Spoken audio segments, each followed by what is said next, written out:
Chapter 411, The Self-Torture Scheme. Madara was thinking about something. From what he knew about Itachi, he was a very calm and reasonable person. How could he easily come into conflict with others? Sasuke was simply too concerned. He knew Yamato's strength, which was absolutely at the monster level. He was eager to rush to the scene, but now he was wrapped like a mummy, and it was difficult for him to move, so he couldn't leave the ward at all. This time he was no longer arrogant and looked directly at Madara for help.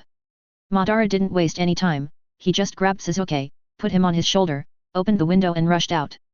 Advertisement. Of course, this method was extremely painful for the injured Sasuke, but he gritted his teeth and said nothing. As they approached the Uchiha territory, the two heard a loud noise. Boom. Several red Megatama are chasing a figure that is leaping high into the sky. It is Yamato. Yamato was getting a little impatient with being chased by these Megatama, so he swung his mace in the opposite hand, and a series of explosions occurred as soon as they made contact. After the explosion, Yamato fell back to the ground from the air, and the black color on his body slowly faded away. Itachi's attack strength just now was still good, and Rear Admiral Yamato forced out the armament color. Itachi's current situation is the same as Obito's, with some Hashirama cells implanted in his body, so using Susanoo won't cost him his life. But he still felt pain. Itachi's body shook, and Sasuke, who came over, just happened to see the scene, and shouted in panic. "Elder brother!" Itachi's body trembled.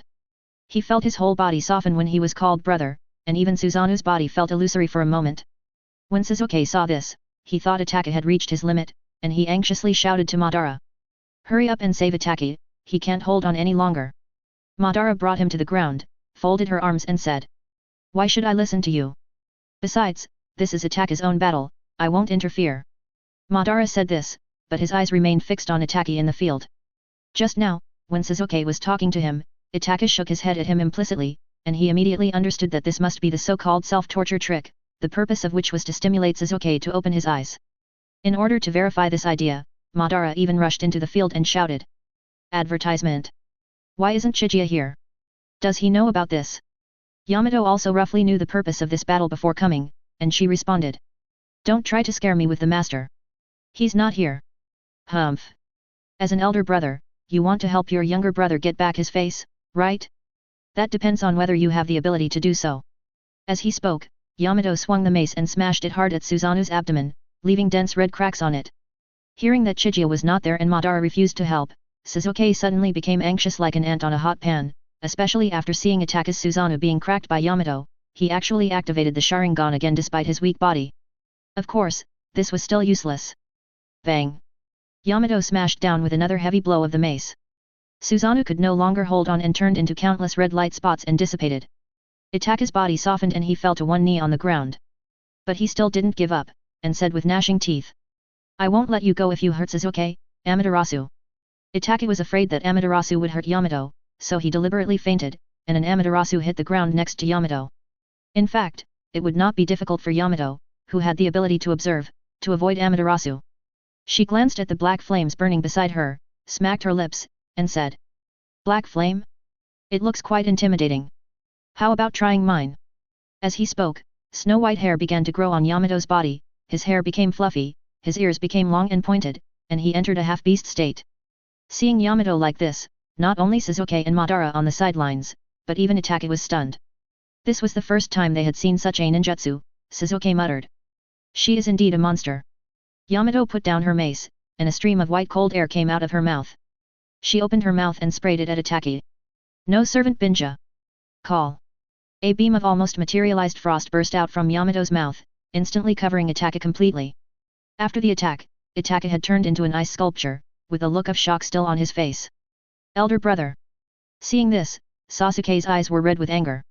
Madara felt that the time had come and rushed to finish him off. "See? This is all because of you. Because you are too weak, Itachi became like this." Advertisement. Sasuke also unleashed his potential at this moment. He broke free from the bandages on his body, endured the severe pain and rushed to Itachi. He blew out a small great fireball to try to melt the ice on Itachi's body, but the ice created by Yamato could not be melted by his great fireball alone. Yamato continued to finish off the enemy. "You think you can melt my ice with just that little flame of yours? Don't be so wishful thinking.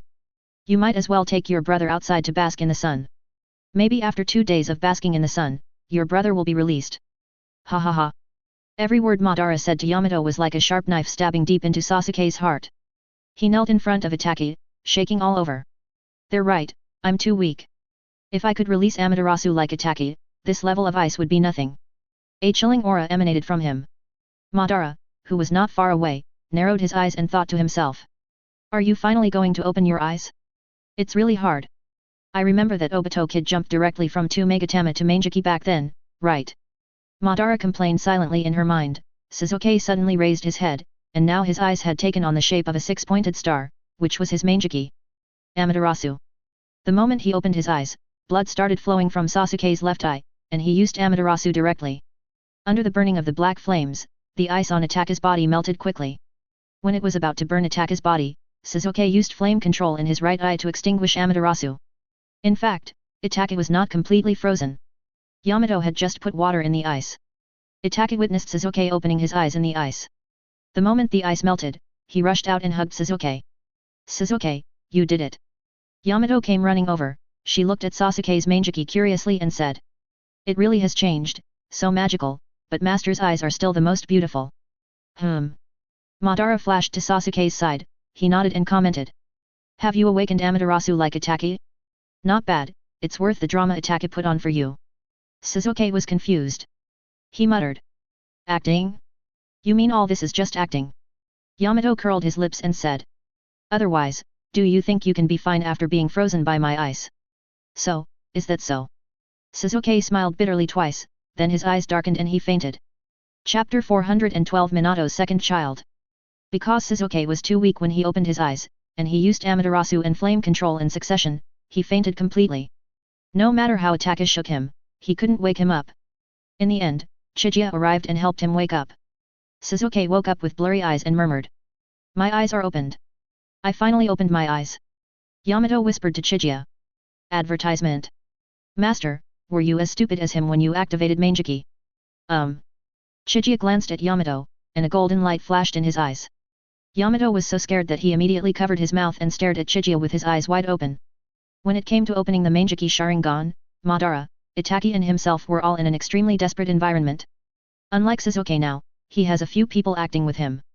So Sasuke should be secretly happy that he was able to open Manjiki without any trouble. Sasuke also woke up at this time. The moment he saw Chijia, he realized that the reason he was able to recover must be because of Chijia. He didn't dare to behave in any arrogant way towards Kyunhee. He quickly got up from the ground and kept thanking Kyunhee. He waved his hand and said. If you want to thank someone, thank your brother. He's been really nice to you. Itachi was in a good mood. He patted Sasuke's shoulder and said with a smile. There's no need to talk about this between us brothers. I saw how hard you tried to save me just now, and I'm really happy. The brothers started showing their affection again. Seeing this, Chijia took Yamato away, leaving Madara alone as a light bulb. In the next few days, Kyunhee drank tea and chatted with Hong and Xian in the office during the day, and returned home at night to enjoy the life of the head of the family. Until one day, Minato suddenly appeared in front of Chijia with an anxious look on his face, and shouted as soon as they met. Chijia! Come quickly! Kushina is giving birth. That night, because of Minato's talkativeness, his plan for a second child failed, and Tsunade's secret recipe didn't seem to be very reliable. It took him a while to successfully win the bid. Advertisement. He was confused. He pointed at himself and asked. So your baby is about to be born. Why are you rushing to see me? I don't know. I just feel more at ease with you in my heart. Okay, where is she now? I've taken her to the hospital. Okay, let's go. Both Chijia and Minato possess spatial abilities, and as soon as they finished speaking, they appeared outside the hospital's delivery room the next second. Before, when Kushina gave birth to Naruto, she had to do it secretly, but now she doesn't have to do that at all. After all, the ninja world has been unified by Chijia. Konoha is the village where Chijia, the leader of the ninja world, lives. Who would be so blind as to dare to come and cause trouble? A crowd of people had gathered at the door, and basically all the famous people in Konoha were there. Naruto was pacing anxiously at the door, Sasuke followed behind him. Although he was always aloof, he was actually constantly comforting Naruto. Obito stood guard at the door with a solemn expression on his face. He strictly followed Lin's instructions and did not let anyone enter the delivery room. He looked like a door god. Now in the delivery room, the one helping Kushina's baby is Tsunade, and her assistants are Shizuan, little Sakura, and Lin. Orochimaru stood at the door licking his lips. At first, he was eager to deliver Kushina's baby. He even called the current director of the orphanage, Kabuto, to help him. However, his idea was directly rejected by Tsunade. If Orochimaru was allowed to deliver the baby for Kushina, Tsunade was afraid that the baby would come out of Kushina's mouth. As soon as Chijia and Minato appeared, everyone rushed over. Naruto rushed to the front, but what surprised Minato was that Naruto simply greeted him as a father, and then ran straight to Chijia. "Senior Kyunhee, you are finally here. Mom has been in for a while, but there is still no news. I am so worried about her." In fact, Kushina had not been in there for long, so Naruto was just overly worried. Kyunhee nodded and said, "Okay, I understand." After saying that, Kyunhee disappeared in a flash and went straight into the delivery room. Advertisement. In the delivery room, Kushina was still groaning in pain, while Tsunade and her 3 assistants were busy sweating profusely. It seemed that they were still using the most primitive method of delivery. However, with the help of medical ninjutsu, situations like heavy bleeding will not occur. The 4 girls were concentrating on helping Kushina deliver the baby, and Lin was shouting "Come on!" at the side, so no one noticed Chijia, who suddenly appeared in the delivery room. Kyunhee smiled helplessly, then he snapped his fingers. Bang! Wow wow wow! A loud cry was heard, and a yellow-haired baby girl appeared in Kyunhee's arms. Kushina's moans stopped abruptly, and her stomach returned to normal. After all, she was a member of the Uzumaki clan and had a strong vitality, so her stomach skin did not become loose. Tsunade and the others were bewildered. They turned their heads stiffly and saw Chijia holding the child in her arms. A warm energy flowed into the baby's body through Kyunhee's hands. Gradually, the baby's crying became weaker and he even started to giggle. She stretched out her little hand to touch Kyunhee's face, her blue eyes filled with deep dependence. Kushina slowly sat up from the bed. After the ordeal just now, her body was still a little weak. Seeing this, Kyunhee also transferred some Yangtun chakra into her, which immediately restored her to her original state. Tsunade and the others looked at each other. At this moment, they felt that they were really redundant. Chijia did all the work such as delivering the baby, taking care of the baby, and post-operative recovery by herself, and she did it so perfectly that there was nothing wrong with her. Without waiting for Kushina to speak, Chijia handed the baby girl in her hands to Kushina. Kushina's face was full of gratitude, but soon after the baby girl was in her arms, she started crying again, and no matter how she coaxed her, she couldn't stop. The baby girl stretched out her little hands and grabbed towards Chijia frantically. In desperation, Kushina had to return the baby girl to Chijia. As soon as the baby girl returned to Kyunhee's arms, she started laughing again without Kyunhee's coaxing. This scene made Kushina, as a mother, feel a little jealous. Lin silently walked behind Kyunhee and opened the door of the delivery room. Swish! A golden light flashed, and Minato rushed in directly past the crowd. He held Kushina's hand with a distressed look on his face, and said affectionately, "Kushina, you've worked hard. Where are our children?" In Chijia's arms. Chapter 413 Uzumaki Hashina, end of Volume 3. Minato's head snapped around to look at the baby in Chijia's arms. But when he got closer, the baby acted very disgusted and kept rubbing against Kyunhee's arms. He looked at the yellow hair on the baby's head and said teasingly, "Minato, I didn't realize your genes were quite strong. You got little yellow hair both times." Haha, of course. Advertisement. Naruto squeezed out of the crowd. He ran to Chijia, looked at his sister with curiosity, and poked her little face with his hand. Kyunhee said, "Well, now is the time to name the child." Upon hearing the name, Minato immediately became excited and shouted, "Of course. Since she's a girl, then. Namikaze Minato. I already told you not to get involved in the naming thing." Kushina stopped Minato helplessly. She turned her eyes to Chijia and said, "Kyunhee, you helped deliver this child, why don't you give him a name?" He was stunned for a moment. He was not very good at naming. After hesitating for a while, he said, "What do you think of Sina?" "Sina? Uzumaki Sina? Sounds good, what do you think, Minato?" Minato didn't dare to say anything else, but the name Uzumaki Sina did sound good, so he nodded decisively. He also didn't care whether the child's last name was Namikaze or Uzumaki, as long as Kushina was happy. Xingna giggled again in Chijia's arms, and seemed to be very satisfied with her name. After teasing Sina for a while, Chijia finally returned Sina to Kushina and left this place to Minato's family. After returning home, Chijia looked at Kagaya's slightly bulging belly and couldn't help but feel a little excited. Advertisement. However, this matter cannot be rushed. Chijia, who possesses the Tensegan, can of course see that her child is not yet formed, and it will take some time for her to be born. Kagaya noticed Chijia's gaze and called out "Master" softly. Chijia smiled slightly. He sat next to Kagaya and gently put his arm around her, Kaguya also leaned her head on Chijia's shoulder. When Yamato came back, Chijia just walked out of the room with her clothes on. Yamato is no longer the ignorant young man she used to be. As soon as she saw Chijia's expression, she understood what had happened during the time she was away. Two red clouds appeared on her face, and her eyes secretly glanced at Kyunhee's open clothes. Qianhe ignored her and took a glass of water from the table and drank it all, saying, "Have you had enough fun? We should go back."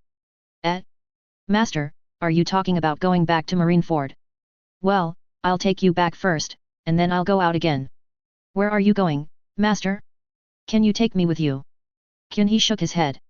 What he meant by going out was naturally going to another dimension, but this time he didn't have a definite dimensional coordinate, it was all based on randomness. Anyway, he has nothing to do during this period of time, so he might as well go to other worlds and take a look around, maybe he can get some unexpected gains. However, because it is random, it is not convenient to bring people with you for the time being. If the dimension you enter is dangerous, accidents may easily happen. It won't be too late to bring the people around him in after he has finished the investigation. Yamato didn't force it, she nodded obediently and said softly. Then Master, please come back soon. I will miss you. Yamato had said this very bluntly, she looked directly into Chijia's eyes and showed no sign of backing down. Black Zetsu suddenly appeared from behind Yamato and pushed her back forcefully, pushing her directly onto Chijia. Now there was a big size difference between the two, and Black Zetsu's push caused Yamato to hug Chijia, with Chijia's head buried in Yamato's chest. Black Zetsu chuckled, and after delivering the assist, he shrank back into the ground. His main feature was that he kept his achievements hidden. Advertisement.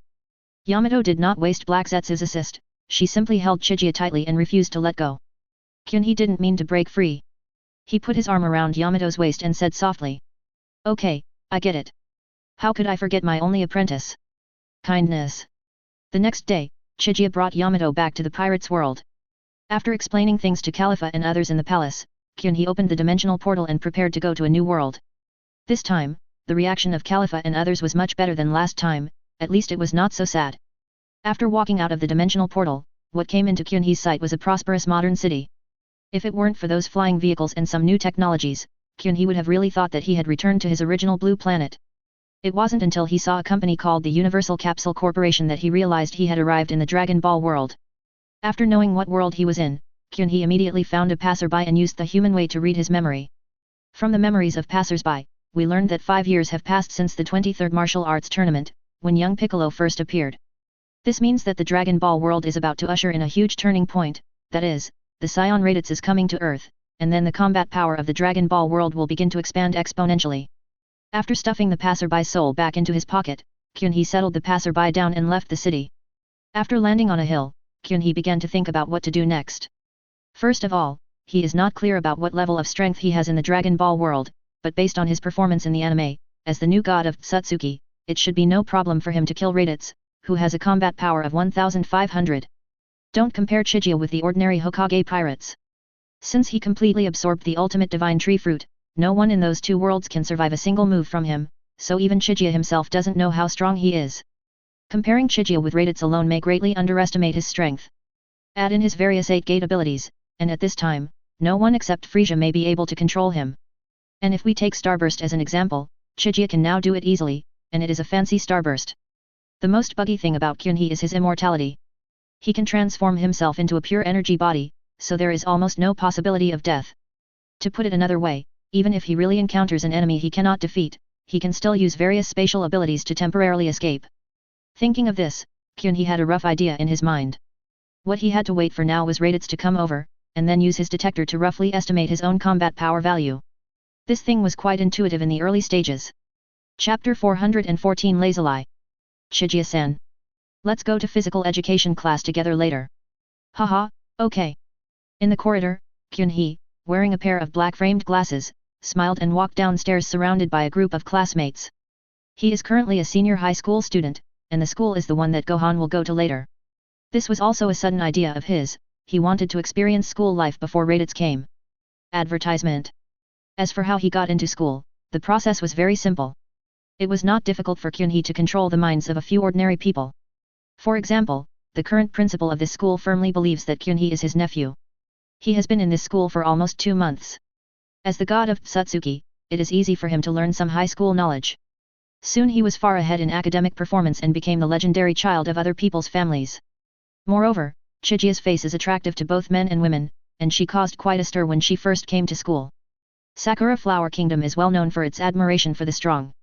There is no need for Kyunhee to organize himself, as many students spontaneously become his followers and hang around him all day long. Today's physical education class was special.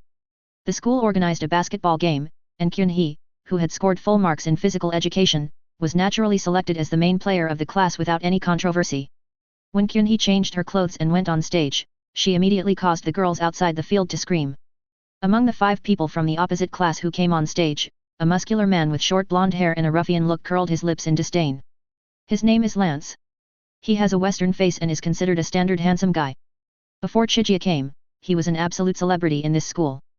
But since Chai-hee came, almost all of his glory was taken away by Chai-hee, which made him extremely unhappy, so in this basketball game he was determined to make Chai-hee lose face in front of the whole school. He stared at Kyunhee fiercely, as if he wanted to eat Kyunhee. Chien-hee naturally wouldn't care about the look of an ant. He took off his glasses casually, and his pair of golden eyes became brighter and brighter. He also deliberately restrained the light of Tensagan. With his current pupil power, ordinary people could not look directly into his eyes. In the audience, a cold-faced blonde girl was holding her chin, staring at Kyunhee below in a daze. Advertisement. Her name is Lazuli, and she is the undisputed school beauty of this year.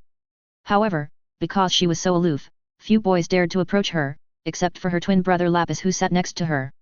The sister and brother have the same hairstyle, with long hair parted in the middle, revealing a smooth forehead, but the sister's hair is blonde and the brother's is black. Lapis handed over a bottle of water, followed his sister's gaze and looked at Kyunhee, teasing. Sister, you seem to be very interested in that Uchiha Chijia. Lazuli glanced at him and said lightly. Boring. Lapis was already used to his sister's coldness. He shrugged and said to himself. Speaking of which, this guy is really amazing. He has become a celebrity not long after arriving. The girls in our class are talking about him all day long. How can I, the class hunk, feel embarrassed? Lazuli ignored him, and the scene of her first meeting with Kyunhee emerged in her mind. Kyunhee was surprised to see her and called her number 18.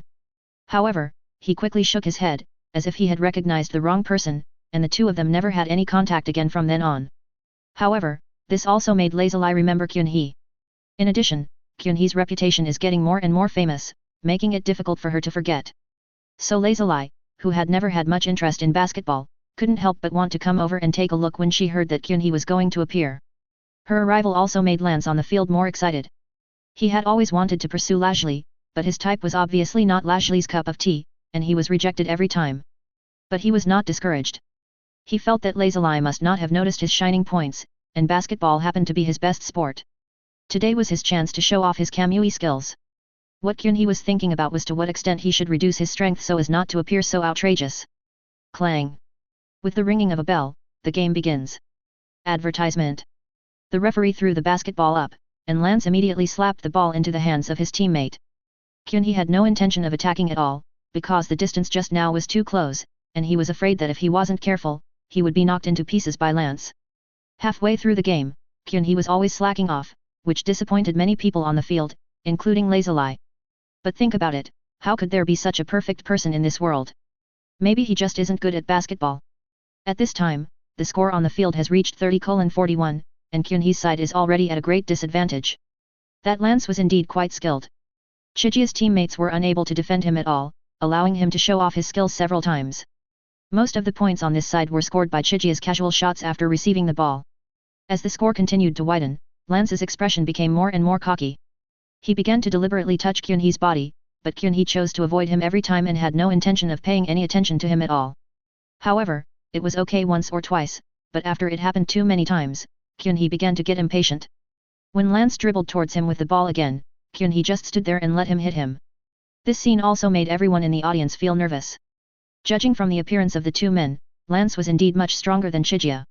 Chijia's behavior was undoubtedly very dangerous, and she could easily get injured by such a collision. Of course, this was also the result of Kyunhee controlling his body shape. Otherwise, with his height of nearly 3 meters when he was in Pirates, Lance would be no different from an elementary school student in front of him. Under everyone's gaze, Lance crashed straight into Kyunhee. The next second, there was a bang on the field, followed by Lance's scream. Kyunhee didn't move at all, but Lance was already lying in front of him, rolling wildly on the ground.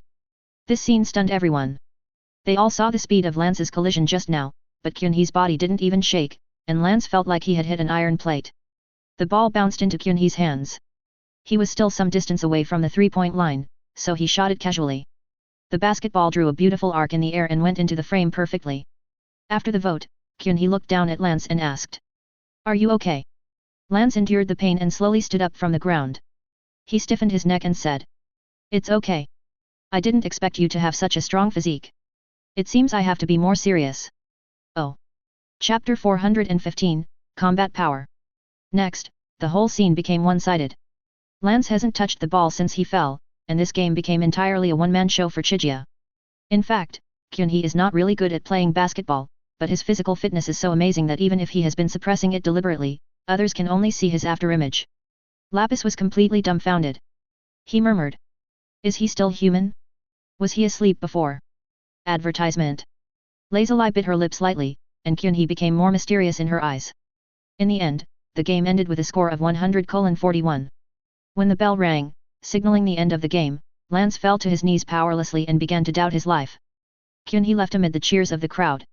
Many girls who had been waiting for a long time wanted to give Kyunhee a handkerchief or something as soon as they saw her appear, but when they got closer, they found that there was not even a drop of sweat on Kyunhee's body. Kyunhee politely refused one after another until he saw a bottle of water being handed over, and the person holding the water was Lazuli. In Kyunhee's opinion, Lajli must be the future android 18. He was not very sure at first, but when he saw Lajli's twin brother, this idea was confirmed. And number 18 happened to be Kyunhee's favorite female character in Dragon Ball, so he gladly accepted the bottle of water handed over by number 18, which also broke the hearts of countless girls. Lazuli didn't expect that Kyunhee actually accepted her things. It was her brother who instigated her to deliver the water. In the past, she would definitely have disdained such things. However, if the target this time was Kyunhee, she would really come here as if possessed by a ghost. Kyunhee unscrewed the water and took a sip, then smiled and said thank you to Lazuli. Two blushes appeared on Lazuli's cold and beautiful face, and she spoke a little stiffly. "You're welcome. I didn't expect you to be so good at basketball." "Haha, actually, my level is not even as good as a chicken." Lazuli was stunned and tilted her head subconsciously. This action on her had a kind of contrasting cuteness. Can chickens play basketball? Advertisement. Yeah, that chicken can not only play basketball, but also sing and dance. It can be said that it is a grandmaster in everything. Kyunhee made a few moves and made Lazuli laugh, and her liking for Kyunhee increased a lot. The two of them smiled and returned to the teaching building. Kyunhee sent Lazuli to the door of her classroom. When she was about to say goodbye, there was a sudden movement in the Skynet. The current Skynet can also be called Divine Consciousness. It has covered the entire sky above the Earth, and this unusual movement indicates that something has entered the Earth. Kyunhee raised his eyebrows, and then a smile appeared on his face. He turned his head to look up. The super-strong visual range brought by Tensagan allowed him to see at a glance a spherical spaceship falling towards the ground like a meteor. Is it finally here? What's coming? What are you talking about, Chijia-san?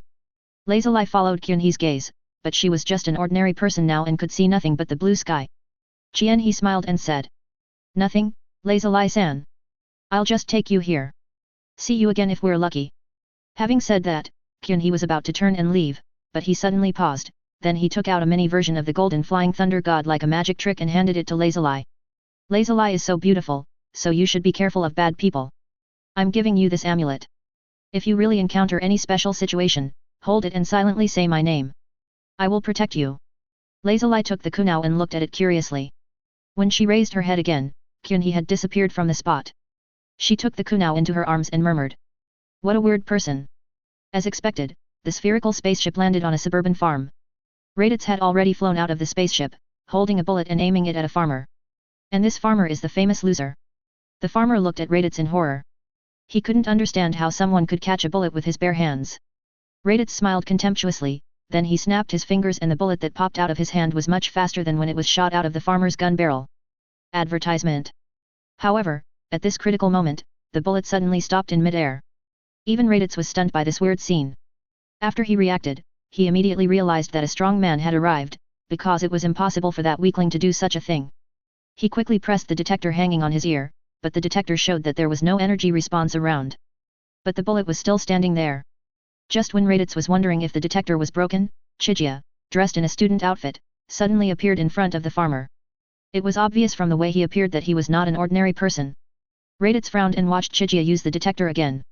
However, the number displayed on the detector surprised him, because it showed 1, which was even worse than that loser. Raditz felt that his detector must be broken. He couldn't even see clearly at that speed just now.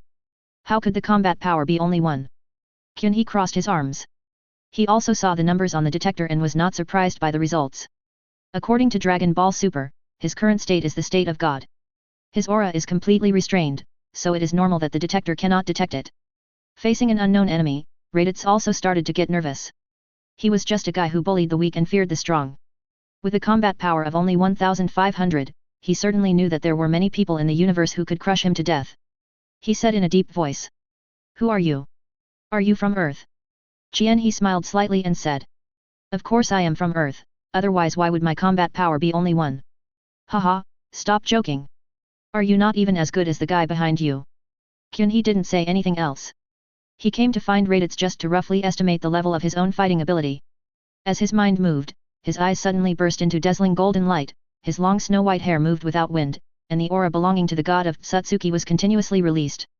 The entire sky suddenly darkened, a howling hurricane began to blow around, and a terrifying pressure spread out from Kyun-hee.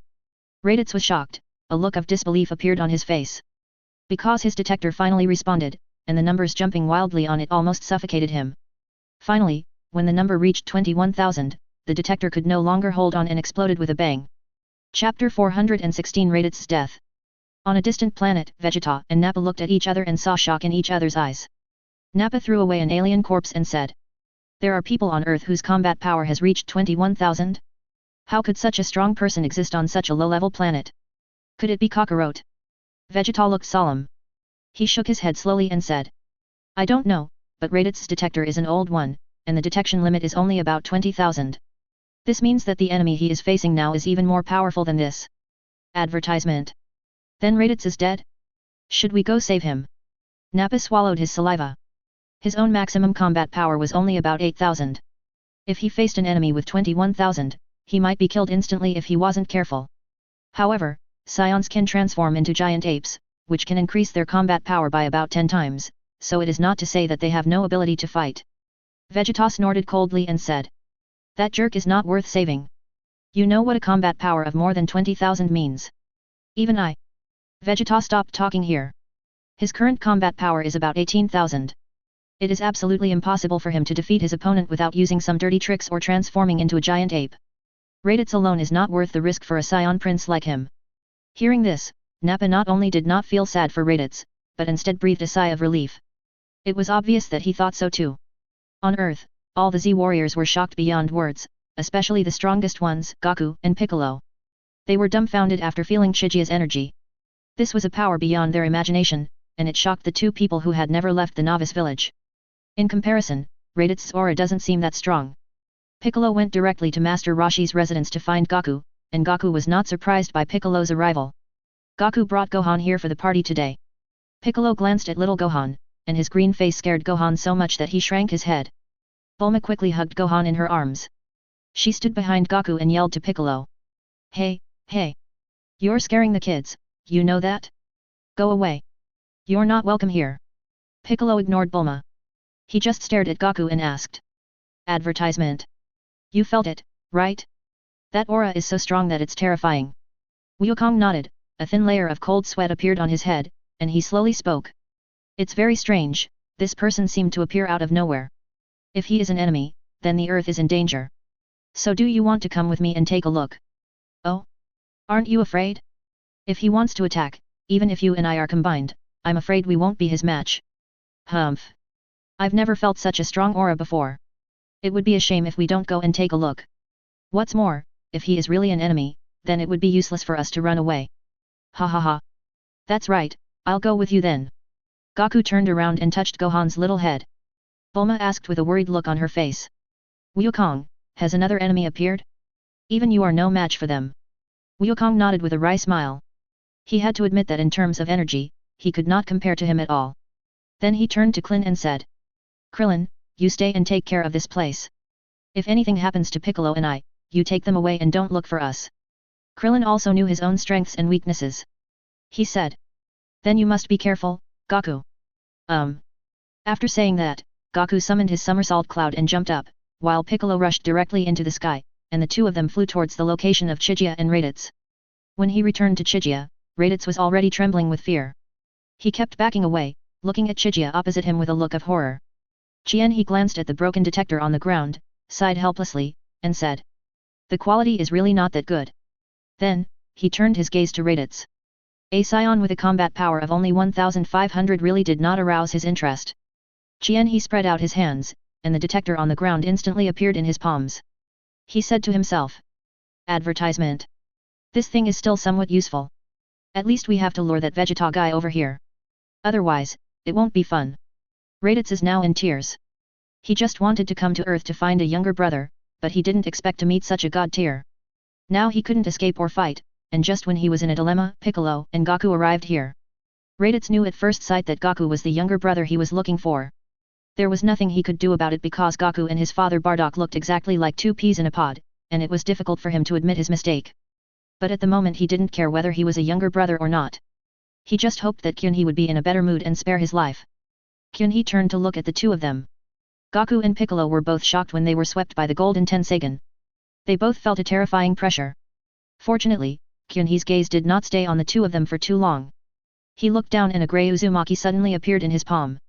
The detector soon became as good as new again. He put the detector on his ear, and then suddenly stretched out a hand to Raditz. Universal pull. Buzz. Chigia's control over gravity has reached the pinnacle. Even Raditz cannot resist this gravity. He struggled in the air with all his might, but was finally sucked in by Chigia. Holding Raditz in his hand, Kyunhee suddenly said something inexplicably. "You also want to make a wish with the 7 Dragon Balls, right? That's not possible. I'm the only one who can live forever." Dragon Ball. Raditz was confused.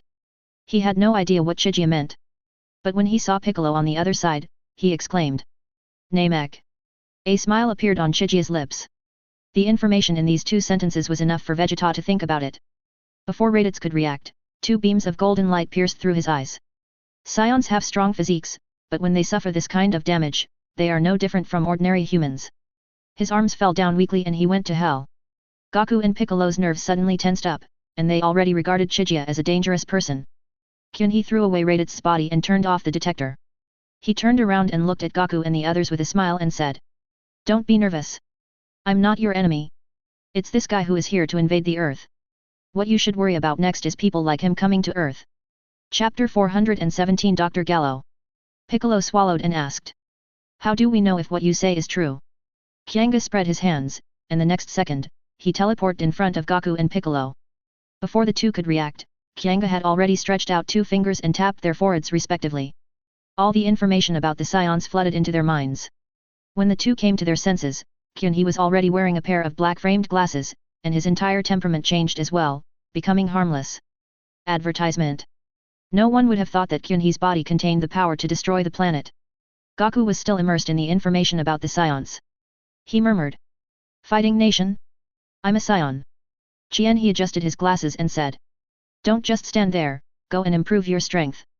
You only have 1 year left." After saying that, He's figure flashed and disappeared from the spot. At the same time, on another planet, Vegeta was shouting to Nappa with excitement. "Nappa! Did you hear that? There is a Dragon Ball on Earth that can make people immortal." Nappa scratched his big bald head and asked in confusion. "Dragon Ball? What's that?" "Hehe, all you need to know is that thing can make you and me immortal." Raditz mentioned Namek at the end, Dragon Ball must be related to him. But what about that unknown enemy? He's not easy to deal with. At worst, I can just transform. For Dragon Ball, it's worth a try. Vegeta didn't even care about the planet he had just captured and flew directly towards his own aircraft. Nappa followed him after hesitating for a moment. On Earth, Chigia has returned to school and continues to enjoy his campus life, not caring at all about what changes the Dragon Ball world will usher in because of him. Since Goku did not die in this battle, it is unknown whether he can meet King Kai again. Of course, if Goku fails to defeat Vegeta by then, Chigia will naturally take action. After all, he still has to play in this world for a while. It is worth mentioning that when school was over today, Lazuli appeared at the door of Kyunhee's class. The boys in the class eyes lit up when they saw Lazuli, but the next scene broke their hearts. Advertisement. Lazuli walked straight to Kyunhee, completely ignoring the group of girls gathered around Kyunhee, and asked, "Chigia-san, do you want to walk together after school?" He naturally would not refuse. He smiled and nodded in agreement, The two of them walked out of the classroom together in full view of everyone. On the way home, Lazuli suddenly asked. Kyunhee, why did you call me number 18 when you first met me? Is there any special meaning behind this? I forgot too. Maybe it's because I like the number 18 more. Tisk. What kind of reason is that? It's so mysterious. Believe it or not, but I'll call you number 18 from now on, how about that? What a strange name, but you can call it that if you like. Haha, you're quite easy to talk to. By the way, where's your brother? He went to play with his motorcycle. That thing is too noisy. I don't like it. Is he old enough to ride a motorcycle? He's 18, okay. Aren't you even 18 yet? Actually, according to age, you should call me uncle. Number 18 was stunned for a moment, then burst out laughing. What nonsense are you talking about? You look younger than my brother. Kyunhee shook his head helplessly. What he said was obviously the truth, and there was nothing he could do if number 18 didn't believe him. At a fork in the road, number 18 suddenly said to Jianhee. Chijia, can you take off your glasses? Kyunhee nodded, then took off his bookish black-framed glasses, revealing his pair of golden eyes. Even though the light was restrained, these eyes still looked so bright, adding an indescribable noble temperament to Kyunhee. Number 18 stared into Kyunhee's eyes and murmured. Even more beautiful than what I saw on the basketball court. Your eyes are simply a pair of works of art. Advertisement. Jianhee couldn't help but joked. Is it that exaggerated? Do you want me to pick it off and show it to you? Number 18 gave Jianhee a reproachful look, then smiled. She bent down slightly, put her hands behind her back, and said. I won't make trouble with you anymore. Thank you for accompanying me here. Go back quickly. Where am I going back to? Of course you are going back to your uncle the principal's house. Don't you know you've gone too far? Well. Jianhee then remembered his current identity, the principal's nephew and a well-known person with connections in the school. Number 18 stretched out his finger and tapped Kyunhee's chest, smiling and saying. What? You even forgot where you live? It's getting late, go back quickly, you'll see Chijia-san tomorrow. Kyunhee nodded and responded. See you tomorrow, be safe on the road. The two separated at this fork in the road, but what no one noticed was that a bug the size of a fingernail was lying on a tree by the roadside, with the figure of number 18 reflected in its eyes. In a dark underground research institute, a grey-haired old man was sitting in front of several large screens. The screens were projecting photos of three people, namely Chijia, number 17 and number 18. And this old man is the remnant of the Red Ribbon Army, Dr. Gallo. He was staring at Kyunhee's photo and talking to himself. Who the hell is this guy? Son Goku and Piccolo are so nervous in front of him. It seems like he's very powerful. Then, he turned his attention to the photos of number 17 and number 18. But no matter how powerful he is, he can never be a match for an artificial human. This pair of twin brothers and sisters are simply the most perfect materials for artificial humans. Once I succeed, I can rely on them to conquer the whole world. At this point, Dr. Gallo was so excited that his nose started running. This guy is indeed a genius. His research on artificial humans is quite explosive in the entire universe. When it comes to controlling androids, he is extremely stupid. Almost none of the androids he created listened to him. And he actually wanted to use a remote control to threaten number 17 and number 18 to work for him. He didn't even think about whether he could press the button faster than number 17 and the others. So it was not unfair at all for him to have his head exploded. Chapter 418 Universal Capsule Company. Chijia continues his school life, but now there is a number 18 in his life. Since that day, number 18 and Chijia have been getting closer and closer. In the eyes of others, they look no different from a couple. On this day, the school organized a visit to the Universal Capsule Company, and on the 18th, he arrived early at the door of Kyunhee's class and waited. Even though the male classmates passing by knew that number 18 was already taken, they still couldn't help but take a few more glances at her. Number 18 was already accustomed to these looks. She crossed her arms and leaned quietly against the wall, as if to say, keep away from me. Advertisement. Some students who like 8 trigrams gathered together in the classroom and were discussing in low voices. Hey, look, isn't that Lazuli? Is she here to see Kyunhee again? Of course she is. Could it be that she is here to see you? I still have some self-awareness, okay? How could a girl like that be attracted to me? I didn't expect that Kyunhee has won the heart of our school's beauty in less than 2 months. It's really frustrating to compare yourself with others. There's nothing strange about this. Chijia-san is simply too perfect. Have you forgotten that basketball game? Lance was so depressed by him that he shut himself up. Yes, I heard that the physical education teacher approached Jianhee and wanted him to participate in the city competition, but he refused. Chijia-san was eventually taken away by someone else. It's so sad. Hey! You're a man. After a while, Kyunhee's figure appeared at the end of the corridor. Seeing Kyunhee, No 18's mouth curled up a smile. When Kyunhee walked to her side, she said. You are such a busy man, where have you been? Jianhee spread his hands and said helplessly. It's those PE teachers again. They insist that I go to some basketball game. So? You agree? No, that's all I have. It's better not to embarrass myself. Don't be ridiculous. I think your moves are good enough to win a national championship. Haha, it seems you have a lot of confidence in me. Advertisement. Number 18 turned his head and snorted, then naturally took Kyunhee's hand and walked downstairs. I won't argue with you anymore. Let's go downstairs and meet up. The bus will leave soon. Let's see if there are any good seats left. The good seats that number 18 mentioned were those with connected seats.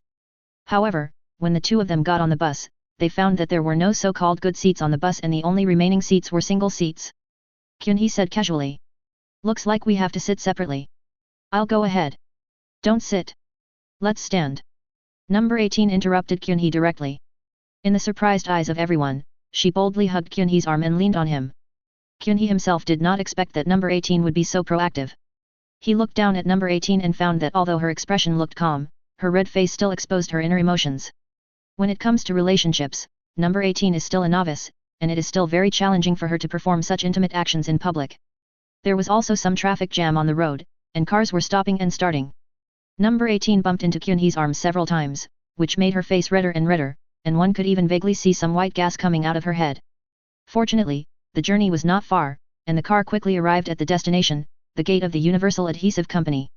As soon as the door opened, number 18 rushed out like a rabbit. Everyone in the car could no longer hold back and burst into laughter.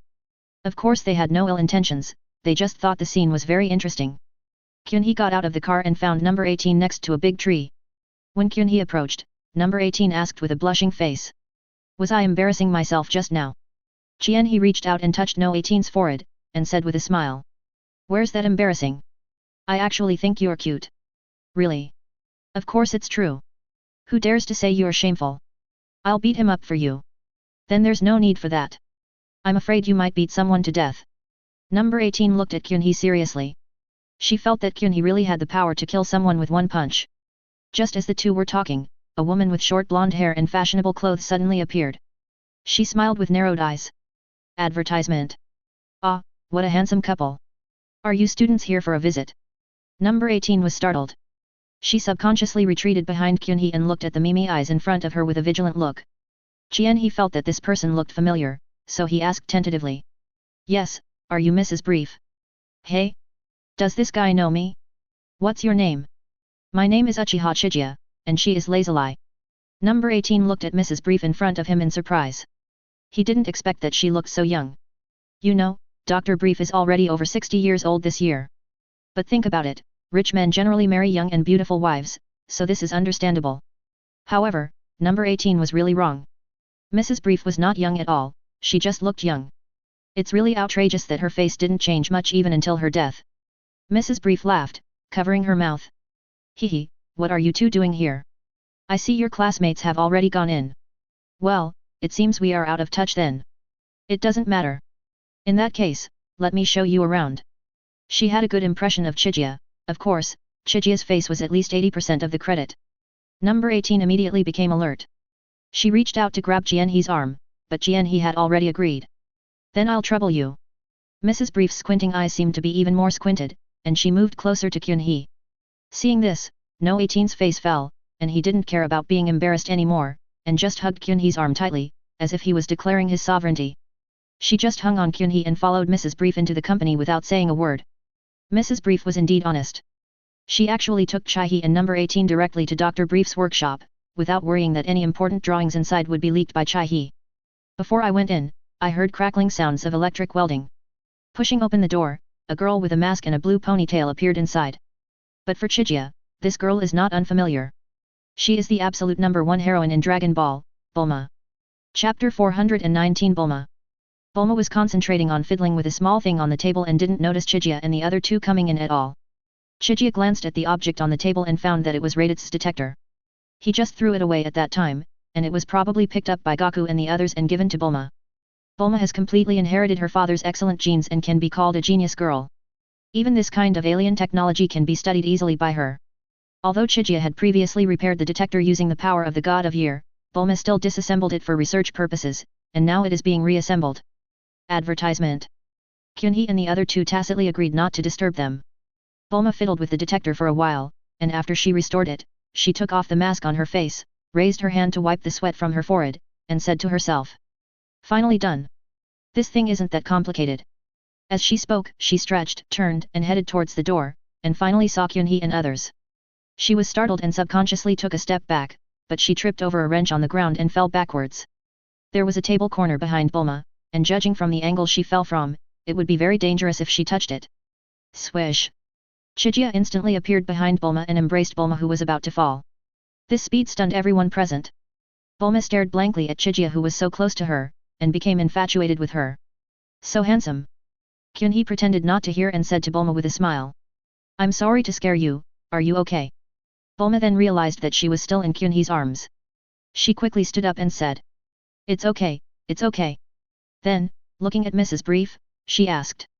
Mom, who are these two? Mrs. Brief had not yet recovered from the speed that Chijia had just displayed. In the end, Chijia introduced herself and also introduced number 18. Number 18 trotted over to Chijia, staring at Bulma without blinking. She now regretted coming here with Jianhe. What kind of people were this mother and daughter? Why did they keep staring at Jianhe? Advertisement. Kyunhee pointed to the detector on the table and asked. This thing looks very interesting. Is it the company's new research? Bulma was straightforward. She handed the detector directly to Chaihe and asked him to wear it on his ear. Then, she asked Chijia to look at her and pressed the button on the detector. The number displayed on the detector jumped back and forth between 1 and 2. This is the combat power of most women on Earth. You have to know that the farmer with a gun at that time could only reach a level of 5. Kyunhee used the detector to look at number 18 again. This time, the combat power value remained stable at 3, which means that no 18's physical fitness is really at a very good level among the people on Earth. If she were to fight with Bulma now, she would have no problem beating Bulma up. Although she already knew what the detector's values meant, Chijia still pretended to be confused and asked Bulma. Bulma approached Kyunhee mysteriously and whispered. Believe it or not, this is actually something that belongs to aliens. Kyunhee made a surprised expression, and number 18 was really interested. She couldn't help but move closer to listen to what these so-called aliens were all about. However, Bulma kept it a secret. She shook her finger and said. But it's better not to let you know the rest of the story. If it gets out, it will cause panic. What she didn't know was that the original owner of this detector was killed by Kyunhee in front of her. Number 18 curled her lips. She felt very safe with Kyunhee around her, so she was naturally not afraid of any aliens. Jianhe nodded, he put the detector on the table and said. Well, aliens are too far away for ordinary people like us. Let's take a look at the technology on Earth. You're not curious at all? Bulma was a little confused. She just wanted to keep it a secret to attract Chijia's attention, but she didn't expect Chijia to directly skip the topic. Number 18 smiled smugly and thought to himself, you should just focus on studying your aliens, Kyunhee, and don't get involved. Just then, a loud car roar suddenly came from outside.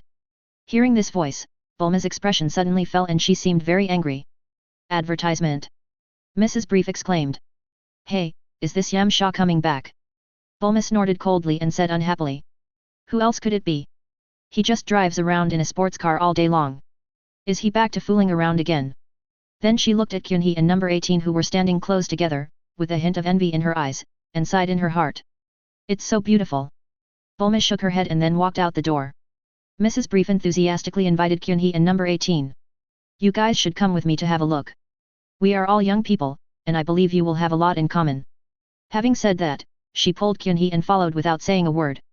Number 18 then pulled Kyunhee from behind like a little tail, and the three of them left the workshop in this strange formation. As soon as I left the building, Bulma's roar came over. Yamcha. You're really going too far. Explain to me what this is. When Chijia and the others arrived, they found Bulma holding a women's jacket and glaring at Yamcha. Yamcha lowered his head, scratched his head with one hand, and said. Actually this is something my cousin forgot in the car. You can only lie to the devil. Last time it was lipstick, this time it was clothes. Is your cousin so forgetful? Or do you have more than one cousin? Yamcha felt uneasy and didn't dare to look Bulma in the eye. Seeing Yamcha's performance, Bulma's face showed disappointment. She sighed lightly and her tone calmed down. Forget it, go ahead and have fun if you want, but don't forget what's going to happen a year later. Gaku and the others have been training hard for this these days. Because Raditz was killed by Chijia and Gaku was not dead, Yamcha in this time and space did not realize the seriousness of the matter. He thought Bulma had calmed down, so he quickly raised his head and responded. Yeah. I get it. At the same time, he also noticed Chaihi and others behind Bulma, and he immediately changed the subject. Hey, Bulma, who are they? They look strange. Chapter 420 T-God. Bulma introduced number 18 in a low voice. When Yamcha heard that there were only 2 students, he didn't take it seriously. However, he still greeted Kyunhee politely. When he looked at number 18 turned his head away and didn't seem to want to pay attention to him. Because she concluded from the conversation between the two just now that Yamcha was a scumbag, and naturally, number 18 would not have any good feelings towards a scumbag.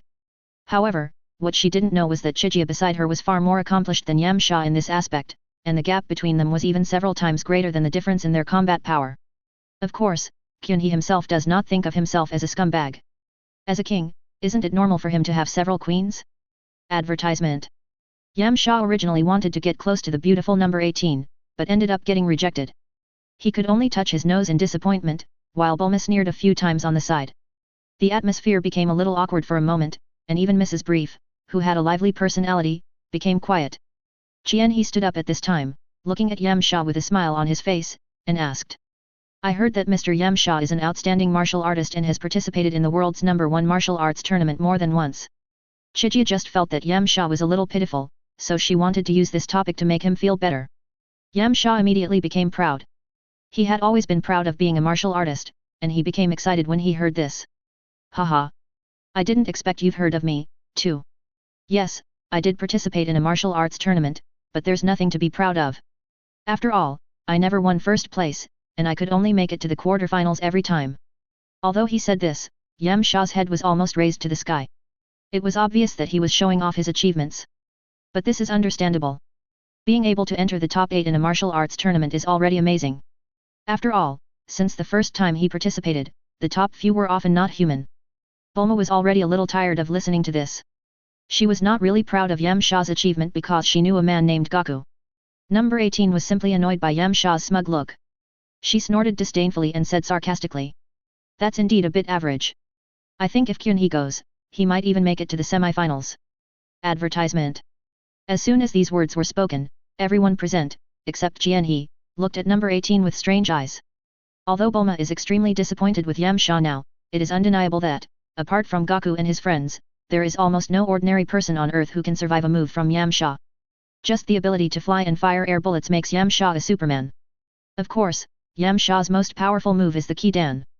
Every time Chijia hears this name, his scalp tingles. Yamcha treated it as a joke. In his eyes, Chijia was just an ordinary high school student. Apart from her handsome face, she didn't look like a capable fighter at all.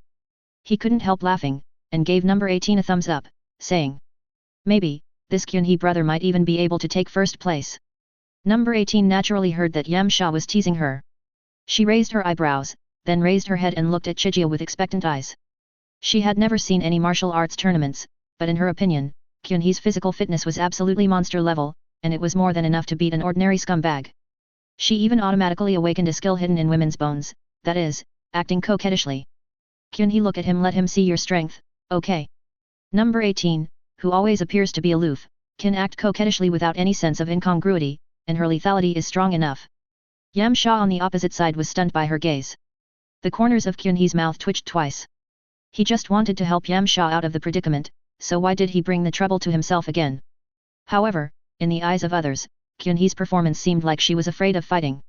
After all, no one would think that a high school student could fight with a martial artist, let alone a martial artist who had entered the top 8 of a martial arts tournament.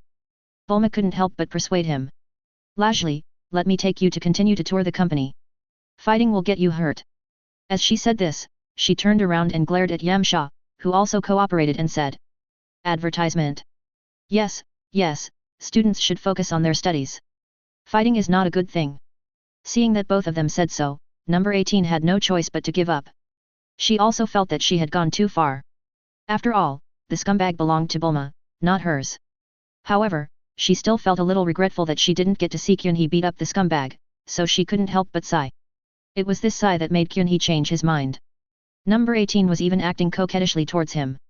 As a man, how could he let number 18 down? In the surprised eyes of everyone, Jian-hee opened his mouth and said. Actually, it's not impossible to have a sparring match.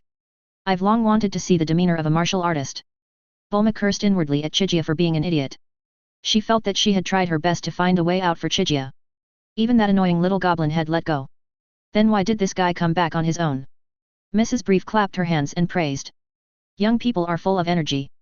Come on, Kyun-hee, I'm rooting for you. Number 18 didn't expect that Chijia would suddenly agree. In fact, she no longer wanted Chijia to fight with Yamcha. She felt that what Bulma said made sense. Fighting would get you hurt.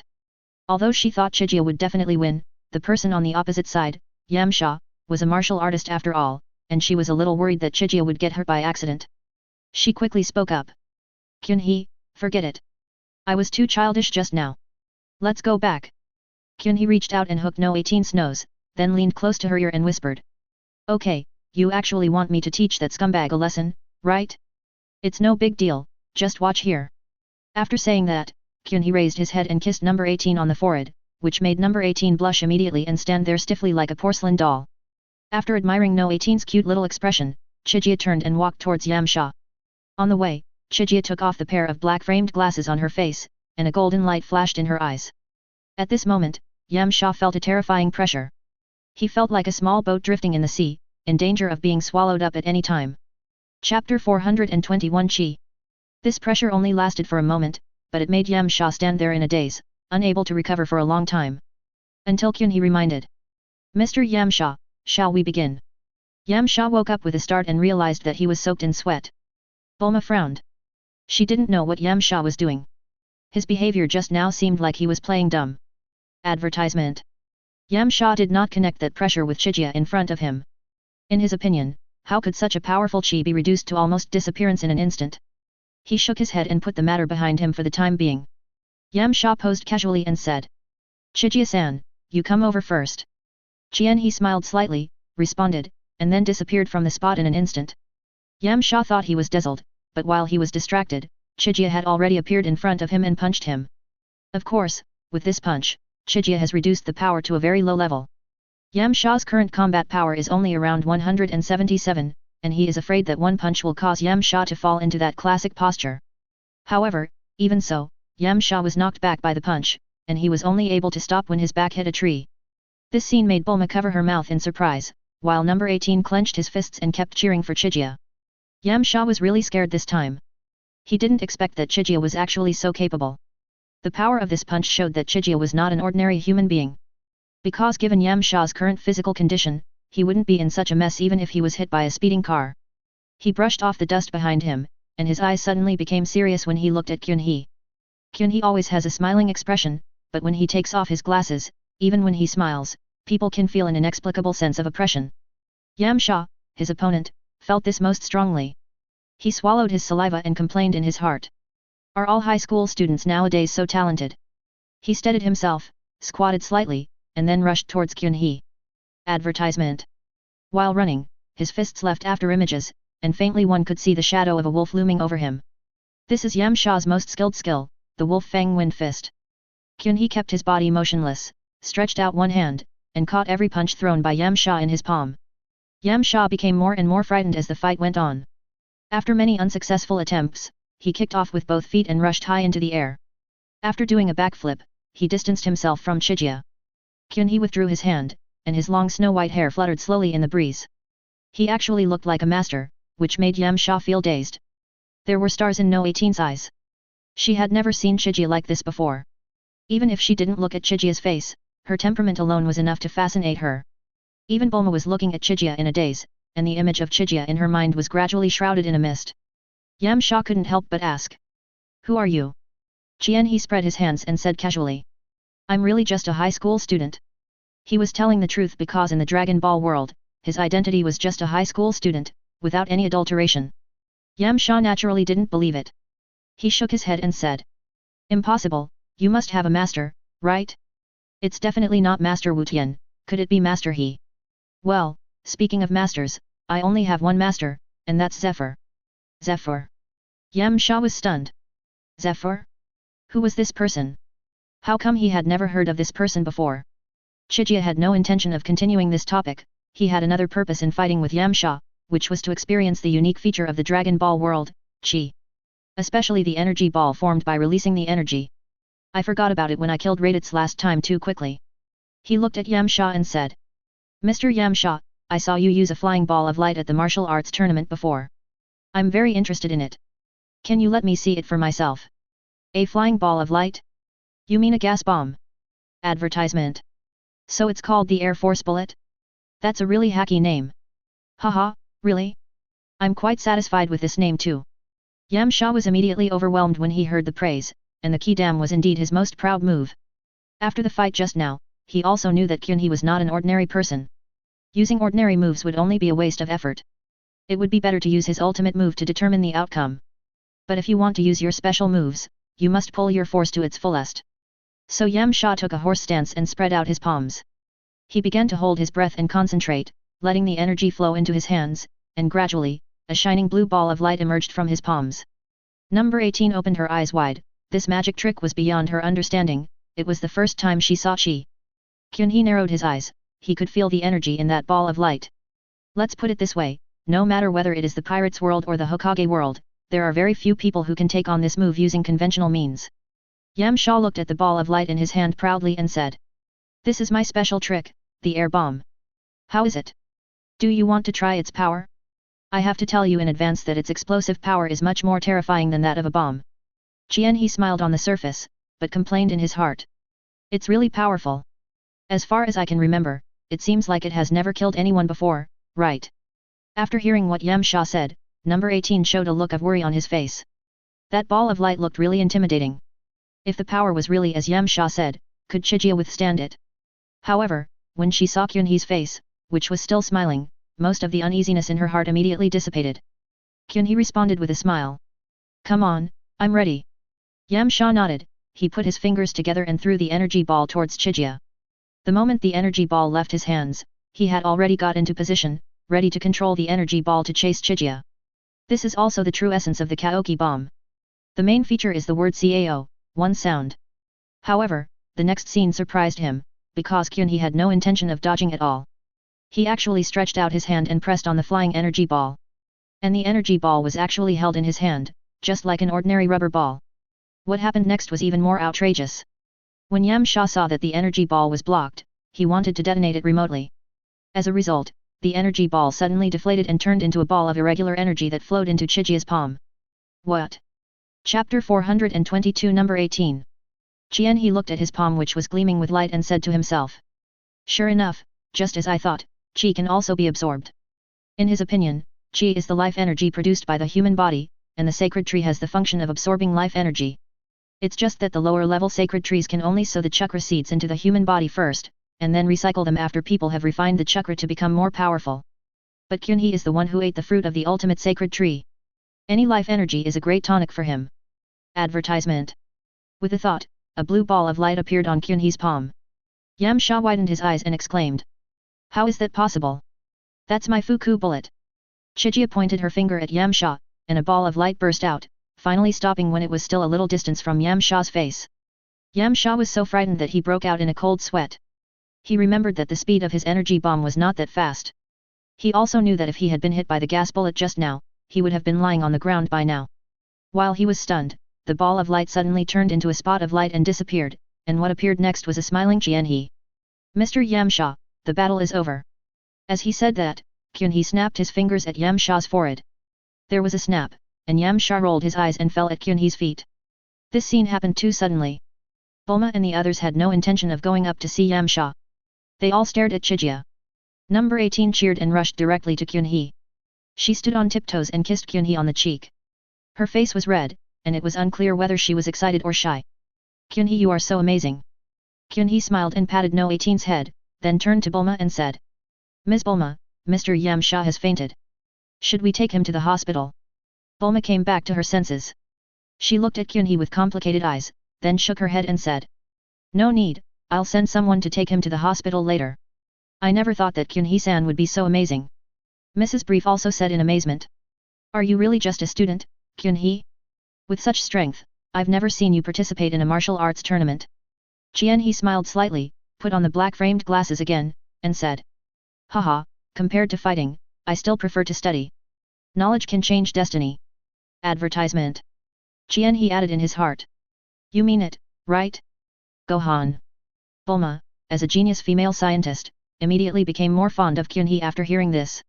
When she wanted to say something, number 18 hugged Qianhe's arm and said. Qianhe, it's getting late, we should go back. Number 18 looked at Bulma warily, but she still said goodbye to Mrs. Brief politely, then took Qianhe away without saying anything. A look of helplessness appeared on Qianhe's face. He waved at Bulma and was then pulled away by number 18. After they left, Mrs. Brief asked Bulma. Bulma, why don't you go see Mr. Yamcha? Bulma glanced at Yamcha lying on the ground with some disdain and said unhappily. No need, who told him not to train properly? Qianhe just flicked him a finger. Just ask a few employees to take him to the house to rest. On the way back, number 18 kept staring at Qianhe's profile. Qianhe couldn't hold it anymore and asked. What's wrong? Is there something on my face? Well, I just think you look so handsome today. Especially when you take off your glasses. It's not the first time you've seen me take off my glasses, is it that serious? The scene is different. But luckily you were wearing glasses, otherwise. What else? Nothing. Number 18 stroked the golden hair on his forehead and thought to himself. Otherwise, I don't know how many crazy girls will come here. Qianhe had no idea of No 18's little thoughts. He adjusted his black-framed glasses and said.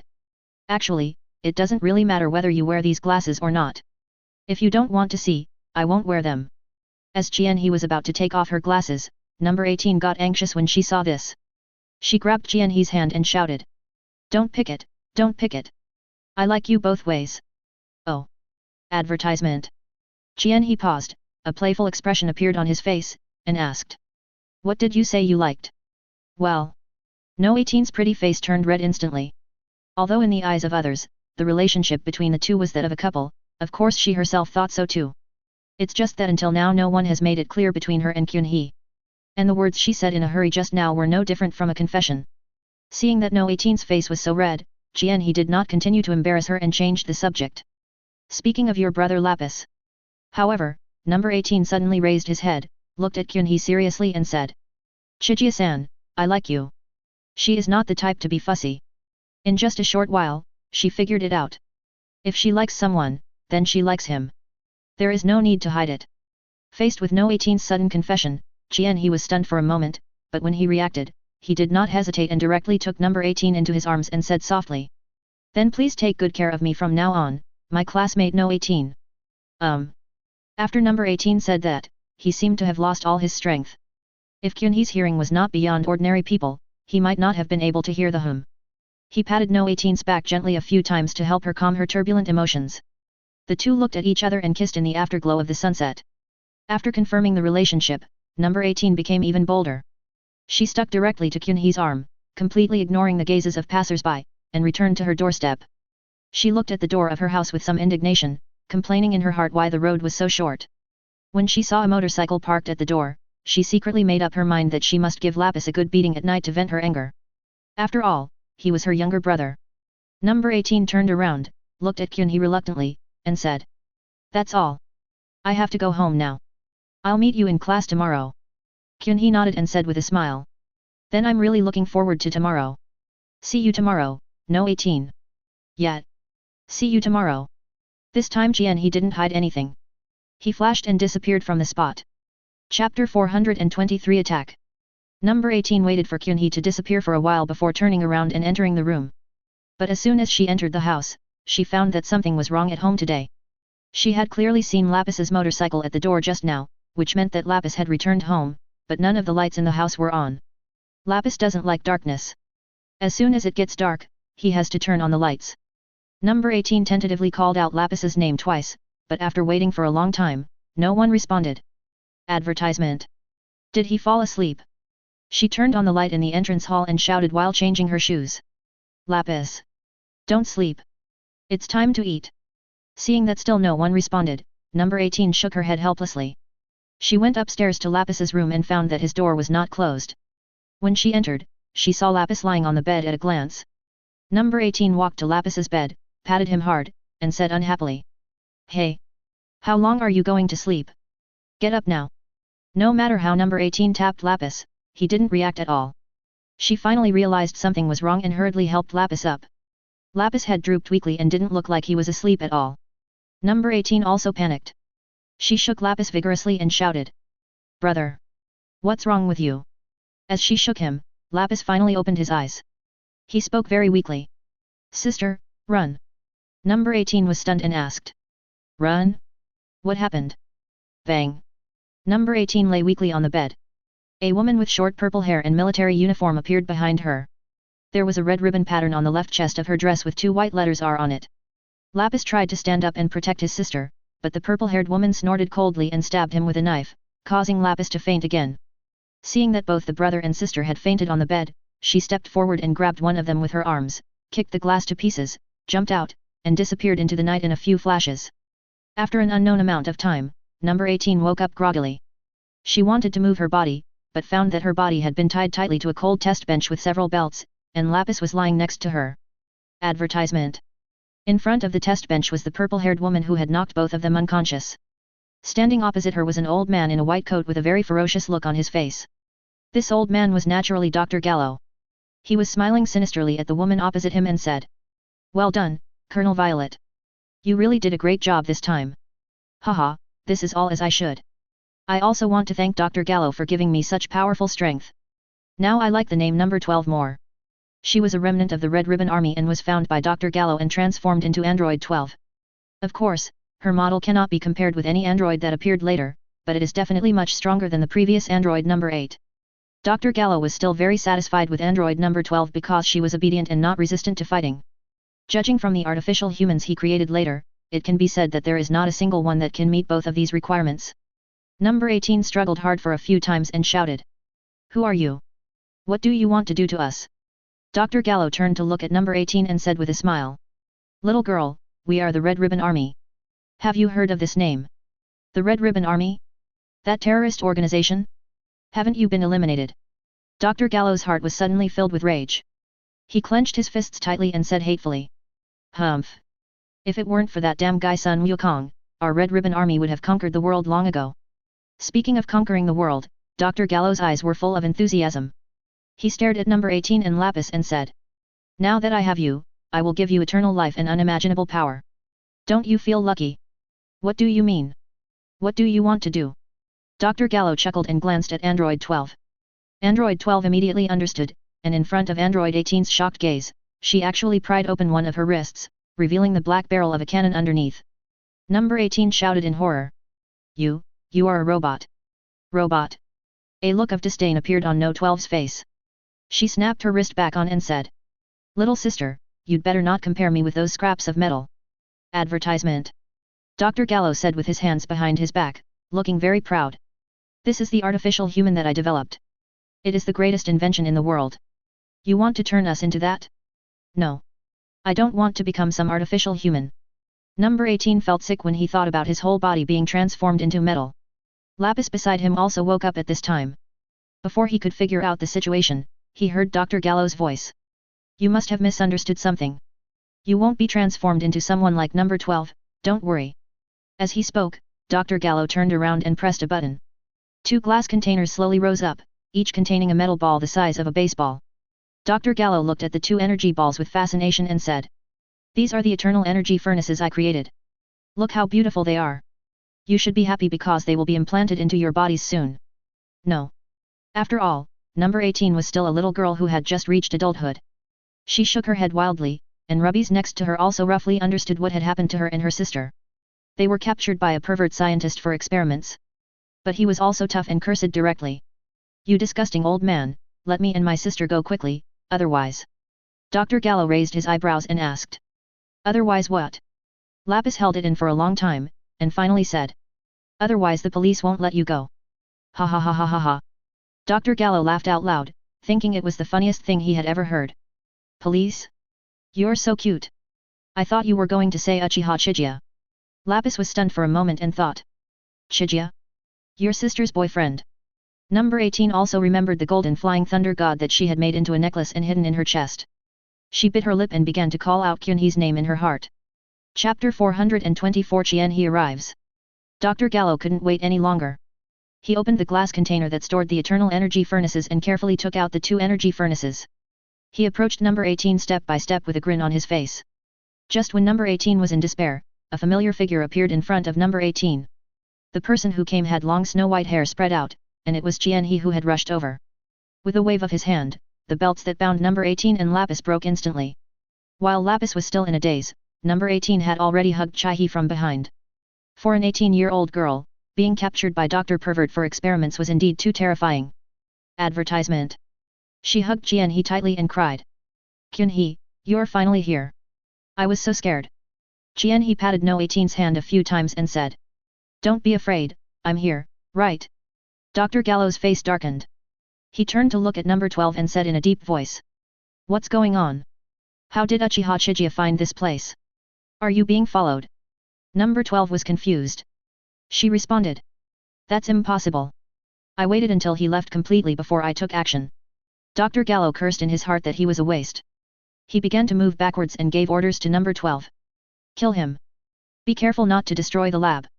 A red light flashed in No 12's eyes. She had been transformed quite thoroughly, and her strength was not very strong, so she was very obedient to Dr. Gallo's orders.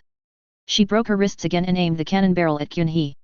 Soon a blue energy ball appeared at the muzzle of the cannon. Number 18 subconsciously grabbed Qianhe's arm, and Lapis behind him also swallowed his saliva. After all, they were ordinary humans and had a natural fear of hot weapons. Qianhe looked calmly at number 12 in front of him. He stretched out a finger, and a purple ball of lightning condensed at his fingertips. As soon as the ball lightning appeared, the detectors in No 12's eyes began to jump wildly, and even a red exclamation mark appeared, all of which reminded her how terrifying the energy contained in the ball lightning was. She instinctively wanted to escape, but the chip implanted in her by Dr. Gallo made it impossible for her to disobey the order to kill Qianhe. Advertisement. In the end, she shot out the condensed energy. At the same time, a purple lightning shot out from Qianhe's fingertips. The result was not surprising at all. The energy ball she released was directly destroyed by lightning, followed by her body, which exploded into scattered mechanical fragments with a bang. No 12's eyeball connected to the wire rolled to Dr. Gallo's feet. The black pupil in the middle was still flashing red light, and it seemed that she still had a trace of consciousness. Dr. Gallo had no mercy at all. He raised his foot and stomped it hard, making a bursting sound. Blood mixed with engine oil spread from under his feet. Even so, he was still not satisfied and cursed him as a piece of trash. This cruel scene stimulated the senses of number 18 and Lapis crazily. Number 18 was lucky because she closed her eyes the moment Dr. Gallo raised his foot. However, Lapis witnessed the entire process of the explosion. Now he felt his stomach churning and he might vomit at any time. Qianhe didn't react much. He had killed many more people than Dr. Gallo, so things like exploding corpses were child's play for him. He raised his hand again and pointed it at Dr. Gallo, who quickly waved his hand away. Wait a minute. We can actually cooperate. With my technology and your strength, it won't be difficult for us to rule the world, no, rule the entire universe. Qianhe raised his eyebrows and asked. Oh?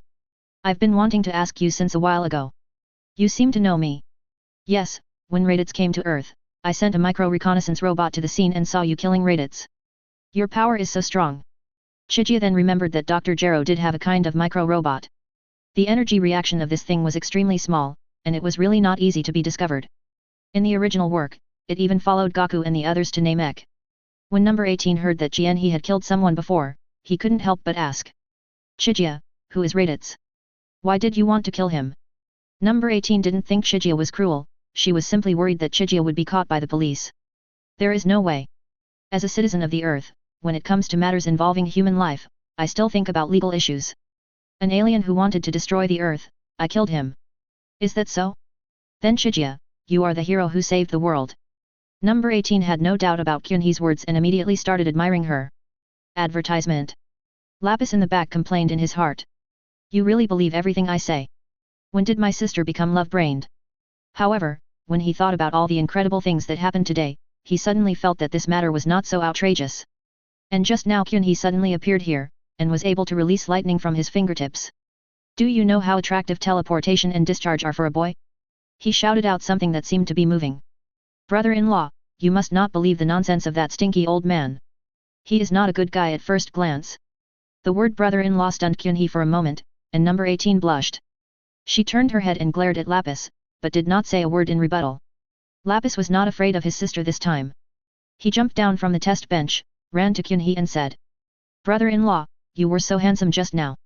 By the way, can you teach me that electric discharge move?" Hearing Lapis calling him brother-in-law, Jianhee felt amused and teased. "You become my brother-in-law now? Didn't you even ask your sister for her consent? It's obvious. Whether she agrees or not, you are my brother-in-law." Lapis. Bang. Number 18 couldn't bear it any longer, she punched Lapis on the head, causing him to squat on the ground in pain, holding his head with both hands. Jianhee pretended to be surprised and asked, "Why did you hit him? Do you regret it?" Number 18 was startled. She was really afraid that Kyunhee had misunderstood something, so she quickly explained. "How could I regret it? I confessed to you so directly. I hit him just because I felt that he was a little embarrassing." As she spoke, Number 18 rubbed her face gently on Kyunhee's back twice. After getting used to it, her coquettish behavior seemed much more natural this time. Lapis squatted on the ground with his head in his hands and muttered. "Tisk, you forget about your brother now that you have a man, how lame." Chapter 425 Dr. Chai-hee. Kyunhee and the other two were chatting and laughing, completely ignoring Dr. Gallo who was standing opposite them. Dr. Gallo couldn't hold it in any longer. He said. "How about it? Let's cooperate, as long as Universal Poll. Buzz. Advertisement." Dr. Gallo didn't even have time to finish his words before Kyunhee pulled him over and strangled him. He has not yet transformed himself. To put it bluntly, he is just an old man who is powerless. Even if he has left some mechanisms in this laboratory, they cannot be used. Not to mention Kyunhee, even Lapis can be easily crushed by him. Dr. Gallo looked at Jianhee who was so close to him with horror and said. "What are you going to do? Are you going to kill me? What else? Wait a minute. I still have a lot of research results that can subvert the world. They are all in my brain. If you kill me, they will disappear forever." "Well, your research results are indeed very valuable." With that, the journal loosened his hand and Dr. Gallo sat down on the ground. A look of joy appeared on his face, and he thought he was saved. Jianhee suddenly stretched out a hand and patted him on the head, then gently pulled out his soul. In an instant, all of Dr. Gallo's memories flooded into Kyunhee's mind. Kyunhee manually deleted all the miscellaneous and confusing information, leaving only all his research on androids. Having lost his soul, Dr. Gallo was just an empty shell. He rolled his eyes and fell face down on the ground. Kyunhee glanced at his body casually, then turned and walked towards the test bench. There was a loud bang behind him, and Dr. Gallo's body exploded, turning into a cloud of blood mist and disappearing completely. Only the two eternal energy furnaces fell to the ground intact. Kyunhee stretched out his hand and two energy furnaces flew into his hands. Advertisement. All the knowledge that Dr. Gallo has learned in his life has become Chijia's property, and now he can be called Dr. Chijia. This information records the design plans for various types of androids, and even the design of Cell has taken shape, but the most complete ones at present are the design drawings of number 17 and number 18. These designs of Dr. Gallo are really ingenious. Who would have thought that something created by an Earth scientist could actually compete with a Super Scion? Kyunhee praised Dr. Gallo in her heart. Number 18 and Lapis followed and number 18 asked. Kyunhee, it's spooky here, let's leave quickly. Jianhee smiled slightly and said. Don't leave in a hurry. Let me ask you, do you want to have a long life and the power to destroy the world? Ah. Number 18 was so frightened that he trembled all over, because what Kyunhee said was the same as what the pervert doctor said just now. She quickly grabbed Kyunhee's hand and asked. Chijia, are you okay? Don't scare me. Lapis immediately started to associate the matter. He had just seen Chijia pull out a humanoid spirit from Dr. Jero's forehead. Having read a lot of comics, he guessed that should be the so-called soul. And Dr. Gallo's soul obviously entered Chijia's body in the end, so. A terrible thought came to Lapis' mind, and he widened his eyes in horror. Could it be that my brother-in-law has been possessed by another spirit? I have to say that he does have a rich imagination. The first half of his speculation is correct, but the second half is complete nonsense. How could Kyunhee, the controller of the Six Paths reincarnation, be possessed by an ordinary old man? Even if he absorbed the souls of all the people on Earth, it would not have any impact on his personality. Kyunhee didn't know what Lapis was thinking. He just lowered his head and kissed number 18 on the forehead, and said softly. What could possibly happen to me? Don't be nervous.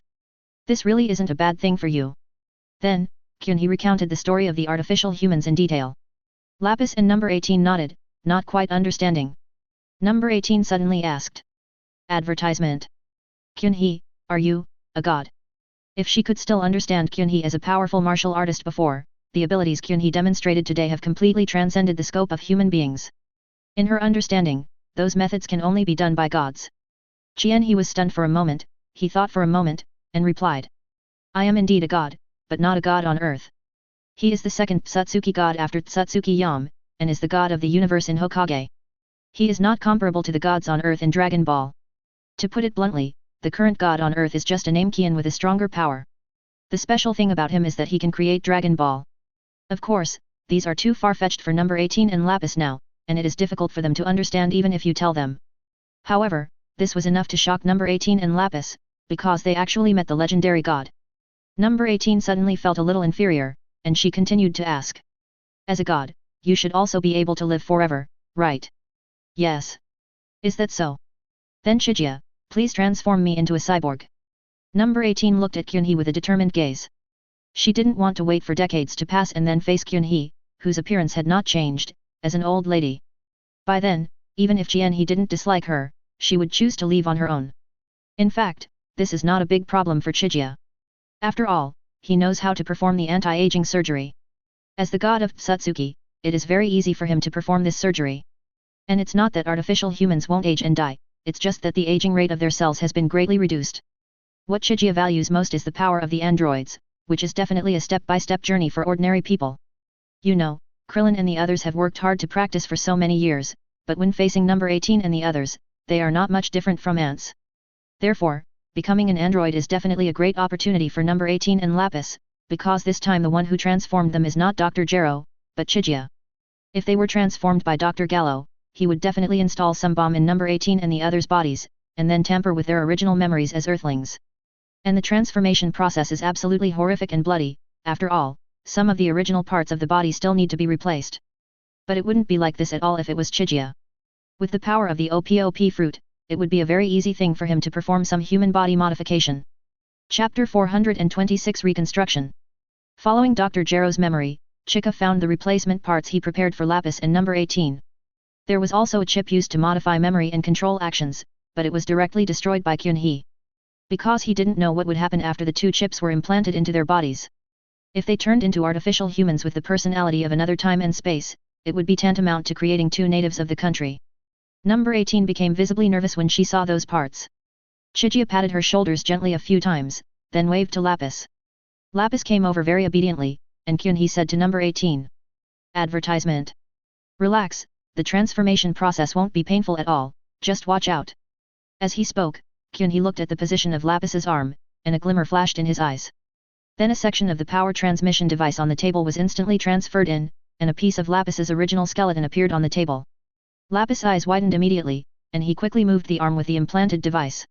His movements were very natural, and there was no sign of awkwardness. He punched the ground hard, creating a small fist-shaped hole.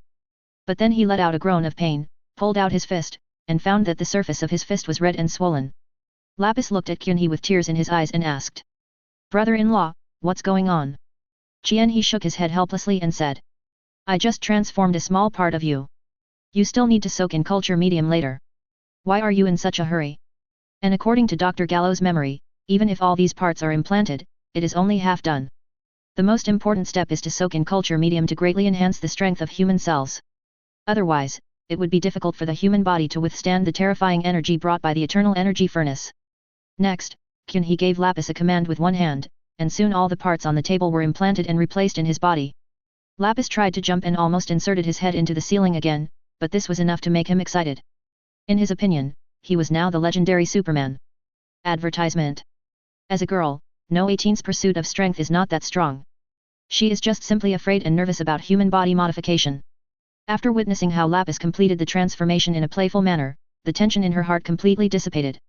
She opened her arms towards Kyunhee, looking like she was picking everyone. Kyunhee was not vague either. After a while of operation, number 18 also completed the same transformation. However, the replacement parts used on her are much stronger than those of Lapis, which means that No 18's strength will definitely be stronger than Lapis in the future. Number 18 moved her hands. She did not choose to test her strength on an object like Lapis did. Instead, she lightly punched Lapis in the stomach. Bang! Lapis was beaten into a shrimp shape by this punch. He groaned in pain while holding his stomach. Sister! Are you going to kill me? Number 18 nodded with satisfaction. No matter what happened, as an older sister, she would never weaken her control over her younger brother. In fact, the two of them still don't know clearly what kind of power they have gained. Even though they cannot exert their full strength because their bodies have not yet been strengthened, the two of them are now enough to kill Goku and the others, including Vegeta who is about to arrive on Earth. If it weren't for Chijia, whether or not the brother and sister wanted to become native Hyuxia would just be a matter of thought. However, given the siblings' original personalities, they would not become like that. You can refer to the two characters with better personalities, number 17 and number 18, in the anime.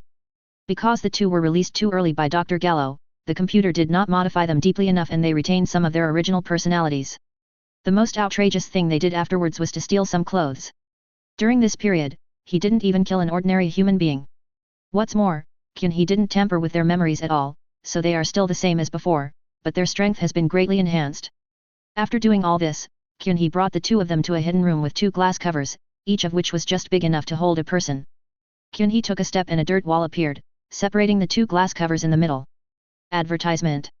Number 18 and Lapis are no longer surprised by Chijia's various outrageous abilities, but the two siblings still don't quite understand what Chijia's purpose is. He did not explain anything, he just said to Lapis. Lapis, take off your clothes. What? Lapis widened his eyes, looked at Kyunhee in disbelief, and said in surprise. Brother-in-law, I'm your brother-in-law. I know. Next, I need you to walk into the glass cover, and then I will inject the culture medium. Do you want to soak in it with your clothes on? Ah? Oh, so that's how it is. Lapis didn't waste any time and took off all his clothes in no time. During this process, number 18 had already turned his head away. Although they were siblings, they were both adults and there were differences between men and women, so they still had to avoid each other. Lapis walked into the glass case naked, picked up an exhalation mask from the base and put it on his face, then nodded to Kyunhee. He really had not read so many science fiction novels in vain. He felt as if he had experienced this situation before. Kyunhee smiled slightly, walked to a control panel and pressed a button. A large amount of light green liquid immediately emerged from the glass cover, quickly covering Lapis' head and soaking his entire body in it. No one knew how this liquid was prepared. Lapis soaked in it with a curious look on his face, his eyes wide open. Kyunhee's voice came through the glass cover. You will then be in hibernation for a while, and when you wake up everything will be done. Lapis nodded vigorously in the water.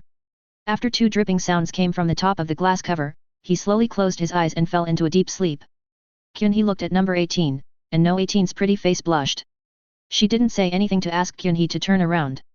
She just took off all her clothes in front of Kyunhee and faced Kyunhee naked. Kyunhee also gave her respect and did not have any extra thoughts.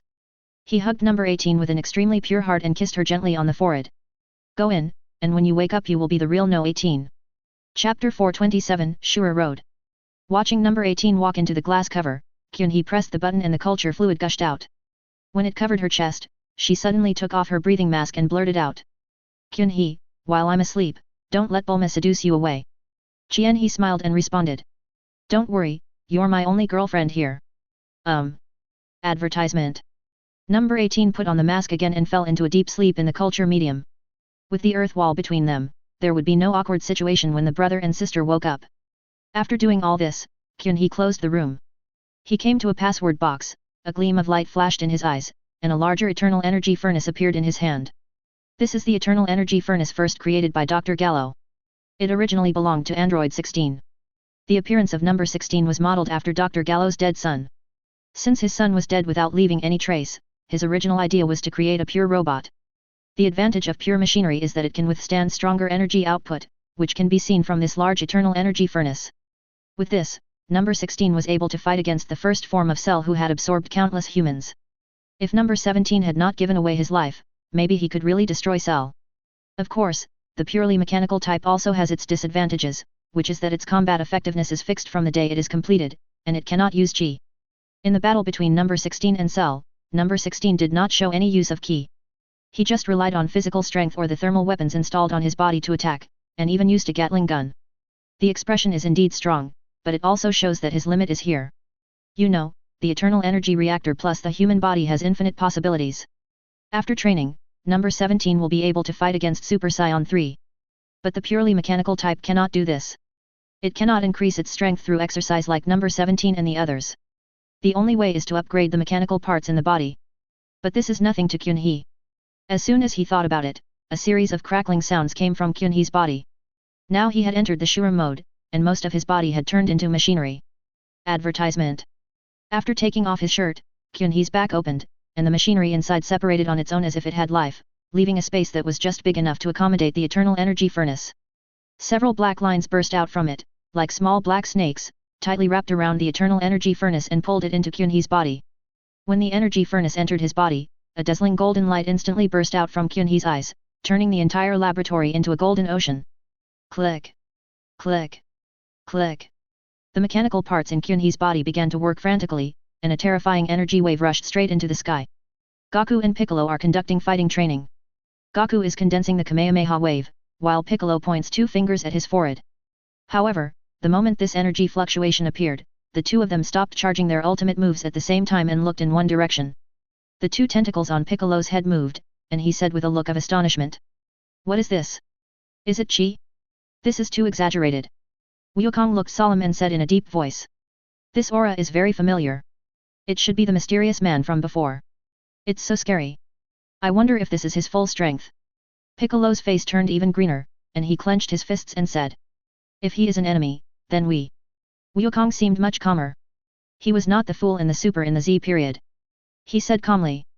No, with his strength, he wouldn't take us seriously at all, but he still told us about the scions, which shows that he is not a bad guy. I hope so. Well, let's continue training. He's still too far for us. Right now we need to worry about those 2 scions. Humph, you don't need to tell me, take my move, the Devil's Light Killing Cannon. Nanny. Piccolo. That's so mean. Advertisement. I am the devil. Despicable is the best compliment to me, you big fool. Really? Then how about this move? Sun Fist. A hole. My eyes. In the laboratory, all the golden light has been gathered into Kyunhee's body. He clenched his fist and felt that he could blow up a planet with one punch. Kyunhee's Shura Road is originally linked to the power of the pupils. The stronger the power of the pupils, the stronger his Shura Road will be, and the higher the mechanical strength in his body will be. Therefore, all his mechanical parts can evolve like his physical body, and the shortcomings of pure mechanical types no longer exist for him. Before this, Chijia had a variety of powerful attacking moves, but he still had a shortcoming, which was that his physical strength was not high enough. Of course, this was relative to some characters in the later period of Dragon Ball. If placed among the pirates or Hokage, his physical strength is still at the level of dimensionality reduction attack. However, although he can remain undefeated with his energetic body, sometimes physical combat is the romance of a true man. This time, with the support of the eternal energy furnace, plus his own energy, Kyunhee is now increasingly unsure of how strong he really is. There is a computer in Dr. Gallo's laboratory that can calculate combat power, and its computing power is much stronger than the one brought by Raditz. Don't question Dr. Gero's scientific research ability. You should know that the detector in No 16's head can detect the combat effectiveness of Cell in his first form at full power. However, when Kyunhee used it to calculate his own combat power, the number displayed on it was 3 question marks, which almost smoked. In desperation, Kyunhee had to give up the idea of measuring his own strength by combat effectiveness. Now his target has been set on those so-called gods. In his eyes, the only ones who can truly be called gods in the Dragon Ball world are the god of destruction and the angels. Creatures like King of the Gods are a complete insult to the title of god. They may have some strange abilities, but compared to Dragon Ball, they seem so pale and powerless. Kyunhee complained a little, then sat down cross-legged, guarding number 18 inside, and also Lapis. Chapter 428 Number 17 and Number 18. Half a year passed quickly, and a red light finally came on above the glass cover containing number 18 and Lapis. With 2 more dripping sounds, the 2 glass covers fell at the same time, and the culture fluid that had become transparent slipped out. No 18's eyelashes twitched a few times, and then she slowly opened her eyes. Her gaze was a little dazed, and it was obvious that she had not yet recovered from half a year of sleep. She subconsciously called out Chijia, but the one who responded was Lapis next door. Sister, are you awake too? Advertisement. Number 18 stretched her stiff body and noticed that a set of clothes was already placed on the ground, a black and white short-sleeved shirt and a pair of light blue tight jeans. This was obviously prepared by Kyunhee in advance. Number 18 smiled knowingly, picked up the clothes on the ground, dressed herself, and walked out of the earth wall. Lapis was a little slower.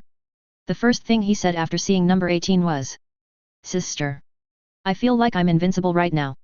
Number 18 raised his eyebrows and said in a dangerous tone, "Oh? Really?" As he spoke, number 18 clenched his fists, and the detectors in Lapis' eyes began to jump wildly. The numbers on them showed that No 18's combat power was even higher than his own.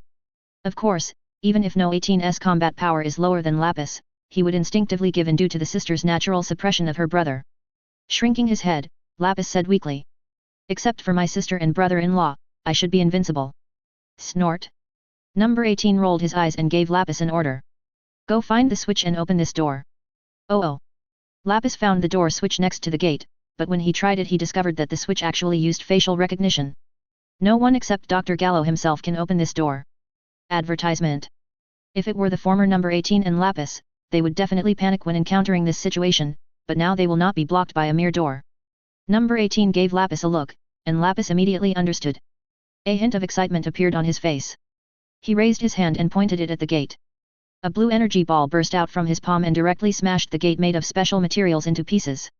Lapis shook his hair proudly, and number 18 walked directly into the smoke produced by the explosion. When she walked out of the smoke, she saw Shigia standing there with a smile. How is it? Are you satisfied with this power? Number 18 was stunned for a moment, then a look of surprise appeared on her face. She rushed directly towards Kyunhee and dived into Kyunhee's arms. It must be said that number 18 is indeed very powerful after becoming an artificial human, and she has just woken up and cannot control her own power. If an ordinary person had been hit by her like this, he would probably have become a pile of rotten meat by now. Number 18 raised his face and pouted and said. I thought you left. He touched No 18's golden hair and said with a smile. I've been guarding here the whole time. In fact, I knew the moment you and Lapis woke up, but I just wanted you to test your strength first. How about it?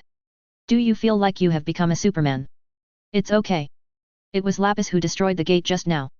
Actually, I don't have any idea about strength. To be honest, I became a cyborg just to age slower. Who told you to be a god? Haha, don't feel any pressure. I'm here and won't let you get upset about this kind of thing. Well, God is omnipotent. From now on I will be your most devout believer. Really? Then let me see your sincerity as a believer. Number 18 smiled slightly. She stood on tiptoe and was about to kiss Jianhe on the lips. Suddenly, an inopportune voice came. Ahem, brother-in-law, sister, am I showing up at a bad time? Number 18 froze, she turned around and glared at Lapis fiercely, and asked. What do you think? Lapis shuddered and began to whisper. In fact, I have been waiting in the smoke for a long time, but the smoke will eventually dissipate, you can't blame me.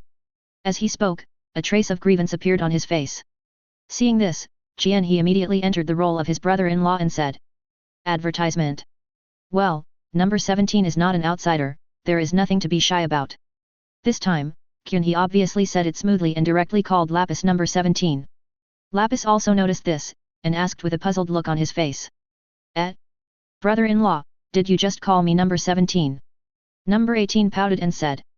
Shigia, this is another nickname you gave me, right? Why is Lapis's number before mine? I'm obviously the older sister. Forward. It is really difficult for Shigia to explain this question. He can't just say that he saw it on Dragon Ball, right? After thinking about it, Kyunhee started to lie again. It's because you're the older sister that I gave Lapis a smaller number. Isn't that reasonable? Kyunhee was so calm when it came to telling lies, and number 18 didn't bother about this issue either, letting Kyunhee call her whatever she wanted. Number 17 blinked and looked at Kyunhee, wanting to use the detector to see what level of combat power his brother-in-law as a god had reached. However, he stared at Kyunhee for a long time, but the detector in his eyes still did not respond, as if Kyunhee standing there did not exist. He thought his detector was broken, so he hurried to check on number 18 again. This time the reaction was very violent, the same as the result he had just obtained inside the door. Number 18 frowned and asked. Lapis, what are you doing? What are you staring at? I just wanted to see my brother-in-law's fighting ability, but the detector didn't respond.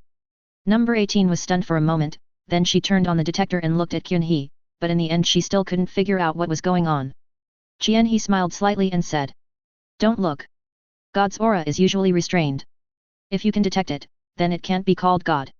As he spoke, a golden light flashed across Kyunhee's eyes, and he released a slight aura. The detectors in number 17 and No 18's eyes lit up with warnings. A big red exclamation mark appeared in both of No 17's eyes. He swallowed and muttered. It has to be my brother-in-law. Chapter 429, The Scion Arrives. No 17's newly inflated self-confidence collapsed instantly, and he couldn't help but ask. Brother-in-law, are all gods so powerful? How many gods are there in this world? Of course not. There are many gods, but most of them are actually very weak. Take the gods on earth for example. You can crush them to death with one hand right now. What about the strong ones? The strong ones are beyond your ability to deal with. If you encounter the god of destruction, you won't even be able to escape. Advertisement. Brother-in-law, what about you? Can you defeat this god of destruction? I don't know about that. Maybe we can be evenly matched. Chijia spread his hands. His divine realm was not in the same system as the Dragon Ball world, so he really couldn't answer this question. Number 18 clenched his fist and waved it twice, saying, I believe you are the strongest. Kyunhee smiled. In the other two worlds, he was indeed the strongest, but now they were in the Dragon Ball world after all, so it was better to keep a low profile. He turned and walked out of the laboratory, with number 17 and number 18 following behind him. This laboratory was built on a mountain. Qianhe flew into the air after he walked out of the door. He looked down at the laboratory and said, There's no need for this place to exist anymore. As he spoke, a golden light flashed in Kyunhee's eyes, and without him making any movement, the entire laboratory suddenly exploded violently, and an entire hill disappeared completely. However, even though Kyunhee flattened the hill, number 18 still fired another energy bomb. She was venting her anger. In her opinion, if it weren't for Kyunhee, she and her brother would have been transformed by Dr. Pervert into two monsters without their own thoughts. She lifted her long golden hair that covered her forehead, and the charred ground below was reflected in her eyes. From now on, she was no longer the weak Lazuli. After returning to the city, Chijia moved directly into No 18's house. This was proposed by number 18. She didn't believe that Chijia, who was a god, would be the principal's nephew. In this way, Kyunhee lived with number 18 and the others for a while. On this day, two meteors suddenly streaked across the sky above the city. Kyunhee lay on the school railing with a smile on his lips. Are you finally here? I wonder how prepared Gaku and the others are. Number 18 asked. Advertisement. Chijia, what are you talking about? Who's here? Two aliens. Aliens? Are they strong? They are quite weak. To you now, they are no different from two ants. Just as he finished speaking, there was a loud noise. Qianhe raised his eyebrows and looked at a small mushroom cloud rising in the distance. He said, Hey? Why did Vegeta and the others land here this time? Number 18 curled his lips and said, They've caused so much damage just after arriving. It seems that these two aliens are not good people. Kyunhee, should we go and take a look? Let's go and take a look. It would be troublesome if a bald guy destroyed the city. After saying that, Kyunhee grabbed No 18's hand, and with a flash of his body, the two of them disappeared at the same time. Inside the Universal Capsule Company, a large pit appeared on the wide private lawn, and in the pit were two white spherical spaceships. Bulma and a group of staff members were gathered around the pit, including Yamcha. Bulma's face was solemn. She didn't expect that the Scions would appear in her company so coincidentally. Yamcha also put away his usual playful smile. He stood in front of Bulma like a man and said in a deep voice, Bulma, go and inform Gaku and the others, let me hold them back. Bulma nodded and was about to turn and leave when the two spaceships below responded. The hatch opened, and a bald man and a petite man with an impressive hairline walked out. Both of them were wearing armor-like clothing and had detectors on their faces. They were Nappa and Vegeta. Nappa looked up at the people above and turned on the detector out of habit. Seeing the numbers displayed on the detector, Nappa laughed disdainfully and said, They are so weak. Except for the tall guy, none of the others have a combat power higher than 5. Vegeta crossed his arms and said calmly, Don't underestimate the enemy. These earthlings seem to be able to hide their combat power. Perhaps the guy with a combat power of over 20,000 is among them. Hearing this, a drop of cold sweat ran down Nappa's bald head. He nodded and said, Yeah, that's true. We still have to be careful. Advertisement. Vegeta glanced at him, cursed him as a waste in his heart, and said, But you don't have to worry too much. I only see fear in these people's eyes. They should be just a group of ordinary earthlings. After saying that, Vegeta crossed his arms, and his body slowly floated up and landed in front of Bulma and the others. Although he was not very tall, the strong murderous aura from him still forced everyone to subconsciously take a step back.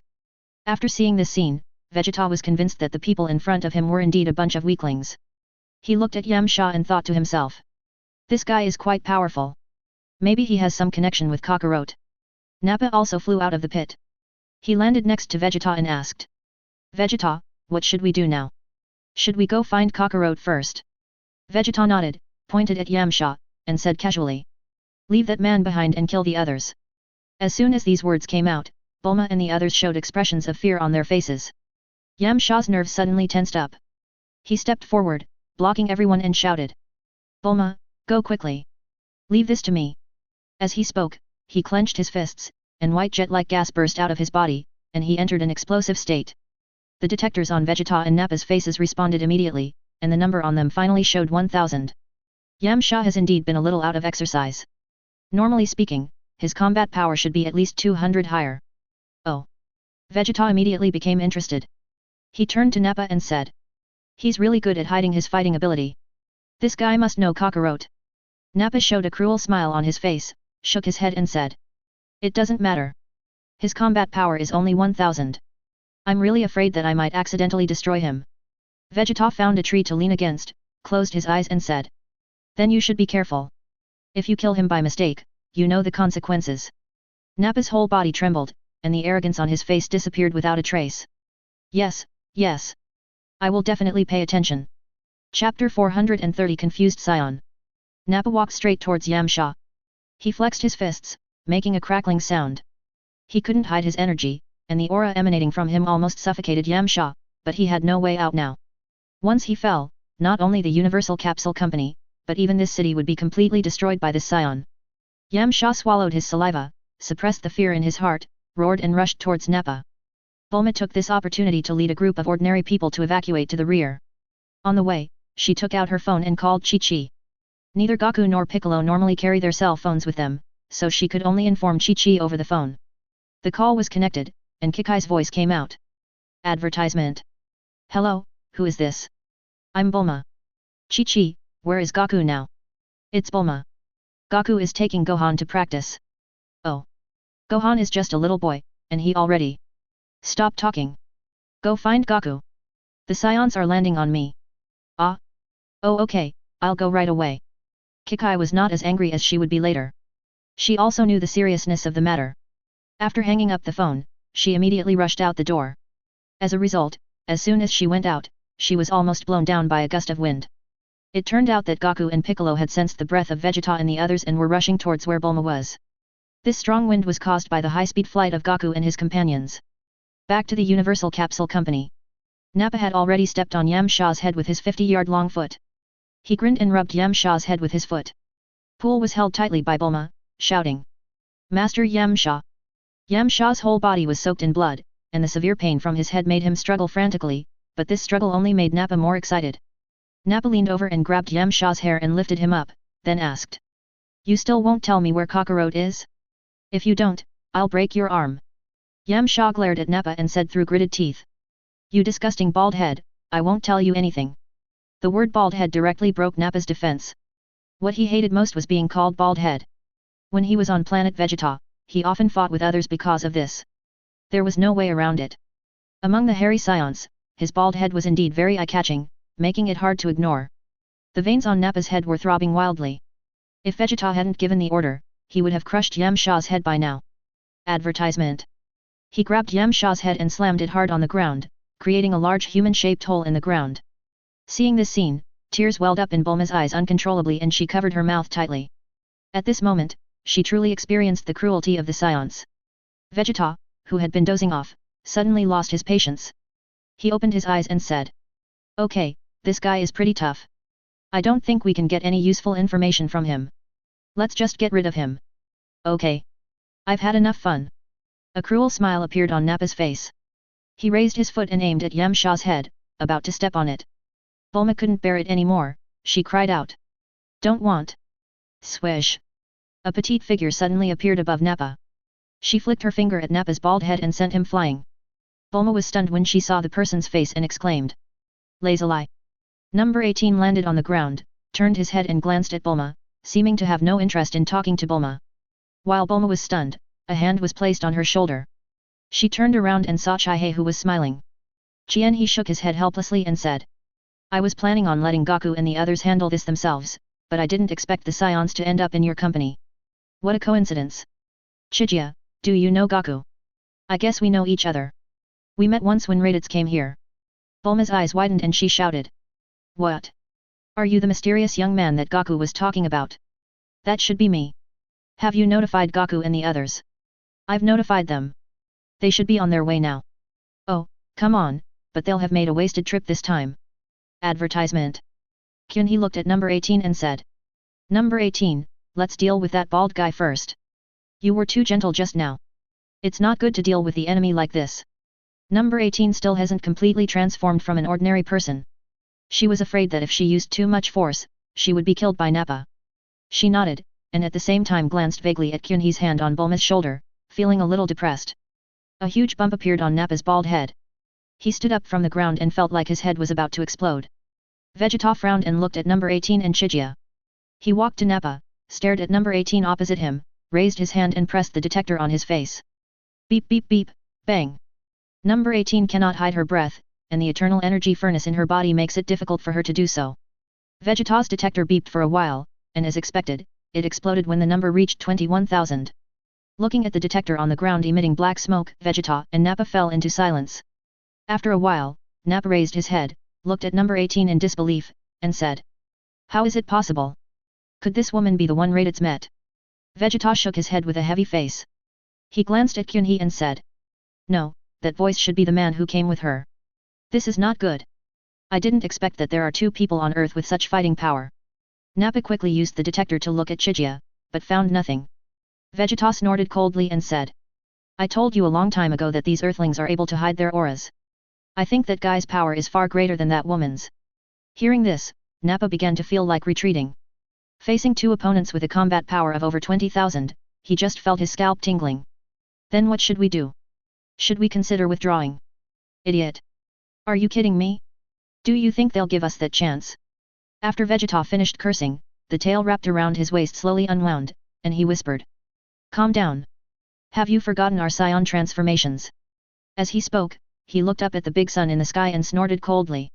"It's still too early now. Looks like I have to use that trick."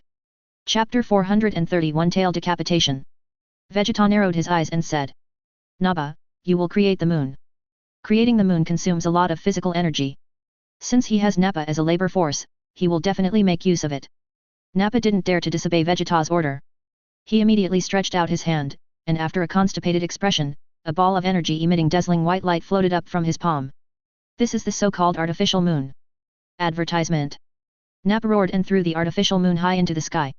The two of them stared at the moon in the sky. Amid Bulma's horrified expression, their bodies swelled rapidly and soon turned into a giant chimpanzee. The appearance of the two chimpanzees quickly caused panic in the city, and for a time, screams were heard everywhere. He crossed his arms and looked at the two huge monsters with great interest, especially the combat uniforms they were wearing. The quality was really good, at least there was no problem of unraveling in the crotch.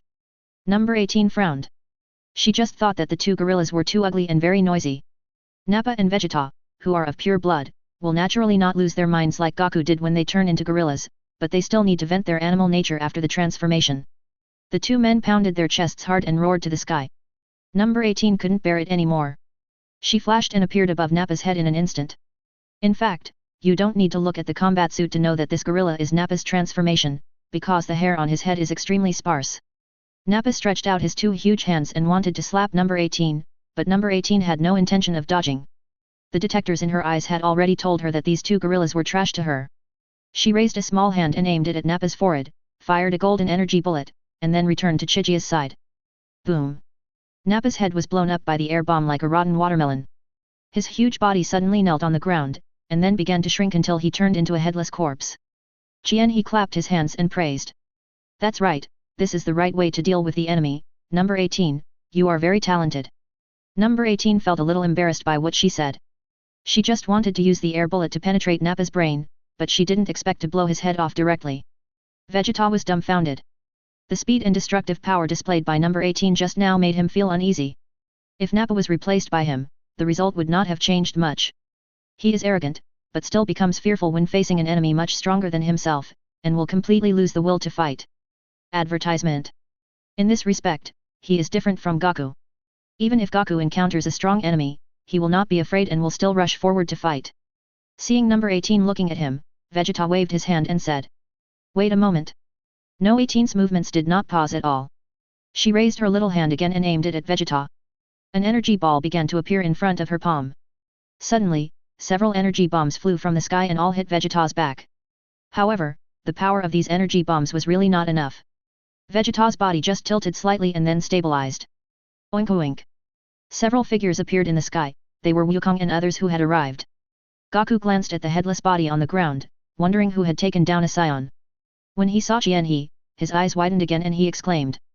It's him. Krillin and the others had never seen Shijie before. After hearing what Gaku said, they began to look around and asked. Who are you talking about, Gaku? A layer of cold sweat appeared on Piccolo's head, and he said in a deep voice. He's talking about the young man standing next to Bulma. He's many times more terrifying than a scion. Vegeta stared at Gaku in the crowd and asked. Kakarot. Wukong frowned. He still hated this name and retorted directly. My name is Sun Wukong. Humph. You don't admit it. You can't fool me with your appearance of a low-ranking soldier. These two people seemed to be born to be incompatible. They started to bicker with each other as soon as they met. If it weren't for number 18 and Shijie, Vegeta would have taken action long ago. Number 18 still had her palm facing Vegeta. She turned her head and asked Shijie. Shijie, do you want to kill that Vegeta? Advertisement. As long as Shijie nodded, the energy bullet in her hand would immediately turn Vegeta into a pool of minced meat. Qianhe thought about it and said. Forget it, let's leave Beilao Er to fight against Wukong. Beilao Er? Qianhe, you really like giving people nicknames. Number 18 covered her mouth and chuckled. She slowly came to stand beside Qianhe. No one would have thought that this girl who looked very cold just raised her hand and blew a scion's head off. Qianhe gently put his arms around No 18's waist. He looked at Vegeta, and two golden rays shot out of his eyes, directly cutting off the tail behind Vegeta's butt.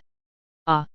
Vegeta let out a scream, and after his tail broke, the hair on his body quickly faded away, and his body began to shrink, and soon returned to its original shape. He held his bleeding butt tightly, his eyes wide open. Qianhe clenched his hand again, and several black shackles appeared out of thin air around Vegeta, directly hooping him up. Wukong and the others fell back to the ground and looked at Qianhe in surprise, wondering what he meant by doing this. Qianhe ignored Gaku and the others for the time being. He spread out his palms, and Vegeta's shrunken tail appeared in his hands, still with some warmth remaining on it. Number 18 looked at the tail curiously and asked. Shijie, what do you want this tail for? Do some research. Have you forgotten that I'm Dr. Shijie now? As she spoke, Shijie pinched No 18's face with her other hand, then froze Vegeta's tail and threw it into the gate dimension. Vegeta was still struggling frantically on the ground, but no matter how hard he tried, he could not break free of the black shackles on his body. These black shackles are similar to the black rods made with yin-yang tsuku. However, the quality of ordinary black rods is naturally not on the same level as those made by Shijie, the god of Satsuki. Even if Vegeta exploded into a Super Saiyan, he could not break the shackles. After doing all this, Qianhe looked at Wukong, a smile appeared on his face, and said. I'll leave this guy to you. By the way, let me remind you that there is an even more terrifying force behind the Scions, so keep working hard, everyone. Don't count on me to arrive in time next time. After saying that, Qianhe pulled number 18 into his arms, held her up in a princess hug, and her figure instantly disappeared from the spot. Chapter 432 Scion Bloodline. After returning home, Qianhe took Vegeta's tail out of the door space and held it in his hand to examine it carefully. The TV was still broadcasting today's news, and the picture showed two black giant apes howling towards the sky, which looked very oppressive. However, the next scene was that the head of one of the giant apes suddenly exploded, while the other one gradually shrank until it disappeared. The last scene is Bulma being interviewed. She explains that the two giant apes are new creatures developed by their company. They have been shrunk using technology and are not convenient to display. Qianhe looked up and continued to study the tail in his hand. Advertisement. Number 18 walked over and watched TV for a while. Putting aside the issue of Shijie, she still admired Bulma, the genius girl. She praised. Bulma's excuse is really impeccable. This way, there won't be any panic. Yet, she's always been smart. Number 17 had just finished taking a shower. He wiped his wet long hair with a white towel and said casually. Are you talking about Bulma from the Universal Capsule Company? She is indeed amazing. She was born in such a family and is a genius herself. Number 18 did not comment either. She did not want to keep talking about other women in front of her boyfriend. Number 17 also tactfully kept her mouth shut. Qianhe once again froze his tail and put it back into the door space, and number 18 sat next to him and asked. Qianhe, you've been looking at this tail for quite some time. Have you figured out anything? It's not bad. I have to say that the Scion race's talent is indeed good. But those two Scions today were so weak. They couldn't even take one of my attacks. That's because they haven't really developed their bloodline power yet. Scions are not as simple as they seem. Oh, okay. So what is the power behind them that you mentioned today? Is it very strong? They are very strong to them, but they are just a bunch of weaklings to you. Don't worry about them. He gently squeezed No 18's little hand and thought to himself. We should have preserved the equipment when we destroyed the lab. Anyway, let's go to Bulma's place tomorrow. She will definitely have enough equipment. Advertisement. The next morning, Chijia appeared in front of Bulma, scaring Bulma who had just finished washing up. Chijia? Why are you here? Chijia took off her baseball cap, and her long snow-white hair fell down like a waterfall. Bulma was stunned by the scene. She also realized her own gaffe and quickly coughed twice to cover up her embarrassment. He greeted him and said with a smile. I'm sorry to scare you. I came to you today to borrow your laboratory. Is that okay? Of course, you saved my life yesterday, so this is nothing. But wait for me, I'll be back soon. After saying that, Bulma turned and ran back to her room, put on her makeup at the fastest speed in her life, and changed into her favorite clothes. When she appeared in front of Chijia again, she seemed like a different person. Chijia was shocked by Bulma's speed. In his impression, putting on makeup for a woman should be a very long process, but Bulma only took less than 5 minutes this time, which was really impressive. Of course, this is also because Bulma's foundation is very good, she just needs to put on some lipstick and tidy up her hair a little. After changing her clothes, Bulma became more confident. She stood in front of Chijia with her hands behind her back, a bright smile on her face, and said. Okay, sorry to have kept you waiting, let's go to the lab now. He nodded, and the two chatted casually on the way. How is Mr. Yamsha? I saw he was badly injured yesterday. It's okay. Wukong has already given him senzu beans. He's probably driving out to play again now. Speaking of this, Bulma's face looked a little unhappy. She was originally quite moved by Yamsha's behavior yesterday, but she didn't expect that this guy would return to his old nature once he got better. He noticed the change in Bulma's expression and immediately changed the subject. What about Gaku and the others? Are they training again? Yeah. They left with that scion named Vegeta yesterday. That guy has been swearing since you left. He's so annoying. He's the prince of the scions, so it's normal for him to have a bit of a temper. Advertisement. Tisk. He looks like a prince at that height. I think you look like a prince. The two chatted and laughed all the way to the laboratory. As the world's largest technology company, the experimental equipment here is naturally very complete, and it is definitely much better than Orochimaru's battle-damaged laboratory. Chijia took out Vegeta's tail and placed it on the experimental table, and extracted the scion cells from it. If these cells were placed in front of Orochimaru, he would be so greedy that he would cry. The energy contained in them is far beyond the Hashirama cells that he has studied for his entire life. Chijia wants to use these cells to obtain the scion bloodline power. Having eaten the fruit of the ultimate sacred tree, his body's compatibility is very high, so it is not difficult for him to implant some scion cells. But now he suddenly hesitated again, because he felt that these cells were not of the best quality. As the Prince of Scions, Vegeta's blood purity is naturally needless to say, but compared with Broly, he is nothing.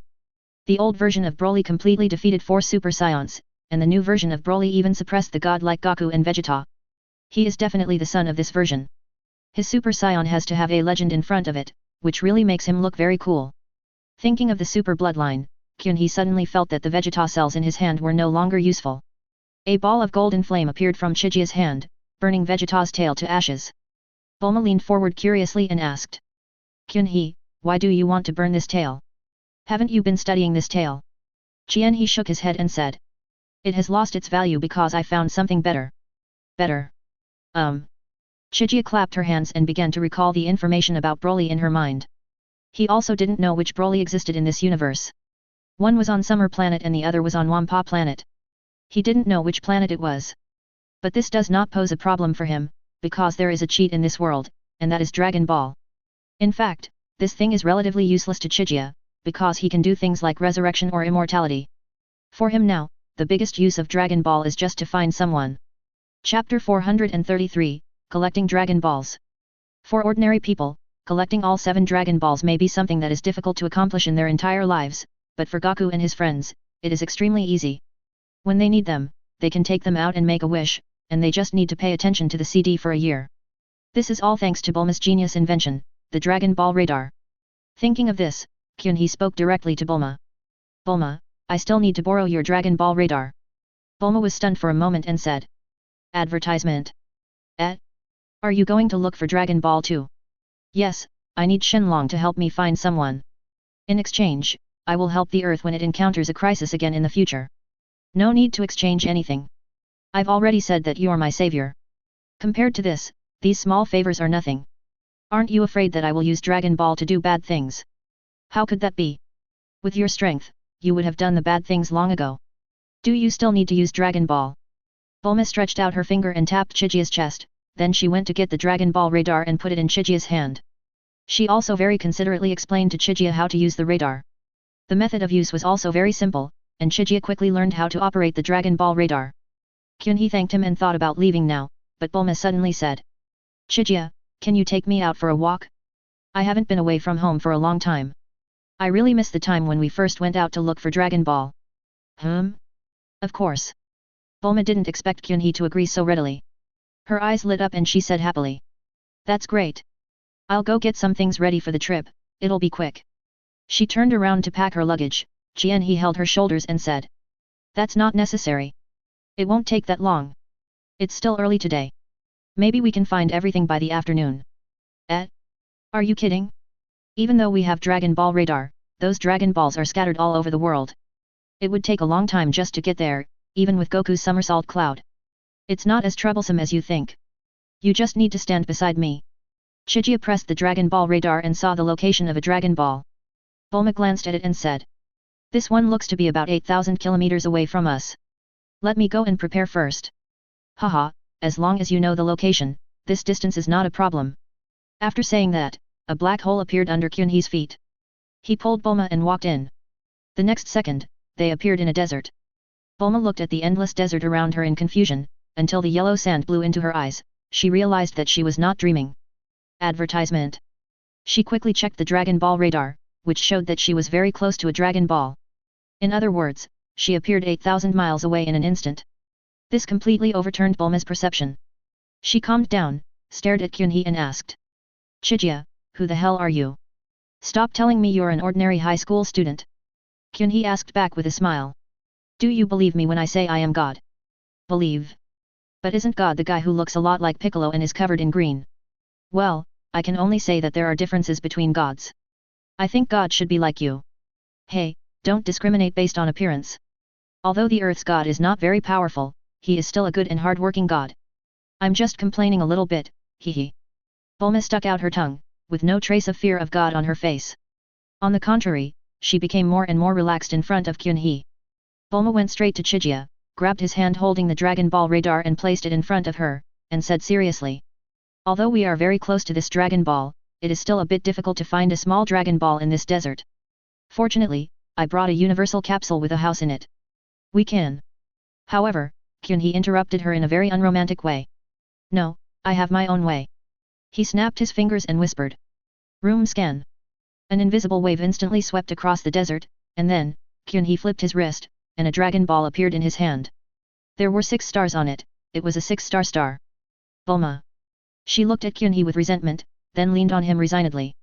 Judging from this efficiency, Kyunhee's statement that they could find all the Dragon Ball players in the afternoon might be a conservative one.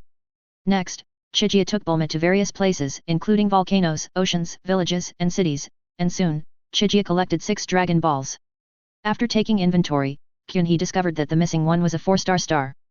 Bulma pursed his lips and said. There's no need for radar on the 4-star planet. It's with Wukong. We can just go find him directly. Advertisement. Kyunhee couldn't help laughing at Bulma's expression and said. Okay, I really have something to do this time. I'll play with you again next time. Just consider it as a favor to you. Then you must keep your word. Of course I keep my word. Have you forgotten that I am God? God will not lie. Bulma's mood immediately became cheerful. She leaned forward and shouted. Okay. Let's go find Goku now. Baizai Mountain. Above the sky, 2 figures were entangled together. They were Goku and Piccolo. Gohan stood on the ground, looking up to cheer for the 2 men. Beside him was Vegeta, who was tied up tightly. Vegeta had a constipated expression on his face, and he gritted his teeth and said. Hey! Little brat! Can you please stop yelling?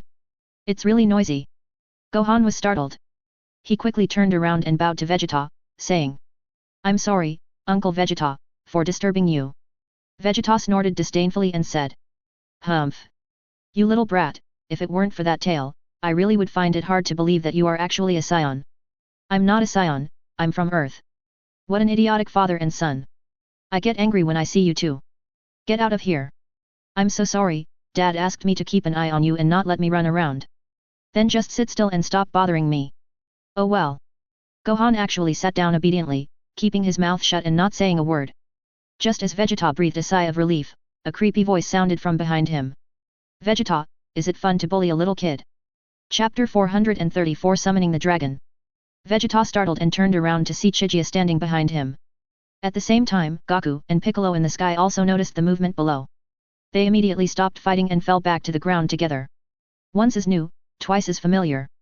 When Wukong saw Kyun-hee, he immediately smiled and greeted him. Yo! Chijia-kun. Kyun-hee smiled and nodded in response. It was still easy to like Goku in the Z period, as he had a kind of wise yet foolish feeling. Advertisement. As for the Super One, it makes people feel really stupid. Compared to Goku, Piccolo and Vegeta seemed very nervous. They couldn't chat and laugh freely in front of a strong man whose strength was countless times greater than theirs. Bulma waved her hands vigorously behind Chijia and shouted. Hey, hey, hey! Didn't you guys notice me? It's Bulma, why are you with Chijia? Humph. Chijia and I are much more familiar with each other than you are. The two of us are out here today to collect Dragon Balls. Dragon Ball? Vegeta's ears twitched. He was lured to Earth by this thing and became like this. Wukong scratched his head and said. So you guys are here to look for the 4-star planet, right? I left it at home, I'll go get it right away. After saying that, Wukong flew directly towards home. He didn't ask what Chijia wanted to do with the Dragon Ball, because he was also very grateful to Chijia for subduing the Scions yesterday, otherwise Bulma and the people in that city would have turned to ashes long ago. For someone like Wukong, if you treat him to a meal he might remember you for the rest of his life, let alone such a great favor. After a while, Goku flew back with the 4-star ball, but there was a scratch on his face, which looked very eye-catching. Bulma asked curiously. Goku, what's going on with your face? Wukong sighed and said. Chi-Chi caught me. She said I brought Gohan out again today. How dare I go back? Vegeta snorted coldly and said disdainfully. Kakarot, you are a Scion after all, but you were hurt by an Earth woman. You are really a disgrace to the Scions. Advertisement. Hey! I told you I'm from Earth. Humph. You don't have the final say on this. The blood flowing in your body can't deceive anyone. Bulma held her forehead and said helplessly. You two idiots, what's there to argue about? Gohan took the opportunity to trot over to Chijia and Bulma and shouted crisply. Brother Kyun-hee, Aunt Bulma, hello. Gohan looked really cute at this time. Kyun-hee squatted down and touched his head, saying. Hello, Gohan. Bulma was immediately furious and said angrily. Gohan. Do I look old? Don't call me auntie. But I've called you that before. No means no. I am about the same age as your brother Kyun-hee, so you have to call me sister from now on. Chijia glanced at Bulma and thought to herself that she still looked like a high school student, while Bulma had to be at least 25 years old, so how could she say that they were about the same age? Bulma was very sensitive to Kyun-hee's gaze. Her face turned red and she said with her neck stiff. Anyway, you have to call me sister, and I will buy you good things. Really? Sister Bulma. Hey! Bulma was delighted when Gohan called her sister. She immediately took out a few bills from her pocket and stuffed them into Gohan's hand, saying generously. Sister didn't bring anything with her today. Take this money and buy whatever you want. Bulma's family can be said to be the richest family on earth, and money is no different from paper to her. Gohan shook his head and politely refused. Forget it, this is not good. Bulma wanted to say something, but Chijia stopped her and said with a smile. Forget it, Gohan is a good kid. If you want to give him something, just buy him a few more sets of exercises or something next time. It's good for the kid. Bulma froze for a moment, and it took her a long time to utter a word. Advertisement. Kyun-hee, are you a devil? Gohan even shook his head like a rattle and waved his hands repeatedly. I don't want anything. Please don't give me any exercises. I haven't even finished the ones my mom bought me. Hearing this, Chijia realized that Kiki's plan of wanting her son to be successful had already begun. Thinking of the future Nobita fan, Chijia shook her head silently. Goku and Vegeta had calmed down. Goku seemed to be the winner. He came over with a proud look on his face, handed the 4-star ball to Chica, and said. How many Dragon Balls have you collected? Do you need my help? Chijia snapped his fingers, and the 6 Dragon Balls in the gate dimension instantly floated in front of Goku. This scene stunned Goku and Piccolo behind him. Goku stared at the 7 glittering Dragon Balls, swallowed his saliva, and asked. Have you been collecting Dragon Balls before? Before Kyun-hee could speak, Bulma spoke first. Then you are wrong. From this morning till now, it has only taken us less than half a day. Piccolo's face turned even greener and he looked at Chijia in disbelief. If it were him, even with the Dragon Ball radar, it would be absolutely impossible for him to collect all 7 Dragon Balls in such a short time. You have to know that the positions of each Dragon Ball are very far apart from each other, and it takes a long time just to fly. He really couldn't imagine how fast Chijia's speed was, and judging from the look of it, he was even carrying Bulma with him. Vegeta didn't know the ins and outs of this. He just stared at the 7 Dragon Balls floating in front of Chijia, his heart filled with greed. Chijia placed the Dragon Ball on the ground and motioned for Bulma to shout the slogan. After Bulma finished shouting, the sky suddenly turned dark, and the 7 Dragon Balls burst into a brilliant golden light. Then a dragon-shaped light shot straight into the sky, and finally turned into an emerald green dragon. Shenlong's appearance was really impressive. Vegeta was stunned when he saw it for the first time. Before he could recover, a black seal was placed on his mouth. Vegeta stared, unable to utter a word. This was naturally Chijia's masterpiece. If Vegeta intercepted him later, wouldn't he have to wait another year? Shenlong was as aloof as ever. He asked Kunhe and others about their wishes in a low voice. Kunhe didn't buy it. He released a little bit of aura, and Shenlong, sensing this aura, suddenly changed his expression. Bulma and the others were also shocked, as they had never seen such an expression on Shenlong's face. A large drop of cold sweat slid down the dragon's head. It stared at Jianhe below and spoke respectfully. I wonder which god has come. Chapter 435 Broly. Shenlong's performance simply gave Goku and the others a hard time. Even in front of the god who created Dragon Ball, Shenlong might not be so respectful. Bulma said stupidly. Kunhe, are you really a god? Jianhe smiled slightly, without explaining anything, he directly asked Shenlong. I want to find a scion named Broly. Can you tell me where he is first? This shouldn't count as a wish, right? Advertisement. Of course not. I am happy to help you. The dragon's eyes glowed red, and it quickly gave Jianhe an answer. Master Shen, he is on a planet called Summer Star. Hearing this answer, Jianhe nodded slightly and thought to himself. Summer Star? Looks like the old version of Broly. He can be considered a complete lunatic. Then he looked up and said to Shenlong. Very well, you can transfer him here. This is my wish. I'll follow your instructions. The dragon used its ability again, with a flash of light. Broly, with a confused look on his face, appeared in everyone's sight. Normally, the dragon should disappear immediately after fulfilling the wish, but this time it stayed and even asked Kunhe. My lord, your wish has been granted. Is there anything else? Goku and the others were completely dumbfounded, only Bulma managed to say. How about you make me younger? Shenlong looked at her, shook his head and said. My divine power has run out. I can't fulfill your wish. All right. Jianhe did not embarrass it, waved his hand and said. Advertisement. Okay, you can go now. The dragon seemed to be pardoned. It immediately turned into 7 rays of light and disappeared into the sky. The sky then became clear again. Before everyone could come to their senses, Broly suddenly yelled nervously. Kakarot. Wukong responded subconsciously. I told you I won't scream. Bang. Before Goku could finish his words, he was punched away by Broly. By the way, Goku still found King Kai of the North through other means. In addition, the information Kunhe gave him made him realize that Scions could exploit bugs, so now his combat power even surpasses the original time and space. But these are still not enough compared to Broly. Even Broly in normal state is not comparable to the current Goku. Goku almost rolled his eyes after taking the punch, while Vegeta was trying hard to recall things about Broly. He really didn't know that there was such a person among the Scions. He didn't know that this was the sin committed by his father. Fortunately, Broly had no interest in him as a Scion prince. He was still obsessed with Goku who had disturbed his sleep. When Gohan saw his father being beaten, he suddenly became furious. He slightly stimulated his potential and rushed towards Broly like an angry little lion. In the end, he was slapped away by Broly. Piccolo gritted his teeth and rushed forward, but he didn't last more than 2 rounds before being stepped on by Broly. The fighting power displayed by Broly made Vegeta, as a prince, feel ashamed. What made him most uncomfortable was that he actually felt like he was suppressed by his bloodline. Especially when Broly turned his gaze to him, he lowered his head subconsciously, and the feeling of humiliation almost drove him crazy. Fortunately, Broly quickly turned his attention back to Goku. He kept shouting at Kakarot, and a golden aura gradually emanated from his body, and his hair began to float upwards.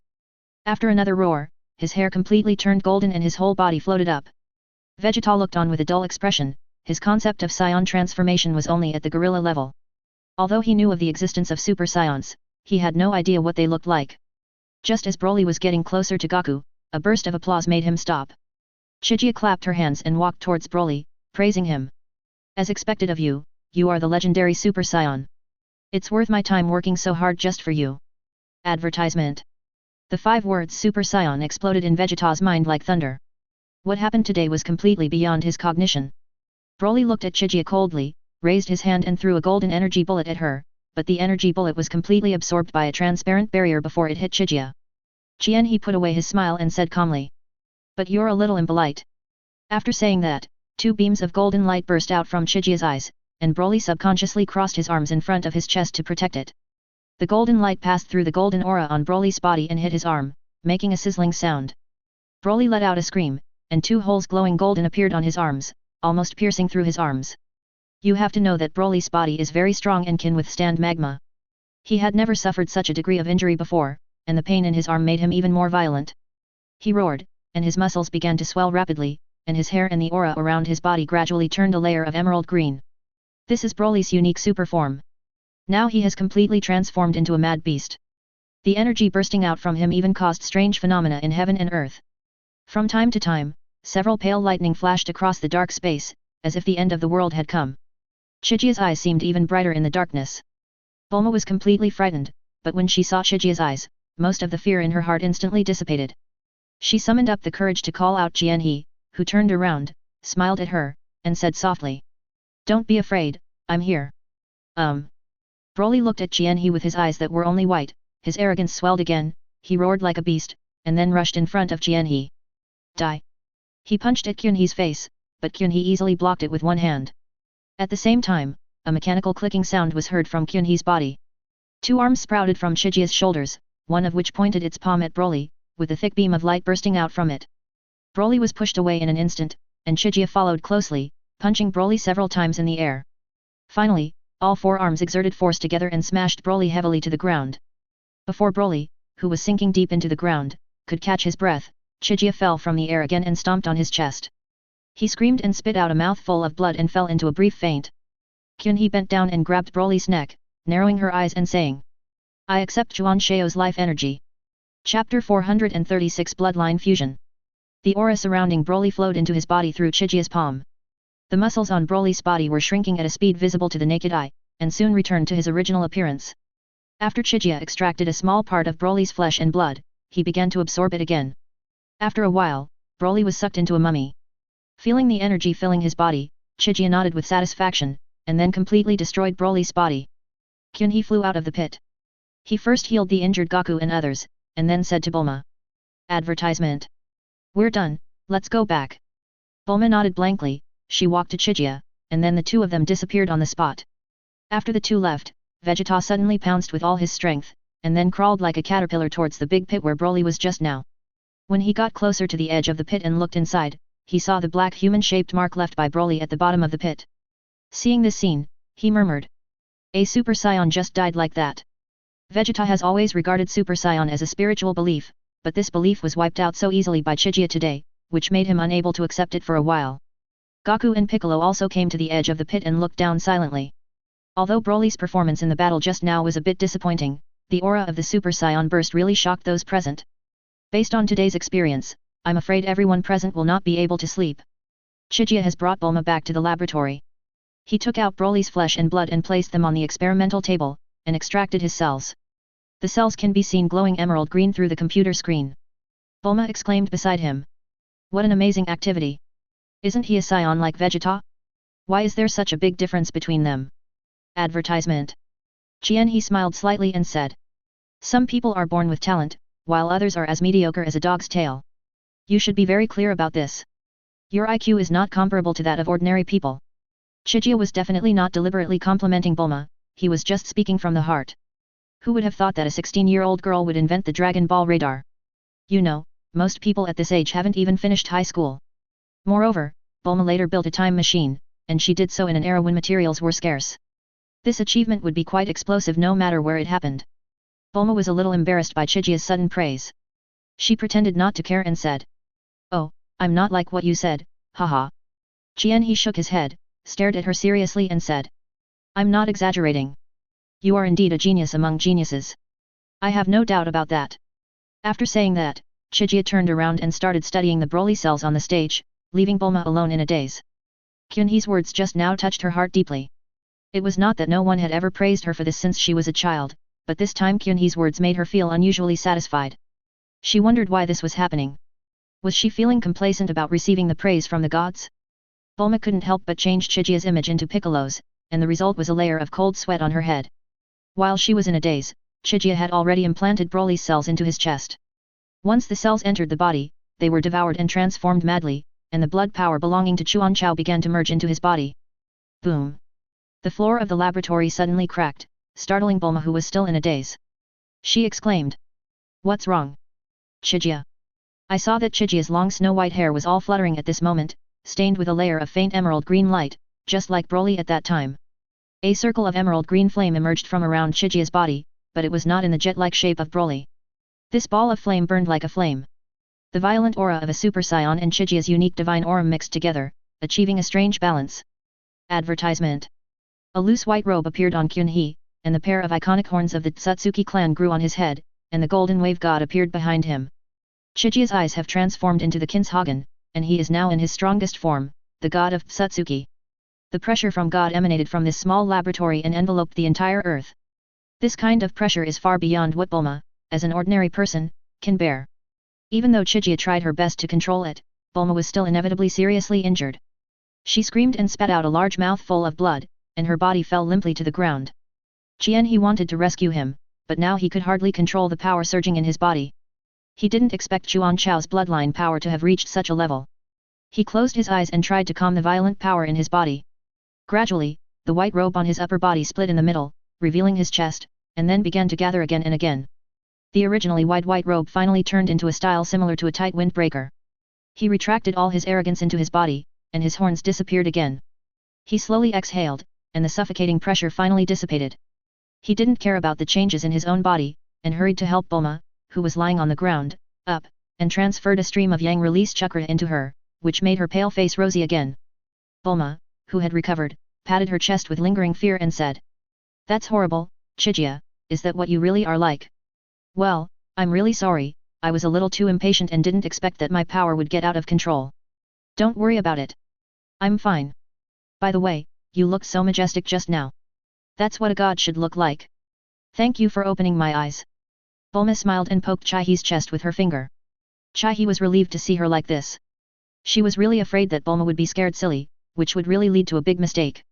However, neither of them realized how ambiguous their posture was at the moment. Chijia was half squatting on the ground, and Bulma was lying in his arms with a smile on her face. An incredulous cry rang out from the door of the laboratory. "What are you two doing?" This voice startled Bulma, and she almost rolled out of Chijia's arms. She looked towards the door of the laboratory and saw Yamcha with a grim face. Somehow, Bulma always felt that the color on Yamcha's head was a little weird. Chapter 437 Green Tea. Yamcha was feeling mixed emotions at the moment. He had just taken a few girls for a ride in the latest sports car developed by the Universal Capsule Company. When he returned to the Universal Capsule Company with a happy face, Chijia's power was just getting out of control. He knelt down at that moment, and when the pressure disappeared, he immediately got up from the ground and rushed into the company to check the situation. Then he saw a heartbreaking scene. His girlfriend was lying in another man's arms. If Yamcha was a Saiyan, perhaps he could awaken a Super Saiyan Green on the spot. He stretched out a trembling finger and murmured. Advertisement. Bulma, you. Bulma also knew that the current state of herself and Chijia would indeed cause great harm to Yamcha. She looked at Yamcha's face with guilt, but this sight immediately made the guilt in her heart disappear without a trace. Just because she saw a bright red lipstick mark on Yamcha's neck. Bulma immediately rubbed against Chijia's arms, giving Yamcha another critical blow to the heart. Before he could lose his temper, Bulma took the initiative. Yamcha, you're really going too far. You don't even bother to clean up the traces after you come back from fooling around, right? Forehead. Yamcha was stunned and subconsciously raised his hand to touch his face. This action contained a lot of information. The anger that had been accumulating in Bulma's heart completely erupted, and she shouted angrily. Yamcha. I can't stand it anymore. We're done. Kyunhee was in a state of confusion throughout the whole process. What was going on? Did he complete Vegeta's interception?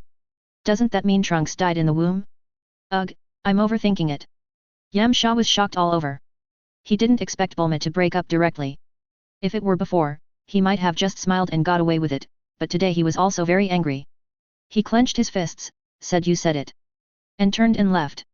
Yam Sha's performance also made Bulma completely disappointed in him. She buried her head in Chijia's arms without saying a word. Jianhe's mouth twitched twice, and he said after holding it in for a long time.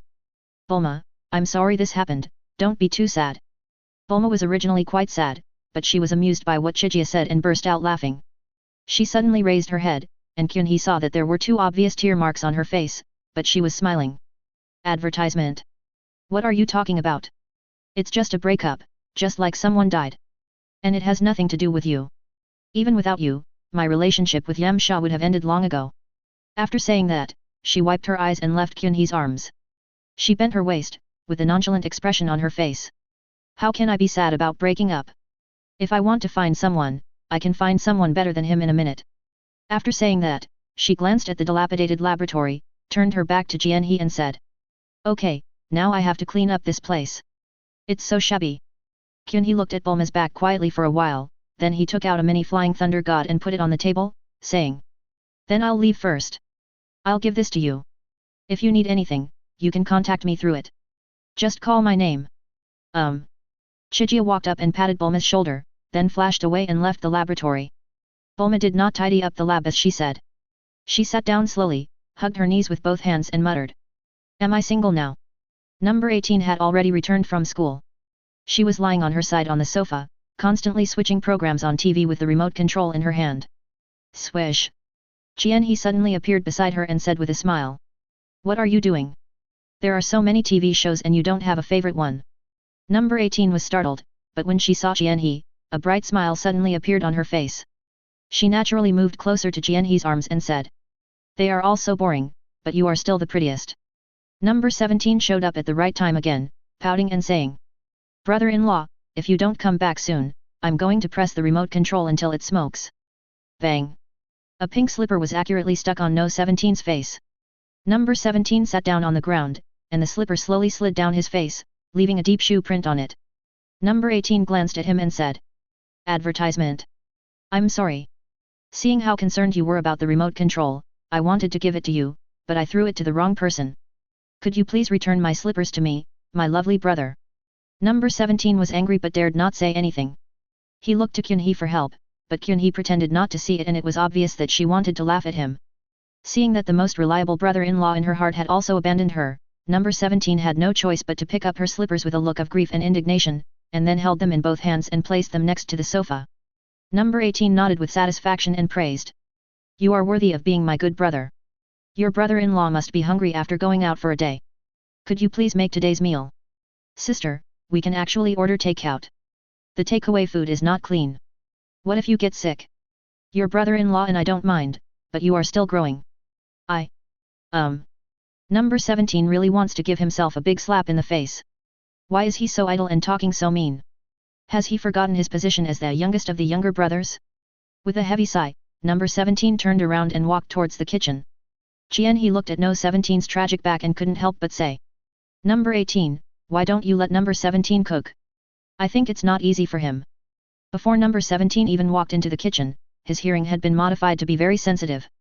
When he heard Jianhe's words, he burst into tears and was deeply moved. Brother-in-law is still the best. However, No 18's next words poured a bucket of cold water on his fiery heart. Don't worry about him. He's full of energy and has a girlfriend. Oh? Number 17 is also in a relationship? Well, that's understandable. He's an adult. Haha, do you know how old the girl he's talking about is? She's 6 years older than him. Ah. Number 17 shrank his head and ran into the kitchen. He felt like he was going to die if he continued listening. Jianhe's curiosity was also aroused. He didn't expect Number 17 to be so explosive when he attacked. He asked. Then do you know the girl's name? My name seems to be something like Marin. Chapter 438 Tale. Marin. Kyunhee remembered that Krillin had a relationship afterwards, and the woman was called Marin. This Marin is a complete green tea Poseidon, and a gold digger at that. If this is really her, then Number 17 is really unlucky in this match. However, given No 17's personality, he shouldn't suffer any loss. At most, he'll teach a few of Marin's backups a lesson, just as an opportunity to gain some experience. Number 18 suddenly moved closer to Kyunhee's chest and sniffed it hard. She said suspiciously. Advertisement. Kyun-hee, the scent on you smells a little familiar. Jian-hee was embarrassed, thinking that No 18's sense of smell was indeed strong enough, but he did not hide anything and recounted everything that happened today. Number 18 was not angry after hearing this, but instead felt sympathy for Bulma. Tisk tisk, so she finally broke up with that Yamcha? Well, actually it's not a bad thing for her. I felt at the time that they were not a good match. Jian-hee spread his hands and did not comment on the matter. Number 18 did not continue the topic. She stood up, stretched, and said lazily. Well. I just hope she can find another satisfactory boyfriend. I'll go see how the meal is going. Kyun-hee nodded. He originally wanted to go and take a look, but when he was about to get up, he suddenly felt an itch on his butt. His expression changed, and he sat back down, holding his butt. Number 18 noticed Kyun-hee's actions and hurried back to his side, asking with a worried look on his face. What's wrong, Chijia? Did you get injured when fighting that Broly? No, that guy can't hurt me at all. It's just that there's something weird going on here. It's not a big deal. Number 18 naturally touched Kyun-hee's butt with his hand without feeling embarrassed at all. Since she wasn't a big deal as she was a girl, Kyun-hee didn't feel embarrassed at all and just let No 18's hand explore her. However, after searching for a long time without any clue, number 17 happened to walk out of the kitchen with a spatula in his hand. The scene in front of him made the spatula in his hand drop to the ground with a snap. Sister, let's just say, can you eat dinner first? I have a date tonight, and you two can do whatever you want then. Number 17, if you don't want to see your motorcycle turned into pieces, get back to the kitchen right now. Okay. Having experienced the experience of having his face smeared with slippers, number 17 turned around decisively and slammed the kitchen door. Advertisement. However, after a while, he came out again and picked up the spatula from the ground angrily. Number 18 rolled his eyes at him and said. Don't forget to wash it. Yes. My dear sister. After dinner, number 17 happily got on his motorcycle and went to find his Marin, leaving the space for Kyun-hee and number 18. However, the two of them did not do anything too outrageous because Kyun-hee always felt that there was something strange about his body. He slept with number 18 in his arms all night in a very innocent manner. The next morning, number 18 got up from the bed with sleepy eyes. She looked at Kyun-hee who was sitting cross-legged on the bed with his arms folded, hugged him from behind, and said in a muffled voice. Chijia, you're up so early, what are you doing, hey? What is this? No 18's eyes suddenly widened because she saw a white tail extending from behind Kyun-hee to in front of him, moving like a little snake. Kyun-hee stared at the tail with a thoughtful look on his face. There is no doubt that this tail has absorbed Broly's bloodline power. Kyun-hee turned and smiled at number 18, then tickled her nose with her tail. Number 18 sneezed twice in a row.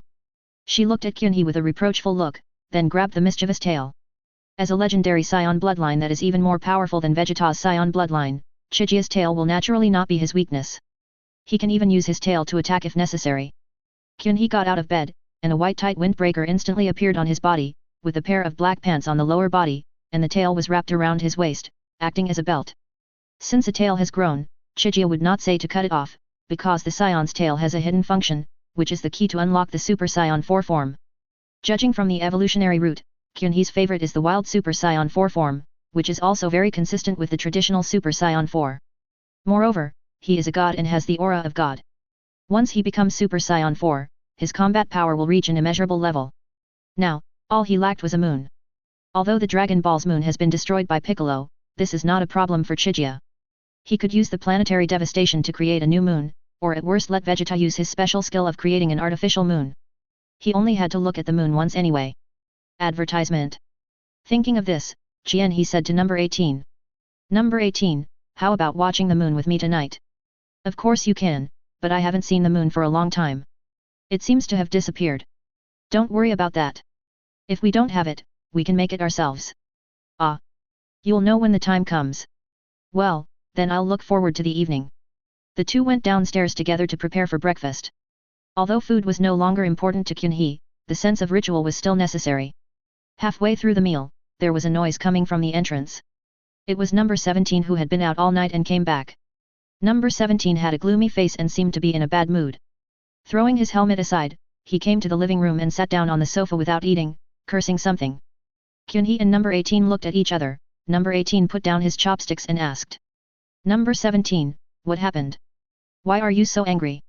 No 17's expression suddenly became aggrieved, and he said. Sister, you don't know what I saw last night? Several men surrounded Marin like a swarm of flies. Are they a bunch of little hooligans? Why not teach them a lesson? No. Marin knows all those guys.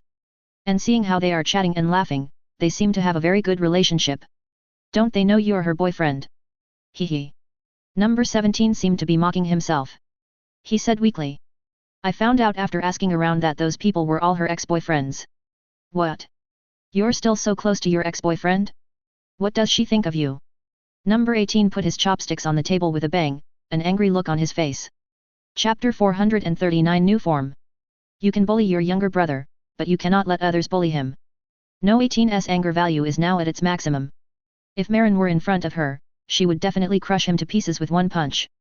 Kyunhee had expected this, after all, he already knew what kind of person Marin was. Number 17 held his forehead with one hand and said helplessly. Forget it, sister. I am unlucky this time. Actually, I did take action yesterday. I sent all those men to the hospital. Advertisement. Okay, this is my brother, I have to vent my anger. By the way, I met a bald guy yesterday. He was also Marin's suitor, but he was a nice guy. After I took action, he dragged me away. Otherwise, it would have been troublesome if he was entangled by the police. This aroused Kyunhee's interest, and he asked. Little bald guy? Is his name Klin? Oh, it seems so. Does my brother-in-law know him? I can't say I know him, but this little bald guy is not an ordinary person. He has some strength. Really? Then you can spar with him next time you meet him. Goodbye, he has some strength, but not much, and he is far from being your opponent. Oh well. Number 18 stood up and walked to number 17, reached out and patted his shoulder, and said. Just stay at home and rest tonight. Kyunhee and I have something to go out for. What is it?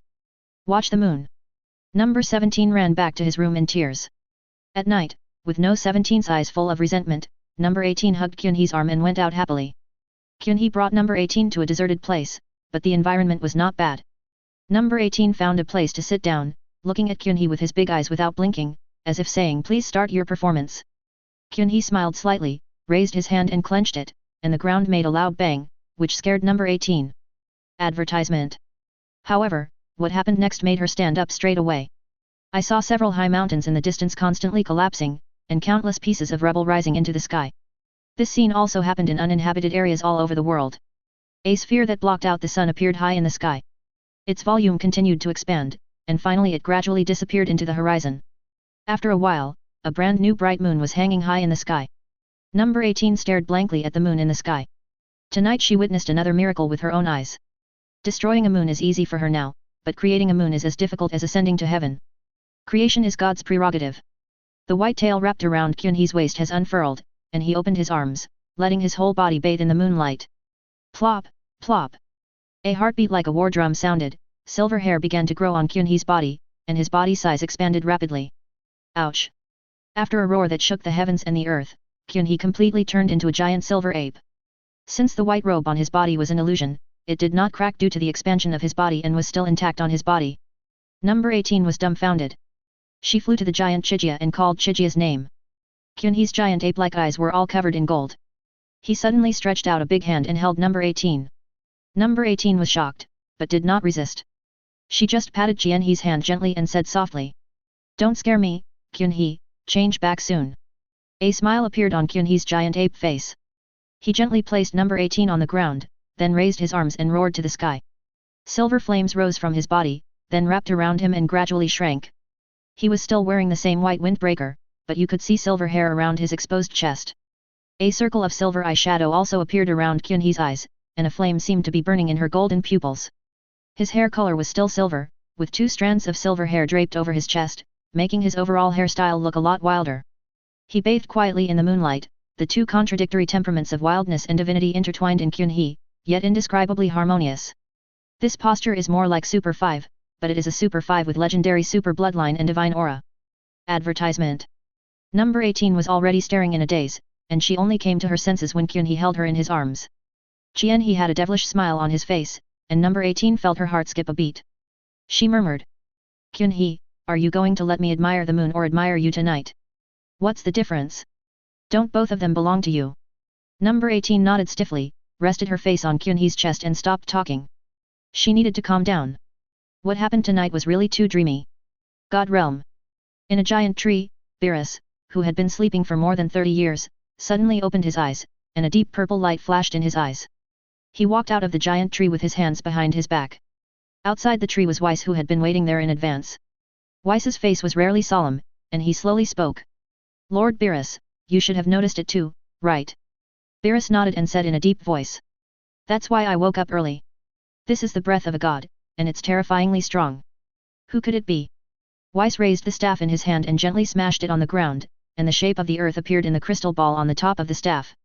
Beerus leaned in and looked at it carefully for a moment, then asked. Did that aura burst out from this planet? What's the name of this planet? It looks very unfamiliar.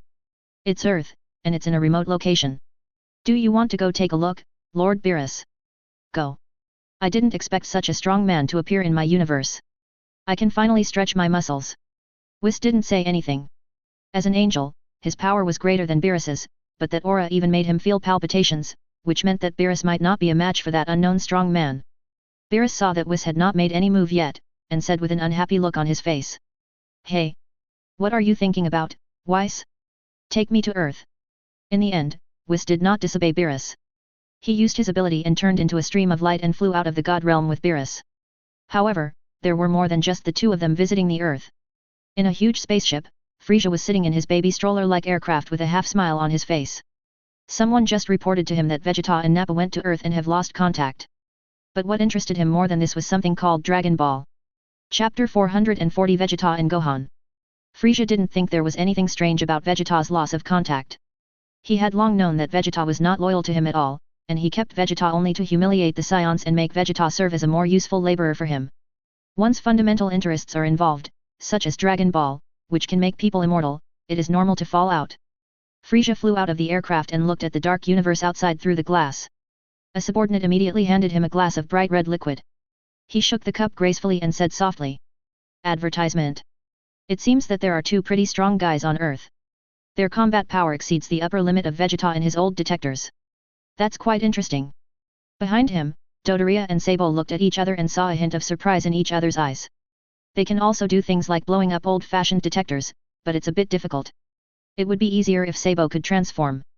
In their opinion, Vegeta and Nappa encountered such enemies, and there were two of them, and they are probably dead on Earth now.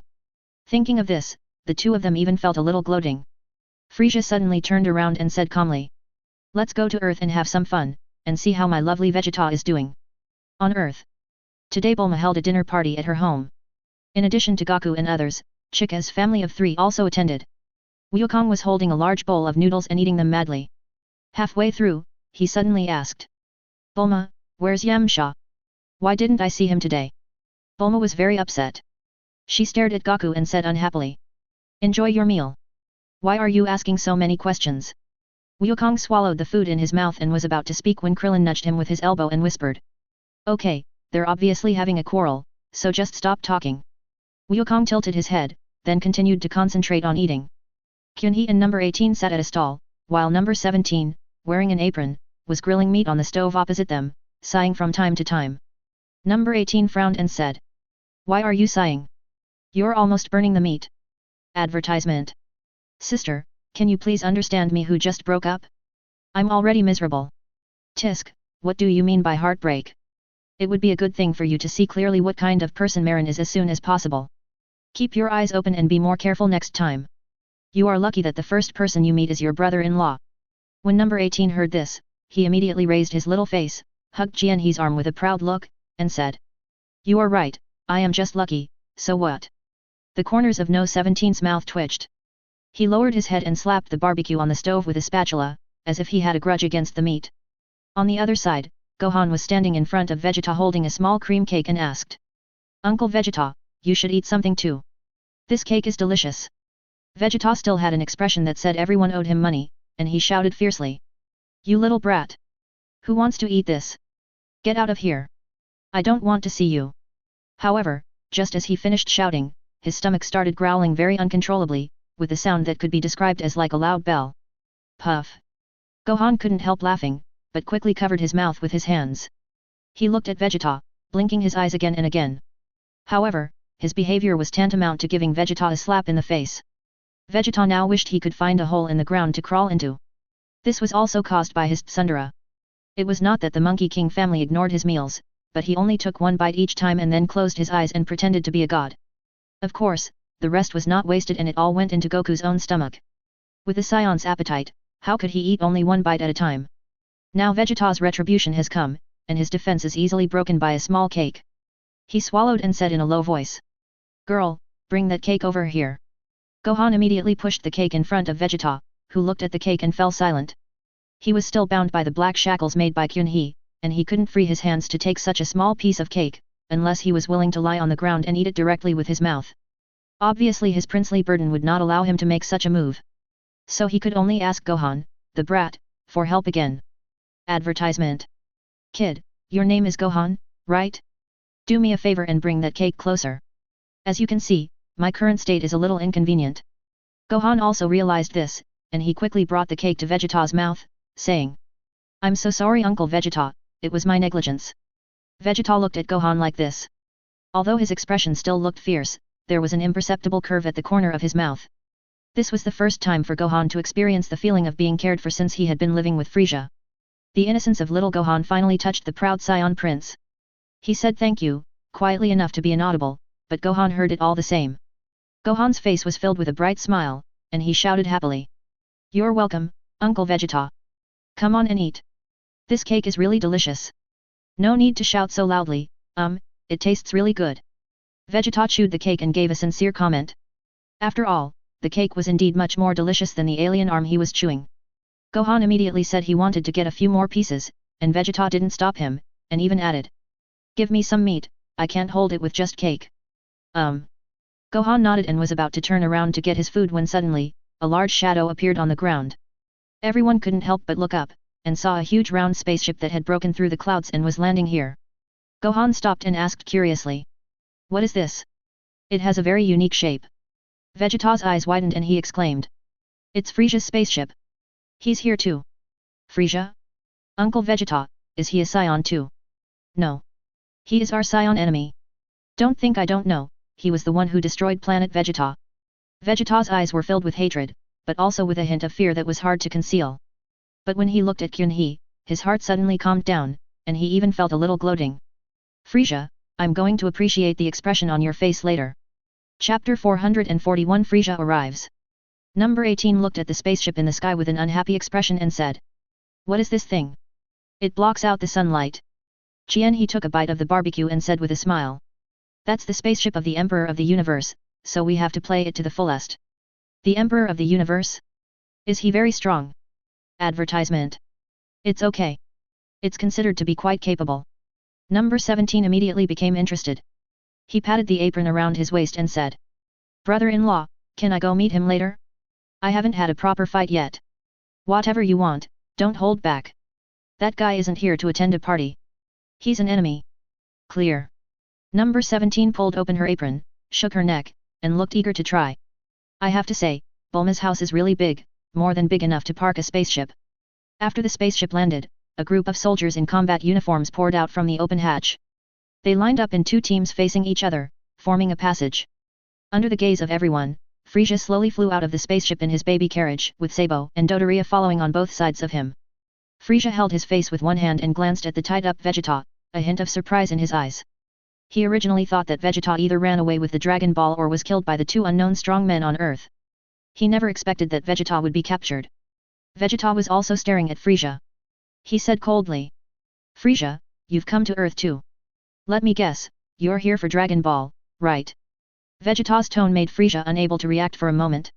You know, Vegeta had always been respectful in front of him before, so how could he dare to talk to him like that? The pink fat girl Dodoria immediately shouted angrily. Vegeta! How dare you speak to King Frieza like that? Are you tired of living? Vegeta glanced at Kyunhee, and suddenly felt confident. He retorted directly. Advertisement. Who the hell are you? King Frieza? Ugh. What? Dodoria's expression changed, and he couldn't help but look at Frieza, and found that the smile on Frieza's face had disappeared. He said expressionlessly. Dodoria, what are you standing there for? Do you need me to teach you what to do next? Dodoria was immediately frightened and broke out in a cold sweat. He quickly saluted and shouted. Yes. I'm going to teach Vegeta a profound lesson right now. After shouting, he rushed directly towards Vegeta. Gohan stood in front of Vegeta, trying to protect him. Vegeta pushed Gohan away with his head and shouted angrily. Idiot! How can you possibly be a match for that guy? Get out of my way! Dodoria said with a grim smile. Oh, I didn't expect you to care about others. It seems that this kid has a close relationship with you. I will start by killing him first. Swish! Wukong instantly appeared in front of Dodoria and said coldly. Who did you say you were going to kill? Dodoria was startled by the sudden appearance of Goku. Before he could react, Goku punched his big pink face. Goku has used the Senzu Bean card to overcome many bugs, and even without the training in the gravity room, his fighting power now far exceeds that of Dodoria. This punch broke all of Dodoria's teeth. He fell heavily to the ground and took a long time to get up. White jets of aura emanated from around Goku's body, and Dodoria's threat to kill Gohan clearly angered him. Dodoria didn't bother to wipe the blood off his face, and hurriedly looked at Goku with his new detector. The numbers displayed on it almost caused his heart to stop. 50,000. The combat power of this guy in front of him actually reached 50,000. Vegeta could also tell from Dodoria's expression that Goku's fighting power must have reached a very terrifying level. These days he has been watching Goku using Senzu Beans to frantically debug things, and he's almost crying with envy. He said with a sour voice. Advertisement. Kakarot, now you understand how powerful the Scion's talents are, right? This time, Goku did not refute Vegeta's calling him Kakarot, because he knew that Vegeta was right. No matter how much he denied it, it was an indisputable fact that he had Scion blood flowing in his body. And he did benefit greatly from it, as evidenced by his surging combat power. After knowing Goku's fighting power, Dodoria immediately fled to the rear in a panic. A fighting power of 50,000 was simply not something he could deal with. However, before he had run halfway, a purple-red ray pierced through his chest. He looked up at Frieza in disbelief, moving his lips. Lord Frieza! Thump! Dodoria's body fell heavily to the ground from the air and bounced twice like a pink ball. Sabo looked at this scene in horror, a thin layer of cold sweat appeared on his forehead. He seemed to see what would happen to him in the future. When Frieza turned his head to him, his body was shaking even more. Fortunately, Frieza did not ask him to fight. Frieza still knows Sabo's capacity. Letting him go up would be no different from sending him to his death. It is not easy to find a subordinate like Sabo, so there is no need to force him to go. His body floated out of the aircraft and landed in front of Goku. Goku looked down at Frieza with a solemn expression. He could feel the energy contained in Frieza's small body. He was simply a monster. Frieza put his hands behind his back and looked at Goku with a smile. Just as he was about to speak, number 17 suddenly rushed over. He stopped in front of Wukong and said excitedly. All right, let me handle this little guy. There are also detectors in No 17's eyes. He already knows the approximate extent of Frieza's strength. Although it is not very high, it is enough for him to vent the depression in his heart caused by the breakup. Frieza was broken down by the word short guy. What he hated most was people talking about his height, and anyone who dared to say that was already dead without leaving any trace. He habitually used the new detector to check the combat strength of number 17 first. However, the number on it exploded after reaching 180,000, and he could not tell the strength of number 17 at all. This also made Frieza start to take it seriously. He narrowed his eyes and asked. No wonder you dare to rush up, you must have some capital. What's your name? Number 17 touched her black hair and said. My name is Lapis, you can also call me No 17. Chapter 442 Number 17 vs. Frieza. Number 17? What a strange name, but I see you are not that old. It is normal for you to be a little arrogant at your age with such fighting power. Frieza's yin and yang energy came up again, he crossed his arms and said with a smile. Number 17 felt confused. How did he show arrogance? He actually reached out and patted Frieza's head, saying. Little guy, I think you are not even an adult yet you talk like a little adult. Advertisement. No 17's actions and tone scared Frieza's subordinates to death. All they were thinking at the moment was. This planet is finished. Sure enough, Frieza heard little guy twice in a row, and was hit on the head again. He could no longer hold back and roared. You bragging fellow! I'm going to kill you! Boom! The ground beneath Frieza's feet suddenly cracked, and a ball of purple flame rose from his body. In anger, he instantly raised the energy of the first form to the extreme. However, this kind of power is only enough to scare Goku and others. No 17's black hair was blown back, but he still had a relaxed look on his face, and he didn't take the angry Frieza seriously at all. Frieza's eyes widened and two beams of purple light shot out from them, hitting No 17's chest and making two holes in his t-shirt. Number 17 finally frowned and said with an unhappy look. Hey, this is my new dress for the party. You're making me angry. Frisia was shocked by No 17's defense. The penetrating power of his previous move was extremely strong, but it only made 2 holes in the clothes of the boy in front of him. While Frisia was stunned, number 17 kicked him lightly in the stomach. Wow! A large amount of purple blood spurted out of Frisia's mouth, and he fell in front of number 17, gasping for breath. It was the first time that his subordinates saw Frisia being defeated, and they all shouted, "Lord Frisia!" Advertisement. Number 17 curled his lips and said, "What's with the great king? That sounds too vulgar." Listening to No 17's ridicule, Frisia, who was lying on the ground, wished he could tear him apart alive, but the kick just now did cause him serious injuries, and he almost died on the spot. Seeing that Frisia didn't react, number 17 simply squatted in front of Frisia, holding his chin and said, "Brother-in-law said you have some strength, and it's true that you have done something. Hey, you disappoint me, you know." Frisia had never suffered such an injustice before. He jumped up from the ground after hearing this. He wiped the blood from the corner of his mouth and said with a gloomy face, "I admit that you are quite powerful, but aren't you a little too arrogant? Let me tell you, I haven't even used 1% of my strength yet." He was not bragging. In his ultimate form, his combat power exceeded 100 million. So, what he said was conservative. Number 17 said in surprise. "Really? But according to my calculations, even if your strength is multiplied 100 times, you are still no match for me." "What? There should be a limit to your boasting, you damned earthling." Frisia didn't believe what number 17 said at all. In his opinion, apart from destroying Majin Buu, he was definitely the strongest in the universe in his final form. He couldn't wait to see the fear on No 17's face later. Frisia's whole body trembled, and he tore the combat suit and detectors that were in the way. Then he took a deep breath and prepared for his transformation. Number 17 stood up from the ground, folded his arms and prepared to enjoy Frisia's performance. The naked Frisia gritted his teeth. This time he wanted to reach the final form in one breath. Since he hadn't activated this form for a long time, he was struggling so much that he looked like he was constipated. But his energy did begin to surge at an alarming rate, and a purple spherical shield enveloped his body, emitting energy fluctuations that darkened the sky. Number 18 was not happy, she shouted at number 17.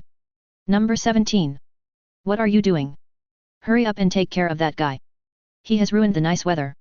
Number 17 was shocked when he saw his sister getting angry, and he quickly said, "Got it, sister. I'll just..." Advertisement.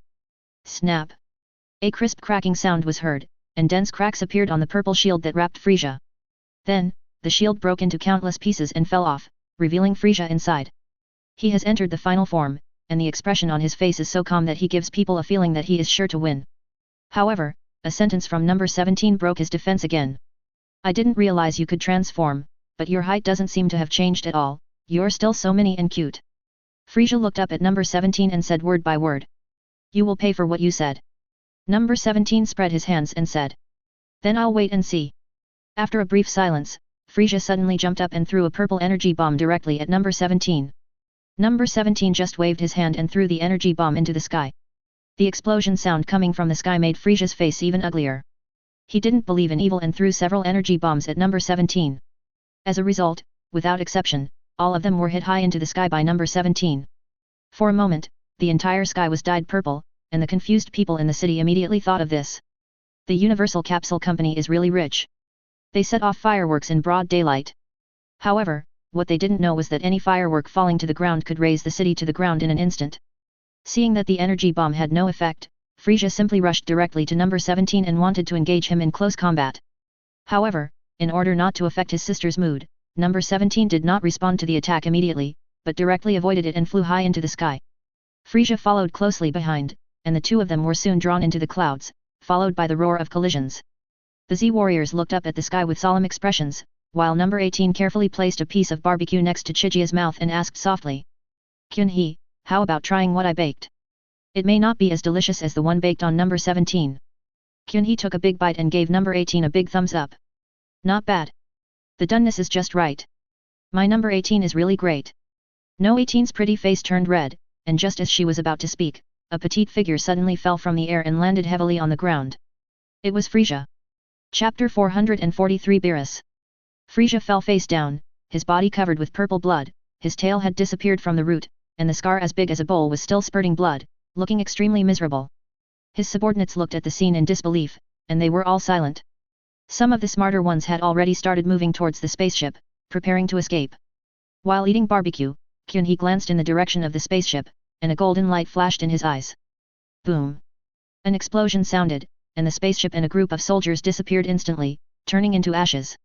Advertisement. At this time, number 17 also slowly descended from the sky. He didn't even look at Frisia on the ground. He went straight past Frisia and returned to his barbecue grill. He hurriedly flipped the meat that was about to be burnt before speaking. Brother-in-law, this Frisia is really not good. He will break if you touch him. He did not comment. He put his head in his hands and lay on No 18's lap and said casually. In fact, he's very talented.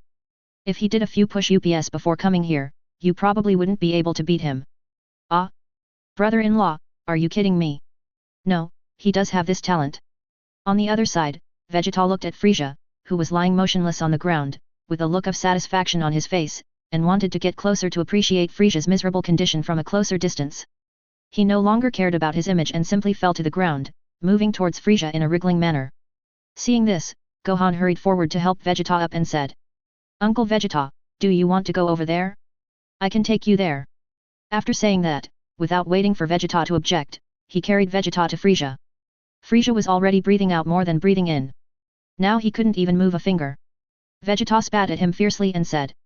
Frisia, you never thought that there would be such a day, did you? Look at what you look like now. Lying on the ground like a dead dog, where did your previous prestige go? Ha ha ha. Vegeta laughed out loud, and tears welled up in his eyes. Years of grievances were finally released at this moment. Chijia snapped her fingers, and the black shackles on Vegeta disappeared instantly. He looked in Chijia's direction with awe, then raised his hand to send Frisia to hell. Suddenly, a purple claw grabbed Vegeta's wrist. Vegeta was startled. When he turned around and saw the person coming, a look of horror suddenly appeared on his face. He shouted in disbelief. By, Beerus. Beerus narrowed his eyes and said calmly. Advertisement. It seems you still know me. Did you beat Frisia like this? Your strength is growing very fast. Number 17 on the other side immediately said dissatisfiedly. Hey! What are you talking about? It was me, number 17, who defeated Frisia. Beerus turned to look at number 17 and said in a deep voice. Is that you? But you're being a little rude. Swish. The next second, Beerus appeared in front of number 17 and pointed a finger at his forehead. You are disrespectful to God, and you can disappear now. Purple light lingered on Beerus' fingertips. Number 17 widened his eyes and found that he could not move. At this moment, Kyun-hee, who was lying on No 18's thigh, suddenly spoke. The God of Destruction has such great authority. Can you kill my people just because you want to? Beerus frowned, turned to look at Kyun-hee, and said. You also know my identity? Who are you? Let's talk about this later. Can you take your hand off my brother-in-law's head first?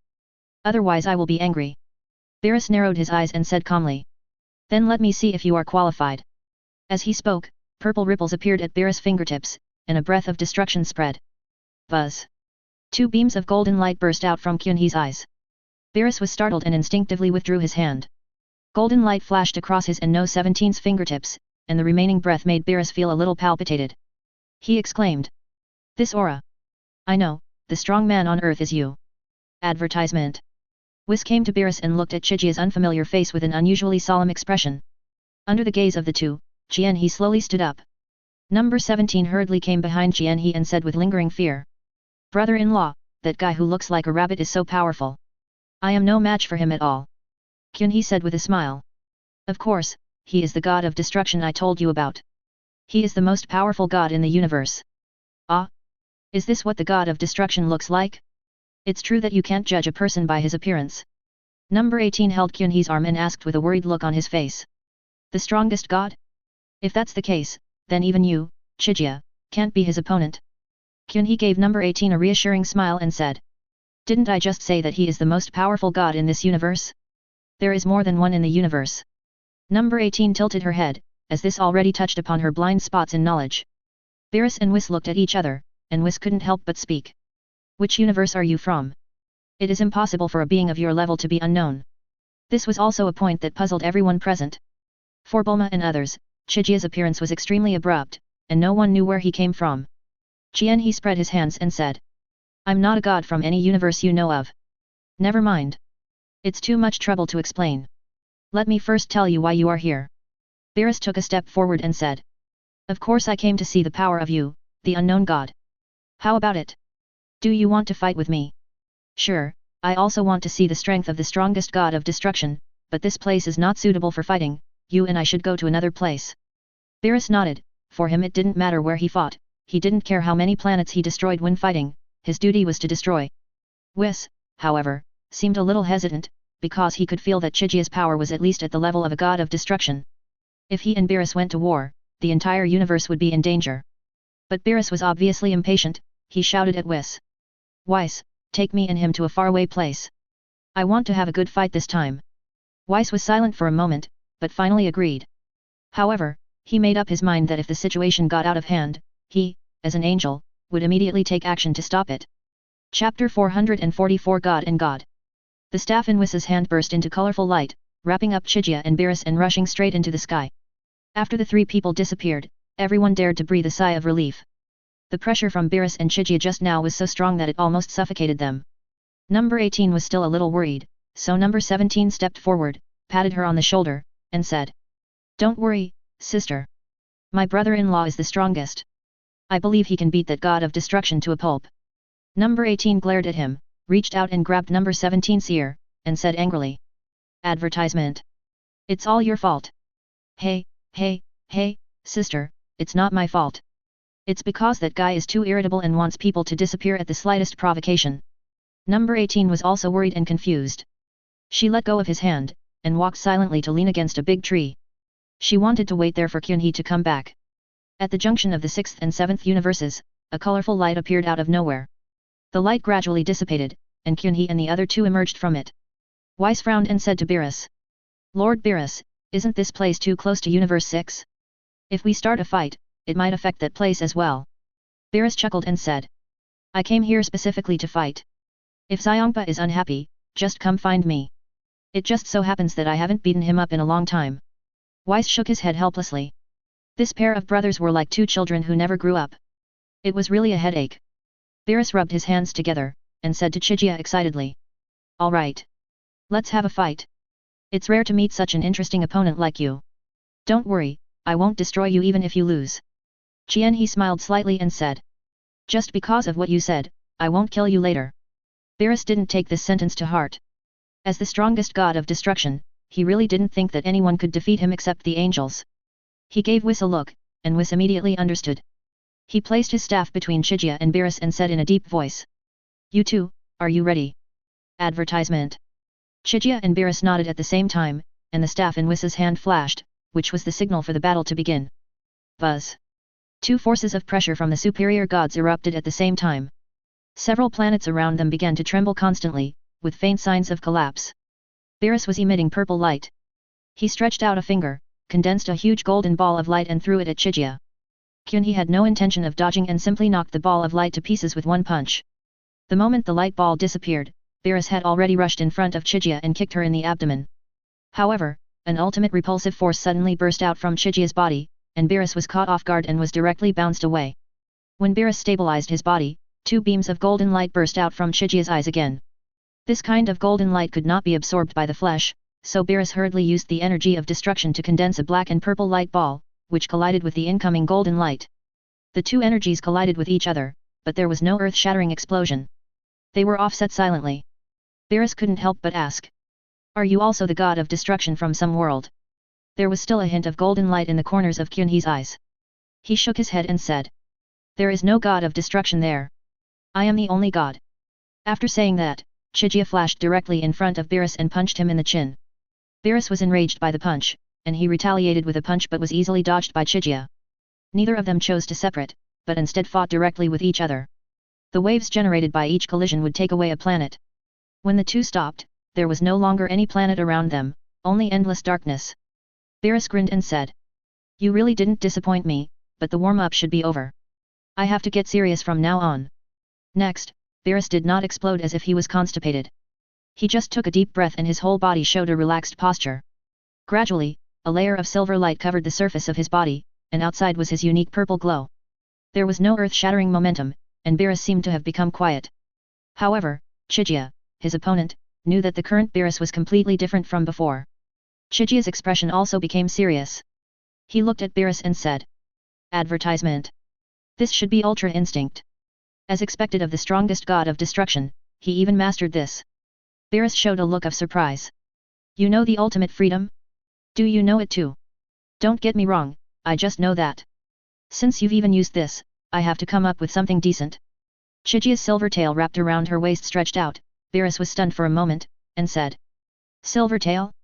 What's your relationship with the Scions? Hehe, it's nothing, I just absorbed the power of the legendary bloodline of a man named Broly. Wisps of silver light rose from Jianhe's body, and his long, smooth hair grew wilder and wilder, and 2 dragon horns sprouted out. Through Qunhe's open collar, one can see that his chest is covered with silver hair, and a flaming silver light wraps around his body. This is his strongest fighting posture. This is the real Super Saiyan God. Weiss's expression was extremely solemn. He once again felt the aura that made an angel like him feel palpitations. Holding the staff tightly in his hand, Weiss was ready to strike at any time. Beerus stared at Chijia, who had completed the transformation with a dull look on his face, and muttered. Are you kidding me? Can a Scion reach this level? He suddenly felt that his comfort level was no longer pleasant. Chijia stretched out his hand and shook Beerus violently, and the momentum alone was enough to knock Beerus away. Beerus shouted, his body glowing with purple light, and several beams of destructive energy gushed out, all shooting towards Chijia. Chijia's fist was covered with golden light, and he dispersed the energy as he swung it. Then he rushed forward, grabbed Beerus' ankle, and threw him out. Whether in terms of speed or strength, Chijia is obviously much stronger than Beerus, and Beerus's Ultra Instinct has no effect at all. Every time Qunhe swings his punch, it causes a violent vibration in the space, and dense colorful cracks spread wildly. If this continues, the collapse of the space is only a matter of time. Whis couldn't help it anymore. Just when he was about to attack, a fat Beerus suddenly appeared and shouted. Beerus! What the hell are you doing? Are you going to let me sleep well? Chapter 445 Angel Bardos. Hey? Beerus! Kampa originally came to find Beerus to question him, but when he arrived, he saw Beerus being beaten like a sandbag by Chijia. Although the two brothers have always disliked each other, Xiongpa still couldn't remain indifferent when he saw his brother being beaten. So he joined the battle without saying a word and shot out a burst of destructive energy. Chijia paused, and the destructive energy passed between him and Beerus. Advertisement. Another one. He narrowed his eyes, turned his head to look at Xiangpa, stretched out his hand and whispered. Universal pull. Buzz. Before Xiongpa could figure out what was happening, he was pulled over by Qunhe and then punched hard in the stomach. Ugh, pft. Xiongpa spat out a large mouthful of saliva, and Qunhe turned sideways, and all his saliva sprayed on Beerus opposite him. Beerus' heart was filled with rage. He shook his body, evaporating the saliva on his body, and then he yelled at Kampa. Changpa! You idiot! So disgusting! What? If I hadn't come to help you, you would have been beaten into a pig's head. You ungrateful BD! This is my battle. You are meddling in my business. He was floating in space with his arms bent, the quarrel between the two brothers echoing in his ears. He spread his arms and said impatiently. All right, I'll clean up the two of you together, come here, universal pull. Buzz. Beerus and Kampa flew towards Chijia from two opposite directions, but this time both of them had some experience and fired several energy bombs at Chijia on the way. Qunhe did not move, and a silver protective shield appeared, wrapping his body inside. The explosion of the energy bomb could not hurt Qunhe at all.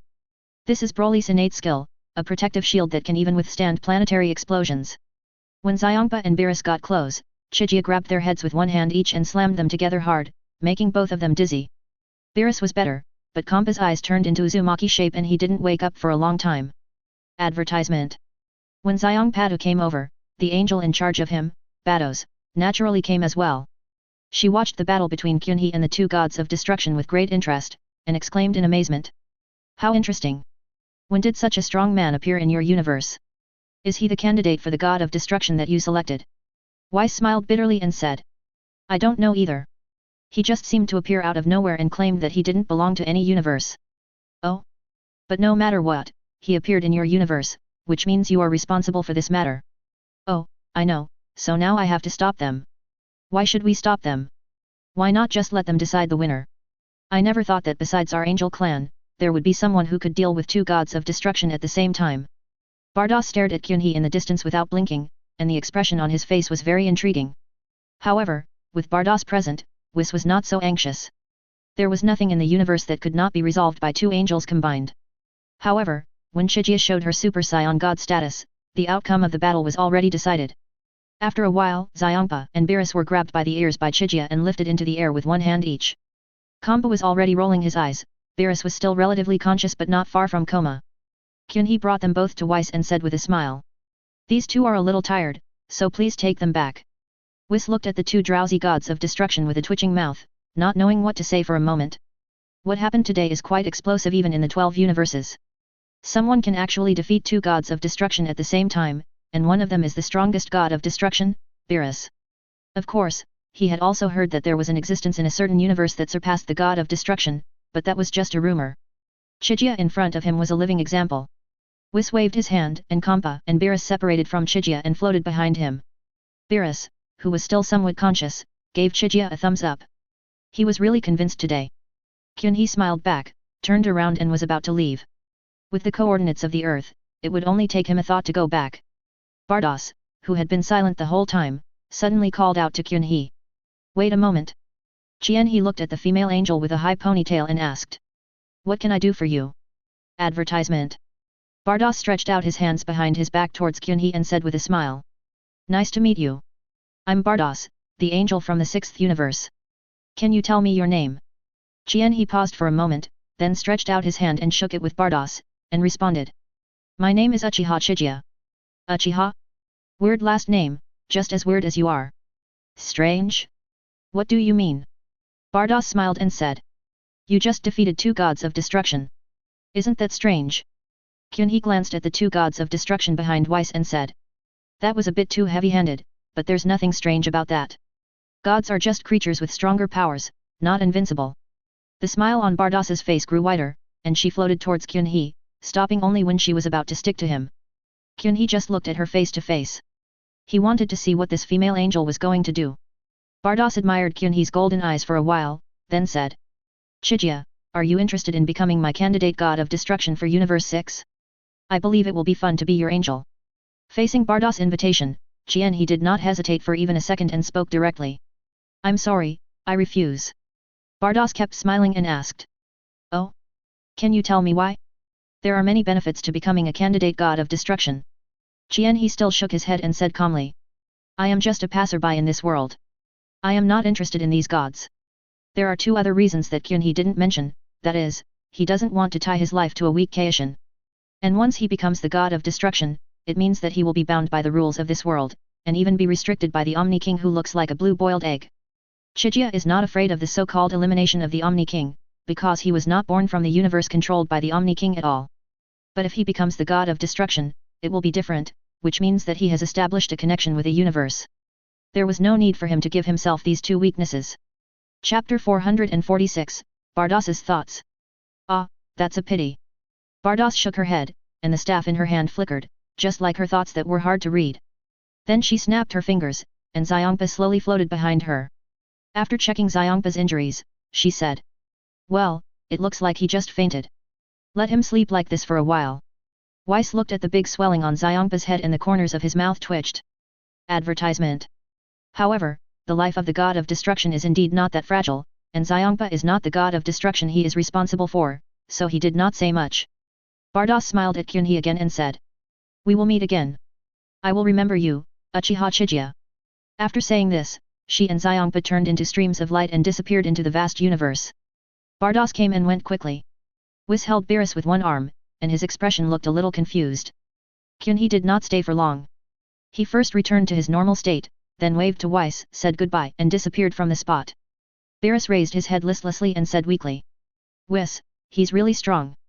I think Bardos really wants him to be the new god of destruction. Weiss didn't comment.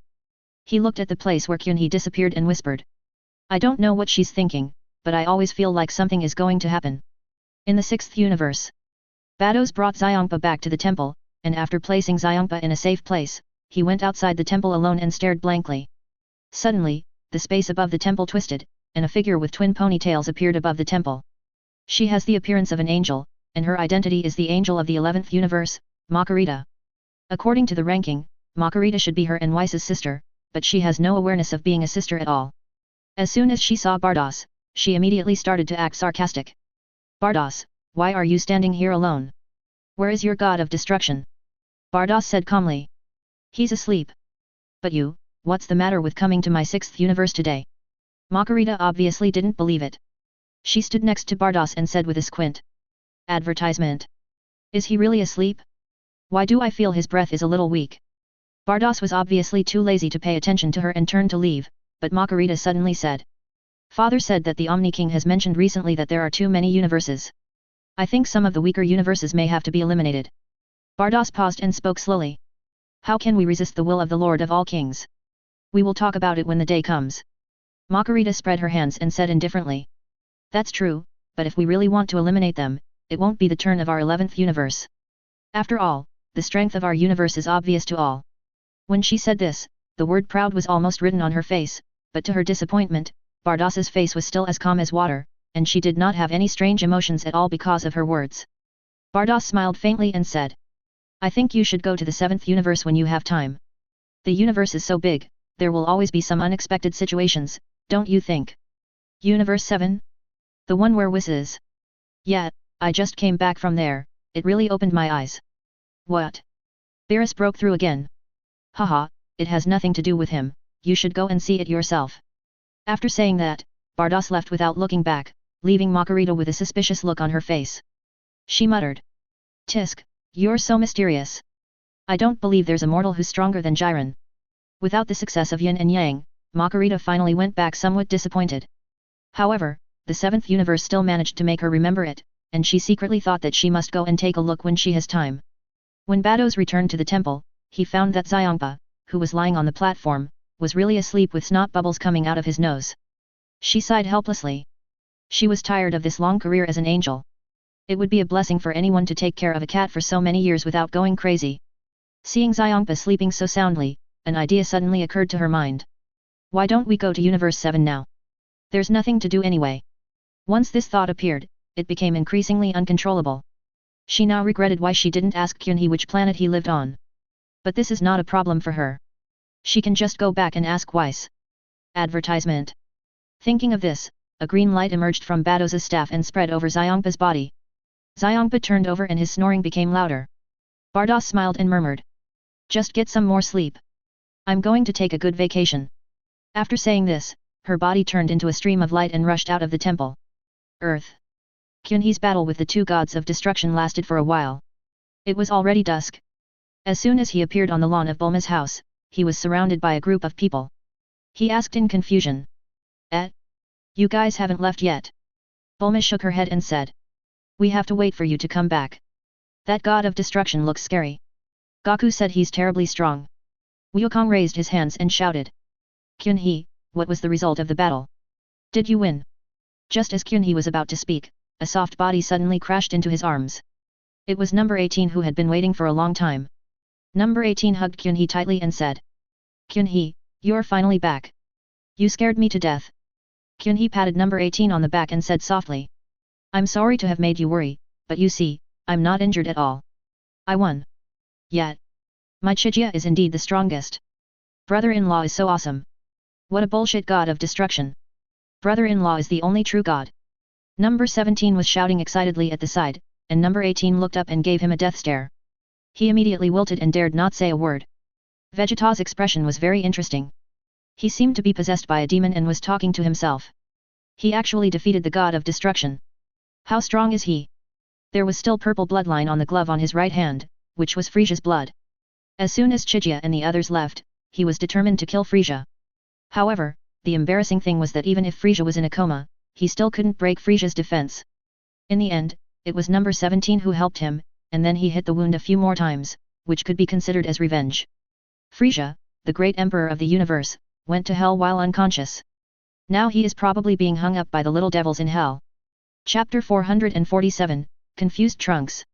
After that day, Chijia found time to go back to the Pirates world and the Hokage world respectively, played with Xiaolulia and others for a while, and went to see the pregnant Kaguya. What made him feel helpless was that there was still no movement in Kaguya's belly.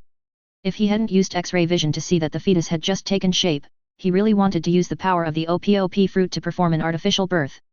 He shuttled between the three worlds in this way, and before he knew it, more than a year had passed. Number 18 and number 17 have graduated from high school, but neither of them seems to want to go to college. Come to think of it, for someone who possesses the power to easily destroy the world, the things in books are really not worthy of attention. Advertisement. Of course, our classmate Gohan is excluded. Thanks to Chijia, the crises that the Earth should have encountered passed almost silently. In such a comfortable environment, Gohan did his exercises one by one and was about to evolve into Nobita Gohan ahead of time. However, everything has its limits. Chi-Chi's early high-pressure policy has caused Gohan to develop a bit of rebellious psychology, and recently he has become a little bored with studying.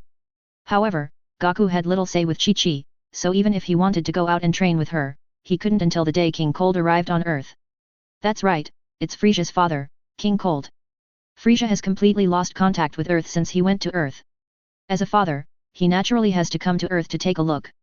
However, he didn't know how to conceal his aura, so his spaceship was noticed by Goku and others on Earth as soon as it appeared. Although his energy is still very strong compared to Goku and others now, they are not panicked at all, because they know that Chijia exists on Earth.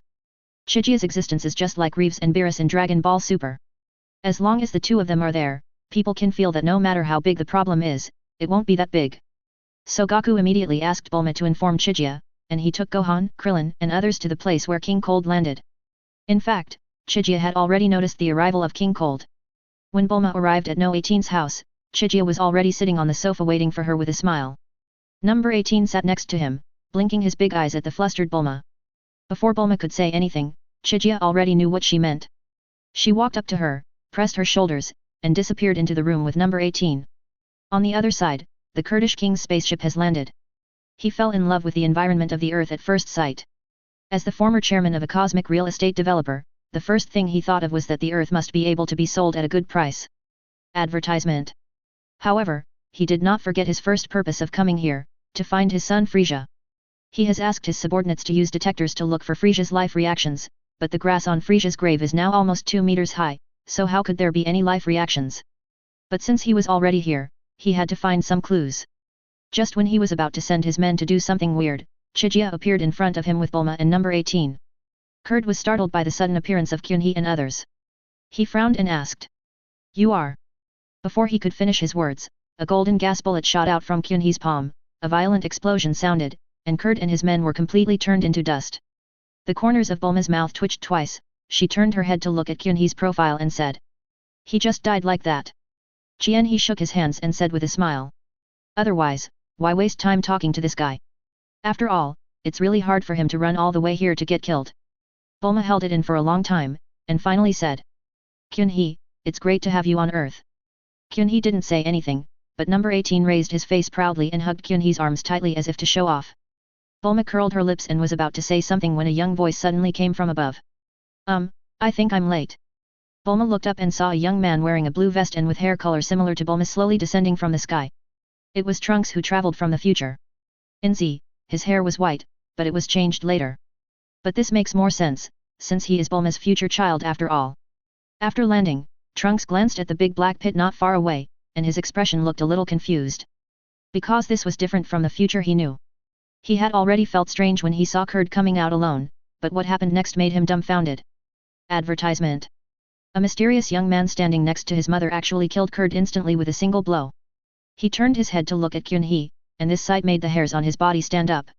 Just now, number 18 had been leaning on Kyunhee's arms, which resulted in him not being able to see No 18's face clearly.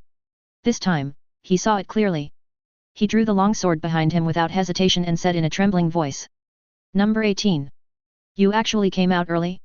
Where's number 17? Where is he?" Number 18 looked confused.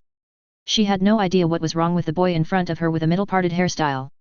Besides, only a few people knew the names number 18 and number 17, and other classmates still called them by their real names.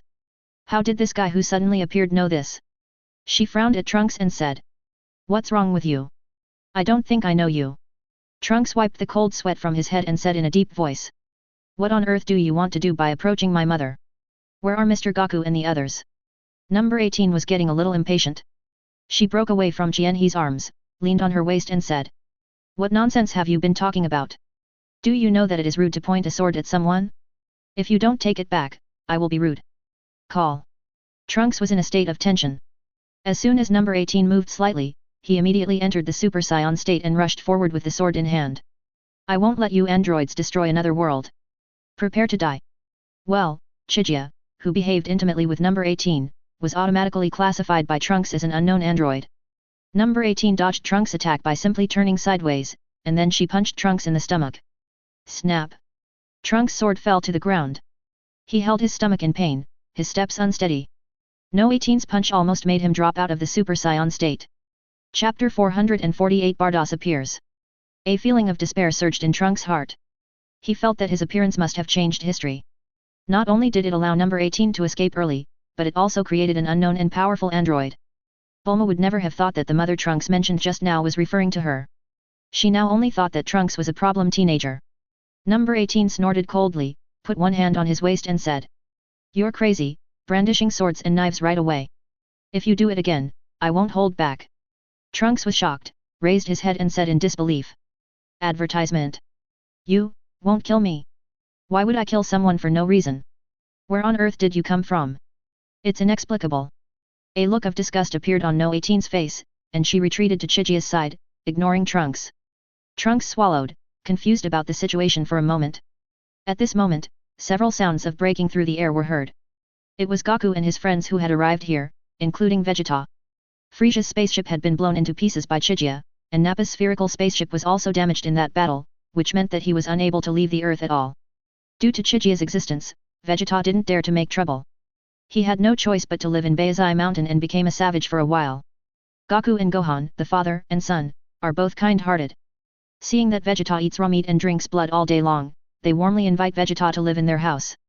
The extremely arrogant Vegeta refused at first, until one day he smelled the fragrance of rice wafting from Chi-Chi's house, and the half-roasted piece of meat in his hand suddenly lost its fragrance. The protest from his stomach attracted Wukong again. After some persuasion, he was pulled into the house and then ate dozens of bowls of food extremely reluctantly. From then on, Vegeta became a frequent visitor to Goku's house. His appetite, which was no less than Goku's, often made Chi-Chi complain. When he saw Chijia, a look of awe appeared on Vegeta's face. There were not many people who could truly make him feel in awe. The previous one was Beerus, and now it was Chijia. Wukong was not so particular. As soon as he saw Kyun-hee, he waved enthusiastically. "Yo! Chijia!" Goku's smile was quite infectious, and Chijia smiled back. "Wukong, we meet again." Advertisement. Apart from Chijia, the most eye-catching person on the field is Trunks. He still maintained his Super Saiyan status, with golden light shining all over his body, making it hard not to notice him. Kyun-hee had briefly explained to them some things about Super Saiyans before, and Goku couldn't help but ask. "This guy has such a strong aura, who is he? Why does he look a bit like the Super Saiyan you mentioned, Chijia?" Trunks has already confirmed Goku's identity from the conversation just now. He has also seen Goku's photo at future Bulma's place. He was about to speak, but Jian-He interrupted him and said. "His name is Trunks, and he's a Saiyan from the future." From the future. Goku and the others all looked at Trunks in surprise, while Trunks stared at Chijia. He couldn't help but ask. "Who are you? Why do you know my origins?" His mind was a mess now, and he felt like he had come to a fake future. And all the changes seemed to be due to the mysterious man in front of him. He was obviously the core figure among Goku's group. Jian-He smiled slightly and said.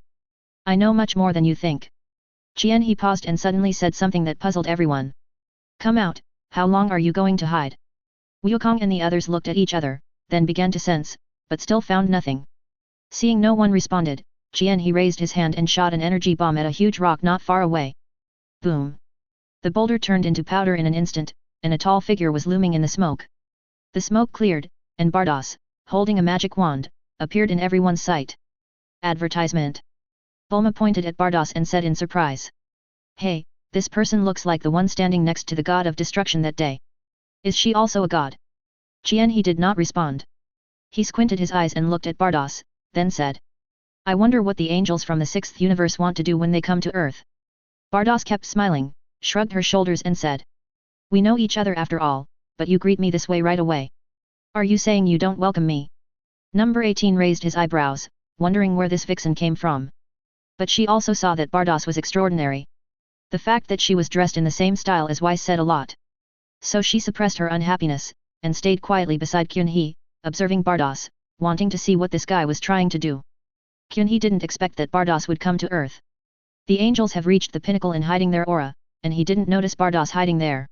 It was not until Chijia said that Trunks had traveled through time and space that Bardoss' emotions fluctuated, causing her to emit a little aura, which was noticed by Chijia. Kyunhee also knew that Bardos must have come to Earth because of him. It was not because he was narcissistic. He really couldn't think of anything about an ordinary little blue ball in the 7th universe that could attract the angels from the 6th universe to come all the way. After thinking for a while, Jian-he said. If you came here to ask me to be a candidate god of destruction, then you may have made this trip in vain. My answer is the same as last time, no. Bardos sighed lightly and said helplessly. Oh. You are really a straight man, but this is also what I expected. She didn't just come to Earth, but had been here for a while. During this time, she also experienced the life of humans on Earth. She learned the word straight man from here. It must be said that the colorful life on Earth did give her, an angel, a very novel feeling. For her, who had been staying in the temple for many years, the experience during this period was really interesting. Especially the delicacies on Earth. It is no exaggeration to say that she has never eaten the same thing twice. Recalling the experiences during this period, a smile appeared on Bados's lips. This smile was not a professional fake smile, but absolutely sincere. Bardos shook her head. She looked at Trunks, the smile on her face slowly faded, and a majestic aura emanated from her. You traveled through time and space without permission. Do you know that you have committed a serious crime? Chapter 449 A Small Request. The momentum of Bardos forced Trunks to kneel on one knee on the ground. The golden light on his body instantly dissipated, and he came out of the Super Saiyan state. Even though the others were not targeted by Bardos, they all felt difficulty breathing and were very uncomfortable. Bulma, as an ordinary person, groaned and fell limply into Chijia's arms, which made number 18 raise an eyebrow. A golden light flashed in Kyunhee's eyes, and an even more terrifying might burst out from him. The two auras belonging to gods collided with each other. For a moment, all creatures on the earth stood still, and a fear from the bottom of their hearts arose. A deep voice came out from Kyunhee's mouth. Advertisement. That's enough. As soon as she finished speaking, the mighty aura emanating from Bardos instantly faded away like the tide. She tilted her head, looked at Jian-he and said. Are you familiar with him? His act of traveling through time and space is indeed a serious crime. Kyunhee glanced at Trunks, whose face was turning purple, and said lightly. Isn't it just a matter of a word from your god to decide whether it's a crime or not? The earth is my territory now, so if you want to do anything, you can't do it here. You are really unreasonable. I remember that there is a god on earth. Does he know that earth has become your territory? A drop of cold sweat dripped down Piccolo's head. He thought about the guy who looked like him in the Temple of Heaven, and thought silently in his heart. Stop it, he doesn't dare to call himself a god in front of you too. Jian-he's hair fluttered, and he squinted his eyes and said. So you're still going to do it? Puff. Bardos suddenly laughed, put her hands behind her back and said. Why are you so nervous? If that's what you want, then I'll just pretend I didn't see it. It's not my universe anyway. Don't get me wrong, I'm not trying to protect this kid, it's just that your aura just now made my people feel uncomfortable. Bardos was stunned for a moment, her eyes turned to Bulma, and she said curiously. Are you talking about her? Who is she to you? Is she the girlfriend that the Earthlings were talking about? Advertisement. As soon as these words were spoken, Bulma's face turned red instantly, out of embarrassment. No 18's face also turned red because he was angry. She no longer cared about whether she was an angel or not, and shouted angrily. What the hell are you talking about? I'm Kyunhee's girlfriend. Number 18 waved his little fist with one arm and held Kyunhee tightly with the other arm, swearing his sovereignty. Gaku and the others stood there eating melons, not daring to say a word. Only Yamcha had a complicated expression. He could have stood up and said like number 18 that he was Bulma's boyfriend, but now he has completely lost that qualification. Gohan pulled on Goku's clothes with a puzzled look on his face and asked. Dad, who is Kyunhee's girlfriend, Aunt Bulma or Sister No 18? Well, it seems that Bulma's bribery last time was unsuccessful, and Gohan still likes to call her Aunt Bulma. However, this question really involved Wukong's blind spot in knowledge. He scratched his head and didn't know what to say for a moment. Krillin, who was standing by, had a look of disillusionment. He patted Gohan on the head and said in a very pretentious manner. Gohan, you are still young, there are some things you don't understand. According to your uncle Krillin, it's both of them. What? But Dad only has Mom as his girlfriend. Idiot, that's called a wife. Of course you can only have one wife. Your father is not a king. Oh, so that's how it is. Gohan nodded as if he understood, while Gaku frowned and patted Krillin's little bald head, making a snapping sound. Krillin cried out, holding his head and groaning. Gaku, what are you doing? Why are you hitting me? I don't know, but I just want to pat you. Although Gaku doesn't understand the ins and outs of this, his father's intuition tells him that Krillin is leading Gohan astray. Advertisement.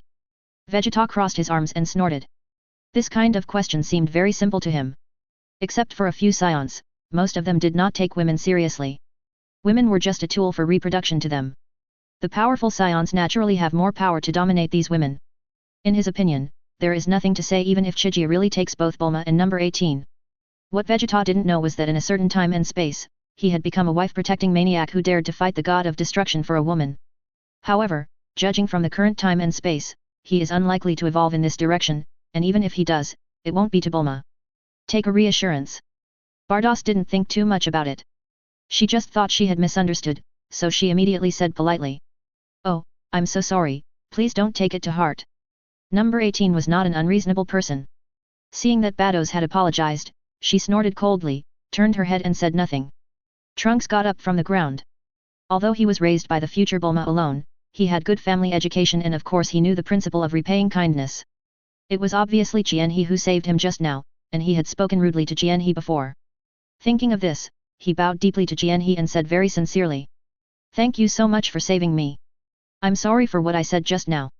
Please forgive me. In fact, Jianhe still had a good impression of the future Date. Seeing his humble attitude, Jianhe did not embarrass him. He just raised his hand to let him stand up and said. Okay, I know a little bit about your situation and I can understand your behavior just now. Wait here for a while. Trunks nodded obediently. In front of Chijia and Bardos, he, a super scion, was obviously powerless. Kyunhee looked at Bardos and asked calmly. Do you have anything else to do? Don't care about your sixth universe. Bardos shook her head, and the white high ponytail on her head swung back and forth, making Kyunhee unable to help but take another look. This was the first time he had seen such a long white ponytail, and a very nonsensical idea suddenly popped up in his mind. Will tying your hair like this really not affect your hairline? Bardos would never have thought that Kyunhee was complaining about her in her heart. She blinked a few times and asked. It's nothing, I just have a small request. A request? Is there anything that an angel can't do? Tell me about it. Well, can I come to your house and sit for a while? You're the only one I know here, and you know how far I came from. Is this request too much? Chapter 450, Being a Guest. You want to come to my house? Kyunhee felt a little puzzled by this little request made by Bardos. He did not agree immediately, but turned to ask for No 18's opinion. After all, the house originally belonged to number 18, so he should be given the respect he deserves, and number 18 also felt this respect. Bardos also looked at number 18, his eyes were very sincere. Number 18 was a person who appeared cold on the outside but was warm-hearted on the inside. Even though Bardos's previous words made her feel a little uncomfortable, since he had apologized, she didn't care about it anymore and nodded in agreement. Advertisement. A happy smile appeared on Bardos's face. She walked to Kyunhee and stood beside him, looking ready to go at any time. Trunks on the side swallowed his saliva. He was really scared by Bardos just now. As soon as Bardos came closer, all his nerves suddenly tensed up. Bardos glanced at him and said lightly. You don't have to be so nervous. I won't pursue the matter of you traveling through time and space anymore. Trunks asked tentatively. But I have to go back again, and then I still have to. As you wish. Trunks finally breathed a sigh of relief. If he couldn't travel back in time, he would be very sad because his mother was still in the future and she was his only relative. Thinking of this, Trunks couldn't help but glance at Bulma. Bulma noticed Trunks's look and immediately spoke up. Little brother, why are you looking at me like that? Trunks blushed and waved his hands repeatedly. I'm sorry, I was rude. Jianhe patted his shoulder and said. Okay, there's nothing to hide. Tell them everything that will happen in the future. I'm going back first. After saying that, without waiting for Trunks to speak, Chijia took Bardos and number 18 back home. Number 17 is not at home, and judging from the motorcycle that disappeared from the door, he is unlikely to come back tonight. Advertisement. After returning home, Jianhe looked lazy and no longer had the imposing aura he had just now. His white tight windbreaker automatically turned into a set of black home clothes. Number 18 returned to the room and changed into a white outfit, which looked like a couple's outfit. Bardos blinked and asked. Should I change my clothes, too? My outfit seems a little strange to those earthlings. One time, someone even asked me if I was relying on spree. Number 18 laughed at this, she shook her head and said. It's cosplay, right? The person is asking if you are role-playing. Bardos was very interested in everything on Earth. Hearing this, he immediately asked curiously. Role-playing? Then what character on Earth am I playing like? I can't tell. I can only say that your outfit is quite exotic. Bardas looked down at her clothes and recalled the girls she had met on Earth during this period of time. With the thought, her robe turned into a white and green short-sleeved shirt and pure white shorts. Her figure was already excellent, and even the loose robe she wore earlier could hardly hide it, not to mention this more fitted outfit, which could definitely be described as having a curvy figure. The white high ponytail extended all the way to her hips. She turned around on the spot and looked at Jianhe and asked, "How is it? Does it look good?" Jianhe nodded in a very old-fashioned way. Bardas' figure was comparable to most female characters in the pirates' world. Especially that high ponytail, which really suits Jianhe's aesthetic taste. Number 18 suddenly felt a sense of crisis and she subconsciously straightened her chest. In fact, her figure was quite good among the women on Earth, but it was indeed more than one level lower than that of Bardas. After changing her clothes, Bardas no longer had the sacred feeling of an angel. She walked into the hall barefoot, sat down on the sofa, and looked at the decoration in the house curiously. Number 18 brought a tray with 3 boxes of ice cream on it in addition to water. Bardas exclaimed as he looked at the ice cream. White poop. Number 18 was speechless for a while and explained. "It's ice cream, okay, don't talk nonsense." As he spoke, number 18 scooped up a piece with a spoon and handed it to Jianhe's mouth first. Jianhe smiled and took a small bite. Number 18 then naturally put the rest in the spoon into his own mouth. Advertisement. Bardas stared at the performance of Jianhe and number 18, and she suddenly felt full.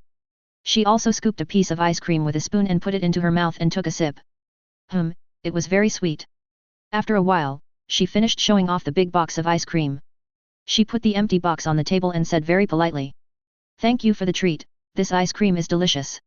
She meant what she said, because there was really nothing delicious in her 6th universe. In terms of culinary skills, an Earth in the 7th universe could already beat the entire 6th universe. Jianhe smiled at Bardas's unsatisfied look. It seems that even an angel of God can indulge in food.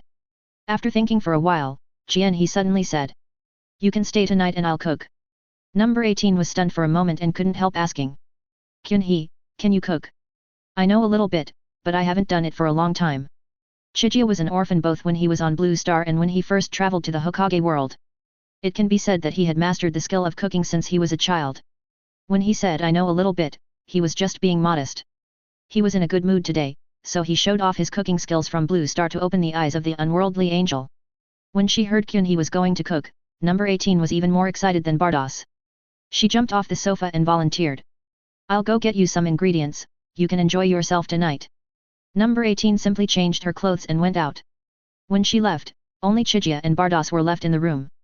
Bardas leaned on the sofa with both hands, not knowing what he was thinking. Jianhe took a sip from the water cup and said lightly, "What are you thinking about?"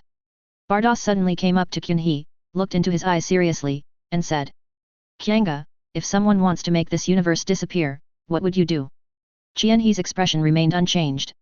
He knew, of course, that Bardas was referring to the blue-boiled egg Omni King who always wanted to eliminate this and that. He slowly put the cup back on the table and said, "Then I will make that person disappear first." Chapter 451 Jianhe cooks. Bardas was so frightened that she broke out in a cold sweat. She quickly reached out to cover Jianhe's mouth and whispered, "Don't say such things, it will cause big trouble." Because of her anxiety, she almost leaned against Jianhe's arms, and Jianhe could already feel the softness touching her chest. Jianhe held Bardas' wrist, took her hand away from her mouth, and slowly spoke. "So what do you think we should do? Others are going to wipe out the universe. Are we just going to do nothing and wait for destruction?" Advertisement. Bardas shook his head in confusion and said, "I don't know either. I can't control the fate of the universe, nor can I control my own fate." Jianhe frowned and moved a little distance away from Bardas. However, Bardas didn't know whether it was intentional or unintentional, but when Jianhe moved away, she also moved. After a long time, the distance between them not only did not increase, but became closer. In desperation, Jianhe simply stopped moving and let Bardas lean on him. "So what's the point of you telling me all this? You won't let me do it." A bitter look appeared on Bardas's face. She sighed and said, "Yes, no matter how strong you are only one person. It is enough for you to protect your 7th universe." Seeing Bardas's pessimistic expression, Jianhe also felt a little compassion. He stroked Bardas's high ponytail a few times and whispered, "Okay, don't be so negative. If that day ever comes, I will protect you." Bardas raised her head and looked at Jianhe in surprise. As an angel, it was the first time for her to hear someone say that they wanted to protect her. This feeling was really new to her. But the effect was really good, at least the sadness on her face disappeared. She stretched out her finger and tapped Kyunhee's chest and said, "Thank you. I am very happy to hear your words. In fact, even if the universe is destroyed, we angels will not die. We will just fall into a deep sleep." After hearing this, Kyunhee curled his lips and said, "What's the difference between that and being dead?" "Kyunhee, you are indeed a straight man. It seems that you have learned a lot on earth. Then I have to remind you that our current posture is not very good. If number 18 comes back and sees it, it will be a big deal." Bardos also realized this problem. She quickly stood up and made a hushing gesture. Advertisement. Kyunhee spread her hands. Her indifferent look made Bardos feel a little depressed. She went back to sit on the sofa on the other side with her mouth slightly pouted. Just at this time, number 18 came back from shopping. She could fly, but this shopping speed was considered slow for her because she almost ransacked the entire vegetable market. At that time, the vendors almost dropped their jaws when they saw that a petite girl could easily carry so many bags. Number 18 didn't know that her house was almost robbed. She happily placed the dishes in front of Kyunhee and said, "Kyunhee, take a look and see if you still need anything. If it's not enough, I'll go buy more." Kyunhee smiled slightly, snapped his fingers, and all the vegetables on the ground floated into the kitchen. Number 18 was envious of this ability for a while. Rolling up his sleeves, Kyunhee stood up and walked towards the kitchen. After a while, an enticing aroma wafted out of the kitchen. Number 18 and Bardos looked at each other, and their hearts were suddenly filled with anticipation. When Kyunhee placed 6 plates of exquisite dishes in front of the two beauties, they were completely stunned. Especially on the 18th, she found that she didn't recognize any of the dishes on the table. These dishes are all Hyuxia food, such as boiled pork slices, fish-flavored pork shreds, etc., which can be said to be delicious. Kyunhee looked at the two people who couldn't wait and said with a smile, "Don't just stand there, eat quickly or it will get cold." As he spoke, Kyunhee first picked up a piece of shredded pork with chopsticks and put it into his mouth to taste it. He nodded slightly and thought to himself, "Not bad, it seems my cooking skills haven't deteriorated." Bardos picked up a piece of sweet potato with sugar. The sweet and soft taste immediately struck her. The way she looked at Kyunhee changed. She couldn't help but speak. "Kyunhee, I heard that you came from another world. Are you the god of cooking there?" That's an exaggeration. My skills are only at an amateur level, so I don't deserve this title." "Really? Then can I visit your world later?" I think it should be possible." The world that Kyunhee mentioned is of course the Blue Star, which is his real hometown. Number 18 also echoed. Advertisement. "I want to go too." Kyunhee smiled helplessly and said, Okay, let's all go, let's all go." With Bardos and No 18's quick work, the food on the table was quickly wiped out, and the dishes were so clean that they hardly needed to be washed. Number 18 touched his slightly bloated belly and said lazily, "It's so delicious, it's a pity that guy number 17 didn't get to taste it, so let's leave these plates and other things to him." In a bar, number 17, who was dancing with a beautiful girl, suddenly sneezed, and all his saliva sprayed on the girl's face. The girl turned around and left angrily, and number 17 felt like crying but had no tears. He had spent a lot of effort to hook up with this girl, but it was all ruined by a sneeze. He rubbed his nose and said in a muffled voice, "My sister must have thought of some way to punish me again. Sigh. I, as a younger brother, have no human rights. In the Universal Capsule Company." "What? You said that all of us died at the hands of the androids." Krillin pointed at himself and shouted at Trunks in disbelief. Trunks nodded, pointed at Goku, and said, "Mr. Goku didn't, he died of a heart attack.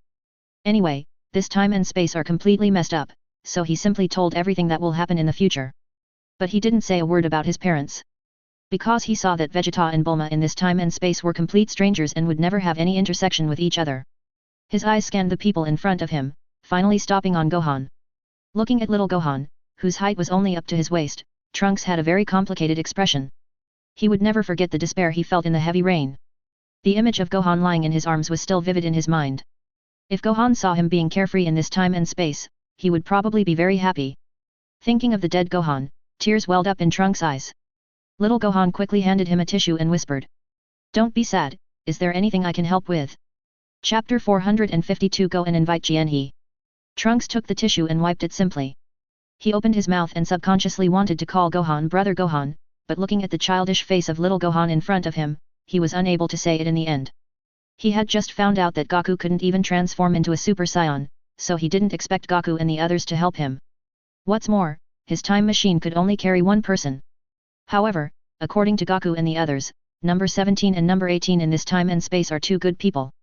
Frieza, who had been to Earth before, was beaten half to death by number 17, and finally helped Vegeta to get the last blow. This means that this time and space will no longer be in danger of being destroyed by the androids. Advertisement. This kind of world is exactly what he wants to see, so he doesn't plan to disturb them anymore. He will go back tomorrow after the time machine is filled with fuel. As for the two artificial humans in his world, he can only think of other ways. Just thinking about his dark future, Trunks sighed heavily again. He was really confused now. Goku and the others also looked unhappy. They all understood Trunks' difficulties, but they really couldn't help. In fact, everyone knows that there is only one person who can help Trunks now, and that is Chijia. In their eyes, Kyunhee is simply omnipotent. Although Kyunhee seems to be easy to get along with, the terrifying power always makes them feel a distance from Kyunhee. It was difficult for them to ask Kyunhee to help. Bulma saw everyone sitting there dejectedly, and suddenly stood up and said, "Why do you all have such expressions? We still have Chijia." Yamcha's face darkened, and he hung his head and stopped talking. Wukong and the others laughed bitterly, and Krillin said, "We know this, but we haven't known Jianhe for long. How should we talk about this?" Bulma snorted softly, patting her chest and saying, "You guys are overthinking it. Kyunhee is obviously a very easygoing person. God. Leave this matter to me. I'll go talk to Kyunhee." She looked at Trunks and continued, "Young man, just stay here tonight. Everything will be fine tomorrow." Trunks looked at the young and beautiful mother in front of him, and then thought about his mother who would become increasingly old due to overwork in the future, and he felt mixed emotions. Advertisement. Although the Bulma in this time and space would most likely no longer be his mother, she still stood up for him when he was most desperate. Trunks wiped his eyes vigorously to prevent the tears from flowing out again. However, he didn't know much about Kyunhee. He only knew that Kyunhee had unimaginable power, but he knew nothing about other things about him, such as his identity. He couldn't help asking, "Excuse me, who exactly is this Mr. Kyunhee? I have never heard of this name in the future." When mentioning Chijia, Bulma smiled mysteriously. She covered her mouth and said, "Let me tell you, he is a god." God? I remember Mom said that God's power is not that strong. When Mr. Piccolo died, he disappeared with him, and even the Dragon Ball. At this point, Trunks sighed again. If Dragon Ball were still there, the future world wouldn't be so despairing. Bulma shook her finger, glanced at Piccolo, and said, "Kyunhee is not the kind of god you think he is. You know, even the dragons are respectful when they see him, and they even ask for permission before they dare to disappear after making a wish. So there is such a god. Then what kind of person is he? I mean, what is his personality like? Very good. He has solved many crises on Earth. When I first met him, I never thought he could be a god. He just looked like an ordinary high school student." High school student? Well, let me tell you, he was wearing a pair of rustic black framed glasses, but he was still very handsome. He spoke in a soft voice, which really made people feel comfortable. Bulma talked incessantly about Chijia, and Trunks looked at her blankly. He seemed to know why Bulma in this world had no connection with Vegeta. It's because of Kyunhee's existence. Bulma talked for a long time and suddenly realized that except for Goku and his son and Vegeta, everyone else was looking at her meaningfully, and that expression was self-evident. She also knew that she was being too obvious. Her pretty face turned red, and she pretended to cough twice and said, "Anyway, as long as Kyunhee agrees, this kind of thing is nothing, so don't worry." Advertisement. Trunks nodded obediently, and looking at the confident Bulma, hope rekindled in his gloomy heart. He looked at the starry sky outside through the glass and said silently in his heart, "Thank you, Mom. No matter in which time and space, you always give me hope, although you may not be my mother in this time and space." At the same time, at Kyunhee's house, Number 18 stared at Jianhe with eyes wide open in disbelief. Is my future self as bad as number 17? I'm almost going to kill all the humans. Jianhe spread his hands and said, Otherwise why would Trunks draw his sword when he saw you? You and number 17 have become a psychological shadow for him. No wonder. I was wondering why he was like a psychopath. Well, even though the one in my future is not the same person as me, I still have to forgive him. He is so miserable." Then, 18 got into Kyunhee's arms and said in a muffled voice, "Thank you, Chica." Jianhe was stunned for a moment and asked curiously, "Why are you thanking me all of a sudden?" Number 18 raised his head, looking extremely serious. "I know that the reason why my future self is so bad is that I must have been brainwashed by that doctor pervert. If it weren't for you, number 17 and I would definitely become like that, which would be no different from being dead. So I want to thank you for saving me and my brother." Jianhe smiled after hearing this.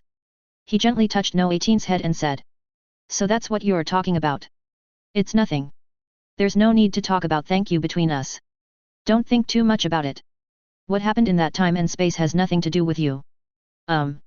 Number 18 closed his eyes and lay in Kyunhee's arms, looking like a docile kitten. Bados, who was sitting on the sofa opposite, took a sip of coffee. Coffee with sugar is sweet. Chapter 453 Time Machine. The next morning, Bulma and Trunks came to the door. Without Bulma saying anything, Chijia already understood why she came. You want me to help Trunks with the future, right? After being pointed out by Kyunhee, Bulma suddenly felt a little embarrassed. She stammered. Hey, you already know everything. Advertisement. Kyunhee smiled slightly and was about to speak when number 18 suddenly spoke up. Kyunhee, can you help him? I always feel that the future tragedy is related to me. Good fellow, now that both girls have spoken, Kyunhee naturally has no reason not to help. He spread his hands and said. Then what are you waiting for, let's go. Alala, is it really okay for you to say you want to travel through time in front of an angel like me? Bardos came down from the second floor smilingly, wearing the clothes she had transformed into yesterday. Trunks' expression froze, and a hint of fear appeared on his face. The impression Bardos left on him yesterday was indeed very deep. Bulma also subconsciously hid behind Kyunhee. Kyunhee shook his head helplessly and said. Bardos, stop scaring me. Didn't you say yesterday that you would no longer care about the affairs of the seventh universe? Bardos tilted his head and thought for a while, then said with a puzzled look. Did you say that? I think so, but it's not a good idea to just leave me here like this. So what do you want to do? How about taking me with you? This kind of breaking the rules feels pretty exciting. Chijia and others came to Bulma's Universal Capsule Company together, where they also saw the spiritual time machine used by Trunks. Bardos touched the machine curiously and exclaimed in amazement. It's incredible. Can human technology reach the level of traveling through time and space? It's almost catching up with the time ring. Bulma smiled complacently and said proudly. Isn't it amazing? Let me tell you, this was invented by my future self. Advertisement. Really? Well, if this matter is discovered in the future, you will be held responsible. Actually I was just joking, do you believe me? Trunks introduces the time machine to everyone, and since the machine can really only carry one person, his vision is for Chijia to use the machine alone to travel to the future. Upon hearing this, number 18 and others frowned and said. So you mean we can only wait here? What if Kyunhee doesn't come back? No, we can refuel there when we get there, and then Mr. Chijia can come back. Number 18 was a little disappointed, but the facts were before her and there was really nothing she could do. Bardos thought for a moment and said.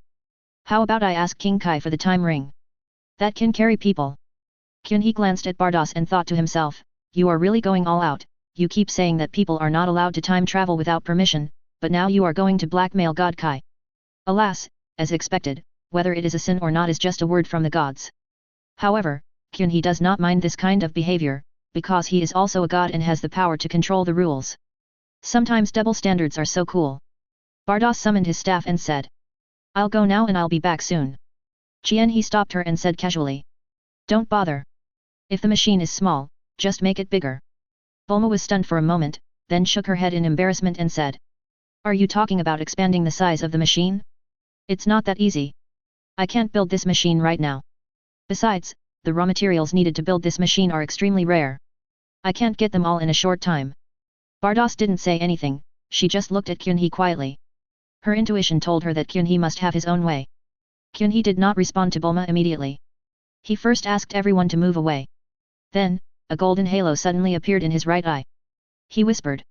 My name is Viguna. Under the shocked gazes of the crowd, the time machine suddenly and without warning expanded several times. The cab that originally could only accommodate one person now looked like it could easily seat 8 or 10 people. Even the angel Bardos was stunned. She murmured. Changing the size of matter out of thin air, is this the power of rules? How interesting, a god with both power and rules. No wonder he despises the position of god of destruction. Trunks was completely dumbfounded. What was happening before his eyes was too fantastic. Only now did he understand what the title god represented. Advertisement. God represents doing whatever one wants and being omnipotent. The golden light in Kyunhee's right eye gradually faded. He hadn't used this trick for a long time, but he didn't expect it to come in handy now. After clapping his hands to wake up the dazed people, Kyunhee smiled and said. Alright everyone, it's time for us to get going. Bulma looked up at the time machine that was several times larger. Even the ladder used for climbing was much larger, and she couldn't climb it at all. Except for her, everyone present could fly, so she looked to Kyunhee for help. Chijia immediately understood and was about to step forward, but number 18 took the lead and picked up Bulma in a princess hug. Bulma looked at number 18 in confusion, and number 18 smiled and said, "Miss Bulma, you can't climb up, it's okay, I'm happy to serve you." After saying that, without waiting for Bulma to speak, she hugged Bulma and jumped high, entering the time machine first. Bardos looked at the scene thoughtfully. She glanced at Kyunhee, staggered and almost fell. This frightened Jianhee. He quickly came to Bardos and asked with concern, "What's wrong with you? Are you feeling unwell?" Although it sounds a bit outrageous that an angel is unwell, this is indeed the first thing that Kyunhee thought of. Bardos's blue skin showed a faint blush, and she held her forehead with one hand and said, "Maybe it's because I've been away from Universe 6 for too long. My body is a little weak." Jianhee was stunned for a moment, thinking that angels can't leave their own universe for too long. Is there such a hidden setting? He frowned and said, "Then I'll take you back, so you don't need to take the time machine." Bardos rolled his eyes implicitly and thought to himself, "You straight man, if I wanted to go back, I would have gone back a long time ago." She leaned towards Kyunhee and said, "No, it's just something I'm not used to yet. It will be fine in a while, but can you take me upstairs now?" "Yeah, sure." Kyunhee put his arm around Bardos' waist and slowly flew into the time machine. Number 18 stared at the two people flying in amazement. She never expected that angels could actually steal homes. Chapter 454 Future Bulma. Trunks was the last one to enter the time machine. He pressed the start button, and the time machine suddenly turned into a stream of light and rushed into the sky, then disappeared. Future. The time machine appeared above the dilapidated all-glue energy company, and after it landed, Trunks and others flew out of it. After hearing the noise, Future Bulma confirmed that it was Trunks before daring to walk out of the room. When she saw the time machine that was several sizes larger, a confused expression appeared on her face. Bulma knew at a glance that the person in front of her was her future self. Seeing the weathered face of her future self, Bulma's mood became heavy. Advertisement. Future Bulma looked at her young face and felt as if she was in another world. The two Bulmas just stared at each other silently, and no one spoke. It wasn't until Trunks came out and said "Mom" that Future Bulma came back to her senses.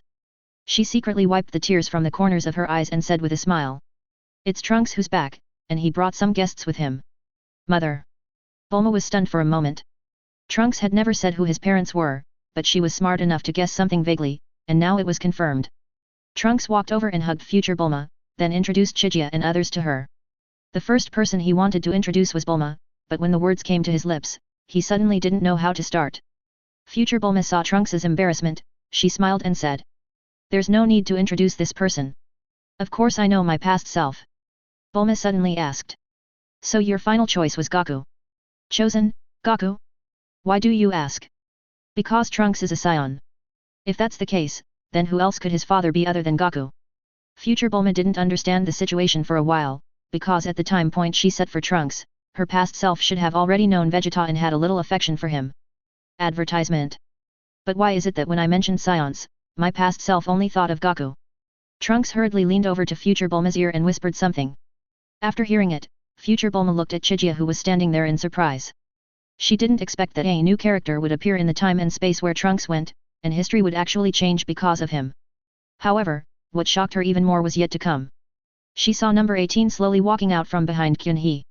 Due to the precedent of Trunks, number 18 knew that her appearance would definitely scare Future Bulma, so she kept hiding behind Chijia.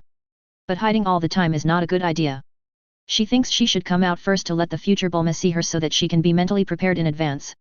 When Future Bulma saw number 18, she was really shocked. In the eyes of Future Bulma, no 18's angelic face hides a devilish heart. It was she and number 17 who made the future like this. Trunks came to the rescue again.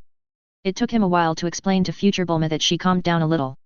She looked at Chijia hesitantly and asked, "So everything in that time and space changed because of this Mr. Chijia?" "Yes, and Mr. Kyunhee is here to help us. And that angel, with the two of them here, those two androids won't be able to be so arrogant for long." Kyunhee smiled at Future Bulma and said, "Hello, my name is Uchiha Chijia. It may sound weird to say this, but I'm glad to meet you in the future." Future Bulma nodded quickly. She was still in a daze and didn't know what to say for a moment. However, it was obviously very impolite to let the guests stay outside the door. She soon realized this and immediately turned her attention to invite Kyunhee and others into the house.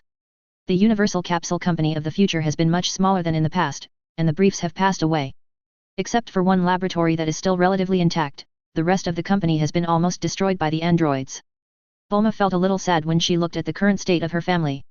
Future Bulma brought a few cans of drinks and placed them on the table. Bardos curiously picked up a can and opened it. She took a sip and the slightly stimulating taste made her eyes light up. She couldn't help but say, "That's great. Did you make this drink too?" Future Bulma smiled and nodded, saying, "Advertisement. This is a way to have fun in misery. When I have nothing to do, I like to make some drinks. There is some alcohol in this drink, but I don't know if you can drink it." "Of course, Bulma, learn from your future self and go back and do some more." Bulma nodded helplessly, and the sacred image of the angel in her mind gradually collapsed. Bardos took another big gulp. Although the alcohol content in the drink was not very high, her alcohol tolerance seemed to be not very good. These few sips of the drink actually made her face turn red. Kyun-hee couldn't hold it anymore. He snatched the drink can from Bados's hand, weighed it, and found that it was empty. Bardos didn't know if she was pretending, but she suddenly tilted her body and rested her head on Chijia's shoulder. Bulma and number 18 raised their eyebrows. She began to stutter. "Okay, it tastes good." "Kyun-hee, what are you doing? Give it back to me, I want more." Chien-hee rolled his eyes and thought to himself that a guy like you who can get drunk even by drinking a beverage would end up sitting at the table with the kids on Blue Star, you know that. He responded unhappily. "What are you drinking? You've made an angel lose face. Just stay still." Bardos puffed up his cheeks and said angrily. "You, how dare you talk to this angel like that? This angel is angry. I will punish you." "Oh? Then I really want to see how the angel wants to punish a mere mortal like me." Bardos raised her head and glared at Kyun-hee, and Kyun-hee glared back at her. The pressure of God emanated from both of them. Bulma and the others were shocked, thinking that these two god tiers were going to fight over a bottle of drink. Then there would be no need for the two androids here to take action. By then, not to mention the Earth, even the universe might not be able to be saved. However, this situation did not last long. Bardos soon wilted. She suddenly fell into Kyun-hee's arms and muttered. "I won't bother with you, since you are the one I like. Don't be so mean next time." Fortunately, her rival Makarita is not here. If she saw Bardos's current appearance, Bardos would never be able to raise his head in front of her for the next 1,000 years. Chapter 455 Sleepwalking? Future Bulma looked at Bardos lying in Chijia's arms, and the corners of her mouth twitched constantly. She whispered to Trunks beside her. "Trunks, is this Ms. Bardos really the legendary angel?" A drop of sweat dripped down Trunks' forehead, and he responded. "Mom, don't talk nonsense. She is really an angel.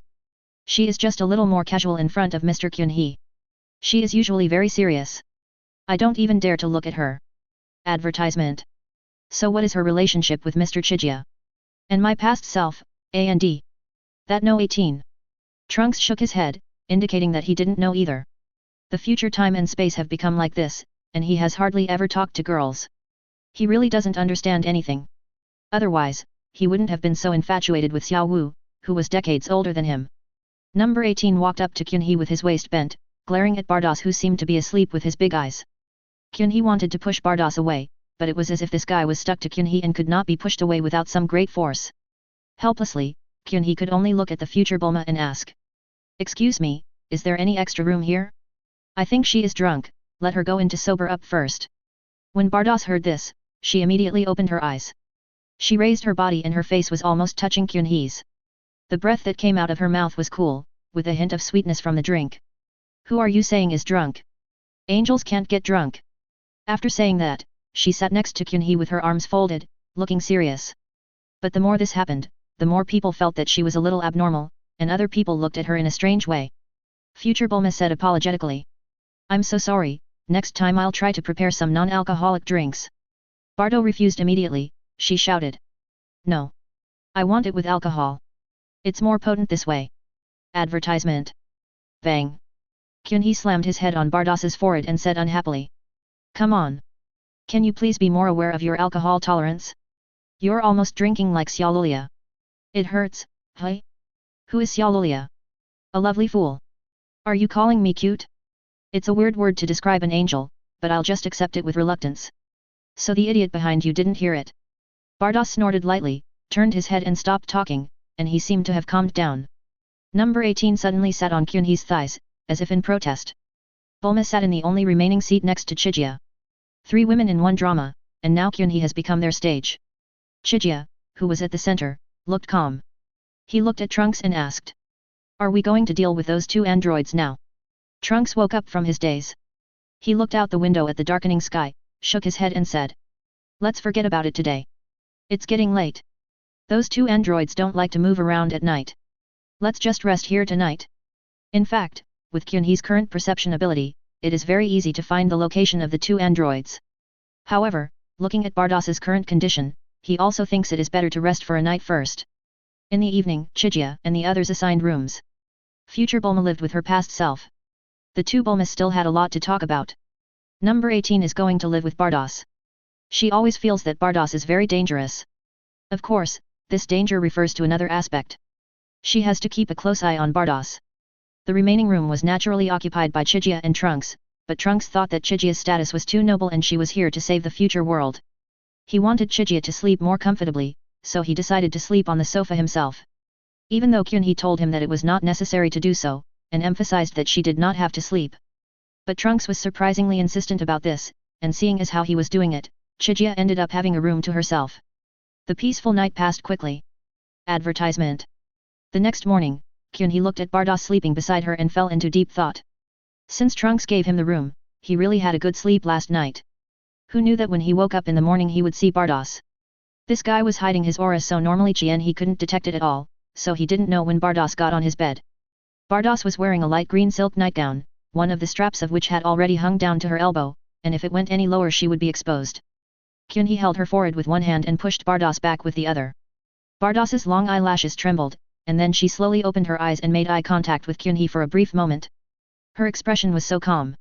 She got up from the bed calmly, raised her hand to rub her eyes, and said lazily. Morning, Chai-hei, you woke up pretty early. If you don't know, you would think that the two of them were sleeping together given the posture. Chien-hee looked around and confirmed that this was the room he stayed in last night. Then he turned to look at Bardas and asked. When did you come into my room? Bardas made a surprised expression and said. Yes, this seems to be your room. Why am I here? If you ask me, who should I ask? Pull your clothes first, they are about to fall off. What will happen if someone sees you? Bardas glanced at the shoulder strap on her arm, a smile appeared on her face. Instead of adjusting her clothes, she leaned towards Kyunhee and whispered. What's wrong?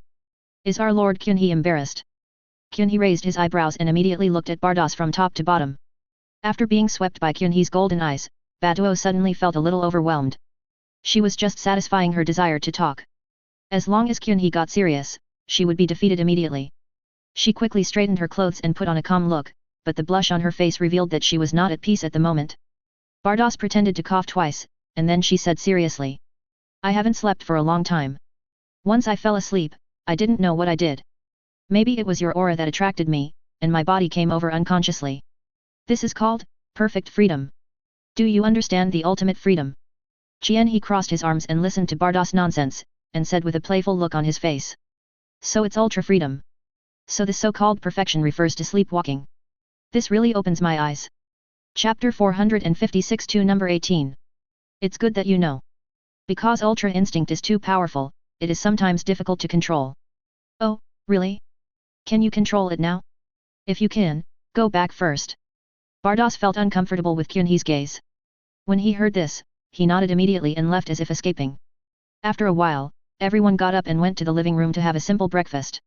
While having breakfast, Bardas behaved very normally, and no one knew that she had attacked Kyunhee last night. Advertisement. When he was halfway through the meal, Chien-hee suddenly raised his eyebrows, then he put down his bowl and chopsticks and said lightly. Those two guys are out to cause trouble. The others paused for a moment, and Trunks said with a grim expression. Mr. Chijia, you are talking about those two androids, right? They never stop making peace. Bulma waved his fist and said angrily. How despicable. We must destroy them this time. Number 18 glanced at her and said. So you'd better stay here, to avoid getting hurt by mistake in a fight. How could that be? With Kyunhee and Bardas here, they can't make any waves at all. Bardas took a sip of coffee elegantly, and his calm demeanor gave people a very reliable feeling. Future Bulma's gaze moved between Bardas and Chijia, and her heart quickly calmed down. Kyunhee stood up from his seat, a light flashed in his eyes, and a black portal immediately appeared on the ground. Okay everyone, if you want to go, let's go together. It's good to get some exercise. As he spoke, Kyunhee stepped into the portal first, followed closely by Bardos. The two god tiers walked in, and the others followed immediately. When they walked out of another portal, what came into view was a ruin with a large number of broken limbs scattered all over the ground. It was a scene of hell on earth. It was the first time that Bulma and number 18 saw this kind of scene, and they were stunned for a moment. Transco clenched his fists and cursed. Advertisement. These two bastards. How badly do they want to destroy the earth? Although it was not the first time he saw it, every time it made him extremely angry. Golden light suddenly appeared around his body, and explosive sounds were heard. He directly entered the Super Saiyan state. Future Bulma sighed heavily. She walked up and patted Trunks on the shoulder. Just as Trunks was about to say something, a playful voice came from above. Hey, isn't this Trunks? Looking for death again? And he brought some helpers with him this time. Trunks was startled. He looked up suddenly and saw number 17 and number 18 suddenly appearing in the sky. The words just now were said by number 17. Number 18 next to him was holding a flying car with one hand, and the family of 3 was inside. The man was already slumped over the steering wheel, and looked dead. In the back row was a mother and daughter. Although the mother was extremely frightened, she still held her child tightly with both arms, begging. You can do whatever you want to me. Please let my child go. Future number 18 used his other hand to pick his ears impatiently and said. It's so noisy, I'm tired of playing, shut up. As she spoke, a gas bomb condensed in her hand and was about to be thrown at the car. Suddenly, a roar came from below.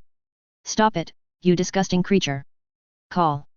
A sound of breaking through the air was heard, and Trunks, who had turned into a Super Saiyan, was still standing there in a daze, and the one who rushed forward was actually number 18. She felt extremely disgusted when she saw herself like this, and she wanted to make future number 18 disappear with her own hands. Kyunhee snapped his fingers, and the car in future no 18's hand immediately disappeared, and appeared next to Kyunhee the next second. In the future, number 17 and number 18 looked at number 18 who was rushing towards them with a confused look on their faces, and for a moment they even forgot to dodge. Number 18 punched his future self in the face, sending her flying and disappearing into the clouds. Future number 17 finally came to his senses. He stepped aside and exclaimed. It's really exactly the same. What's wrong with you? Are you number 18 too? Advertisement. Number 18 didn't say anything, but fired an energy bomb in return. Number 17 cursed inwardly and crossed his arms to block it, but the impact of the explosion still made him feel uncomfortable. Future number 17 stabilized his body with a look of doubt on his face. Feeling the numbness coming from his arm, he whispered. This kind of power. She is indeed a humanoid, and her power is even stronger than number 18. What is going on? He lowered his arms and just opened his mouth to say something when another energy bomb came from a distance, targeting number 18 in front of him. Helplessly, he had to dodge again. Number 18 swung his arms and directly knocked away the incoming energy bomb, then stared coldly at the future number 18 who rushed out from the clouds. Future number 18 has a hideous face and looks extremely violent. There was a bright red fist mark on the side of her cheek, which was caused by number 18 just now. UBD. No matter who you are, I will tear you apart today. She raised her hand and fired a series of energy bombs at number 18. Number 18 also used the same move. Countless energy bombs collided in the air and instantly shattered the clouds. Boom boom boom. A thunderous roar resounded over the entire city. The energy bombardment continued for a while, and the moment it stopped, the two petite figures suddenly collided with each other. The shock wave generated by the collision once again toppled the few remaining buildings. The two No 18s put their arms together, their eyes fixed on the enemy opposite them who looked exactly like them. Future number 18 didn't know that this was her past self. She gritted her teeth and said. Although you are a fake, you are quite powerful. Number 18 snorted coldly and said. I think you are the real fake. Your existence makes me sick. As they spoke, the two No 18s shot out rays with their eyes in perfect sync. The rays converged together, making a crackling sound. Trunks and the two Bulmas below were looking nervously at the two No 18s colliding in the sky. Bulma asked with a worried look on her face. Can our number 18 win? The opponent is not a human at all. I'm afraid number 18 will suffer. He looked at the two people in the sky and said. No, if we keep fighting like this, our number 18 will definitely be the winner in the end. Chapter 457, Destruction of Future Artificial Humans. Kyunhee said this with confidence, because he had personally modified number 18 on his side, and the materials used were better than those of number 17. Even if they are both infinite energy sources, the intensity of energy output may be different. The battle in the sky at this time also verified Kyunhee's words. The rays emitted from future 18's eyes were gradually retracting, and a layer of cold sweat appeared on her forehead. Number 18 smiled contemptuously, then suddenly increased her energy output. Her rays instantly became thicker and directly pushed back the rays of future number 18. Advertisement. Ah! A scream was heard, and future number 18 covered her eyes tightly, with 2 streams of blood sliding down her face. Seeing this scene, future number 17 could no longer sit still. After all, future number 18 was also his partner, and he naturally couldn't just watch her being destroyed. He quickly rushed to the battlefield, wanting to join forces with future number 18 to fight. In this regard, the two had a high degree of tacit understanding, and future Gohan died under their joint efforts. However, a suction force suddenly erupted from below. Universal pull. What? Future number 17 suddenly froze in the air, and was then pulled toward the ground by the suction force. No matter how hard he tried, he couldn't make his body fly again. Number 17, who encountered this strange situation for the first time, panicked and struggled desperately in the air. Damn it! What the hell is going on? Soon, he was sucked in front of Kyun-hee. He stared at Chien-hee and cursed angrily. So it's you who's behind this? Die! As he spoke, he raised his head and fired an energy bomb. However, before the energy bomb touched Kyun-hee's body, it was absorbed by an invisible barrier in front of him and disappeared without a trace in an instant. Future number 17 was dumbfounded. He fired several energy bombs again in disbelief, but the final result was no different from before. Advertisement. 2 beams of golden light burst out from Kyun-hee's eyes, and in an instant all the limbs of future number 17 were cut off. He let out a painful roar and almost lost consciousness. Trunks swallowed as he watched, gaining a deeper awareness of Chijia's power. Number 17, whom he had tried his best to deal with, was like a toy in Kyun-hee's hands, and now he was even cut into a human stick. The gap between them was really too big. Kyun-hee grabbed future No 17's neck and his wailing stopped abruptly. Be quiet and don't disturb No 18's fight. Future number 17 looked at Shiha in front of him with horror. This was the first time he felt fear since he came out of the laboratory. The battle between the 2 No 18s above is almost coming to an end. Originally, the strength of future number 18 is not as good as number 18, and she just injured her eyes. In the following battle, she can be said to be treated as a sandbag by number 18. Number 18 grabbed future No 18's hair with one hand and kept hitting her abdomen with the other hand.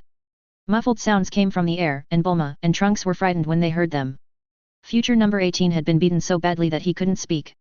He just kept spitting out blood and his consciousness became increasingly blurred. She has unlimited energy, but that doesn't mean she can't get hurt. Under the continuous blows from number 18, the sound made by future number 18 became weaker and weaker, and he was about to be beaten to death. Seeing that the fight was almost over, number 18 stopped attacking, grabbed her hair and brought her in front of him, and said coldly. Now tell me, who is the imposter? Future number 18 opened her eyes with difficulty and looked at the enemy in front of her who looked exactly like her. Suddenly, a creepy smile appeared on her face. Number 18 frowned and punched the future number 18 in the stomach again. She groaned and then laughed again. You are the fake one. Don't you know that Dr. Gallo has implanted a super bomb in my body? Number 18 was stunned for a moment. She really didn't know there was a bomb. When future number 18 saw No 18's expression, he laughed even more crazily. Ha ha ha. It seems you don't have it. Now I'll let you see the power of this bomb. Destroy it with me. BCH.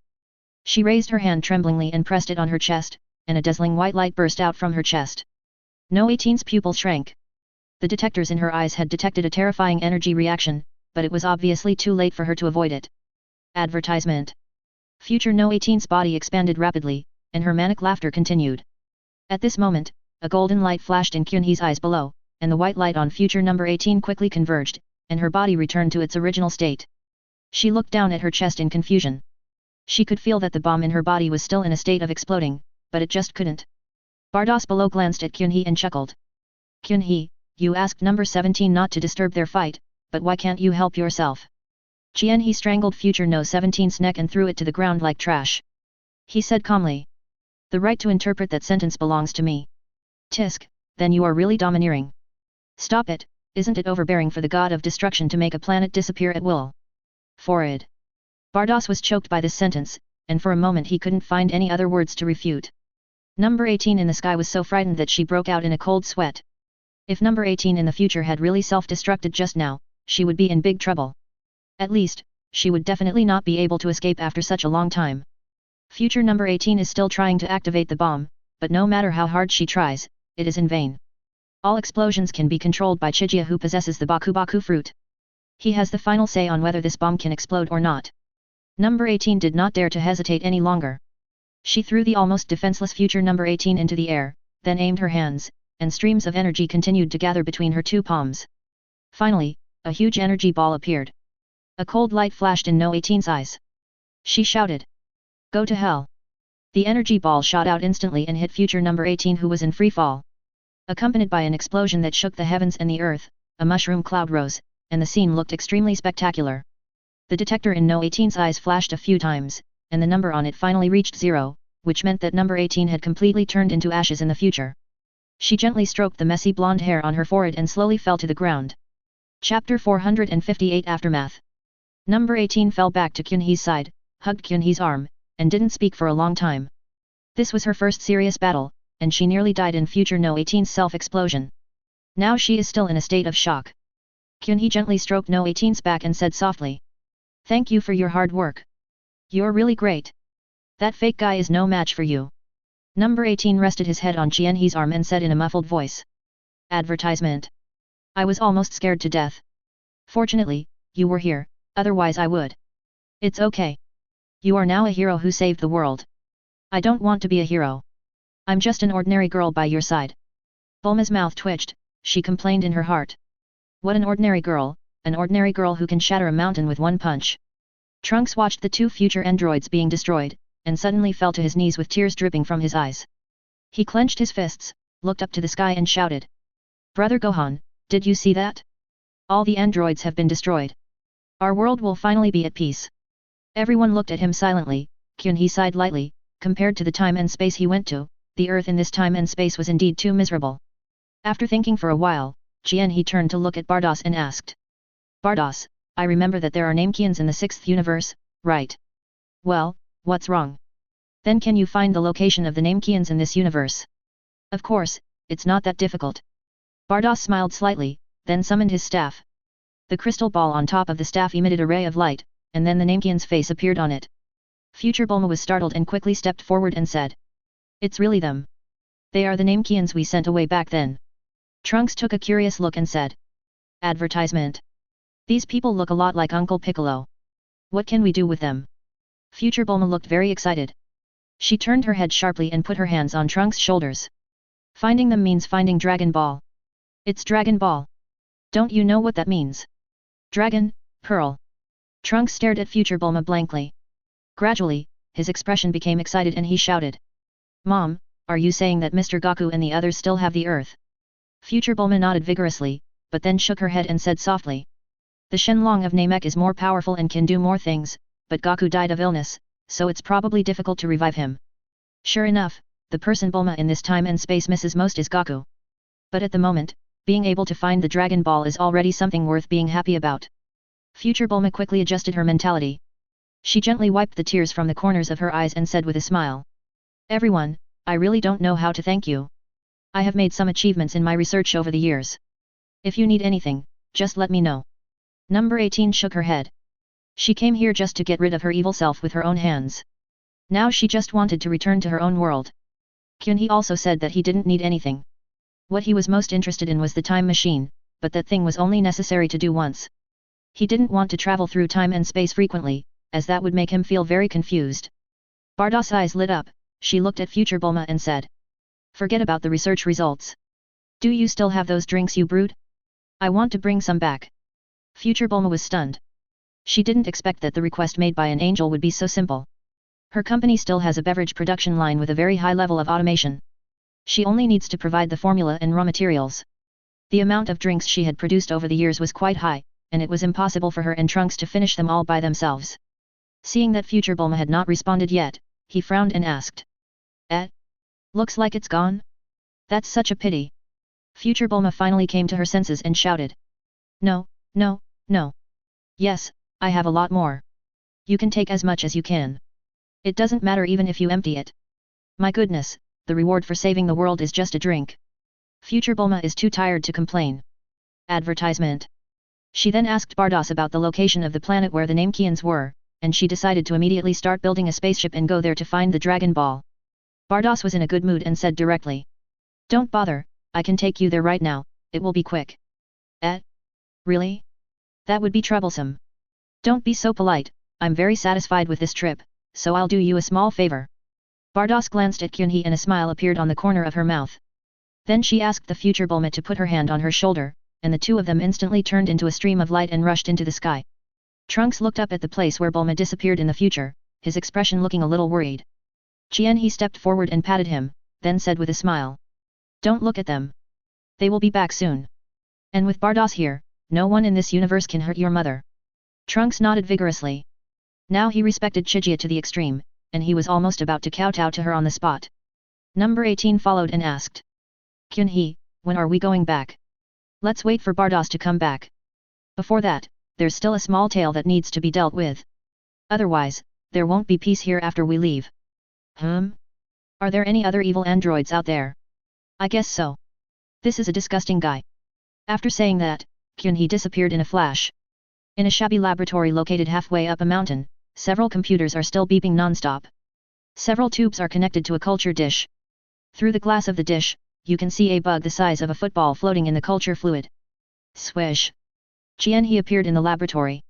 He slowly walked to the petri dish, looked at the insects in the dish, and said. Have you grown that big already? You will be coming out soon, Cell. At this time, Cell had regained consciousness. He opened his eyes and looked at Chijia with suspicion, because the data given to him by the computer did not contain any information about Chijia. And his current state can be said to be at the mercy of others. Kyunhee smiled slightly, stretched out his hand and pressed on the glass cover, and said. I don't have that much time to deal with your affairs, so goodbye, Cell. Chapter 459, Makarita arrives. Buzz. A brilliant golden light burst out from Kyunhee's palm. Cell stared at him with his newly developed eyes opening and closing his mouth, as if saying no. However, what responded to him was a golden energy bomb. With a loud bang, Cell, who was still in his infant stage, along with the entire mountain range, was turned into ashes. The smoke dissipated, and Kyunhee floated above the empty ground. He glanced at the charred earth, and disappeared into the air the next second. Advertisement. Back to Bulma's Universal Capsule Company in the future, after a while, Bardos also came back with Bulma from the future, along with a Dendi, who was responsible for summoning the dragon. There are 7 huge dragon balls floating behind them. Future Bulma had already done these Namekians a favor, and when they heard that the earth was in trouble, they offered their dragon ball without hesitation. Dendi has grown a lot, and there are still 2 tear marks on his face, which were left when he heard the news of the death of his good friend Gohan.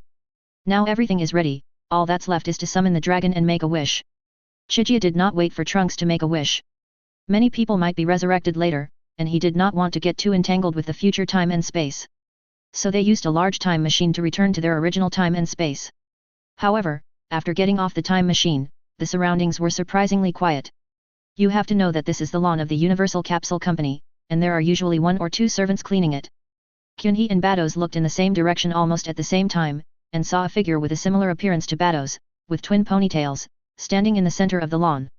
She was dressed in dark blue angel costume, holding a staff similar to Bardos's in her hand, with a mocking smile on her face. She was the angel from the 11th universe, Makarita. Seeing Bardos looking over here, she said. Bardos, as an angel, you left your original universe without permission and took a few mortals across time and space. Do you know your crime? Bardos frowned. She didn't expect that Makarita actually found the earth, and happened to discover her behavior of traveling through time and space with others. Advertisement. She is indeed in the wrong now. If Makarita reports these things to the God tier officials, even if she is an angel, she will be severely punished, or even put into hibernation for a period of time. So in the face of Makarita's ridicule, Bados did not fight back, but remained silent. Seeing Bardos's performance, Makarita became more arrogant. She ignored Kyunhee and others and continued to speak. My dear sister, the crime you committed this time is not a small one. You also know the consequences, right? Why don't you come back with me to meet father? Bardos sighed softly, turned to look at Kyunhee, and said with a forced smile. Kyunhee, the time I spent with you was really interesting. I'm very happy. I hope we can meet again one day. After saying that, she resolutely turned around and walked towards Makarita. Kyunhee raised his eyebrows and suddenly grabbed Bardos' hand from behind. Bardos paused, turned around and looked at Kyunhee in surprise. Kyunhee's eyes were as calm as water, and he spoke lightly. If it's so interesting, why don't you stay a little longer? And it's me who's going to travel through time and space, what does it have to do with you? Bardos stared blankly into Kyunhee's eyes. Why would she want to leave? She was not afraid of Makarita, but of the God tier official.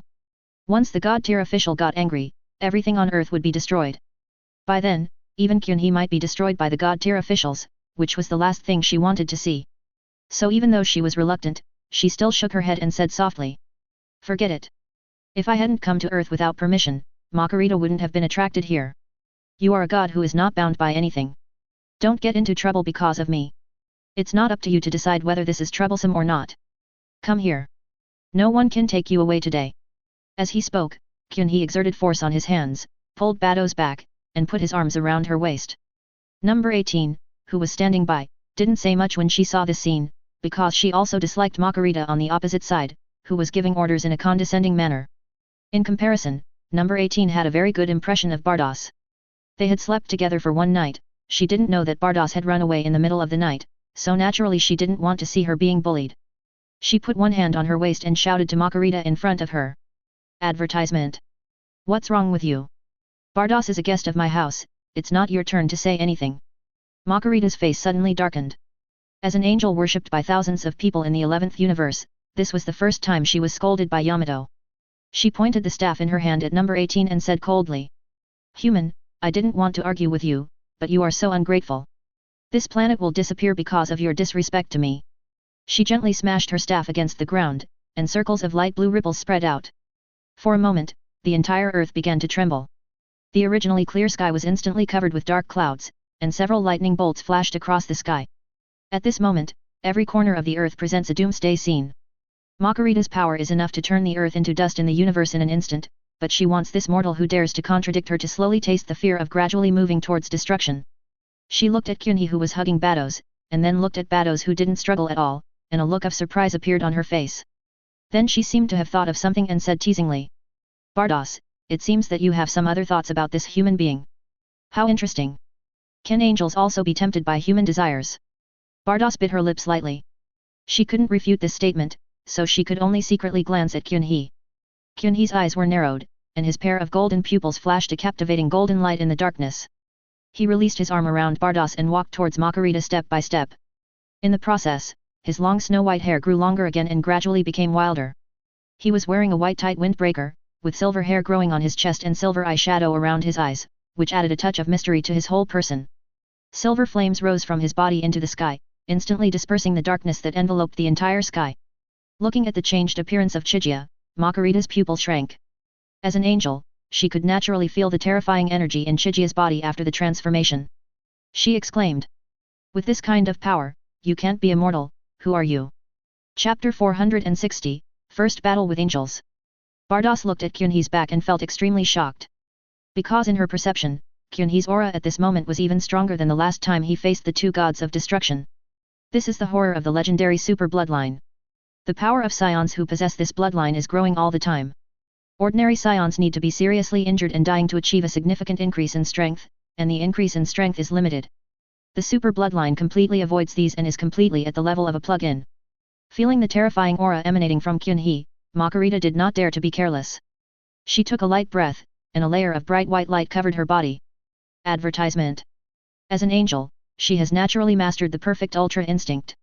She stared at Kyunhee who was walking towards her, and subconsciously clenched her staff in her right hand.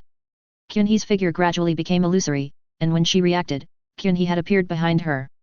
Makarita's pupils suddenly dilated, and she thought to herself that something was wrong. She was in a state of perfect freedom and was about to dodge immediately. However, Kyunhee's speed was faster than hers. Kyunhee's hand suddenly stretched out and instantly grabbed Makarita's two ponytails, then swung her hard and threw her out of the atmosphere. Bardos subconsciously touched her high ponytail, and thought of how Kyunhee often stared at her ponytail before, and she couldn't help but shudder. Kyunhee locked onto Makarita's breath, and with a thought, his figure disappeared again the next second. Makarita managed to steady herself with great difficulty, and now she was already in outer space. She reached out and touched the twin ponytails on her head, cursing angrily. This guy is so bad. He actually grabbed my hair. It hurts so much. As soon as she finished speaking, Kyunhee appeared behind her. This time she reacted quickly. The staff in her hand burst into colorful light and swung towards Kyunhee's waist. Kyunhee blocked it with one hand and reached for Makarita's neck with the other hand. Makarita's ponytail suddenly extended, like two long white snakes tightly wrapping around Kyunhee's arms. Advertisement. Kyunhee raised his eyebrows. Makarita's move was indeed beyond his expectations. He didn't expect that twin tails could be used in this way. The hair was getting tighter and tighter, and Kyunhee was unable to pull his arms free for a while. Seeing this scene, Makarita's mouth curled up into a smile, and she shouted. Damn you! I let you grab my hair, now you can have the hair's revenge. As she spoke, she shook her head vigorously, causing her hair and Chijia to circle above her. Kyunhee simply gave up pulling her arm away and thought to herself, since you want to play with my hair, I'll play with you to the end. Under Makarita's astonished gaze, Kyunhee's wild white hair began to grow wildly, and soon everything within her sight turned into white waves. She was stunned and murmured. What the hell is going on here? Countless strands of hair condensed into sharp white spikes, extending rapidly towards Makarita. In desperation, Makarita had to let go of Kyunhee temporarily. She held the staff with both hands and waved it continuously. Colorful rays of light burst out from it, breaking all the hair that was attacking her. She finally dealt with the hair, but before she could breathe a sigh of relief, Kyunhee's attack came again. Two golden beams of light pierced through the darkness and shot out. Makarita quickly dodged to the side, but the hem of her skirt was still pierced by the two golden lights, leaving two big holes. Looking at the two holes on the clothes that were still emitting black smoke, Makarita was furious. She shouted angrily, and the terrifying aura of an angel burst out in an instant, and the surrounding space began to crack inch by inch. Kyunhee's figure emerged from the darkness, looking at the furious Makarita. His face was extremely calm, only a little golden light still remained in his eyes. Makarita pointed the staff in her hand at Kyunhee. A brilliant colorful light lit up from the top of the staff. Terrifying energy continued to gather. She shouted angrily. No matter who you are, you really pd me off this time. Go to hell. The galaxy will be destroyed. Buzz. A thick stream of colorful light poured out from the staff in her hand, and this blow was enough to turn a galaxy into nothingness. He snorted coldly. He put his hands together, and when he opened them, a golden ball of light floated between his hands. Advertisement. Don't take yourself so seriously, go back to your universe. Brahma. With a push of both hands, the golden ball of light, dragging a ray of burning golden flame, quickly enlarged after separating from Kyunhee, and collided with the oncoming colorful stream of light like a comet. Terrifying energy fluctuations erupted from the center of the collision. The space of the entire universe was constantly collapsing, and countless planets turned into nothingness in an instant. On the earth, Bardos held up his staff, and a beam of colorful light shot up into the sky. After rushing out of the earth, it quickly turned into a colorful protective shield, wrapping the earth, thus preventing the earth from being destroyed by the aftermath. After the aftermath subsided, Bardos turned to Bulma and the others and said, I have to go check it out. If the two of them continue fighting, the entire 7th universe will be destroyed. Number 18 suddenly spoke up. Will you help Chijia? Bardos was stunned for a moment, and then she remembered that Makarita was her biological sister. If Kyunhee and Makarita really fought to the death, how should she choose? She shook her head vigorously, shouting in her heart. No. I can't let this happen. I have to stop this fight. Thinking of this, she no longer bothered to respond to number 18, and directly turned into a stream of light and rushed into the sky. Back to the battlefield. Kyunhee and Makarita stood opposite each other. The space they were in had turned grey and was filled with a desolate atmosphere. Makarita looked at Kyunhee with an extremely solemn gaze. The dark blue angel robe she was wearing was already badly damaged, and her lower body looked like a short skirt. In comparison, Chijia's condition looks much better. Except for her shoulders which look a little dirty, the rest of her body is still the same as at the beginning. Makarita looked around, then looked at Kyunhee and said. I admit that you are very strong, ridiculously strong, but do we really have to keep fighting? You have also seen how terrible the destruction caused by our battle is. You don't want to see this universe destroyed, right? So let's stop. Makarita was obviously giving in. Kyunhee crossed his arms and said seriously. You can stop, but there is one thing I want to make clear. Will you still report Bardos? Chapter 461, Makarita surrenders. When Kyunhee said this, Bardos happened to appear beside him. She was stunned when she heard this. Makarita's face turned red at a speed visible to the naked eye. She didn't even look at Bardos behind Kyunhee, and said angrily. What do you mean by tattling? It was Bardos who made the mistake first, and is it called tattling if I tell my father? What else? It's just a trivial matter, why are you holding on to it? It's a small matter. Do you understand? Whether Bardos is deserting her post or traveling through time and space without permission, it's a big deal. Is it wrong for me to bring her back? Advertisement. What's the big deal? The universe won't rotate without the angels, right? And what's wrong with traveling through time and space? She didn't bring back the Omni King. What? How dare you mention the Lord of all Kings? So what if he did? I'm not the god of his universe, he can't control me. And speaking of being AWOL, you're not AWOL just because you came from the 11th universe. Makarita's face froze, and her momentum immediately weakened by half. She usually just bickered with Bados, and her ability was really not enough to face Jianhe. She lowered her head and muttered. It's different. The god of destruction knows that I'm here, but the god of destruction that Bardos is in charge of is still asleep and doesn't even know that Bardos has left. What good would it do if the god of destruction knew? Don't think I don't know. In terms of actual status, angels are much higher than the god of destruction. What's the big deal about you going on a business trip and reporting to your subordinates? If you have the guts, why don't you go and tell that god tier official or the Omni King? I. Makarita's little face turned red, and the twin ponytails on her head bent automatically, as if she was exerting force. After holding it in for a long time, she still couldn't come up with a clear idea, so she just started to show off. Alright. I get it. I made a mistake too, okay? I'll just pretend I didn't see anything that happened today. Are you satisfied? Kyunhee raised the corner of his mouth, but what he said almost pd Makarita off to death. What should I be satisfied with? I'm not your father.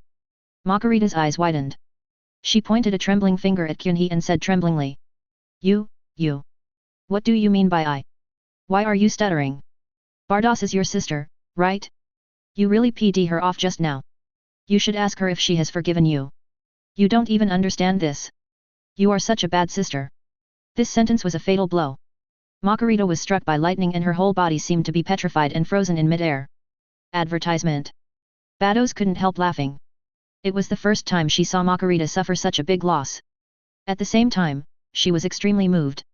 Apart from the god-tier officials and the Omni King, angels were almost the supreme gods in the universe, and Kyunhee actually fought with an angel to this extent for her. The mere thought of it made her heart tremble. She reached out and patted the dirty part of Kyunhee's shoulder a few times, and said softly.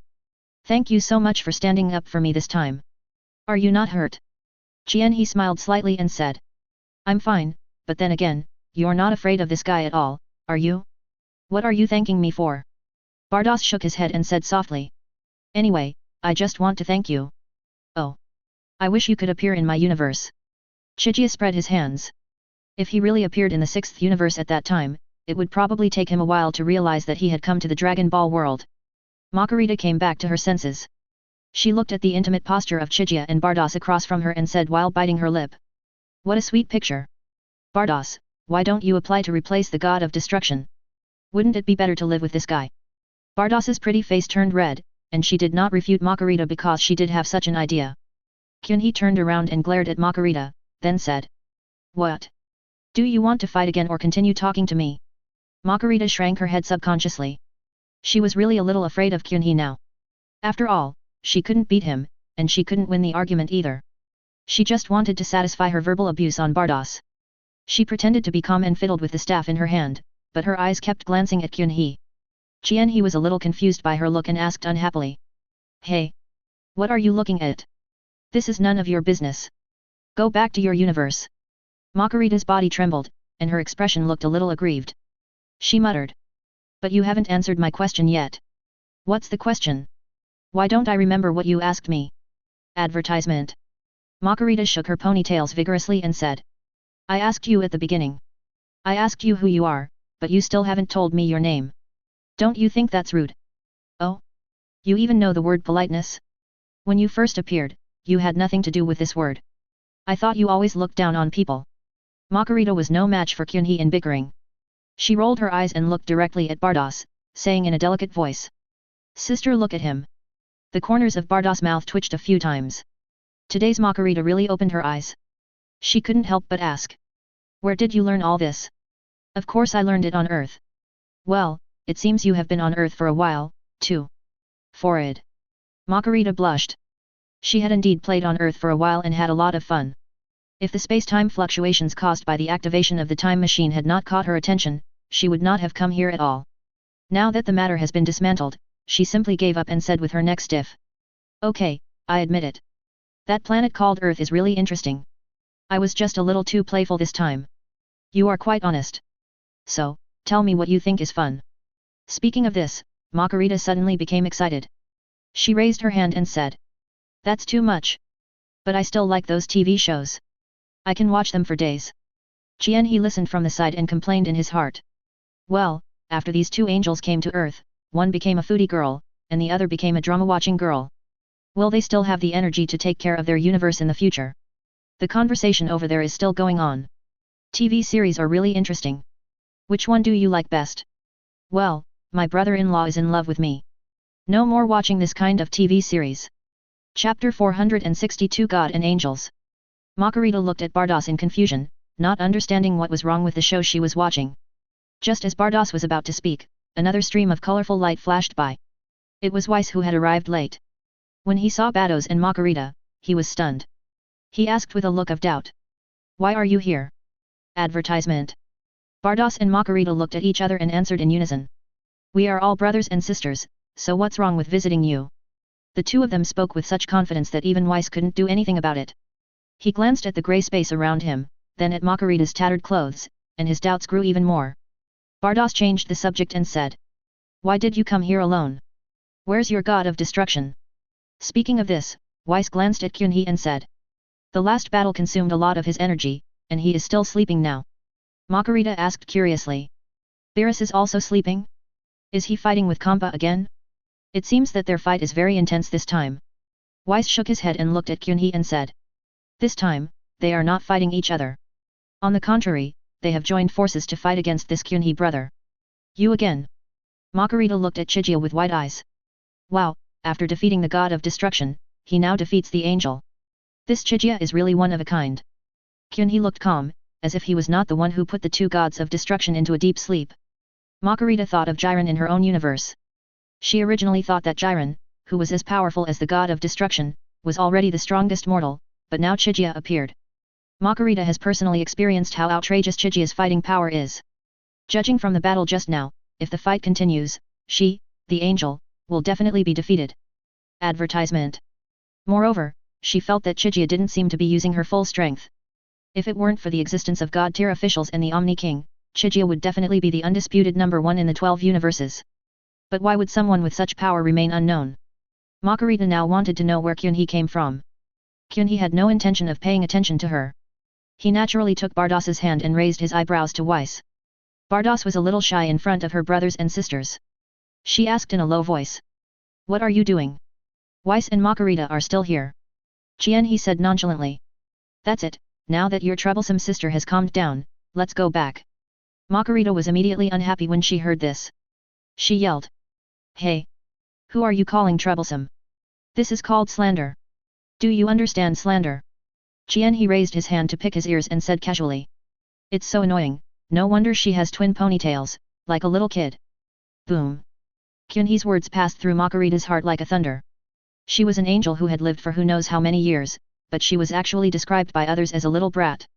If it were someone else, Margarita would immediately turn the person who said this into nothingness, but facing Chijia, she could only use a series of actions such as staring and clenching her fists to show her impotent rage. In fact, Margarita is well known among the angels for her arrogance. Relying on her powerful cosmic strength, she always likes to be sarcastic to others, especially to Bardos, who she doesn't get along with at all. But today she suffered a big setback at the hands of Kyunhee. Kyunhee really didn't tolerate her at all. Not only did he beat her up, he also almost made her cry. Thinking about what happened to her today, Margarita bit her lip and a layer of mist appeared in her eyes.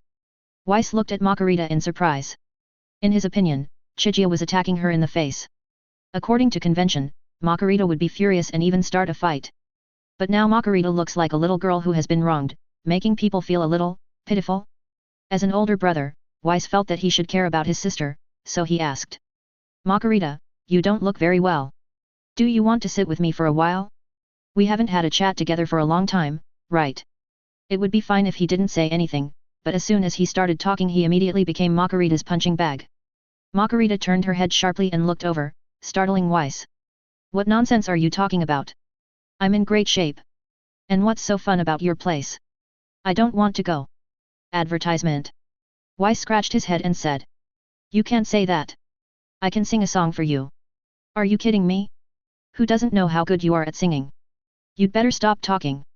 Weiss was met with a cold shoulder and had no choice but to shut his mouth in disappointment and stand there with his hands behind his back. Kyunhee glanced at the furious Margarita and said to Bardos.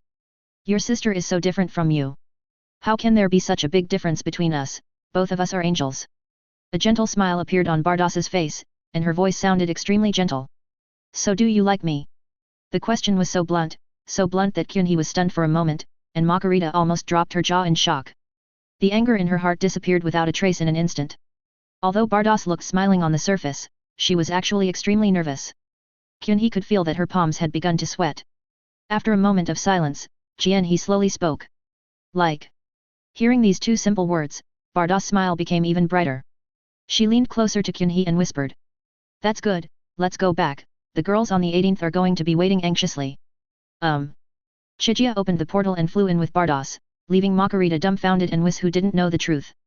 Margarita turned her head stiffly to look at Weiss and asked.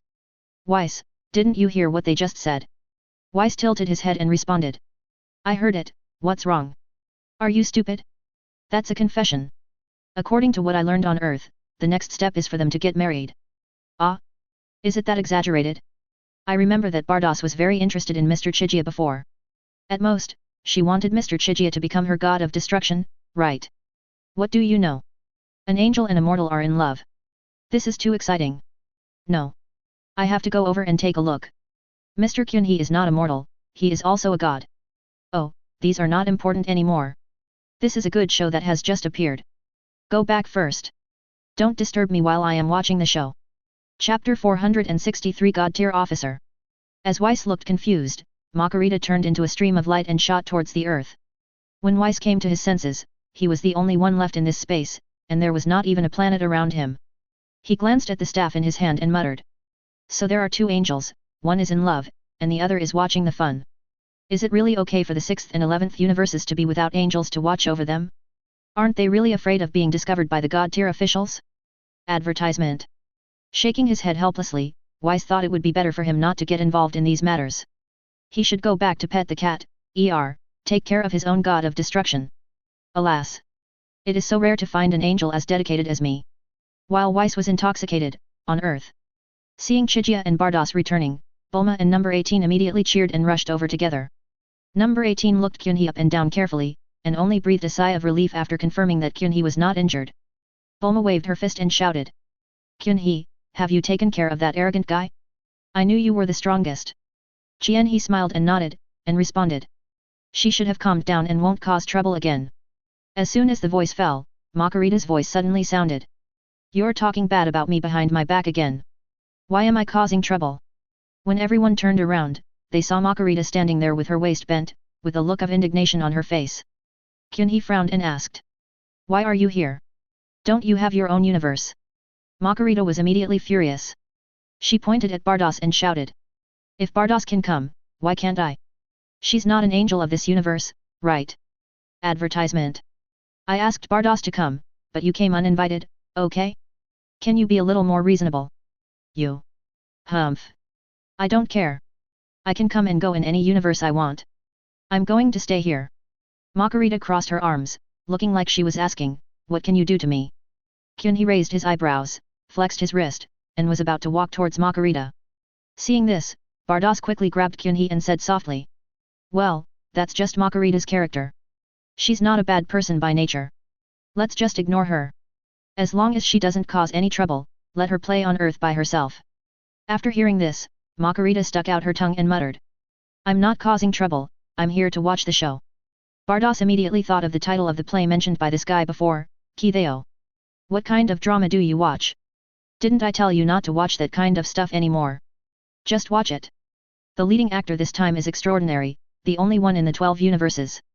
I must watch it. Margarita's eyes wandered between Kyunhee and Bardos. Bardos seemed to know something. She blushed and glanced at number 18 as if she was guilty. She quickly said. What are you talking about?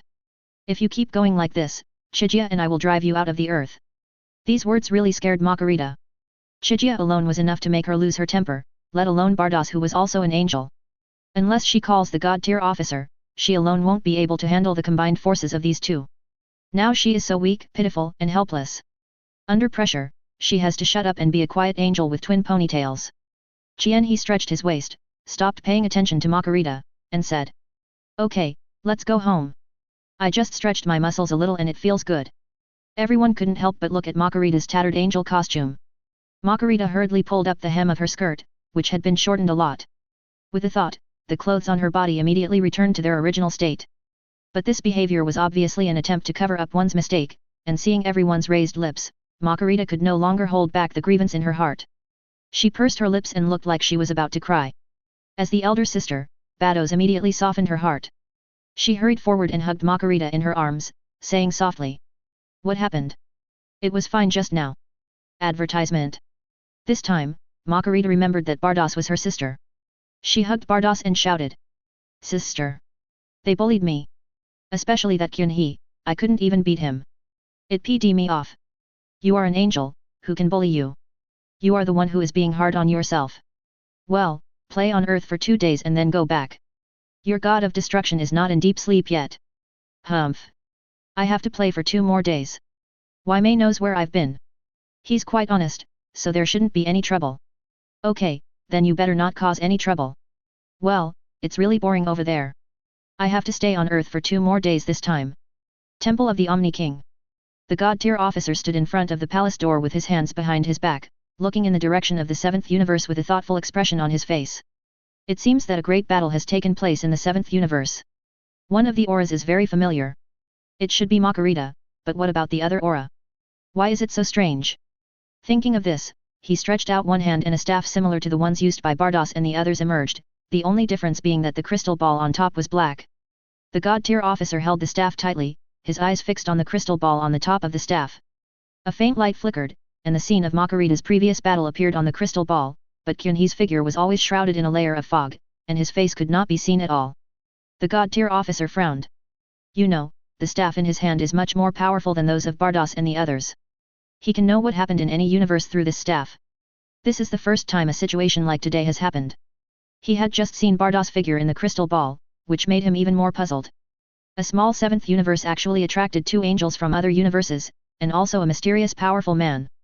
This really aroused the interest of the god-tier officials. He looked at the staff in his hand and said to himself, "Bardos doesn't seem to have any intention of helping Margarita. Does this battle seem to be just a sparring match?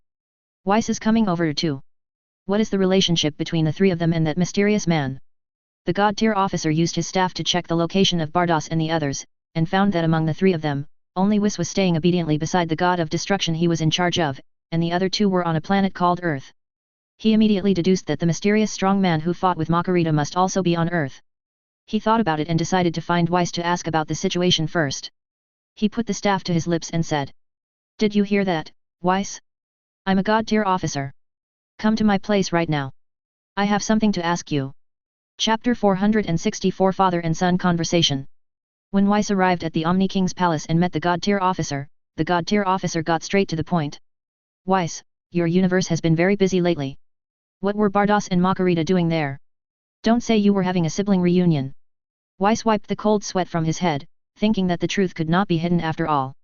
It must be that the fight between Chijia and Margarita last time alarmed the god-tier officer. He had no choice but to report truthfully. "A god named Uchiha Chijia appeared in my universe and Bardos and Margarita were attracted by him." Advertisement. God? Uchiha Chijia? It seems that he is the one fighting against Margarita. What does he look like? Father, can't your staff see what's happening in the universe? The god-tier officer did not answer, but extended the staff in front of Weiss, and the crystal ball on it showed the scene of Kyunhee's battle with Margarita again. Weiss frowned and said, "Can it even block Father's staff? He is indeed from another dimension." "Oh? Isn't he the god of our dimension? That's really interesting. What else do you know? Tell me about it." Weiss thought about it and continued. "I don't know much about this Uchiha Chijia. All I know is that he is extremely powerful and that the result of that battle was that Margarita lost." The god-tier officer looked very surprised to hear that Margarita had lost. Since he couldn't see Chijia's appearance clearly through the staff, he didn't know the result of the battle. He paced back and forth with his hands behind his back, and after a while he slowly spoke. "What is his character like?" "It's good. He fought Margarita because of Bardos. And I think Bardos likes him very much and has always wanted him to become the god of destruction of Universe 6. Really? You guys are not young anymore, so it's normal to have such thoughts." Weiss tilted his head. Normally, he liked food the most and was not interested in matters between men and women. He asked tentatively. "Father, should we summon Bardos? She should know Uchiha Chijia well." The god-tier officer shook his head and said. "That's not necessary. Since she likes it, let her accompany this guest from afar on Earth." "But what's the matter with Margarita? Why did she follow him? Advertisement. She said she wanted to go to Earth to watch a show. The term watching drama obviously touched upon the God-tier officer's blind spot. He was stunned for a moment and asked curiously. What does it mean to watch a play? Weston immediately began to gesture with his hands. This drama refers to the TV series on Earth. It's a kind of performance. Margarita thinks that the story between Bardos and Chica is like a TV series, and she wants to go and watch it. Oh, why don't you just tell her that she wants to go to the theater? Weiss's face froze, and he managed to say something after a long while. As expected of you, father. You really hit the nail on the head. Although the God-tier officer looks like a villain behind the scenes, he is actually a very nice person, especially when he is alone with his children. He shook his head, put his hands behind his back and said proudly. Weiss, stop patting the horses, it's not a good habit. Weiss secretly rolled his eyes but said. That's what my father taught me. The God-tier official pretended to be a little bit cool, waved his hand and said. Okay, you can go back now. Your universe has finally become lively during this period. Be serious and don't cause any big trouble. Weiss nodded, but he didn't leave immediately. Instead, he looked as if he wanted to say something but hesitated. The God-tier officer noticed Weiss's expression and asked. Weiss, is there anything else you want to say? Weiss looked towards the depths of the palace in awe and whispered. Father, I heard that the Omni King intends to wipe out several universes. Is this true?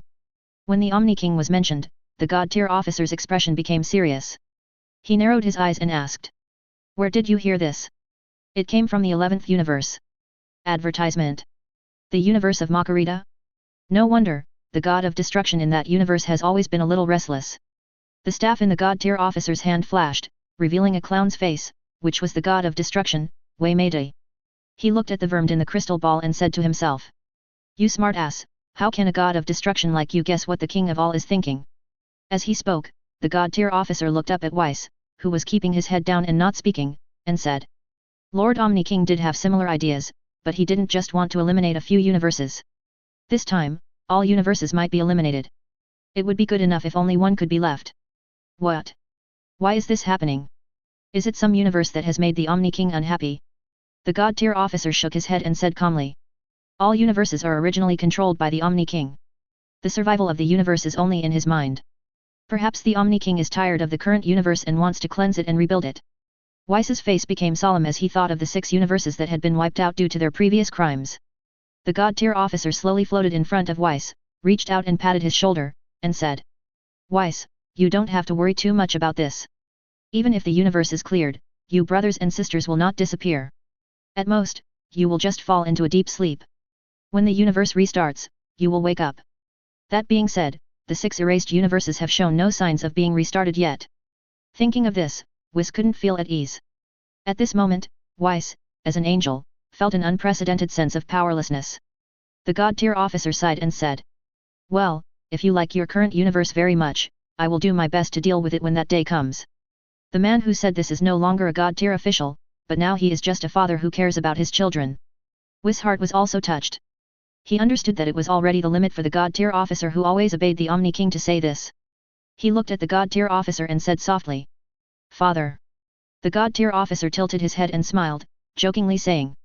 Well, this time the father sounds very emotional. It sounded like a job title before, but today it sounds very comfortable. I commend him.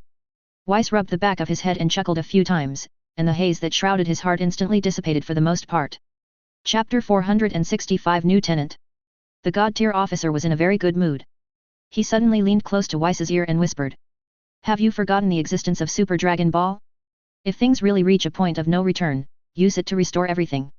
Weiss's face lit up with joy, but soon turned gloomy again. But if the universe is destroyed, no one will come out to make a wish. The God-tier officer slapped his forehead and looked at Weiss, looking very disappointed. Advertisement. How stupid. Have you forgotten that Uchiha Chijiya is still here? Doesn't he belong to this dimension? Doesn't this mean that the Omni King's erasure has no effect on him? Why don't you just give him the Super Dragon Ball as insurance? Yes. Why didn't I think of that? Father is really wise and shrewd. I admire you. The smile on the God-tier officer's face grew deeper. He stretched out his finger and shook it, saying. But I still say that, you have to make sure that this Uchiha Chijiya is a trustworthy person. If he uses the Super Dragon Ball to do something else, it will definitely anger the Omni King, causing the universe to disappear prematurely. I understand, Father, but this matter is definitely best done by Bardos, as long as she can stay on Earth longer. Well, I understand what you mean. I will pretend that I didn't see anything about her leaving her post. But we can't just listen to Bardos. In her current state, it's hard for her to say anything bad about Uchiha Chijia. Isn't Makarita also on Earth? She just had a fight with someone. Pay attention and listen to her opinions. Weiss kept nodding his head, almost taking out a small notebook to write it down. The father and son smiled at each other, said goodbye briefly, and then left in opposite directions. On Earth, Makarita was wearing a dark blue silk pajamas, holding a bucket of popcorn in her arms, and sitting cross-legged on the sofa watching TV. The popular TV series Angel Baby was playing on TV at the moment. Makarita's hands were never idle, stuffing handfuls of popcorn into her mouth, but her eyes never left the TV screen. Makarita was sitting on the sofa at the side. She was also wearing pajamas of the same color as her angel dress and holding a cup of ice cream in her hand. Compared with Makarita, her movements seemed much more elegant. She ate her ice cream in small bites with a spoon, occasionally glancing at the TV. Suddenly, Makarita yelled nervously. What? Why is this male protagonist so fussy? Just tell me who you like. If you don't like it, just take them all. Advertisement. Bardos paused and was about to speak when Makarita crushed the popcorn in her hand and jumped up from the sofa. I'm so pd off. The name of this play is Angel Baby, but why are all the roles played by the second female lead? Don't let me catch this director, or I'll make him taste the wrath of an angel. As she jumped, the crumbs of popcorn in her hand immediately spilled onto the sofa. Bardos raised his eyebrows and reminded her. Makarita, you'd better tidy up the sofa, or Chijia will punish you again when she comes back. Makarita was very angry. She held her waist with a look of dissatisfaction and shouted. Would I be afraid of him? What's his word? I'm here to make his shabby shed shine. Bardos held his forehead helplessly and said. Chien, he said that's an idiom, Pong Biao Shengui, but can't you tell that he's mocking you? Humph. I don't care about that. Anyway, why hasn't he come back yet? I'm hungry. You are an angel, how could you be hungry? I think you are greedy.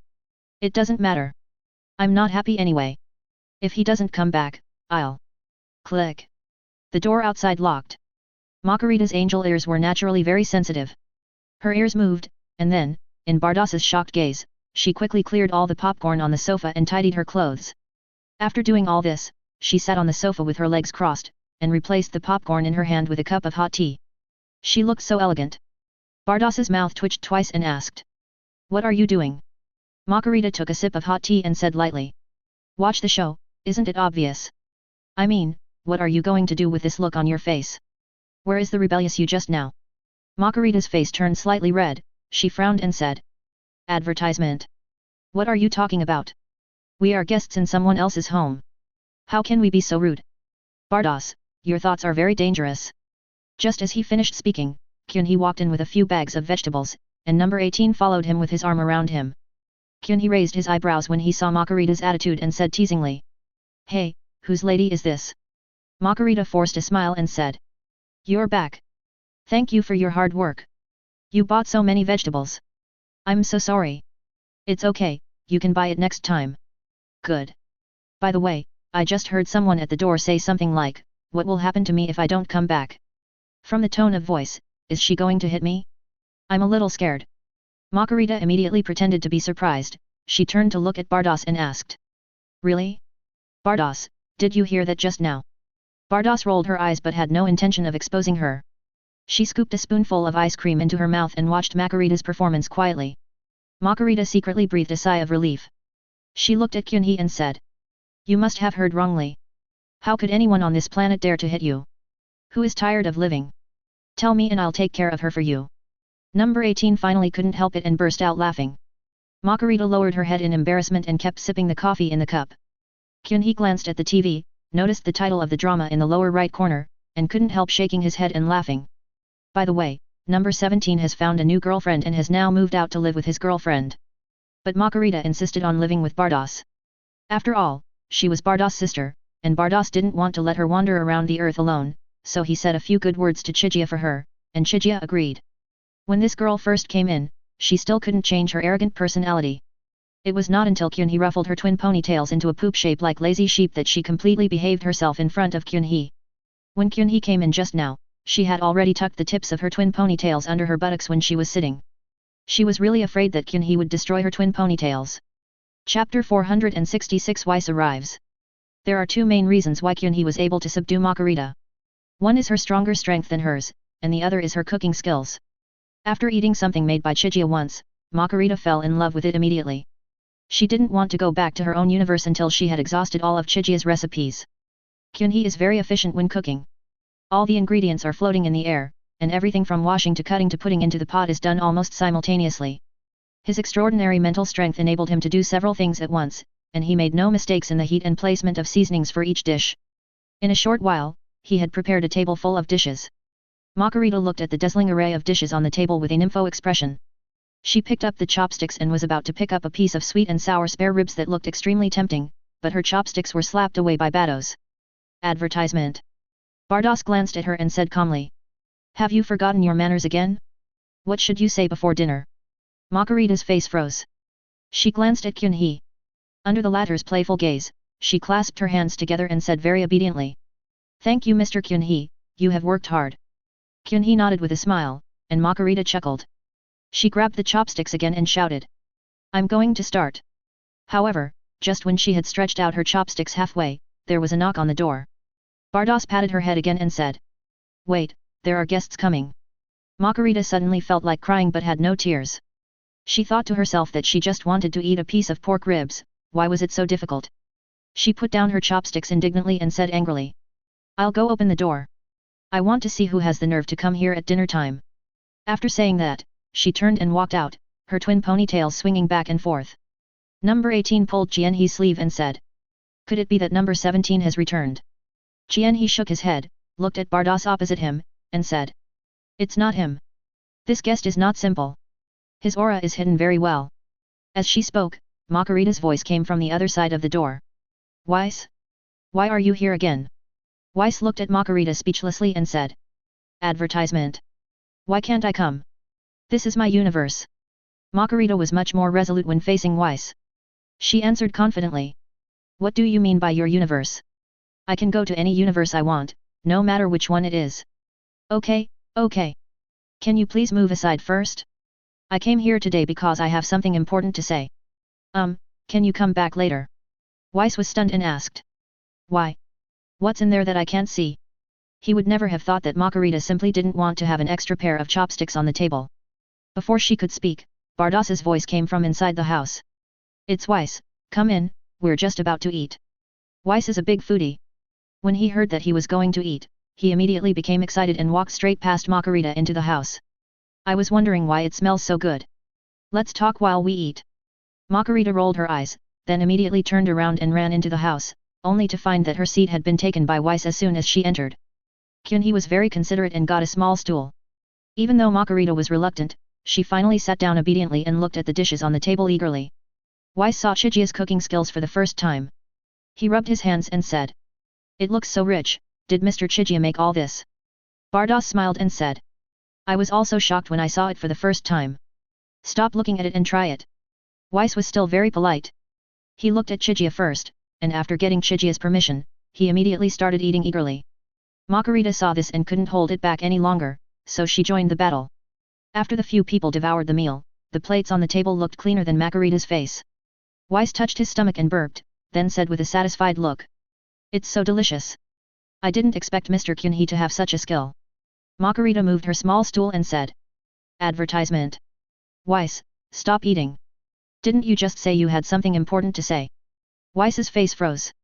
He was so busy eating that he forgot about something concerning the survival of the universe. He quickly recounted what the god-tier official had said, but he skipped the question of asking Margarita and Bardos to confirm Chijia's character. A man should be grateful to his friend for his kindness. He felt that Kyunhee, who cooked such delicious food, couldn't be that bad.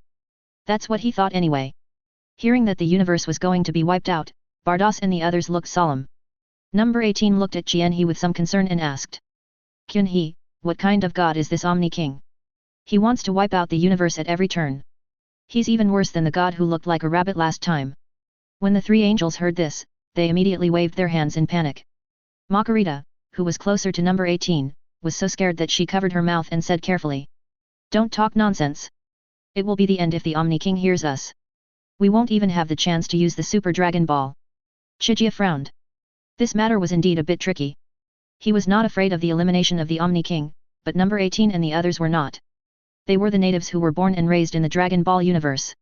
If the King of All really goes crazy, they will definitely not be able to escape. Thinking of this, a cold light flashed across Jianhe's eyes. This Omni King was indeed an extremely unstable factor.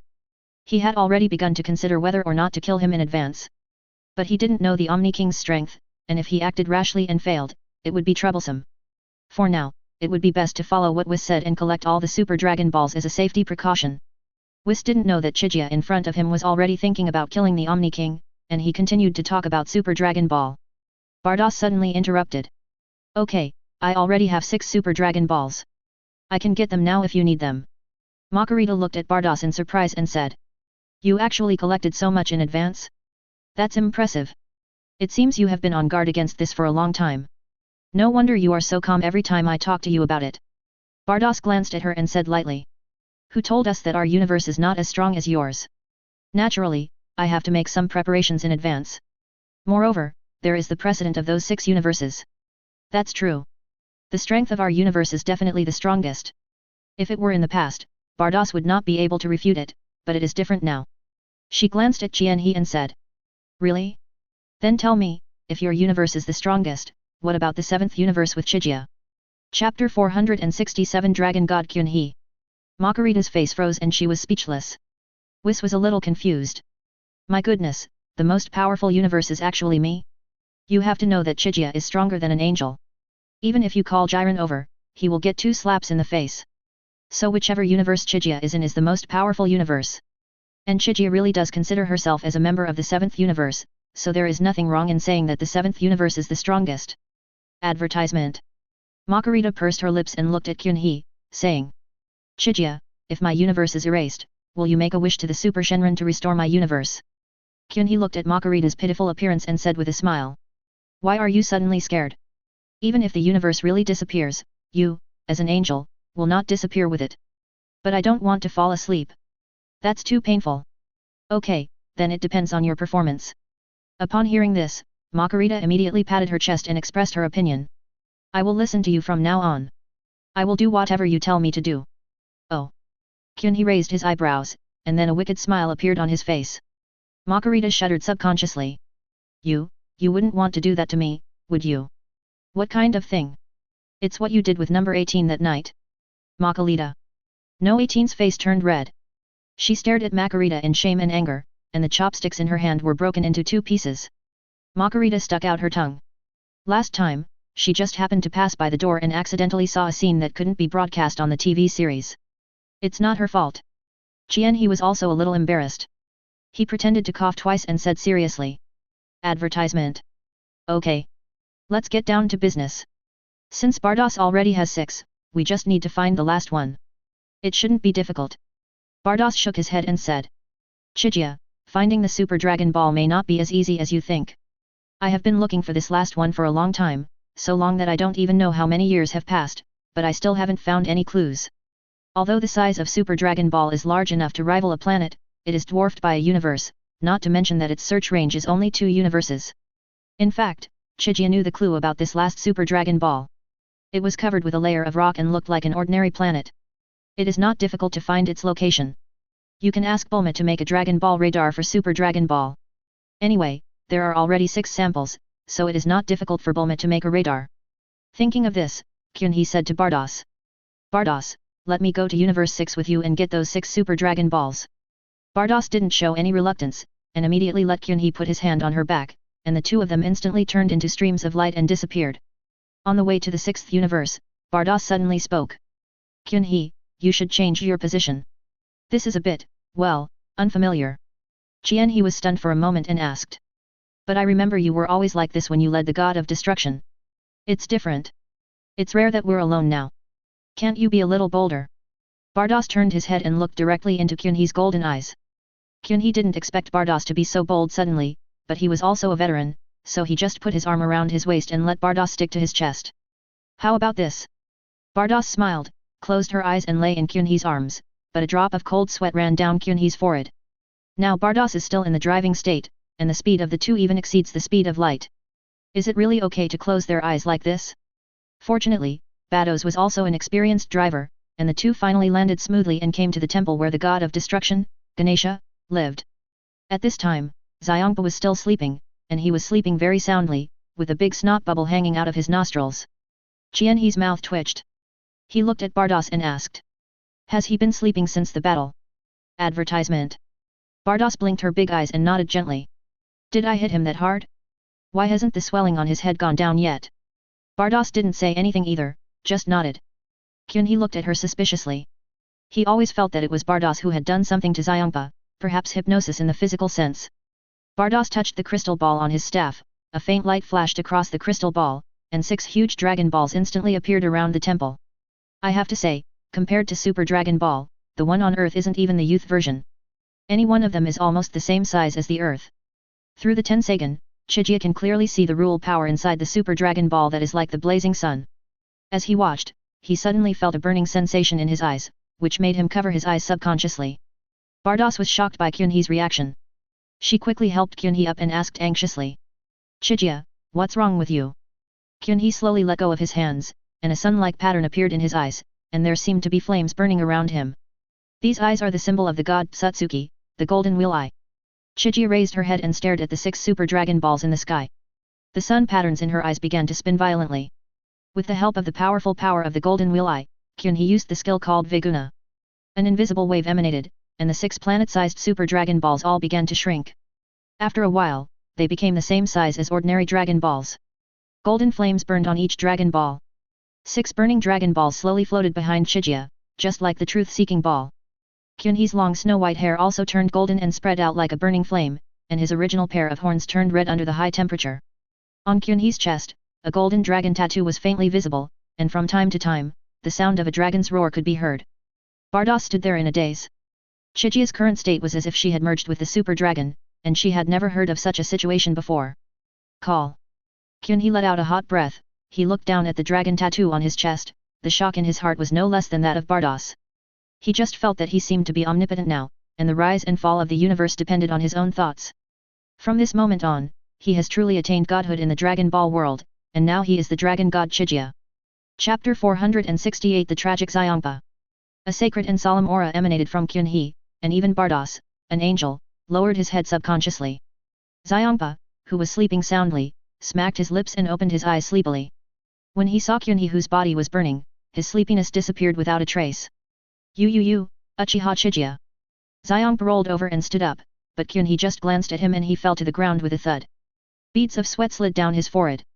He supported himself on the ground with both hands and muttered. Advertisement. What's with this pressure? He wasn't this strong last time. The staff in Bardos's hand trembled constantly, and the voice of the god-tier officer came from it. Bados. What happened to you? Why is there such a scary smell? Bardos also knew that the truth could no longer be concealed, so she responded. Father, it seems that the Super Dragon Ball was absorbed by Chijia. What? That thing can be absorbed? Yes, that is the situation now. It's incredible. Qianhe concealed the golden light on his body and slowly came in front of Bardos. Bardos did not hide anything and took the initiative to hand over the staff. The god-tier officer seemed to have noticed Chijia's approach. Uchiha Chijia. It's me. It's an honor to meet you, god-tier officer. I'm honored too. I didn't expect you to be able to obtain the power of the Super Dragon Ball. Should I call you Dragon God now? Bardos looked at Qianhe in front of her, and she also felt that the title of Dragon God was very suitable for Qianhe now. Qianhe smiled slightly and said. It seems that I have been officially appointed. I wonder what rank the Dragon God is. Haha, your organization is amazing. If possible, I hope you can come here. We should meet each other. Advertisement. No problem. Okay, Bardos, you can bring Mr. Chijia over when the time comes. Bardos nodded and responded, and then the connection with the god-tier officer was cut off. Xiangpa really didn't even dare to breathe just now. He just felt that he, the god of destroyer, was so weak, humble and helpless. Fortunately, Bardos still remembered that there was a destroyer named Changpa. She turned to look at Changpa and said. Master Xiangpa, what are you doing kneeling there? Didn't you sleep well? Xiangpa got up from the ground tremblingly, touched the bump on his head and said. Maybe I'm just too excited. Can you tell me what's going on? This guy. At this point, he looked at Qianhe with awe and continued. Why is this Lord Dragon God here? I brought him here. Xiangpa's face froze, and he cried out in his heart. You are the one who brought this god tier here. Looking at the 6 dragon balls floating behind Chijia, Xiongpa didn't know what to say. Qunhe smiled at Xiongpa and walked in front of Xiongpa. Xiongpa felt a hot breath coming towards him and couldn't help but take a step back. He swallowed and said, "What does Lord Dragon God want to do? I don't want to fight this time. If you want to fight, go find Beerus. He can fight better than me." The fact that Xiongpa said that Beerus is better than him is enough to show that he is really afraid of Qunhe now. Although he called Qunhe the Dragon God, he had already defined Qunhe as the true plague god in his heart. He could feel Qunhe's terrifying power. If they fought again, he was afraid that it would not be as simple as sleeping. However, Chijia was just petting the cat. Compared to the skinny Beerus, the chubby Kompa looked much cuter. He reached out and touched Xiongpa's head. Xiongpa dared not resist. He just stood there obediently and let Qunhe manipulate him. From Bardos's perspective, Xiongpa seemed like Qunhe's pet. Xiongpa looked to Bardos for help. Bardos was quite righteous. She looked at Qunhe and said, "Advertisement. Chijia, we should go back. We still haven't found a Super Dragon Ball." Qianhe nodded, and before leaving, he did not forget to say to Xiangpa, "Xiongpa, Bardos will have to follow me for a while, can you stay here alone?" Xiongpa immediately nodded vigorously without any hesitation. He didn't care about that. Even though Bardos always called him Lady Xiongpa, she was actually the real master. Without Bardos, he would be freer. What's more, it looked like Bardos was doing it completely voluntarily. If he dared to speak out to stop it, he would probably face a mixed doubles match between Chaihe and Bardos. He would not be so inconsiderate. Bardos waved to Xiongpa and said with a smile, "Then Master Xiongpa, I will be leaving first." After saying that, she naturally moved close to Qunhe. Qunhe knew what she meant and immediately stretched out his arms to hold her waist. Bardos was about to use his ability to take Qunhe back to the 7th universe, but Qunhe suddenly said, "Bados, let me take you this time."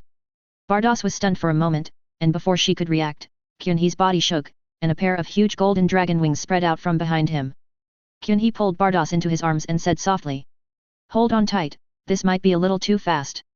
Bardos nodded blankly. Qunhe tightened his arms again, then shook his wings, and a bright golden light enveloped him and Bardos and rushed out of the temple. The resulting strong wind blew Xiongpa to the ground again, and the entire temple of destruction began to shake violently, with dense cracks appearing on the ground. Xiongpa looked at the ruined temple which had become a dangerous building with tears in his eyes. He did not have those strange abilities of Bados. He only knew how to destroy. How could he live here happily now? He pushed all the blame on Beerus. If that guy hadn't insisted on fighting Chijia, would he have run over to join in the fun? As a result, he has now offended such a god tier, and he is almost left with no place to live. Clenching his fists tightly, Kompa also flew towards the 7th universe. He wanted Whis to help him repair the temple, otherwise he would stay with Beerus and not leave. But judging from his speed, it would probably take some time for him to reach the 7th universe. At this time, Chijia had already brought Bardos back to the 7th universe, which was much faster than Bardos's speed. Chijia stopped in front of a red planet holding Bardos. Bardos looked a little confused, as she had not yet realized that she had arrived in the 7th universe. Chapter 469 Bardos's Wish. The red planet in front of them is the last Super Dragon Ball. After absorbing 6 Dragon Balls, Chijia can already sense its location, so there is no need for Bulma to create a Dragon Ball radar. The disguise of this Dragon Ball was useless in Chijia's eyes. A golden light flashed across his eyes, and the rock covering the Dragon Ball exploded instantly, revealing the true appearance of the Super Dragon Ball. Another Xiaoming Biguna went down, and this Super Dragon Ball also shrank to the size of a normal Dragon Ball, and finally floated behind Chijia. The final Dragon Ball returned, the dragon tattoo on Chijia's chest finally solidified, and the shadow of the Super Dragon emerged from behind Chijia. At this moment, Chijia finally achieved the status of a true dragon god. Bardos curiously stretched out his finger and touched the long-seeing tattoo on Qunhe's chest. The tattoo seemed to have life and actually twisted its body slightly to avoid Bardos' fingers. Advertisement. Qunhe reached out and held Bardos's hand, smiling and saying, "Now I am a real dragon god. Do you want to make a wish? Any wish is fine. Except for killing the Omni King, Chijia can now really realize any wish. Even destroying all the universes in an instant is just a matter of thought for him. He could even create several new universes if he wanted. This is his divine power as the dragon god, and also the supreme power of God, creation and destruction." Bardos blinked a few times and asked, "Can you really wish for anything?" Qianhe smiled confidently and said, "Of course, come on, tell me your wish." "Well, I want you to, can I?" "Forward." A sly smile appeared on Bardos's face, and he said teasingly, "What's wrong? Is this wish difficult for our Lord Dragon God? It's not difficult, but you, little angel, are a little greedy. You actually set your sights on me. Bardos rubbed against Kyunhee's arms and said in a muffled voice. You are cheating. I have worked so hard to collect all the Dragon Balls for so many years and now I am giving them all to you. There is a thing on earth called a dowry. Those 6 Dragon Balls are my dowry. You can't regret accepting them. Ah, why didn't you say that just now? Bardos suddenly raised his head and looked at Kyunhee with resentment. What? You won't accept it after I told you? Do you hate me? Advertisement. How could that be? Your wish is very simple. I will grant it to you right now. Kyunhee snapped his fingers, and a ball of colorful light enveloped the two of them, then disappeared into the universe. In a colorful space, Kyunhee gently stroked Bardos's face and whispered. How about this be our bridal chamber? This is his exclusive space as the Dragon God. Anything that happens here will not be known to the outside world. Even the staff of a God-tier official cannot spy on any information here. Bardos put his arms around Kyunhee and said softly. Of course, I am satisfied. Kyunhee stopped talking. He lowered his head and kissed Bardos. The colorful light in the space became brighter and brighter, submerging the figures of the two. When the two returned to their home on Earth, Makarita stared at Bardos with a suspicious look on her face. Bardos couldn't stand her staring at him anymore and said angrily. Have you seen enough? Am I any different than before? Makarita folded her arms and said. Well, anyway, it's a little different than before. Tell me, did something happen between you and Shijia? Bardos was startled. She looked towards room 18 and then suddenly covered Makarita's mouth. What are you talking about? I just took Shijia to get the Super Dragon Ball. Her attempt to cover up the truth only confirmed Makarita's thoughts. Her eyes rolled around and she said in a muffled voice. Why are you so excited? I'm not a little girl who knows nothing. So, does that mean Kyunhee is my brother-in-law from now on? Bardos's pretty face flushed red, and she wished she could sew up Makarita's mouth. Makarita continued to output. With your speed, it wouldn't take that long to go back and forth between the 6th and 7th universes. You two are really... Makarita. If you say one more word, I'll let Shijia deal with you. You're awesome. Can't I just stop talking?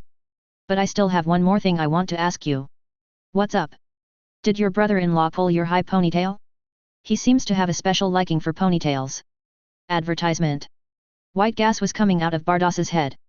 She clenched her fists and said word by word. Makarita. Seeing that Bardos was on the verge of breaking through, Makarita finally shut her mouth, but a picture that was not suitable for children emerged in her mind. Bardos held it in for a long time before blurting out. Starting today, you are forbidden from watching dramas for 7 days. This hit Makarita's soft spot. She widened her eyes and asked. What? Give me a reason. Look what you've learned from TV dramas. You can only watch the news broadcast for the next 7 days. No. What's so interesting about human news? I just want to watch TV series. Bardos didn't give her any room to negotiate. She snapped her fingers and a small remote control appeared in her hand. She put the remote control in her arms and turned away. Makarita immediately regretted it. She should have taken control of the remote control first. As her favorite drama was about to be broadcast, she was so anxious that she was like an ant on hot pan, pacing around the hall. Just at this moment, Kyunhee came down from upstairs. He looked at Makarita who was spinning around and asked. Makarita, what are you doing there? Is today's show over? When Makarita saw Kyunhee, she rushed towards him as if she had seen a savior. Shijia. Bardos bullied me. She confiscated my remote. Makarita was quite familiar with Shijia, and she threw herself into Shijia's arms without any hesitation, rubbing her head against him. The twin ponytails on her head tickled Kyunhee's chin. He reached out and held Makarita, saying. Be honest, first tell me why Bardos confiscated your remote control? Did you make her angry again? I'm just telling the truth. She's the one who's narrow-minded. At this time, Bardos appeared at the bottom of the stairs. She crossed her arms and said unhappily. Kyunhee, don't listen to this guy's nonsense. You don't know what she just said. Kyunhee was immediately interested, and he asked curiously. What did you say? Bardos's face froze. She subconsciously touched her high ponytail, hurriedly said it was nothing, then turned around and ran away, leaving Kyunhee with a confused look on her face. Chapter 470 Cell Attacks. In the end, Makarita still couldn't get the remote control she had been longing for. Even when she turned on the TV, the channel was switched to the news broadcast by Bardos. In desperation, she had to kill time by watching the news broadcast. Kyunhee found her resentful look very interesting. He sat on the side of the sofa and watched with her. In fact, it's nice to occasionally watch the interesting things happening on Earth. Kyunhee also had the habit of watching the news broadcast on Blue Star. Makarita sat cross-legged on the sofa, her chin resting on one hand, looking as if she had lost all hope in life. Advertisement. Suddenly, a piece of news caught Kyunhee's attention. It said that a large number of residents had disappeared mysteriously during this period of time, and the accompanying picture showed clothes all over the floor. Kyunhee raised his eyebrows, turned around and shouted upstairs. Number 18, have you contacted number 17 during this period? Bardos and number 18 were chatting in the room upstairs. When they heard Kyunhee's voice, number 18 came to the hall and said. Yes, I spoke to him yesterday. He was talking to his girlfriend passionately, but he hung up after just a few words. What happened? Did number 17 get into trouble again? Kyunhee shook his head and said. He didn't cause any trouble, but this time trouble is going to find him. With his power, is there anyone on Earth that can threaten him? Yes, but it's not a big deal, just a bedbug. A brilliant golden light shone in Kyunhee's eyes, and the golden dragon tattoo on her chest sparkled brightly. Makarita looked at Kyunhee in surprise. She could see the shadow of a golden dragon vaguely appearing behind Kyunhee. On the 17th, he bought a small villa in another city. Money is not a big deal for him now. With his ability, he can make a fortune even by delivering takeout. However, he was still a pure and innocent boy. Even though he had a bad start and his first love was Poseidon Marin, it did not make him a playboy. Advertisement. In an accidental encounter, he met a girl who was in college and had a very ordinary name, Xiaomei. Xiaomei is a student of biology and her dream is to become a zoologist. It is not known whether she is the marriage partner of number 17 in the original time and space. The two have a very good relationship, and number 17 has decided to marry Xiaomei after she graduates from college. The villa he bought is very close to Xiaomei's university. After class, Xiaomei doesn't go back to the dormitory, but comes directly here to live with number 17. Today is Xiaomei's birthday. On the 17th, he rode his motorcycle to the school gate early, preparing to give his girlfriend Xiaomei a surprise later. He was fixing his hair in front of the rearview mirror of his motorcycle when suddenly, a scream came from the campus and a large number of students desperately rushed towards the school gate. Number 17 was engulfed by the surging crowd, but his physical fitness was not comparable to those of ordinary students. The impact of the crowd could not make him move at all. He frowned and grabbed a male student wearing glasses and asked. What happened in there? Why are you running? The man with glasses had a look of fear on his face. He trembled and answered.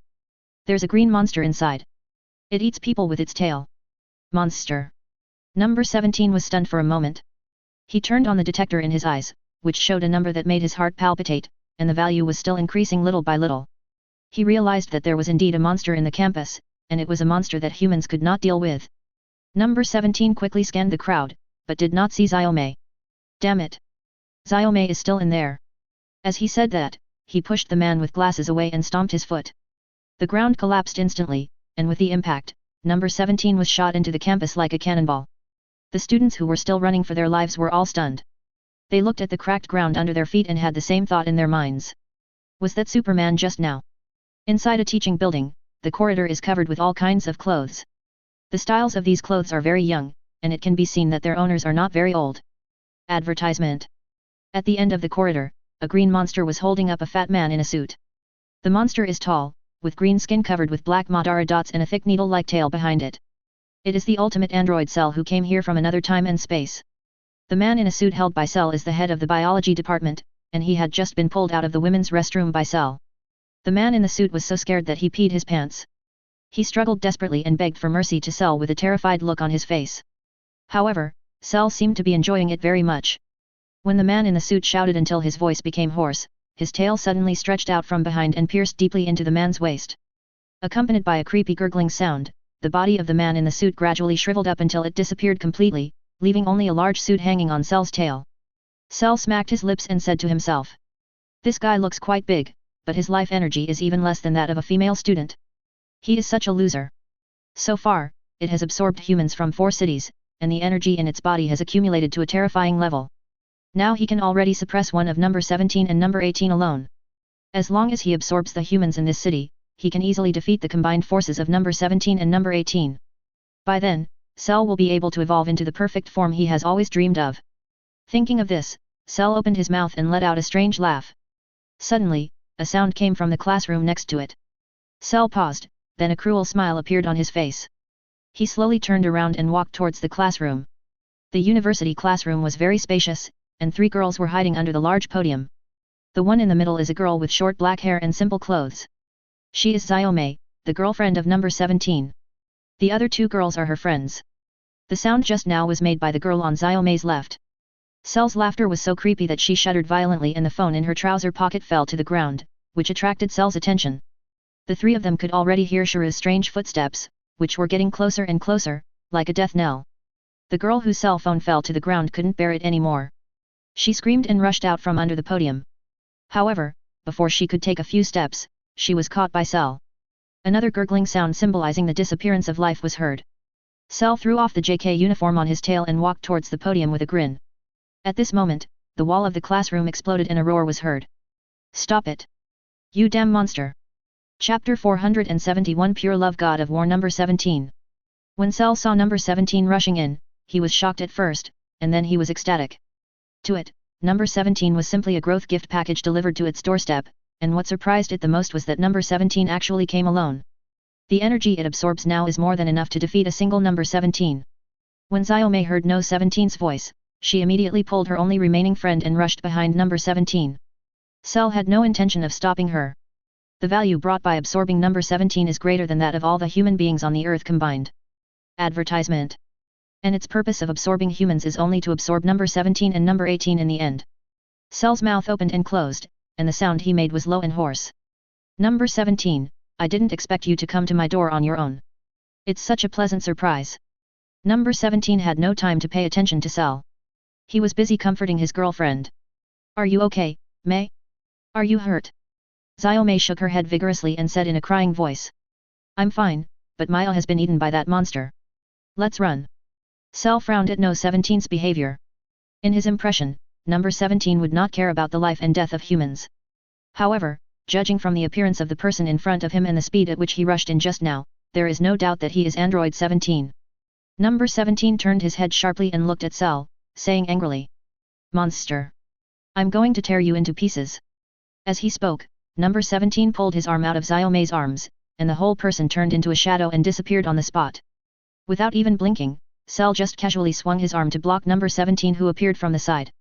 No 17's face changed and he said in surprise. What? Cell grinned grimly, and while number 17 was stunned, he grabbed No 17's arm and slammed him heavily to the ground. The ground suddenly collapsed and several people fell downwards. At this critical moment, number 17 rushed out despite the pain in his body, holding Xiaomei and another girl in his arms, and rushed out of the teaching building. Advertisement. The moment he rushed out, the entire teaching building collapsed instantly and turned into ruins in the smoke. Number 17 put the 2 girls down on the open playground, and without saying a word, he turned back to look for Cell. The rescued girl looked at number 17 flying high into the sky and said to Xiaomei with a dull look on her face. Xiaomei, is this your boyfriend out there? Is he really a human? Xiaomei also shook her head stiffly. She knew that No 17's fighting power was very high, but she didn't expect it to be so inhumanly high.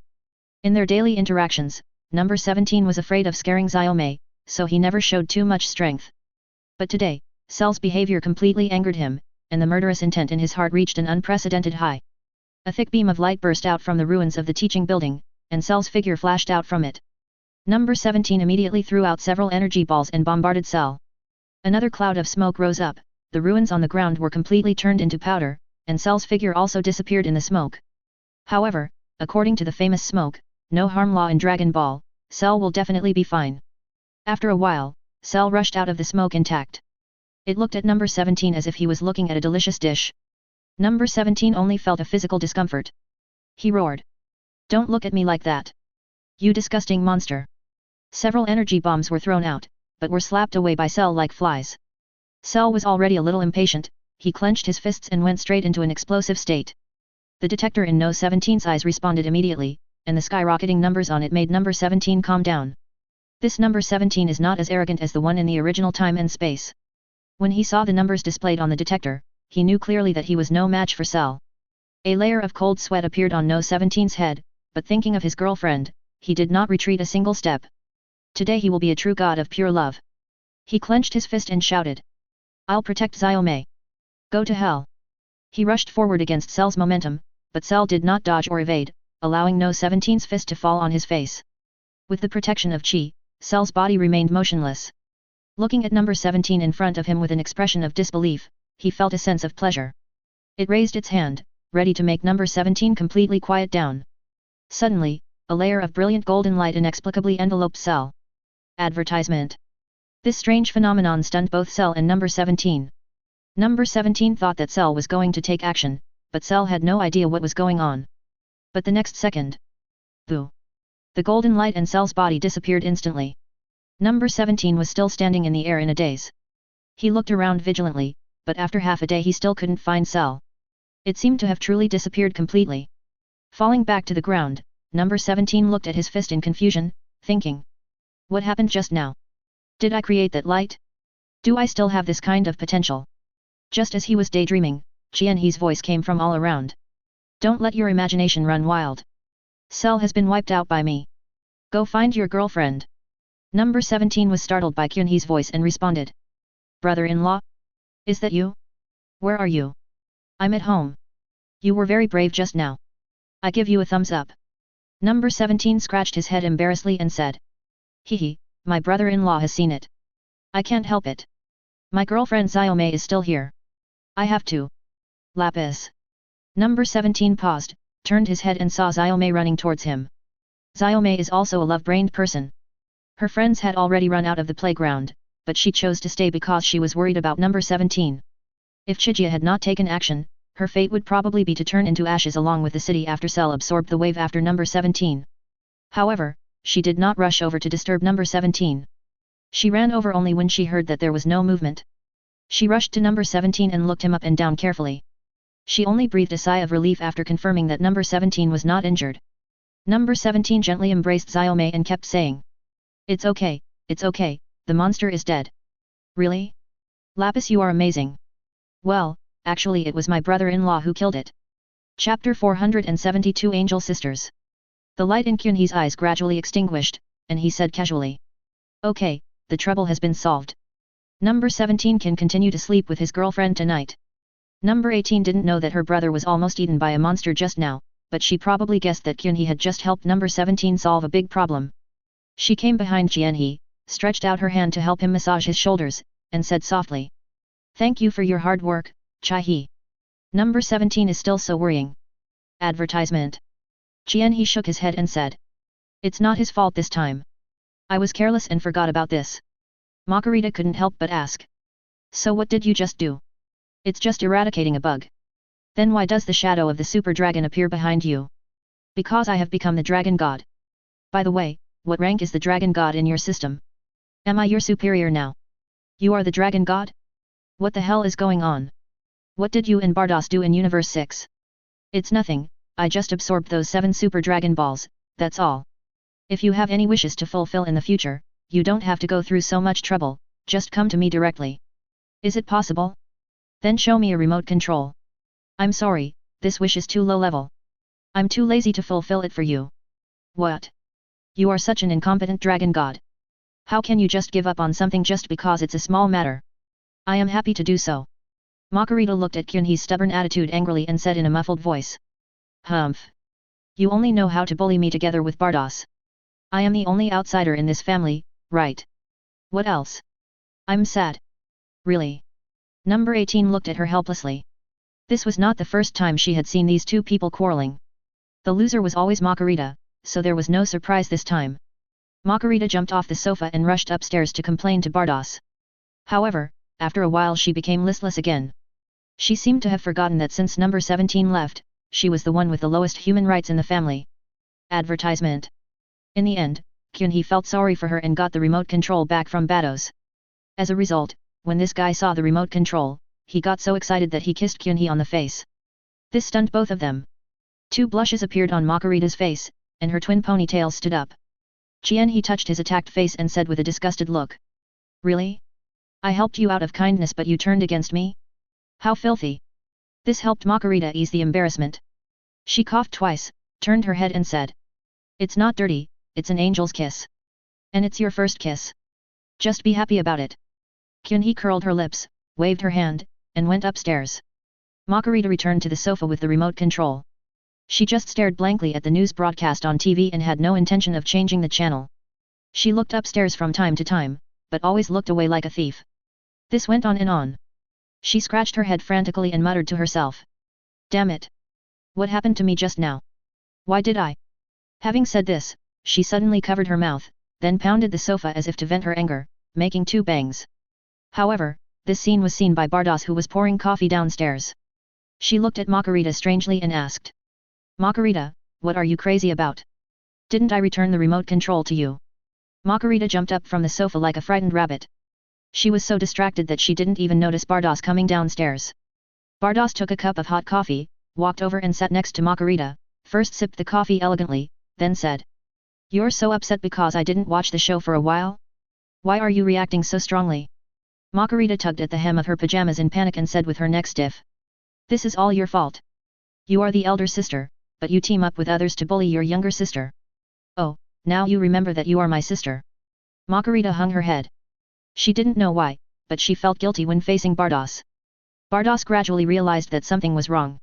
She glanced at the TV and found that the news channel was still playing, which was totally unreasonable. She frowned and asked. You look a little strange. What happened? Are you still worried about the universe being eliminated?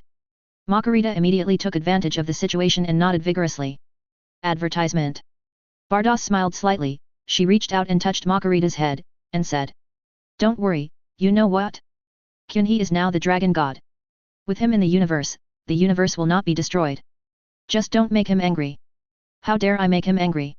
I can't talk him down, and I can't beat him up. Margarita sighed and looked like a bullied wife. Bardas tilted his head and asked curiously. Then why do you still live here? Just to watch the show. Margarita didn't expect that Bardas would suddenly ask such a question, she was stunned for a moment. Yes, she could obviously continue to be that high and mighty angel in her own universe, but now she has become a stay-at-home mom on a small earth and is often bullied by Kyunhee. Was it really for the so-called drama? Or was it for the delicious food made by Kyunhee? Margarita fell silent. Bardas seemed to understand something. She did not ask any further questions but just lowered her head and sipped the coffee in the cup. The 2 angels remained silent until Kyunhee's voice broke the silence. What are you 2 doing here? You're like 2 wooden men. Kyunhee went straight to sit next to Bardas, and Margarita curled her lips secretly when she saw this. Bardas smiled, handed the cup to Kyunhee's mouth, and asked softly. Would you like some coffee? Kyunhee took a sip and commented. It's a bit bitter. I didn't put much sugar in it this time. Coffee is better when it's a little bitter. If you put too much sugar, it's not very tasty. True, but I still don't like bitter things. Margarita on the other side nodded and agreed. I don't like bitter either. I like sweet. Bardas glanced at her and said lightly. This cup is not for you to drink. If you want to drink it, make it yourself and add sugar. Kyunhee looked at the sisters strangely. He always felt that their conversation was meaningful. Margarita lowered her head in dismay and muttered. You said it, I'll do it myself. Chapter 473 The King Arrives. Temple of the Omni King. The king of all with a football-shaped head was wandering around the palace. The 2 guards followed closely behind the Omni King, and the god-tier officer stood below with his hands behind his back, just watching quietly.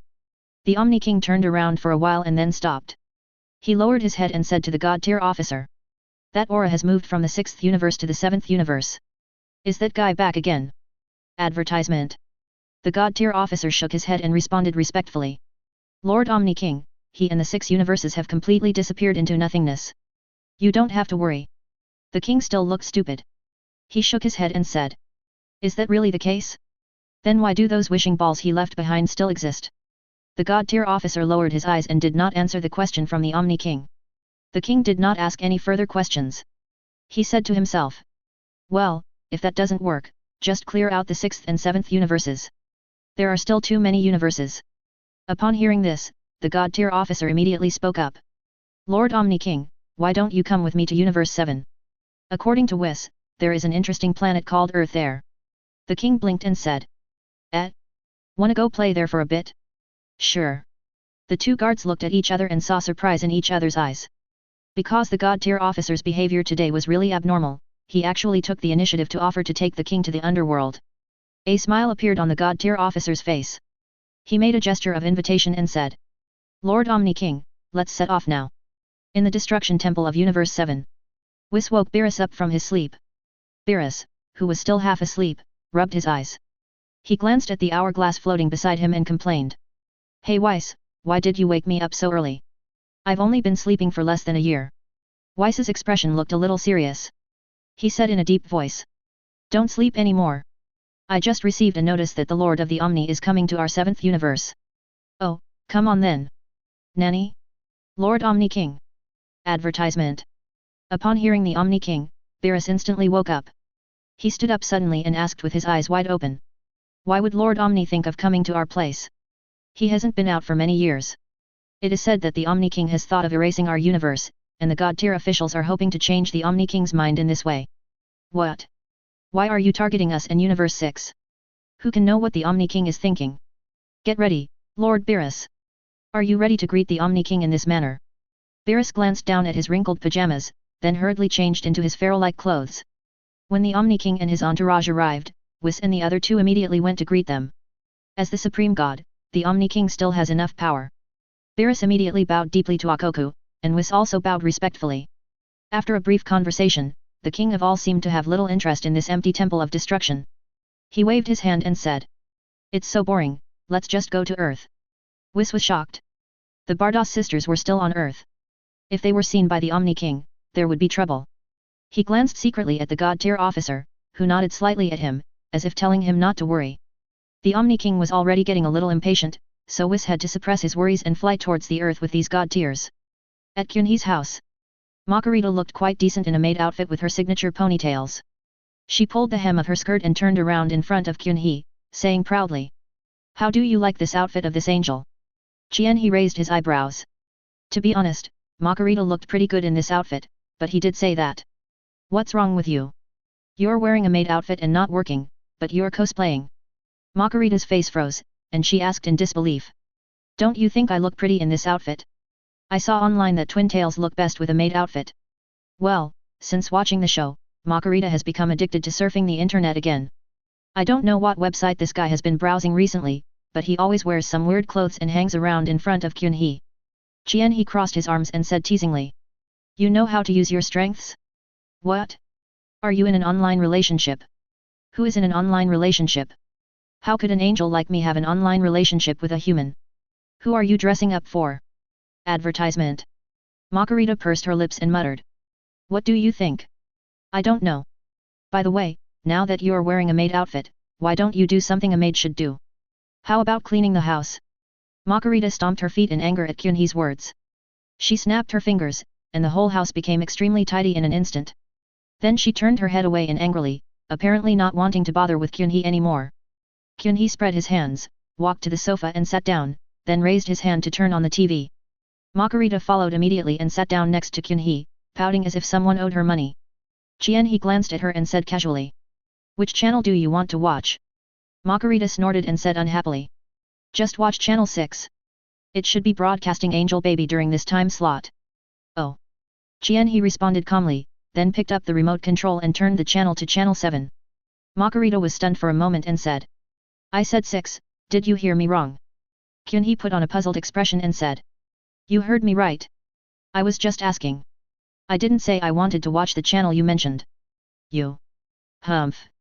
I know you want to piss me off on purpose, but I'm not angry. 7 is 7, I'm not picky. She looked up at the TV, and her face turned red. Because there is a program playing on it called Swimsuit Contest. Makarita was stunned by the various swimsuits on it. She couldn't help but imagine how she would look like wearing one of them. As soon as the picture appeared in her mind, she blushed. She stole a glance at Jianhee beside her and said with forced calmness. Actually you did it on purpose. I didn't expect you to be such a god. Jianhee looked at her in confusion and said. What's wrong with you again? Isn't this a normal program? No one can stand this, right? I'm not a human. I'm an angel. Okay, I know you're not a human being, so just calm down. Chapter 474, King of All. Makarita held it in for a long time, and finally gave Chika a headbutt. Jianhee responded with a loud slap on the head. The two of them started making a fuss on the sofa, and soon Makarita's clothes were messed up. Shang Kyunhee was much better in this regard, as his clothes were not wrinkled at all. Suddenly, Kyunhee reached out and held Makarita down, whispering. Stop it, there are guests coming. Advertisement. Makarita raised her head and asked with a puzzled look. Guest? Why didn't I feel it? Jianhee's face showed a serious look. He helped Makarita straighten her slightly open collar and said. The person who came this time is not simple. Outside the door, a ball of colorful light gradually dissipated, and it was the Omni King and his entourage who had just arrived from Beerus Temple. The two guards of the Omni King wanted to push the door open, but the God-tier officer stopped them with his hand. He smiled and said, "You should knock on the door before you come to someone's house. It's polite." After saying this, he first bowed slightly to the king, then stepped forward and knocked on the door a few times. The door was opened quickly, and it was Margarita who opened it. She didn't expect that the person outside the door would be a god-tier official. She exclaimed, "Father!" Before Margarita could come to her senses, a child's voice sounded from behind the god-tier officer. You seem to be an angel from the 11th universe? Why are you here?" Hearing this voice, Margarita's twin ponytails stood up in fear. She leaned her head forward stiffly and saw the Omni King standing behind the god-tier officer. Weiss, who greeted her, was simply ignored by her. Margarita was completely numb. She subconsciously called out, "Your Majesty, the King of all Kings," and then stood at the door like a stupid goose until Chijia came behind her. Advertisement. She reached out and patted Margarita on the shoulder and said, "Why are you standing here like an idiot? Go away."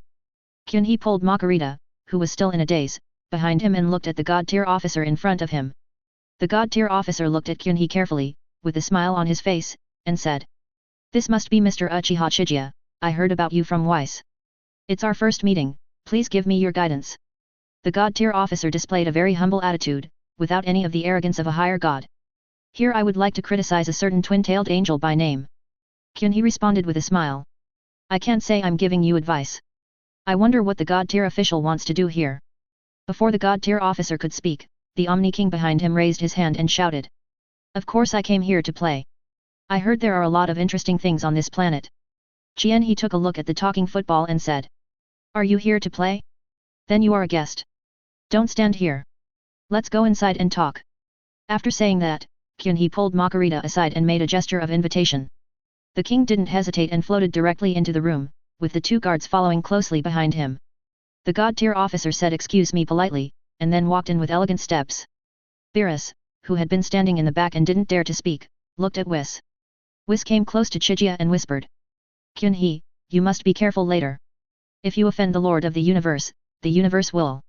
He waved his hand to interrupt Weiss, and he said lightly, "I now just treat them as guests. I will treat them as they should be treated. However, if someone causes trouble..." Kyunhee narrowed his eyes. Although he did not emit any aura, Weiss, who was closest to him, felt a chill in his heart.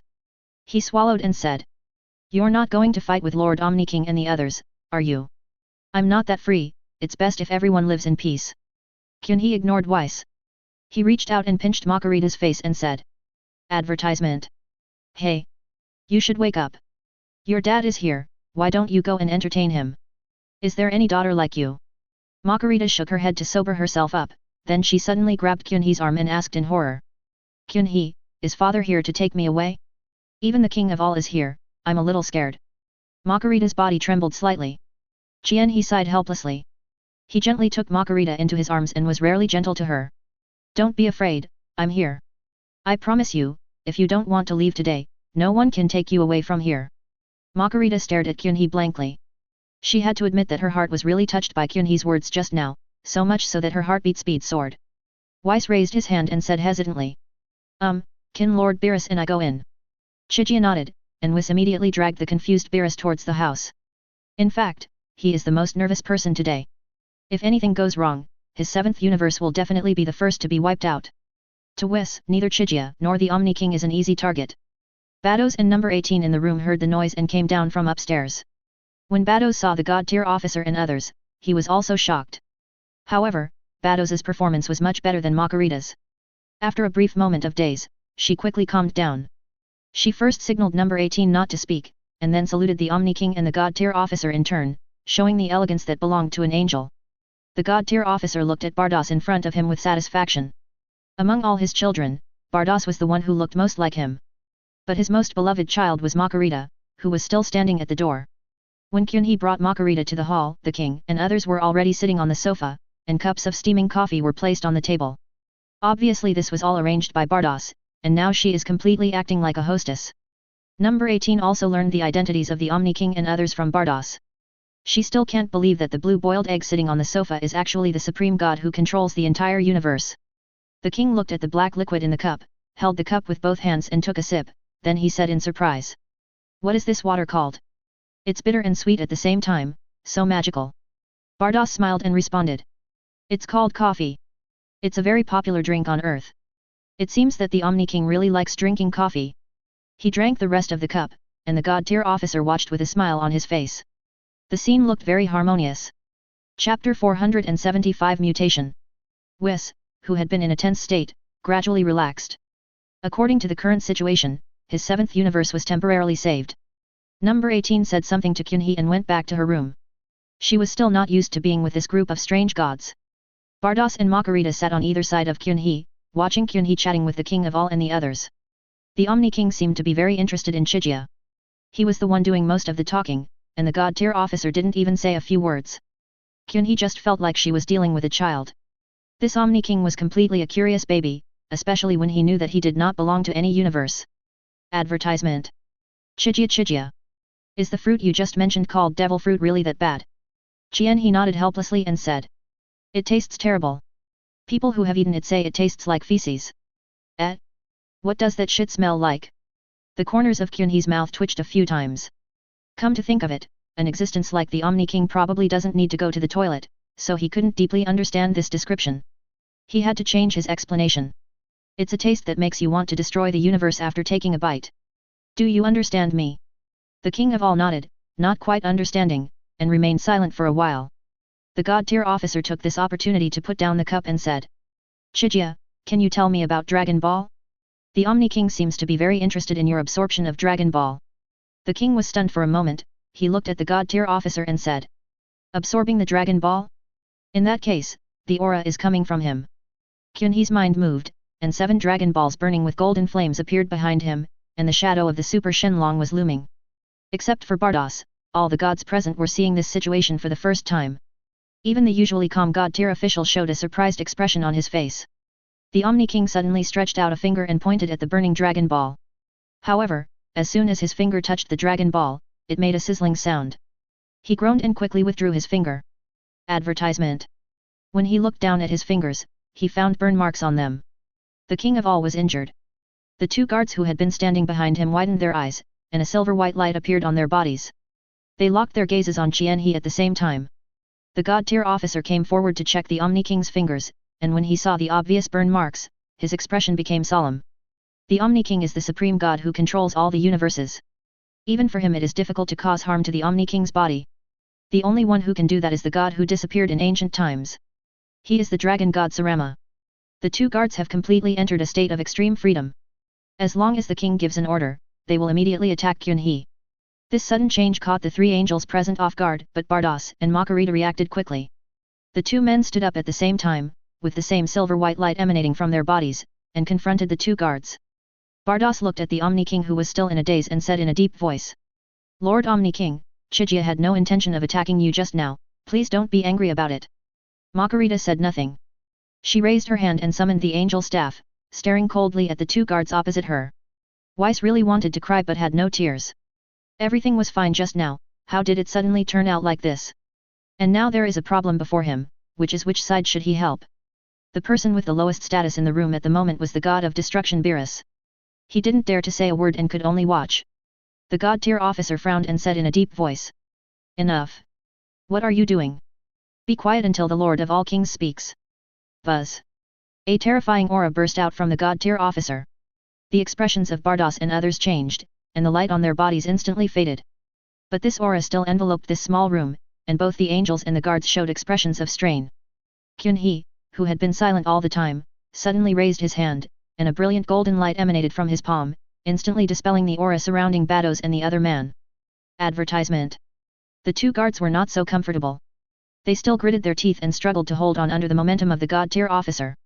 It was unknown whether the god-tier officer did it intentionally or for some other reason, but he just used his aura to suppress the 2 guards without any intention of holding back.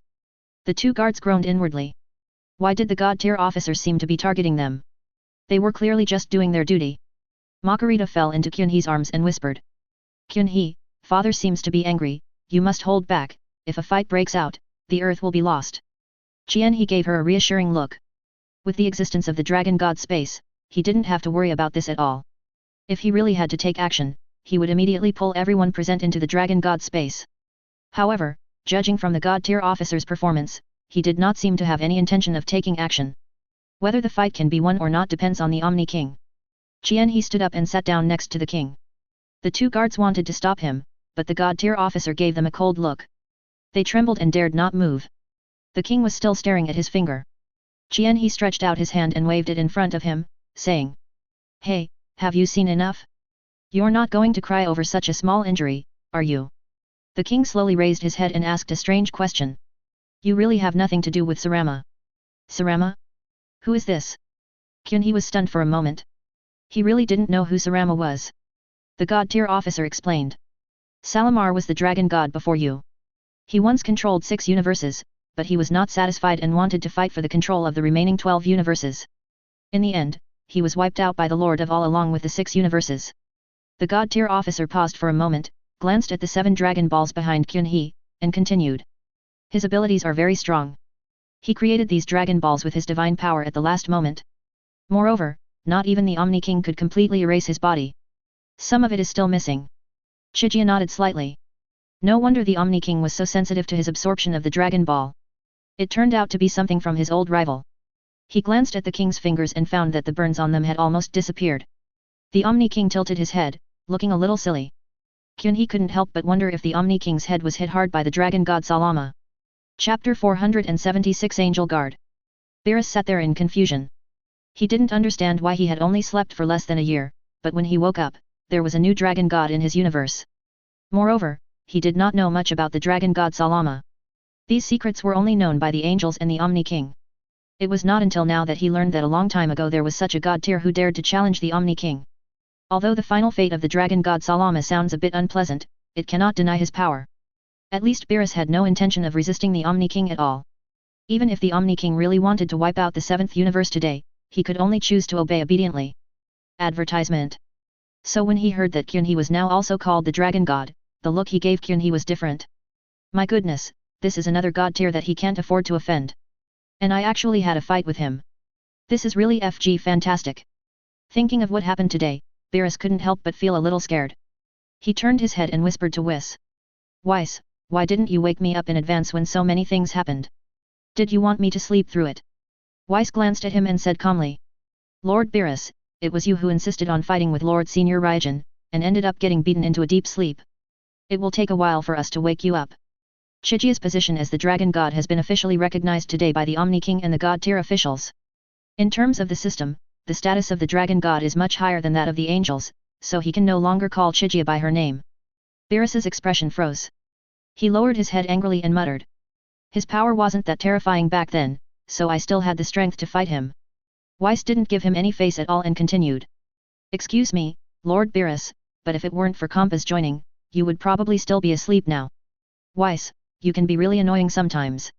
Whis is in a pretty good mood right now, because he knows that with Chijia here today, the 7th universe is truly saved. There is no need for the Omni King to go to war with the terrifyingly powerful dragon god just for a universe, otherwise another wave of Ragnarok would be ushered in.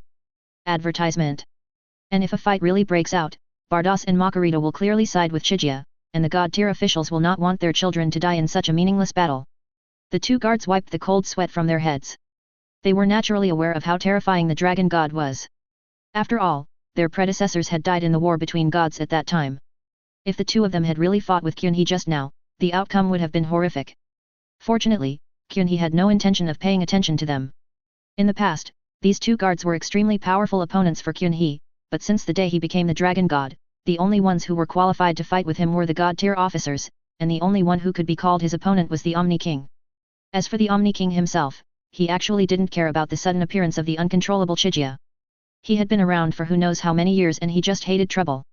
He could not see any ambition in Kyunhee, which was completely different from the previous dragon god Salama.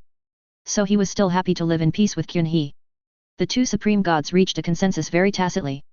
However, what the god tier official said just now aroused Kyunhee's interest, that is, the dragon god Salama seemed to still have a part of his physical body. He looked at the god tier officer and asked. "Is Salama's body dangerous? Can he be reborn with just a small piece of flesh?" The god tier official responded.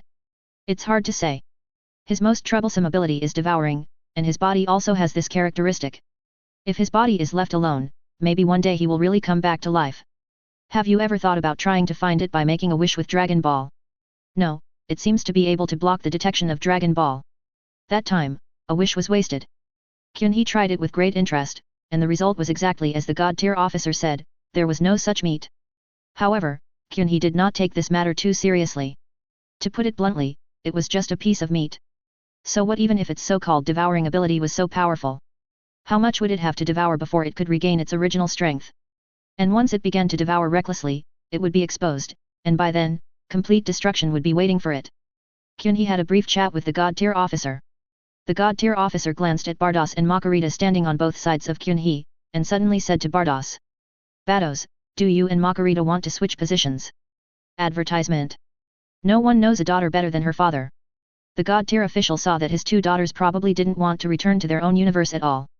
Just now, these two crazy girls even wanted to fight with the king's guards for Kyun-hee. Even a fool could see what they were thinking. Bardos was stunned for a moment, and Makarita next to him was delighted when she heard this. She was about to nod immediately, but was stopped by Bardos who pulled her sleeve hard. Makarita looked at her in confusion. She didn't understand why Bardos was hesitating. Logically speaking, Bardos's willingness in this regard was definitely higher than hers. In fact, what Bardos was afraid of was that the God-tier officer was conducting a sting operation, and she wanted to confirm the God-tier officer's true intentions first. The God-tier officer saw that the two had been silent for a long time and asked. Why? You two still want to go back? If so, you better leave early. You've been out long enough. Makarita suddenly became anxious and shouted directly. No. I want to stay here. Just tell me what arrangements father has. Seeing that Makarita had expressed her opinion, Bardos no longer concealed it and expressed the same idea to the God-tier officer. The God-tier officer did not reply to the two, but looked at Chien-hee and said. Kyun-hee, you have now replaced Salama as the dragon god.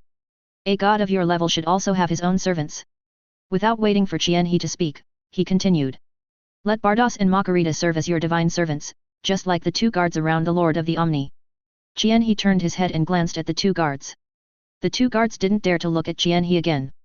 Instead, they lowered their heads and said silently in their hearts, we are at work, don't queue. Bardos and Makarita had never expected that the god-tier official would make such an arrangement. They looked at each other and saw a hint of surprise in each other's eyes. The god-tier officer smiled and asked. Why aren't you two talking? Don't you agree with this arrangement? The two angels became anxious when they heard this and shouted in unison. We agree. Chapter 477 God-tier officer's arrangement. Kyun-hee looked at the god-tier official with a very strange look. He always felt that the god-tier official was giving away his daughters, or giving away two at a time. The god-tier officer seemed to see what Chien-hee was thinking. He said calmly. This is the duty of our angel clan. Your Excellency Dragon God, please don't get the wrong idea. What else could Chien-hee say? He had already made a huge profit by getting two angels for free, so he naturally wouldn't take advantage of the situation. Having two angel guards is indeed a pleasant thing. Advertisement. The king blinked and asked. Then what about the 6th and 11th universes? Are we just going to leave the angel positions vacant? The god-tier officer kept a polite smile on his face, and he looked at the Omni King and said. Lord Omni King, I think it would be better to merge the 6th, 7th, and 11th universes into one universe and put them all under the control of the Dragon God. Haven't you always complained that there are too many universes? This will also reduce your troubles. In Kyun-hee's opinion, this kind of thing is obviously a matter of dividing the king's power, or dividing it with himself, a rather threatening vassal. Unless the king is stupid, he will definitely not agree to it. However, the king agreed very straightforwardly. He raised his hand and said happily. Okay, then let's do as you say. At this moment, Kyun-hee began to doubt again whether the football-shaped head of the king of all was really hit by Salama. If that was true, he really had to thank his predecessor for saving him some unnecessary trouble. Beerus pointed at himself and asked weakly. My lords, what about me? The god-tier officer waved his hand and said. You still retain your position as the god of destruction, and so do the gods of destruction of the other two universes. The merged universe is so large that one god of destruction is naturally not enough. Then, he turned his gaze to Weiss who was watching the show and continued. Weiss, I now appoint you as the Archangel, responsible for the daily affairs and supervision of the three gods of destruction. Ah! Weiss was completely stunned on the spot. He now had a strong feeling that he was being framed innocently. The Archangel sounds very high-end, but to put it bluntly, it is just a nanny in another way. Advertisement. Originally, it was quite comfortable for him to only guard Beerus, and he could even pet the cat when he had nothing to do, but it would not be so wonderful if there was another elephant. If these two brothers get together, they will definitely fight every day, which will definitely be enough to make him suffer. What's more, with the addition of a completely unfamiliar clown, Weiss felt that his future was bleak. Bardas, the elder sister, added a very sinister sentence. Congratulations, Weiss, you've become an archangel. You've really made it. Weiss was speechless for a while, but he was not as brave as Bardas and the others when facing the god-tier officers and the Omni King. His face twitched a few times, and he forced a smile and said, "Thank you for your trust, Father. I will never let you down." After completing the operation, the god-tier official nodded with satisfaction. In his opinion, this result was a win-win for everyone, as it not only saved the universe but also satisfied the wishes of his two daughters. And it also helped my son get a promotion. Could there be a better result than this? The king did not speak a word during the whole process. He has always been too lazy to deal with such matters. If he were on Blue Star, he would be considered an incompetent emperor, and the god-tier official would be the real regent. The happiest ones were the angel sisters Bardas and Makarita. Bardas bowed to Kyunhee and said with a smile, "I'll ask Lord Dragon God to take good care of me in the future." Makarita followed suit, her big eyes narrowed into crescent shapes, and the joy in her heart was evident on her face. After the two angels finished speaking, they sat down next to Kyunhee, and the scene looked very harmonious. The god-tier officer showed a fatherly smile on his face. He stood up from the sofa and said to the king of all, "Lord All-King, we should go back." The king's face fell, and he refuted in a rare way. "I don't want to go back. I've only been out for a short time, and I haven't played anything interesting yet. You guys are just talking here. It's so boring." Forward. The god-tier official's face froze. All the arrangements for today were planned in advance by him, but he did not expect the sudden willfulness of the Omni King. He swallowed and asked. "Advertisement. I have neglected my Lord Omni King. May I ask what do you want to play?" The king turned his head, crossed his arms and said. "How should I know? Didn't you say there are a lot of interesting things on Earth? Where did they go?" A drop of cold sweat ran down the god-tier officer's head. In fact, what he meant was to talk about Chijia. He just wanted to lure the Omni King here to deal with the matter between Chijia and his daughter. As a result, the Omni King actually started to throw a tantrum. The god-tier official himself had never been to Earth, so how could he know what fun things there were here? Today's god-tier officials are like parents who can't handle a naughty child and are running around in a panic. The god-tier official really had no choice but to glance at Jianhe who was eating melon over there, and suddenly became furious. "I came all the way here to offer you a job, and even arranged for my two daughters to be with you, but now that I'm in trouble, you're just sitting there and watching the show." The more he thought about it, the angrier he got. The god-tier officer immediately started to shift the blame. He glanced at Jianhe and said in a deep voice. "Lord Dragon God, Lord Omni King asked what fun things there are on Earth. Earth is your territory, so as the host, shouldn't you express your opinion?"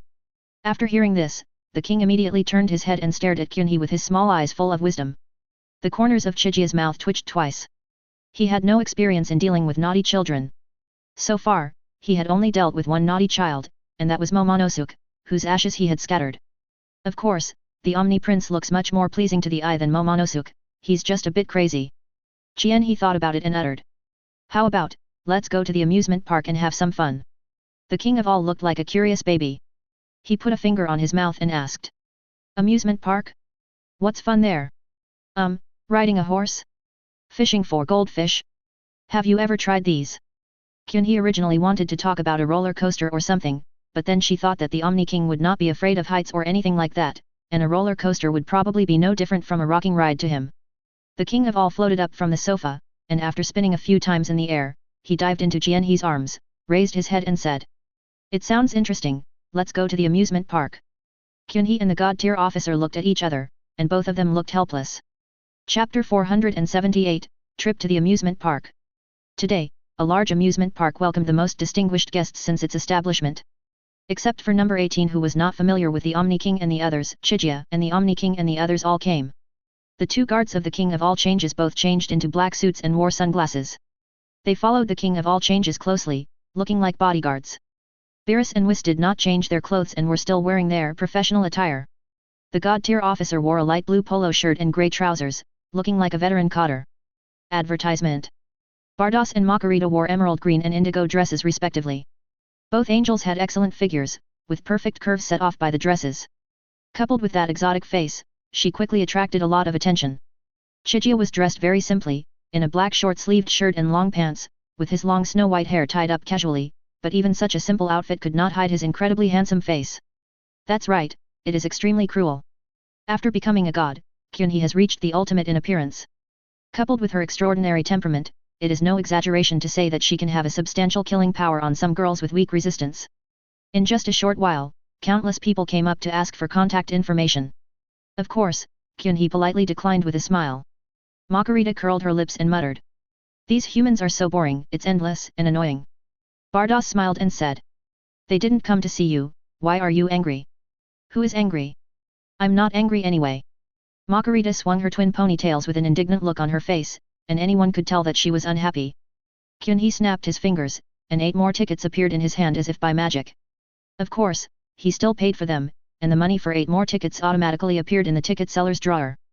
The tickets were distributed to everyone, but when it came to the Omni King, there were none left. He tilted his head in confusion and asked. Chijia, where's my ticket? Kyunhee pointed to the notice posted at the entrance of the amusement park, which stated that children under 1.5 meters tall do not need to buy tickets if accompanied by an adult. When the king saw this, he did not feel insulted, but instead shouted happily. That's great, I made a profit. After everyone entered, Beerus and Whis were immediately attracted by some mobile food stalls. While eating, they lost touch with Chijia and the others. He brought the king to the carousel project.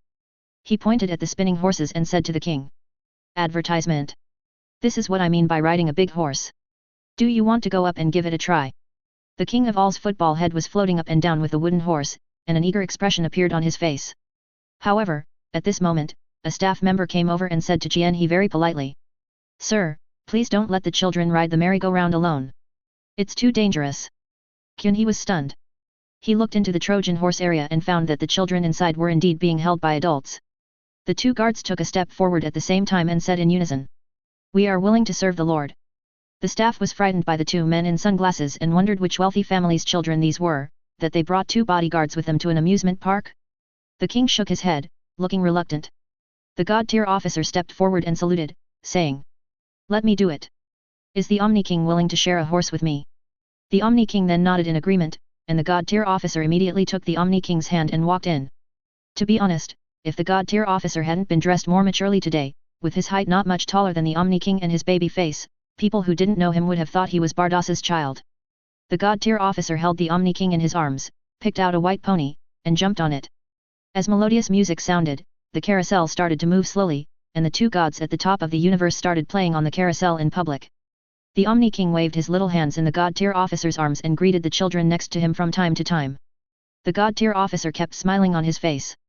The picture looked surprisingly harmonious, giving people a feeling of a loving father and a filial son. Margarita whispered to Bardos secretly. My goodness, when we were little, we were rarely hugged by our father. Bardos looked at the god-tier officer in the field and said. We can't help it. We have so many brothers and sisters. But to be honest, you were the one that father loved the most. You bullied Weiss until he cried, but father didn't say anything to you in the end. Humph, but you teamed up with Weiss to bully me. You even made my hair into a big braid just like Cuss's. What? Pigtails don't look good? KS has always had this hairstyle, and I think it's great. Tisk, then why don't you try braiding your hair? Maybe Kyunhee prefers pigtails. Kyunhee reached out and tapped Margarita's head, saying.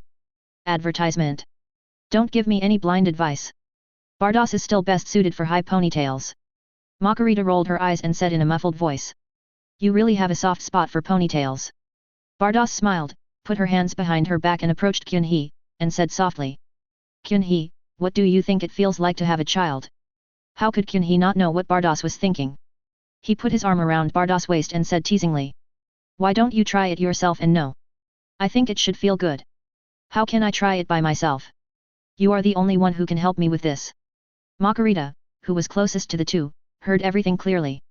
She stared at the 2 with her big eyes and shouted. Hey, hey, hey! I'm still here. Can you please give me some proper respect? Jianhe rolled his eyes at her and said unhappily. What's your business? Why? You want a child too? You look like a child to me. A naughty child. Margarita was so angry that she jumped up and down. She threw herself into Kyunhee's arms and used her unique skill, the angel headbutt. She buried her head in Kyunhee's arms and muttered. I'm not a naughty kid. I don't even know how old I am. Jianhe said while pressing her naughty head. Then you better behave yourself. I'll spank you if you make trouble again. Margarita blushed, and she subconsciously covered her butt, but quickly let go, stiffening her neck and choking. Come on, come on. Fight me if you can. He raised his eyebrows, reached out and patted Margarita's head, and said. It's over. Margarita didn't react at first, but Bados couldn't help laughing. When she came to her senses, she immediately waved her fists and shouted. Chijia! You're so mean! Chapter 479 Haunted House. While Margarita and Chijia were making a fuss over here, the god-tier officer over there was holding the Omni King and riding round and round on the carousel. The Omni King didn't know whether he got too suffocated in the temple or what, but he was particularly excited today. The Trojan horse area had changed countless batches of customers, but he was still like being welded in the arms of the god-tier official, with no intention of coming down at all. Even the usually calm god-tier official began to show an expression of despair on his face. Even Margarita, who was watching from below, was about to fall asleep. Seeing that the king of all had no intention of coming down for a while, she secretly said to Jianhe. Qianhe, let's go somewhere else to play, it's so boring. Advertisement. In fact, Qianhe didn't want to stay here, but looking at the god-tier officer with a painful look on his face, he asked hesitantly. Is it okay to just leave your king here like this? What's wrong with that? Isn't father here? Don't worry, nothing will happen. Qianhe turned to look at Bardos, and Bardos nodded slightly, indicating that she didn't want to stay here either. Since everyone had this intention, Qianhe agreed, greeted the god-tier officer through voice transmission, and then left with the two angels.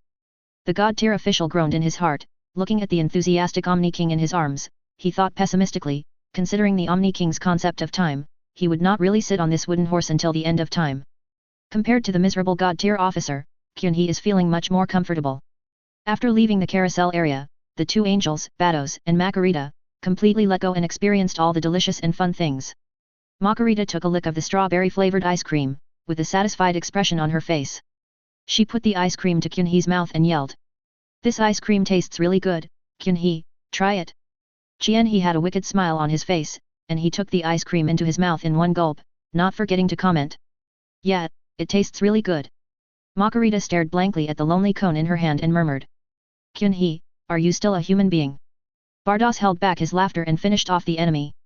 Margarita, you forgot again that Qianhe is now our direct superior, Lord Dragon God, the supreme god who controls the three universes. Advertisement.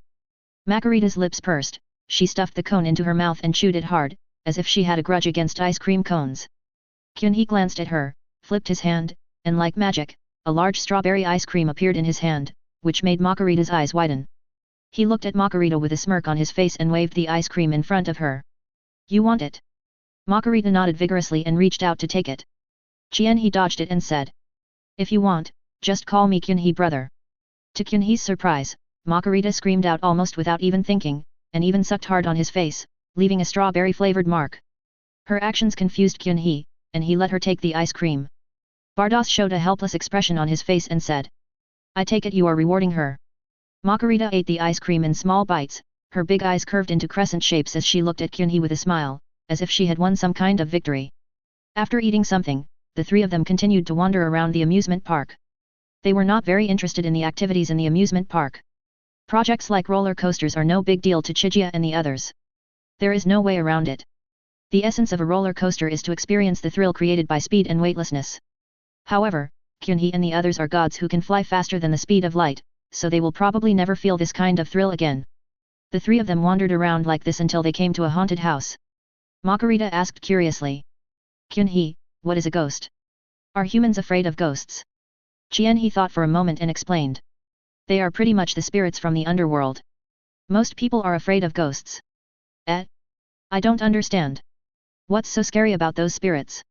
They don't have physical bodies. Qianhe shrugged. For a god with extraordinary powers, ghosts were indeed not worthy of mention. But for ordinary people, they were enough to scare them into the hospital. Advertisement. Moreover, not all souls are incorporeal. People like Wukong, who have connections, do not have this restriction and can even play around in the human world with a halo. Margarita immediately lost interest after learning that the so-called ghosts were souls. However, when she turned around to leave, she happened to catch a glimpse of the advertisement next to the haunted house. It was labeled Best Experience for Couples. And next to it was a picture of a girl snuggling in a boy's arms. Seeing this picture, Margarita's big eyes rolled around, and she said with an interested look. It's actually nice to experience human projects occasionally. Let's go in and take a look. Bardas saw through her thoughts at a glance and gave her a meaningful look. Facing Bardas's gaze, Margarita lowered her head guiltily. Kyunhee didn't notice the interaction between the two. He also felt that since it was a rare opportunity to come to the amusement park, he must experience an attraction first. He nodded and said, "Okay, let's go in and play for a while." Bardas suddenly said, "I won't go. You and Margarita go in. I'll wait for you outside." Margarita was overjoyed when she heard this. She looked at Bardas with gratitude. Bardas smiled and patted her shoulder. Kyunhee didn't think there was anything strange. After all, Bardas was more mature, and it was expected that he would not be interested in the haunted house. Margarita naturally took Kyunhee's arm and dragged him into the haunted house. The dark environment in the haunted house was useless to the two of them, and the flashlight given before entering the haunted house was completely useless. After passing through the first room, the two came to a corridor covered with cloth strips. A female ghost with loose hair was squatting among the dense cloth strips, obviously waiting to scare the tourists. However, her disguise had long been seen through by Chijia and the other two, but Margarita pretended not to see it and continued walking forward. When the female ghost saw the tourists approaching, she jumped up immediately, bared her fangs and claws and roared at Margarita. Margarita paused for a moment, then let out a very exaggerated exclamation, turned around and threw herself into Kyunhee's arms.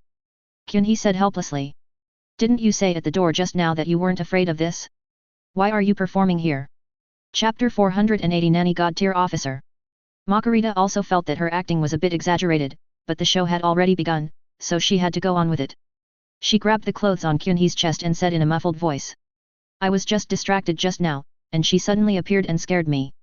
Kyunhee rolled his eyes and thought to himself, as an angel, no matter how distracted you are, there is no way you can't notice a human so close to you, right? The girl dressed as the ghost saw that the two men ignored her and even chatted with her. As a dedicated actor, she felt that her job was insulted. Advertisement. So she roared with all her might, and rushed towards Chijia and Margarita in the manner of a freak. Margarita was feeling awkward. She summoned her staff and pointed at the ghost and said, "It's so annoying. Just be quiet." As soon as the words fell, the ghost girl's movements immediately seemed to be frozen, and she stood still without moving. Her face still maintained a ferocious expression, but her fear and helplessness could be seen in her eyes that were still able to move. Kyunhee gave Margarita a slap on the face and said unhappily, "What are you doing?" "I'm just doing my job, take away your abilities." Margarita touched her head with one hand, a little aggrieved expression appeared on her face, she muttered. "I just asked her to be quiet for a while, and it was automatically released after 5 minutes. Kyunhee held his waist, looked at Margarita helplessly, then snapped his fingers, and the female ghost immediately fell to the ground, seemingly fainted. Although it was only 5 minutes, it was still quite uncomfortable to sit like a statue in this position without moving. Kyunhee directly let her fall into a short sleep, and she would naturally wake up when the next wave of customers came in. It was really hard for this poor staff member to be tormented by two gods in turn. Margarita hung her head, feeling a little depressed. She originally thought that this was a once-in-a-lifetime opportunity to improve her relationship with Kyunhee, but now it seems that she has messed it up. Kyunhee glanced at Margarita and suddenly held her hand. Advertisement. Margarita was stunned for a moment. She looked at Kyunhee in confusion. Kyunhee said calmly, "I'm afraid you'll continue to act up, so I'd better hold you by my hand." After saying that, Kyunhee didn't wait for Margarita to respond, but pulled her forward. Margarita chuckled and followed Kyunhee obediently. She was in a good mood and all the ghosts on the road looked pleasing to her. When a ghost jumped in front of her, she even waved and said hello. She couldn't trick the ghost and she even suspected that she had forgotten to put on makeup when she came in. The two walked through the eerie haunted house as if they were strolling in a park, and when the last door opened, the warm sunlight shone on Margarita's face, but she was not very happy. Because she really enjoyed the time she spent with Chijia in the haunted house, and the appearance of the sunlight meant that they had reached the end and this haunted house trip was over. She shook Kyunhee's hand and said with some lingering feeling, "Kyunhee, why don't we go back again? I haven't walked around enough. Go and have fun. Just take a walk." The design of the haunted house is a corridor with the exit and entrance side by side. As soon as the two came out, they saw Bardas. Bardas smiled slightly, walked up to Kyunhee and said, "Did you have fun?" Kyunhee spread his hands and responded, "It's okay, there's just one burden." Margarita cried out immediately upon hearing this. "I'm not a burden." The three of them played around for a while, and then went to find the God-tier officer. When Kyunhee and others arrived at the carousel area, they found that the God-tier officer and the king of all were still sitting on the white pony and floating around. The king of all was having a fight with the carousel today. He waved his hands vigorously, extremely excited. The god-tier officer's expression seemed to be frozen on his face, and he looked like a sculpture. Advertisement. Noticing Kyunhee and the others, the god-tier officer turned his neck stiffly, a smile uglier than crying appeared on his face. A dignified god-tier officer now looked a little pitiful. The two god-tier officials' little cotton-padded jackets finally couldn't stand it anymore. Bardas and Makarita looked at Chijia at the same time, and their meaning was very clear, they wanted Chijia to help the god-tier officials. Chijia's sweat dropped on his forehead. How could he help with this matter? Should he replace the god-tier official and become the new generation of wooden horse Jinkraki? He doesn't have as many years of parenting experience as the god-tier officer, and he is really not good at dealing with naughty children. At this time, the king of all also noticed Kyunhee standing not far away. He waved excitedly and said, "Kyunhee, you're back, come and play with us." Kyunhee waved his hand quickly, glanced at the god-tier officer who looked like he had lost all hope in life, and said, "There are many fun things in the amusement park. How can we just ride on a carousel? The amusement park will be closed soon. Let's go experience other projects." The god-tier officer nodded vigorously at the back, looking at Kyunhee with approval, "Thinking that you finally have some conscience, it's worth it for me to hand my daughter over to you. Don't be fooled by the fact that he usually acts like a regent, that's because the Omni King is in full swing. As long as the Omni King makes a request, he, as a god-tier official, will immediately turn into a nanny and servant, and there is no way he can go against the Omni King's wishes." Now Kyunhee has said what he wanted to say, so he likes Kyunhee more and more. The king tilted his head and asked, "Is there anything more fun than this?" "Yes, fishing for goldfish, bumper cars, and so on. These are all fun and suitable for you." The king of all was finally interested, and amid the astonished gazes of others, he floated up from the wooden horse and landed in front of Chijia. The god-tier official immediately left the Trojan horse and swore secretly that he never wanted to see this thing again. Next, Kyunhee took the king of all to experience some projects. It can be seen that the king of all has been stuck in the temple for too long. He was so crazy when playing that he could play each project for a whole day. On the way, we also met Wis and Beerus who were eating in the snack street. They had a really great meal today. When we met, they were holding a lot of food. The god-tier officer was furious when he saw the two of them. The two daughters still remembered to come back to see their tortured old father, but Vesco was just walking the cat and eating at the same time, looking very happy. In anger, he confiscated the food that the two were planning to take home. Under the resentful gazes of the two, the god-tier officer rolled his eyes and tasted the confiscated marshmallow. Chapter 481 We're all brothers. Not long after the few people got together, it was time for the amusement park to close. After a day of getting along, the god-tier official and others had become completely familiar with Kyunhee. At the entrance of the amusement park, the god-tier officer looked at Kyunhee and said, "Well, we had a lot of fun today. We should go back now. Bring Bardas and the others to my place when you have time." The god-tier officer spoke to Chijia in a very calm and friendly tone. Although he always appeared to be smiling in the anime, he always gave people a mysterious feeling, otherwise so many people would not think that he was the villain behind the scenes. Come to think of it, no matter how strong Gaku and the others are, in the eyes of god-tier officials they are just slightly stronger mortals. As a god-tier official whose status is only second to the Omni King, it is already good enough for him to have that kind of attitude. Advertisement. But Kyunhee is different. In terms of strength, he has reached the level of Dragon God Salama. He has also been recognized by the Omni King and become the new Dragon God, in charge of 3 powerful universes. In terms of status, he is even more honorable than the god-tier officials. More importantly, the god-tier officials' 2 most beloved daughters have become Kyunhee's people, which means that Kyunhee is truly one of his own, and it is not an exaggeration to say that they are a family. Kyunhee smiled and nodded in agreement, but the king suddenly spoke up. "That carousel is really fun. I'm going to build one in the temple when I get back." The god-tier officer staggered. One could only say that he was worthy of being the Omni King, as he broke the god-tier officer's defense with just one sentence.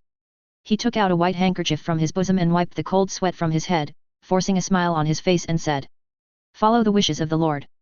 Kyunhee gave him a sympathetic look, but the king ran over to him again, reached out and pulled his pants, then lifted a button. This button is the legendary Omni King Summoner, which Gaku used to restart the game with one click in the anime. The king looked up at Kyunhee with a silly look on his face. He asked, "Thank you Chijia. I had a lot of fun today. Can we be friends?" Kyunhee was stunned for a moment, then he immediately squatted down, put his hand on the king's shoulder, and said with a smile, "Of course, I'd love to be your friend." The smile on the king's face became brighter. He used his small hand to pry open Kyunhee's big hand, put the button on it, and said, "Advertisement. You can use it to summon me in the future. Don't forget me when you have something fun." Kyunhee nodded, then he took out a miniature golden flying thunder god Kunao from his arms and handed it to the king of all, saying, "You can also use this to summon me. This is called the exchange of gifts between friends. This flying thunder god has been blessed by Kyunhee's divine power, and the signal transmission has reached the level of across the universe. In fact, with Kyunhee's speed, flying thunder god is no longer necessary. Wherever he wants to go is basically just a matter of thought, and its only function is to transmit signals." It was the first time that the Omni King received a gift from someone else. He happily put away the flying thunder god, saying thank you over and over again. He looked quite cute. The two supreme gods established a friendship in this way. He reached out and patted the king of all on the shoulder, smiling. "What are you thanking me for? Just tell me, we are all brothers." The simple-minded Omni King could understand the meaning of brothers being friends, but he obviously didn't understand the first two words because he was asexual. But he still raised his hand excitedly and shouted. "All of them are brothers." Bardos and Makarita's faces immediately turned red.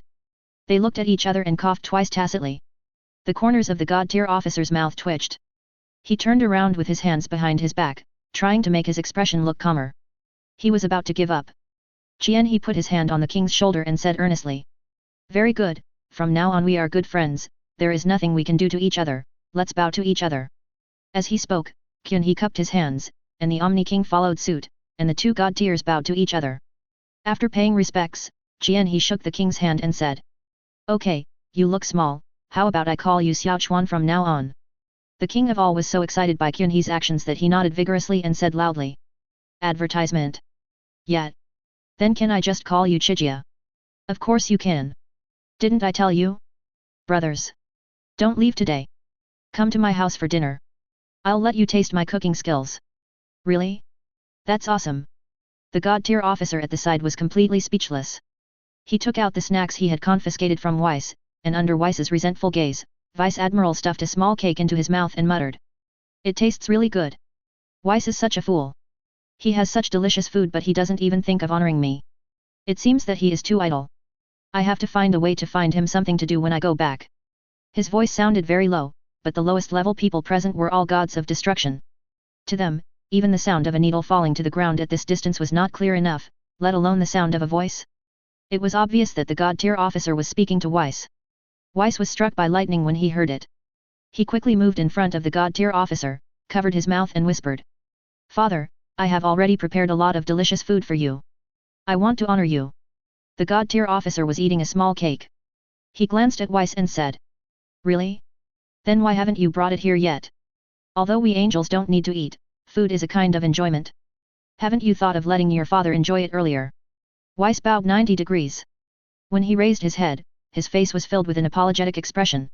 "It was my fault for not considering it carefully. Father is the one who criticized me." Makarita looked at the small cake in the god-tier officer's hand with disdain, and used the words she learned from Kyunhee to explain Yin Yang Dao. "Father, you really have never eaten any good pork. This stuff is nothing compared to what Kyunhee made. Have you ever heard of candied sweet potatoes?" If Weiss dared to speak to the god-tier officer in this tone, he would definitely be beaten up like a storm, but when it came to Makarita, the god-tier officer was much more tolerant. He asked curiously. "Candied sweet potato? It sounds interesting. Is Kyunhee's cooking skill really that good?" Makarita raised her little face proudly, and those who didn't know would think she was talking about herself. She crossed her arms and said. "Of course. You'll know tonight. I promise you'll eat so much that you won't want to go back home." Weiss nodded in agreement. He happened to have a free meal last time, and he still couldn't forget the dish that looked like meatballs. I think it was called 4 meatballs?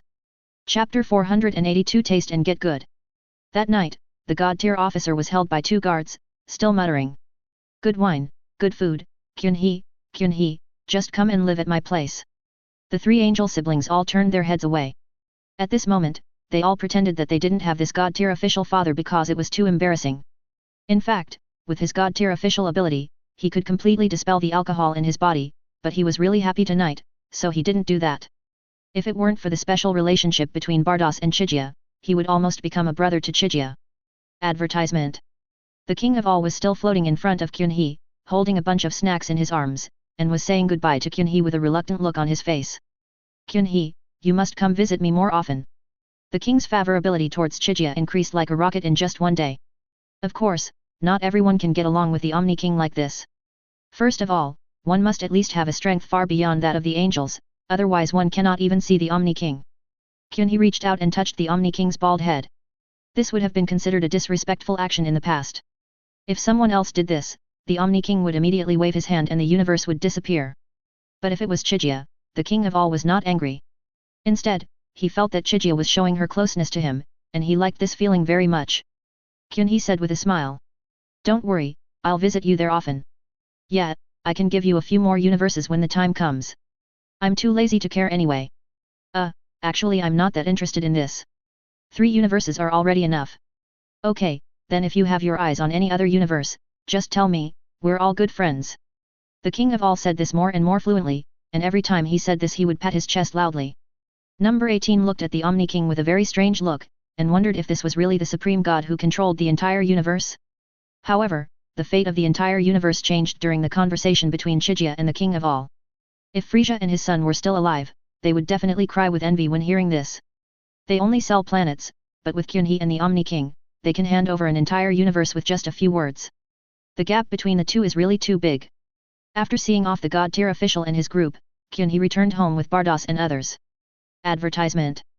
Kyunhee waved his hand casually, and the tableware on the table instantly became brand new and was returned to the cupboard. Makarita suddenly asked.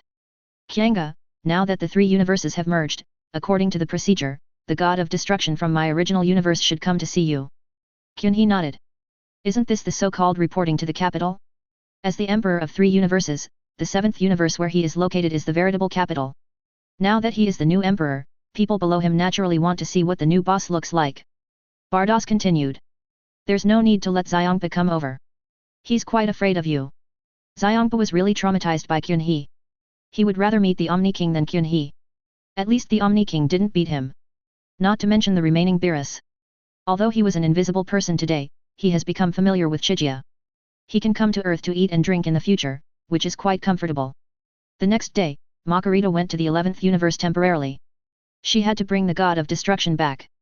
Without the leadership of angels, a single god of destruction does not have the ability to cross the universe.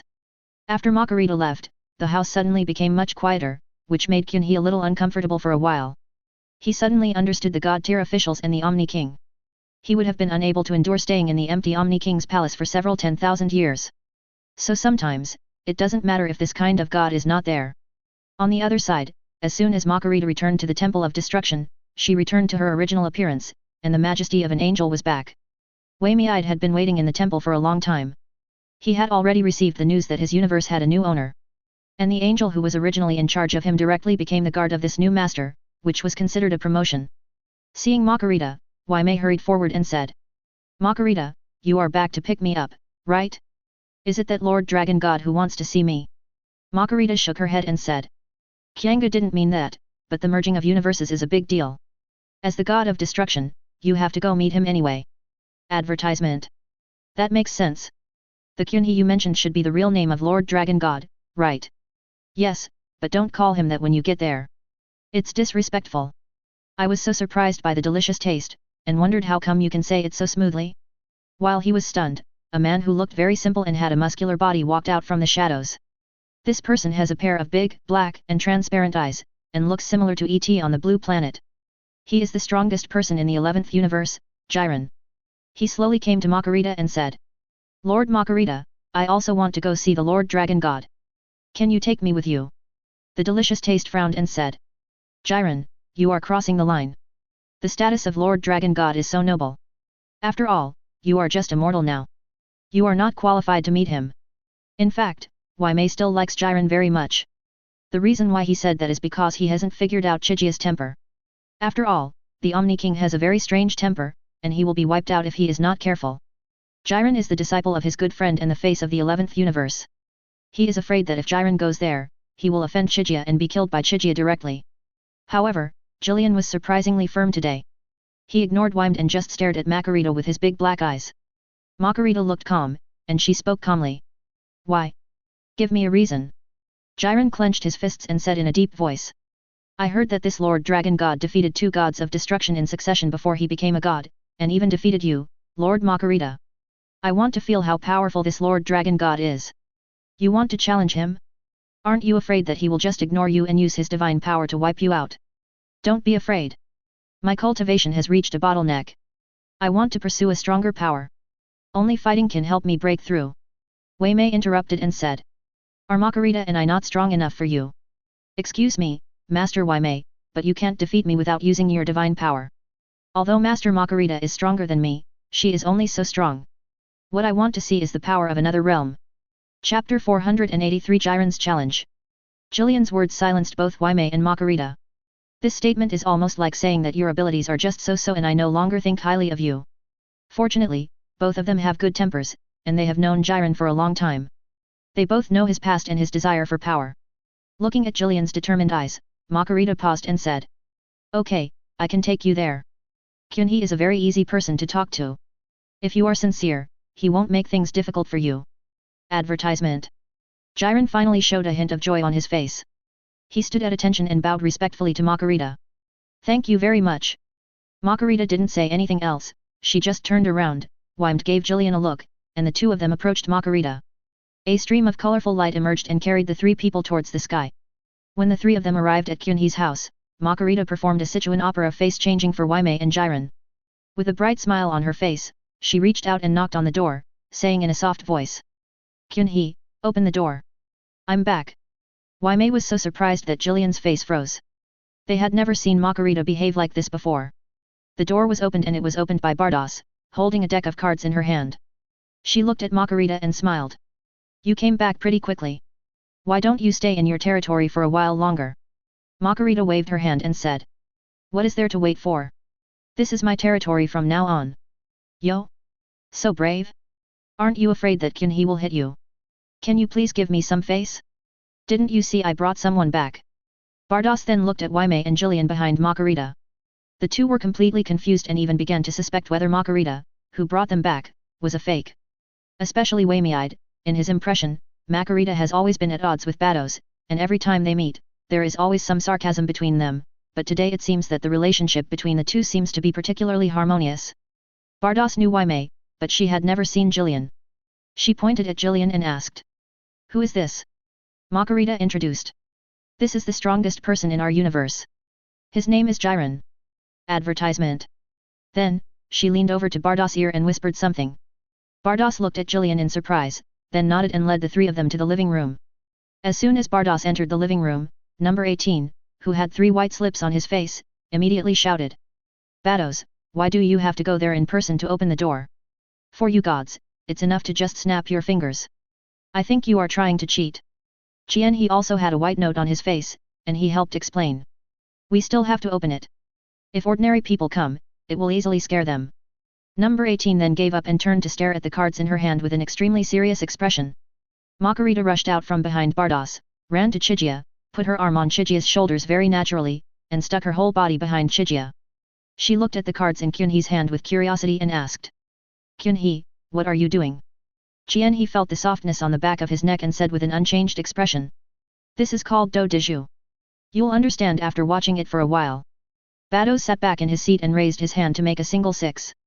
Number 18 was delighted. She suddenly pulled out 4 cards and threw them hard on the table, shouting excitedly. Bombs. I still have 2 left.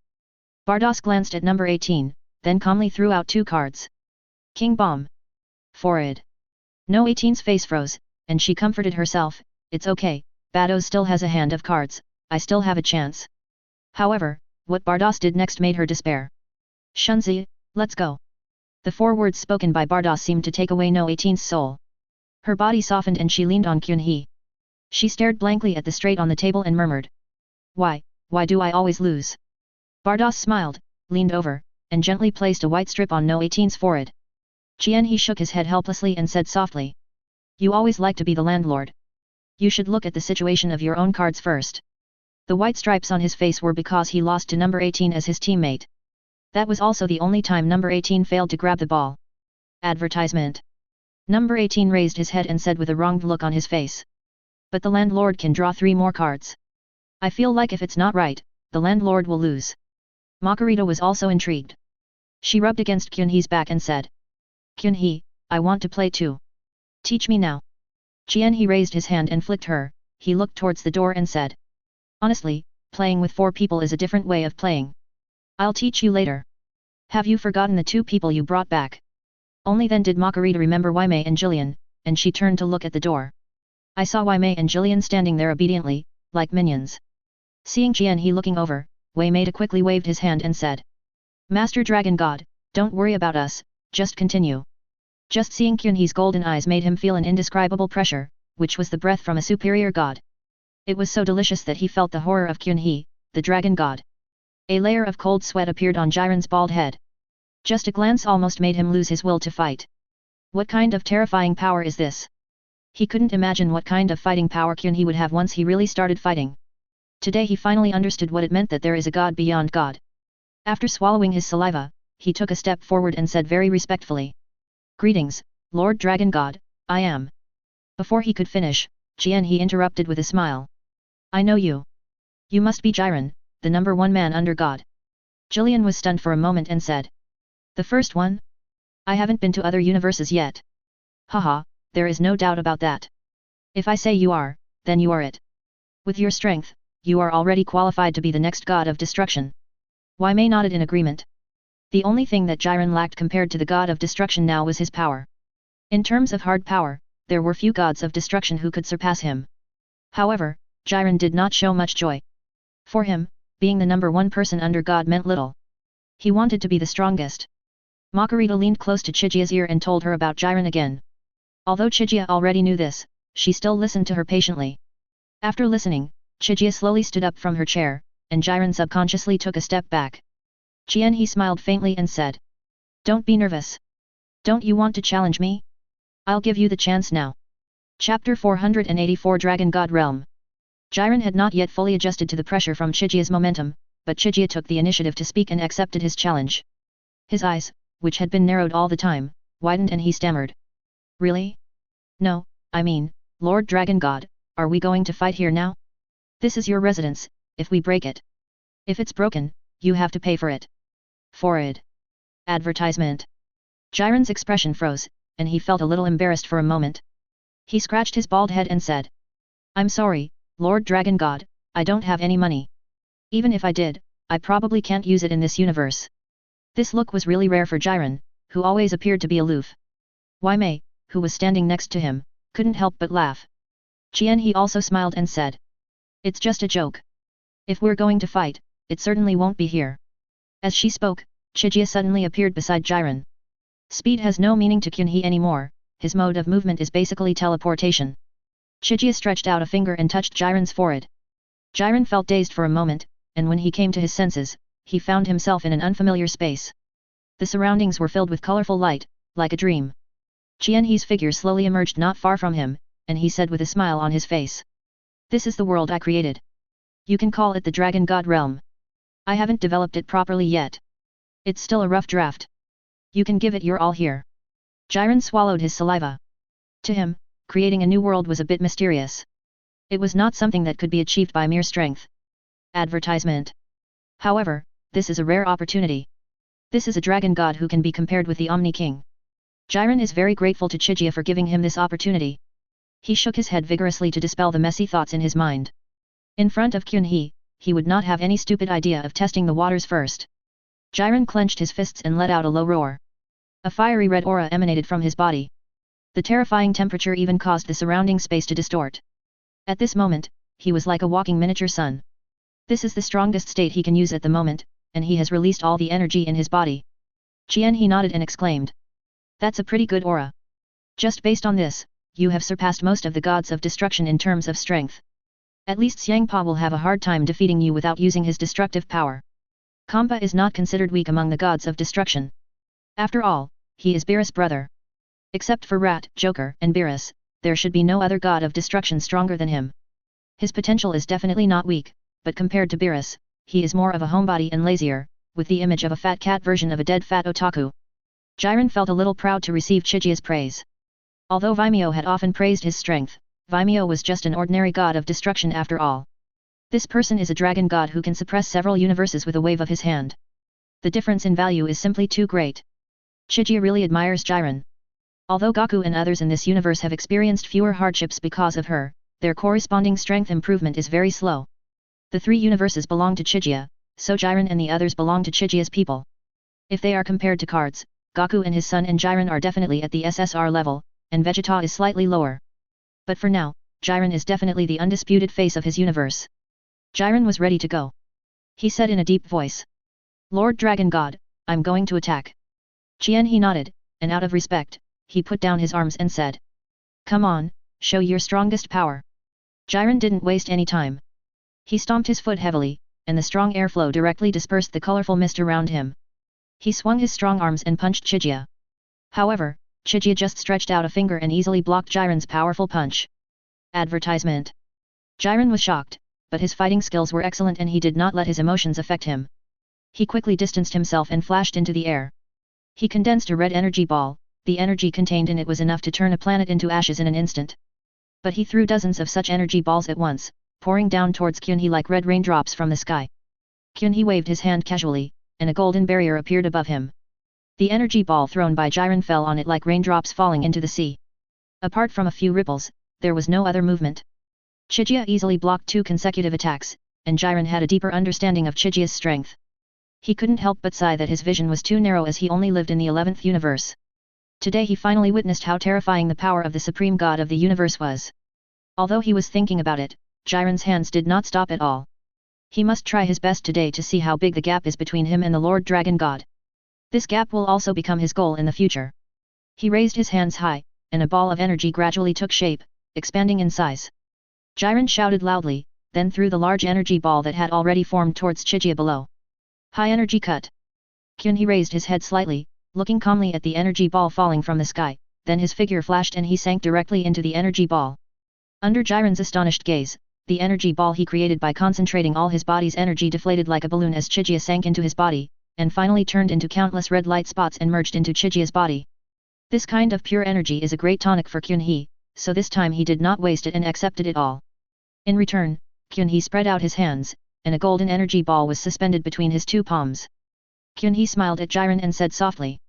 Makarita suffered a lot from this trick. Now it's your turn to try it again, Lord Brahma. Chijia has already controlled the strength of the great Brahma this time to the same as that of Makarita. For Jiren, who has not yet exploded, it is still quite difficult to take on this challenge. Jiren could feel the horror of Chijia's great Brahma move. Although both were energy balls, the difference between Chijia's move and his was completely different. But there was not the slightest fear in his heart. He clenched his teeth, crossed his arms over his chest, and prepared to take the blow. Chapter 485, Subjugating Jiren. After a violent explosion, the entire Dragon God realm was covered in a layer of brilliant gold. The light faded, revealing a dusty Jiren. Of course, he was grey to begin with, and now he was just greyer. The clothes on Jiren's upper body had been completely burned, revealing his muscular body underneath. He was breathing heavily and slowly descending to the ground. Judging from this situation, although his power has surpassed the god of destruction, there is still a certain gap compared to the angels. Advertisement. When Makarita took this move, she was not as embarrassed as he is now.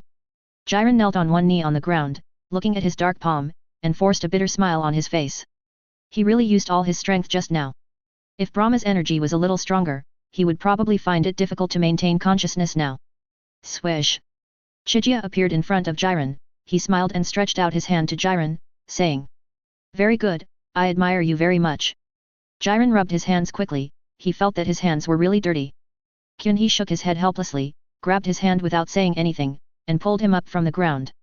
Jiren was completely convinced, and his big eyes were full of admiration when he looked at Chijia.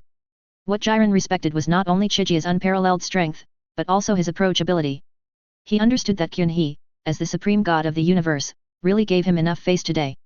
Chijia looked at Jiren who looked a little embarrassed in front of him, and with a wave of his hand, a brand new set of clothes appeared on him, as if they were tailor-made for him. Jiren moved his body a little and found that all his injuries had healed. He was once again shocked by Chijia's unpredictable abilities. However, Kyunhee suddenly said. Your power is far from being fully utilized. Can't you let it go? Jiren was stunned and quickly responded. Advertisement. Lord Dragon God, I have already used all my strength just now. I am sorry to disappoint you. As he spoke, a look of shame appeared on Jiren's face.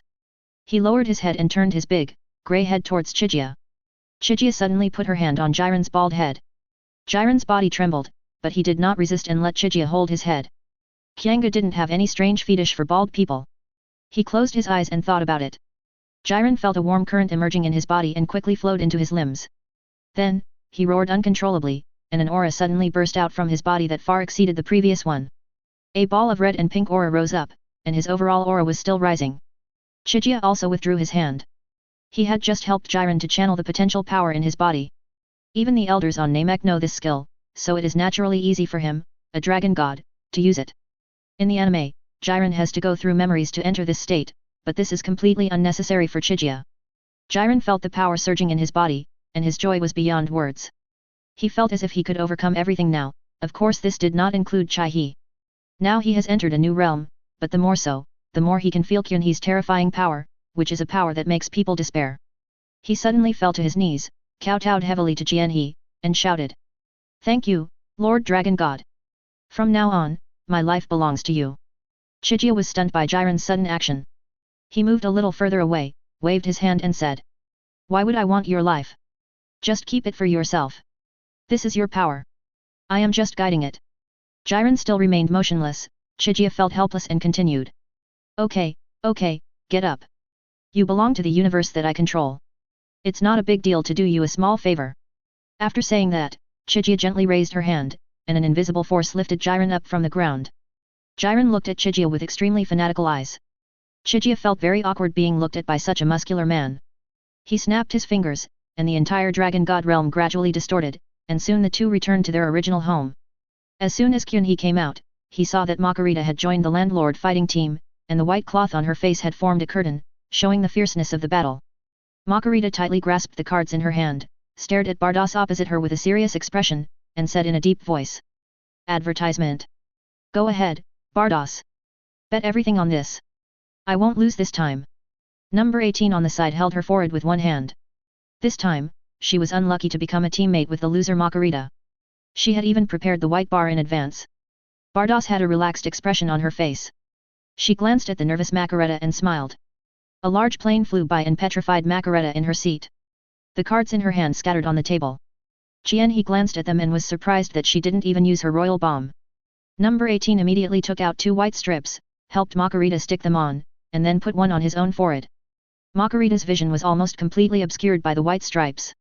She frantically thrashed on the chair and yelled. Why? Why can't I win in one blow? This angel won't accept this.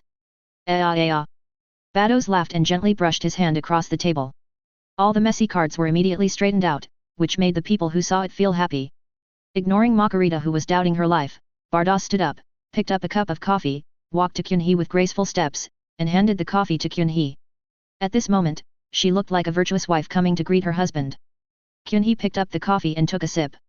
It tasted slightly sweet, obviously sugar was added deliberately. Bardos asked with a smile. What took so long? I helped Jiren improve it a little bit. It took a little longer. Makarita jumped up from her chair when she heard Kyun-Hee's voice. She rushed to Kyun-Hee and complained bitterly. Kyun-Hee, please teach me a few moves. I always lose. It's really strange. Isn't this just a game of luck? Number 18 also followed. She touched the white stripe on her forehead and said helplessly. It's a game of luck, but you can't just play cards randomly. Is it humanly possible to throw a bomb at the beginning? Makarita didn't realize her mistake at all. She stiffened her neck and said. That's because I still have the most powerful bomb. What's wrong with squandering it a little? Jian-He rolled his eyes at her and said sarcastically. So have you thrown out your most powerful bomb?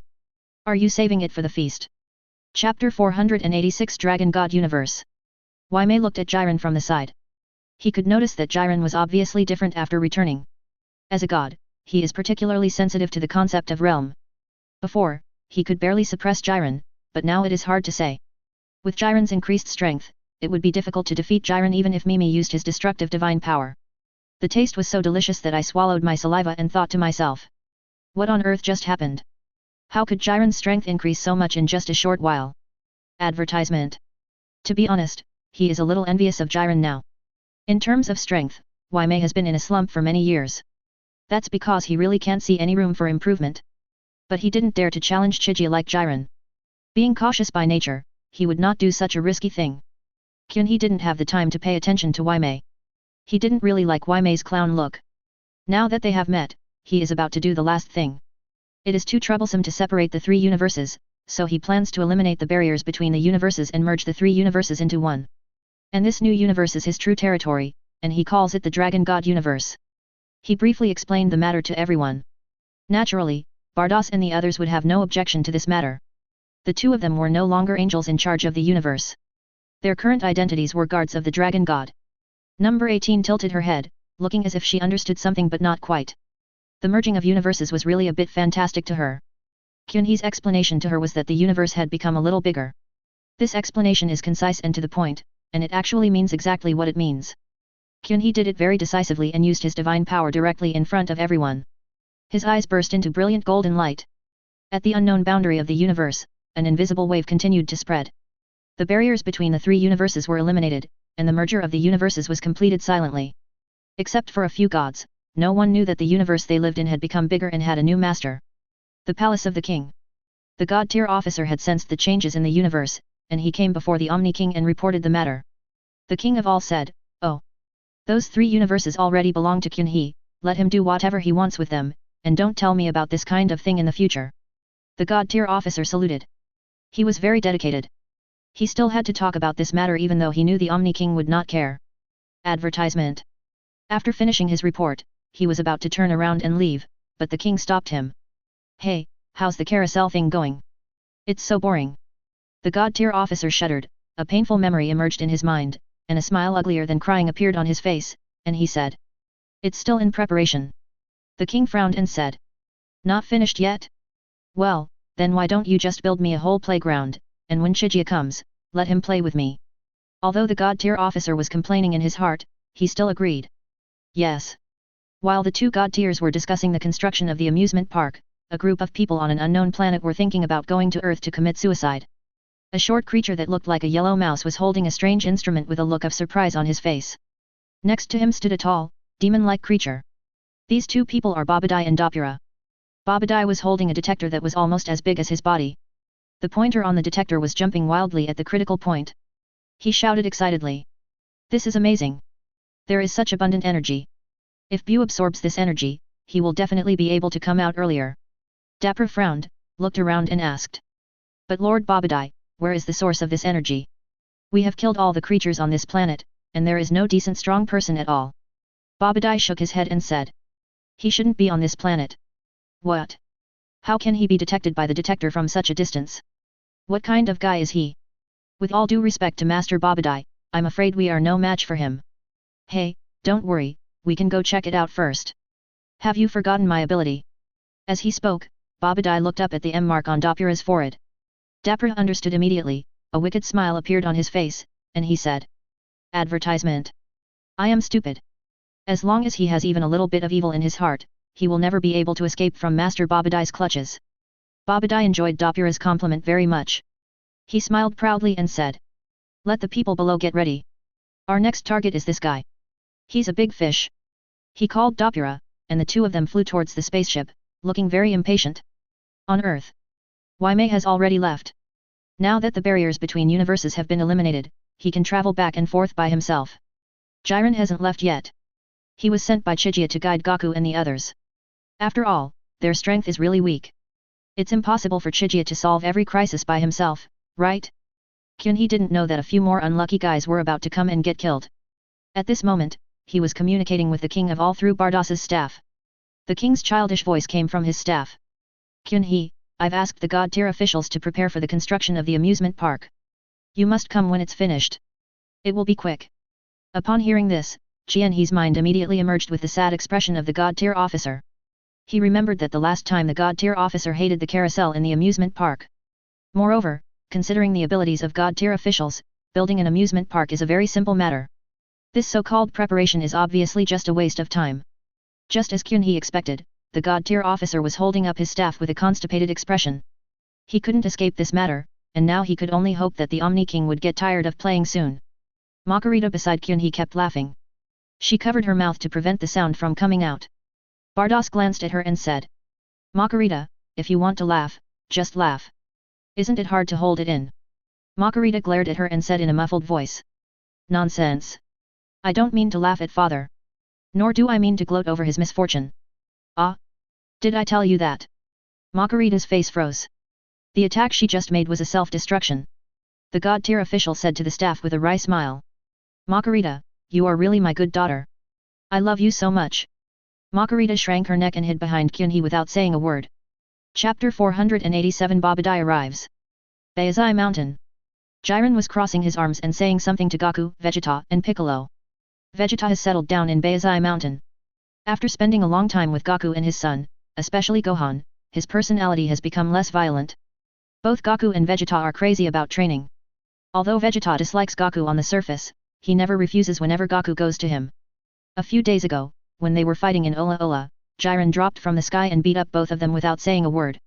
Advertisement. Even Piccolo who came later was severely beaten. There was nothing he could do about it. It was his fault that he liked to show off every time he appeared, and he had to cross his arms and cover his face with a cloak. Jiren was a ruthless man of few words, and he was dealt with by Jiren before he could even introduce himself. After making these three people behave themselves, Jiren told them directly that he came to teach them on the orders of Chika. When he heard it was Kyunhee, Wukong rubbed his numb waist and got up from the ground, complaining. Why didn't you say so earlier? Why did you start fighting right away? Vegeta and Piccolo got up from the ground with grim expressions, and cursed inwardly at the same time. Damn it! Is this guy sick? Jiren said calmly. I just wanted to test your strength first. Now I know that you are terribly weak. But don't worry, since it is the order of Lord Dragon God, I will do my best to make you train like a real fighter. Even though they were beaten up, the idea of improving their strength still made the three of them excited. For them, cultivation seemed to be the only pleasure in life, and no one would refuse the temptation to improve their strength. So from that day until now, the three of them have been under Jiren's devilish training. In the middle, Jiren felt that the progress was too slow, so he took them to the spirit time chamber according to Chijia's suggestion. After coming out of the time chamber, the strength of the three of them had all undergone a qualitative change. Of course, since Piccolo has not yet merged with the god, he is still much weaker than the two scions Goku and Vegeta in terms of strength. However, according to Chijia's instructions, Jiren set a training goal specifically for Sora and Bei, which was to become a Super Saiyan first. Advertisement. Jiren used all the methods like mental stimulation and back energy gathering on them, and now both of them have successfully transformed into Super Saiyans. And under Jiren's guidance, both of them are already on the verge of breaking through to Super Saiyan 1. Vegeta was lucky to have the famous teacher Jiren and the little genius Goku, who were his training talents. His training efficiency was greatly improved. If he had just practiced on his own, he could at best have become a speedy Vegeta. Including the time spent in the time chamber, Jiren has been with Goku and the others for more than a year. Perhaps infected by Goku's optimistic and cheerful attitude, Jiren's obsession with hatred has faded a lot and his personality has become softer. This is also one of the reasons why Chijia asked him to teach Goku and the others. Goku in Z is still very charming, and he believes that Jiren will definitely like this guy. Today is the time to say goodbye. Although Jiren still looked as cold as when we first met, his words were much warmer.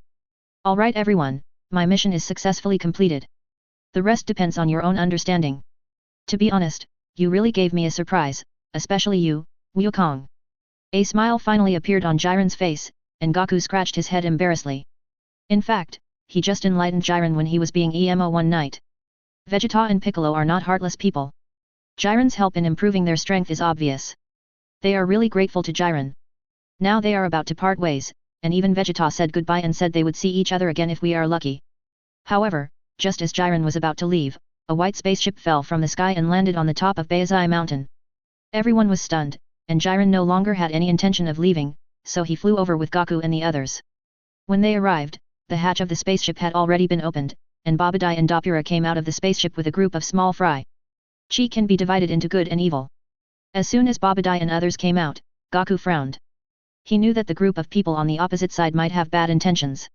Jiren has already regarded the entire earth as Chijia's temple, and he believes that the evil people like Babadai are trespassing into the temple and being disrespectful to Chijia. He exuded a little breath and said in a deep voice. Who are you? Do you know who owns this planet? Babadai did not respond, because the aura that Jiren had just emitted was almost enough to make the needle of the detector in his hand burst. He looked up in surprise and shouted. Advertisement. That's great. I didn't expect to find this guy right after I came out. Dabura. You go up first and kill him. Dabura grinned, stretched his joints, and walked towards Jiren. Although he didn't know exactly how strong Jiren was, with Babadai's control skills, he felt fearless. However, in Jiren's eyes, he had already sensed Doppura's weight clearly. To him, Doppura was no different from an ant. Doppura walked up to Jiren in such a swagger. Just as he was about to say something, Jiren interrupted him directly. I really don't like the smell you carry. I advise you that it's not too late to leave now. Jiren is actually a very kind person. He would not kill anyone except his enemy. Dapper sneered and challenged. So what if you don't leave? Boy, I admit that you have some strength, but don't be so arrogant. Before Jiren could say anything, Vegeta couldn't stand Dabbura's expression anymore. He rushed out and shouted. Who do you think you are? I think you are tired of living. Dabbura didn't want to pay any attention to the short-looking Vegeta. He just glanced at him and said lightly. Where did you come from, little dwarf? I don't have time to deal with you right now. What? The word dwarf directly broke Vegeta's defense, and Goku couldn't hold it back and just burst out laughing. Hearing Goku's laughter, Vegeta's forehead veins exposed, he clenched his fists and roared. A hole. I'm going to make you shut that stinky mouth forever. Call. Golden flames gushed out from Vegeta's body, and he directly entered the Super Saiyan state. The detector in Babadai's hand ticked again, and the pointer stopped at the critical point again. Of course, this is nothing like Jiren's, this is just the limit of the detector. Chapter 488, Vegeta. Babadai shouted in an exaggerated manner. There's still one left, Dabbura. Make sure you leave him alive. Dabbura nodded solemnly. He could sense that Vegeta was completely different after the transformation. Seeing that Vegeta had already jumped out, Jiren did not take action. He thought that he could use these people to help Vegeta get familiar with his enhanced power.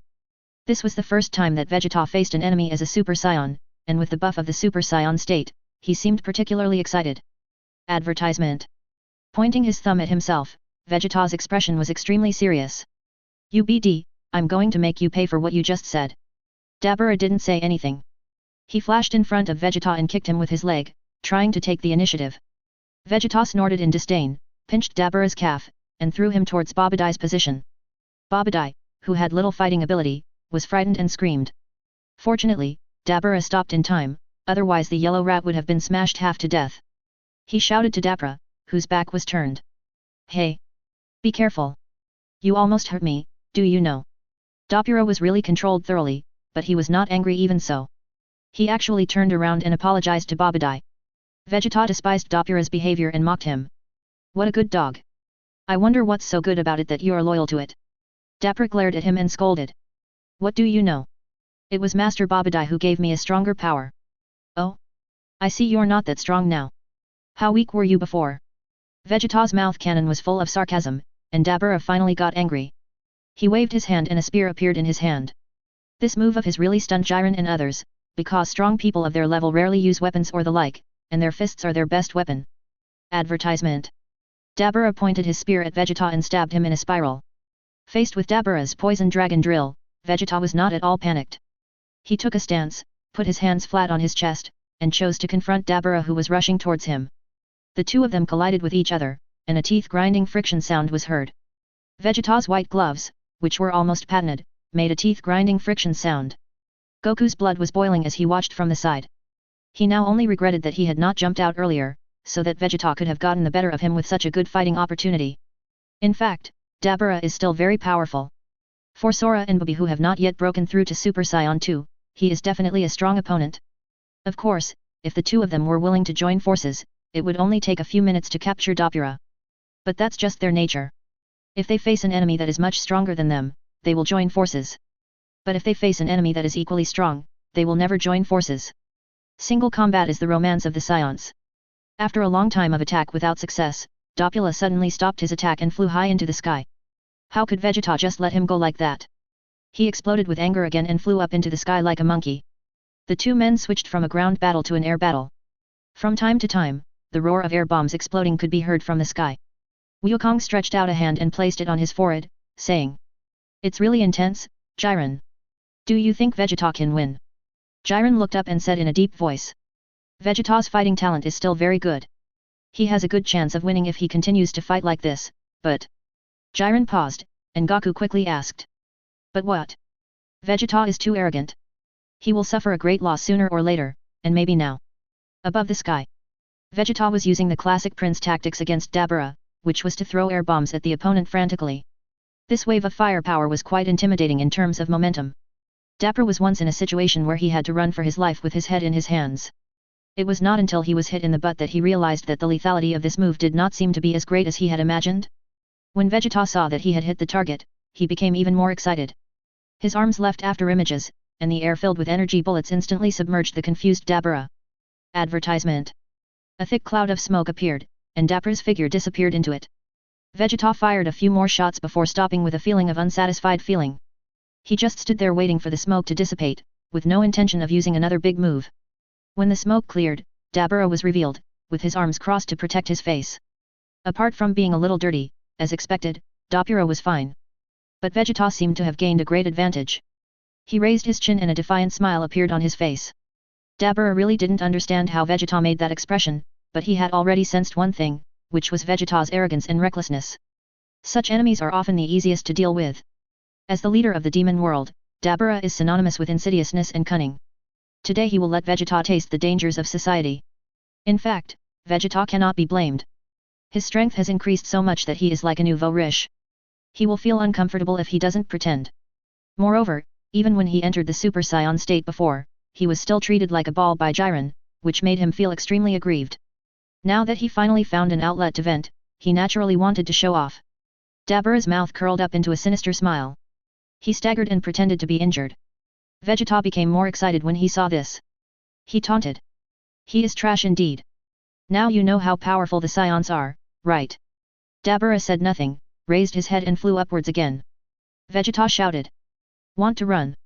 Vegeta followed closely again, and the two of them kept rushing upwards.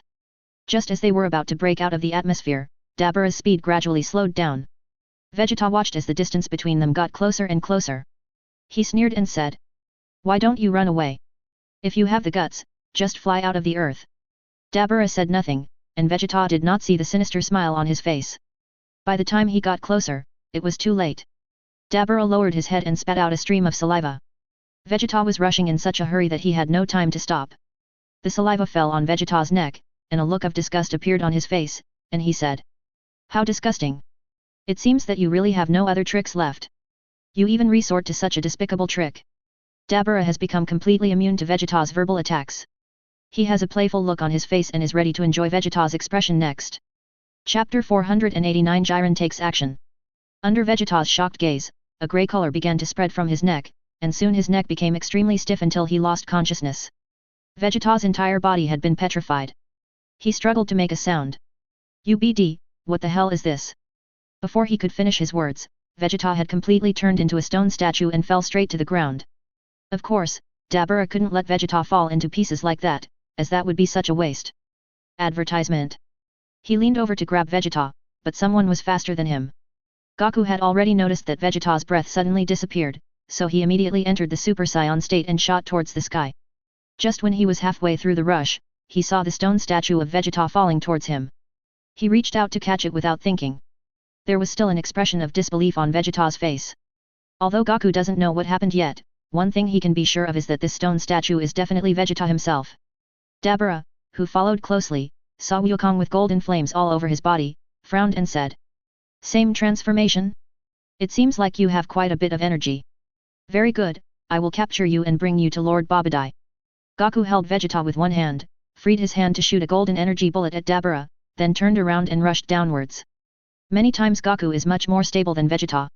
When Vegeta has already fallen, he thinks of going back to Jiren to figure out the situation first. Dabura slapped the air bomb away with a slap and snorted coldly. Are you scared now? It's not that easy to run away. None of you can escape today. After saying that, he burst out at amazing speed and chased after Goku. During the chase, he kept spitting. Although Wukong didn't know the power of saliva, he avoided it all for hygiene reasons. After all, he wasn't like Vegeta who rushed directly in front of Dabura and had no time to dodge. He dodged and cursed. Hey! You are such an unhygienic person. I'll just hit you. Why are you spitting? Advertisement. Goku returned to Jiren cursing. Jiren glanced at Vegeta who had turned into a stone statue and thought to himself, this is just as I expected. Dabura had already followed at this time, but he didn't even look at Jiren, because his target was already locked on Goku and Vegeta, the two guys who could turn yellow hair. As for Jiren, he didn't even have any hair on his head, and was obviously not from the same species, so Dabura simply treated Jiren as an ordinary passerby. He opened his mouth to spit saliva, but Jillian frowned and slapped the air lightly. A slap formed by air suddenly hit Dabura's face. Puff! Dabura spat out a mouthful of blood, his body spun like a gyroscope and flew to Baddies. He turned around for a long time before he stopped. His head was buzzing and he didn't even understand what was going on. Jiren was still too merciful. The force he used just now was about the same as an ordinary person slapping a mosquito. If he had used a little more force, Dabura's head would have been separated from his body. In this respect he is very similar to Zephyr, pursuing justice without killing. Babadai looked at the bright red palm print on Dabura's cheek and asked a rare question. Are you okay? Dabura's face had been numbed by the slap. He shook his head in confusion, then looked at Jiren with fear. He moved his lips and uttered a word. Lord Babadai, maybe we should get out of here first. Babadai was stunned. In his opinion, although Dabura was slapped, it didn't look like a big problem. However, after waking up, Dabura was still very clear-headed. He figured out that the big grey bald guy opposite was the hidden big boss. Jiren has been with the god of destruction and the angels for many years, so he is no stranger to special abilities such as magic. This ability often has unexpected effects, and Vegeta obviously failed in this regard. He looked up at Dabura and said in a deep voice. No matter what you did just now, I demand that you unpetrify this man, otherwise. A fiery red light appeared on Jiren's body surface. Goku and Piccolo beside him were instantly sweating profusely. They quickly distanced themselves from Jiren. Advertisement. This was just a little bit of the breath emitted by Jiren. Babadai and others who were locked by him felt as if a mountain was pressing down on them, making it almost impossible for them to breathe. Dabura tried his best to vent his anger, and at the same time he had to take care of Babadai. He said in a trembling voice. Lord Babadai, please try to control that guy with your magic. I can't hold on any longer. Babadai also realized the seriousness of the problem. He muttered a spell, trying to arouse the evil thoughts in Jiren's heart and control him. But as a strong man who has cultivated to such a level, Jiren's will is so firm that Babadai's trick has no effect on him at all. He raised his foot and walked towards Babadai and others. His terrifying momentum directly crushed the minions brought by Babadai.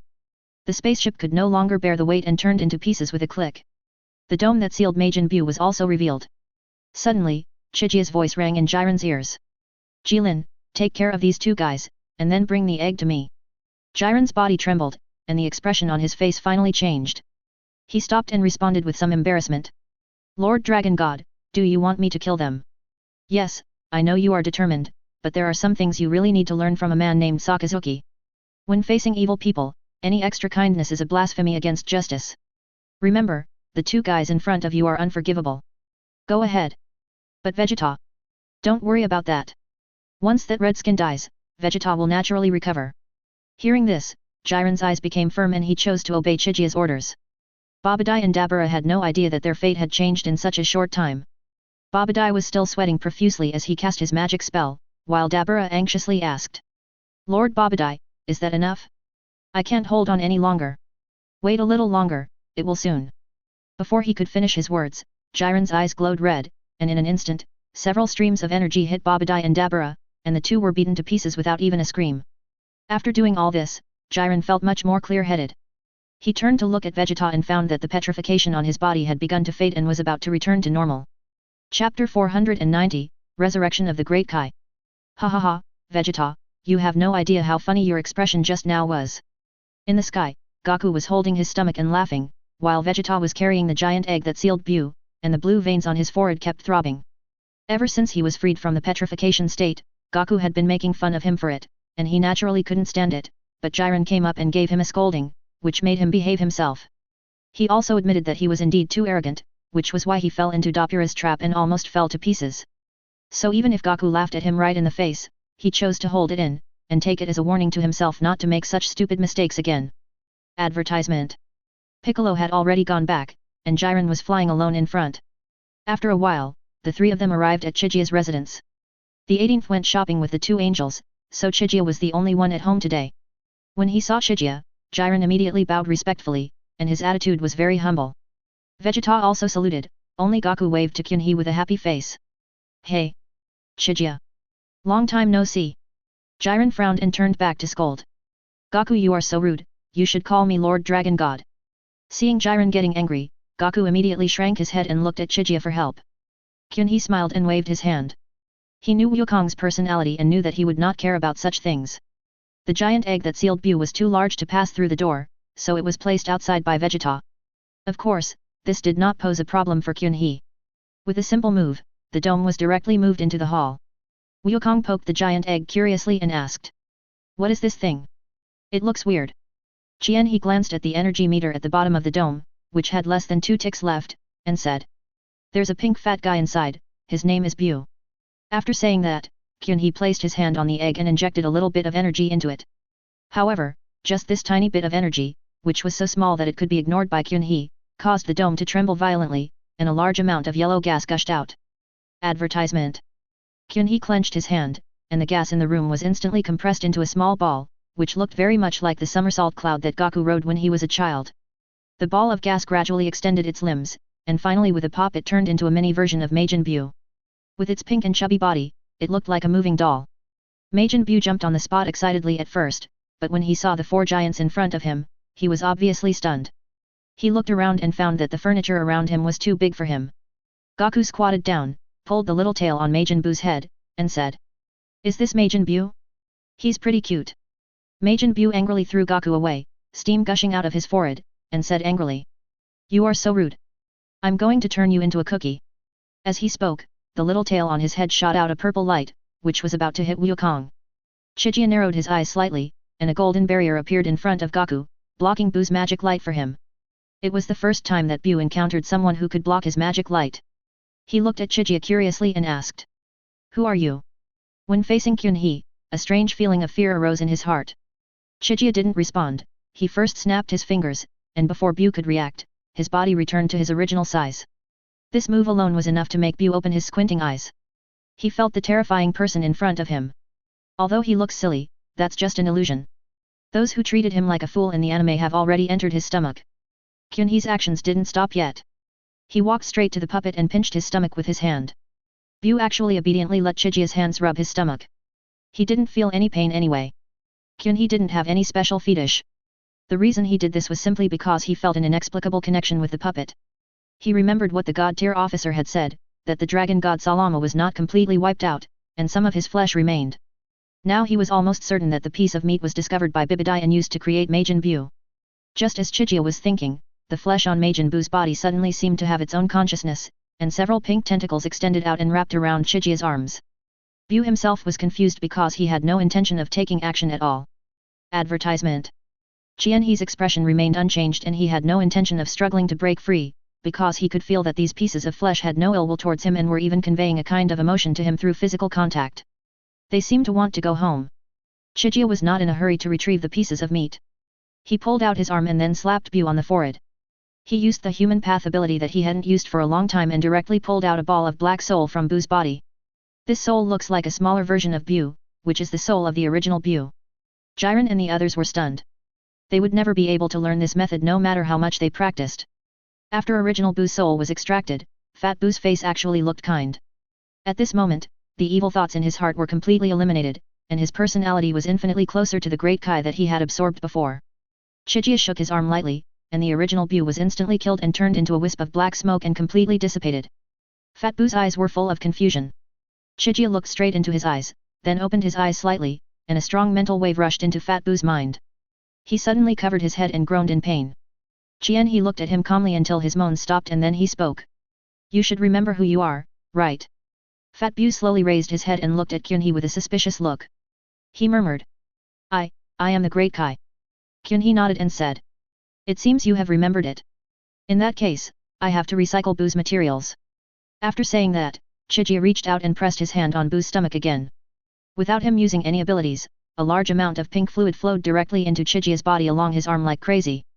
The original Fat Bu turned into a cute fat man, who was the Grand Kai. The Great Kai swallowed his saliva and spoke slowly. Who exactly is your excellency? A strange purple light flashed across Qianhe's eyes, and he responded. You can call me Dragon God. Chapter 491 Night and Day. Dragon God? Hasn't he already? The status of the Grand Kai is much higher than that of the ordinary Kai, and his strength in his prime was also very powerful. If he had not consumed too much power in sealing Moro, he would not have been unable to deal with Majin Buu. In the past, he didn't even give face to the god of destruction. Unlike East Kai, he treated the god of destruction like his grandfather. He is still a little confused now, because in his memory, the dragon god had long been erased by the Omni King.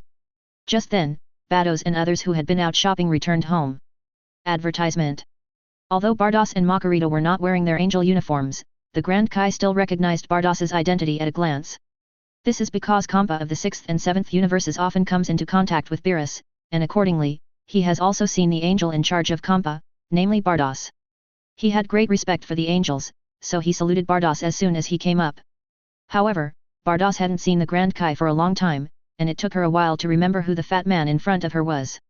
She covered her mouth in surprise and said, "Hey, you're the former Great Kai of Universe 7, right? I heard you've been missing for a long time." The Great Kai was stunned for a moment. He noticed that Bardos used the former 7th universe. He couldn't help but ask, "Excuse me, what do you mean by that? Does the 7th universe no longer exist?" "Of course it exists, but now you should call it the Dragon God universe, including the previous 6th and 11th universes, which are now under the jurisdiction of Lord Dragon God. This is also the result of the discussion between Lord Omni King and Lord Dragon God." "What?" This explosive news coming from the angel's mouth made the Grand Kai stunned. He waved his hand and said, "Okay, now you know the general situation. I didn't resurrect you to let you sit there idle. From now on, you have to take on your responsibilities well. The duty of King God is to create." During the time when he disappeared, the number of planets in Universe 7 has sharply decreased. Moreover, Chijia has taken action several times before, and no one knows how many planets have been destroyed.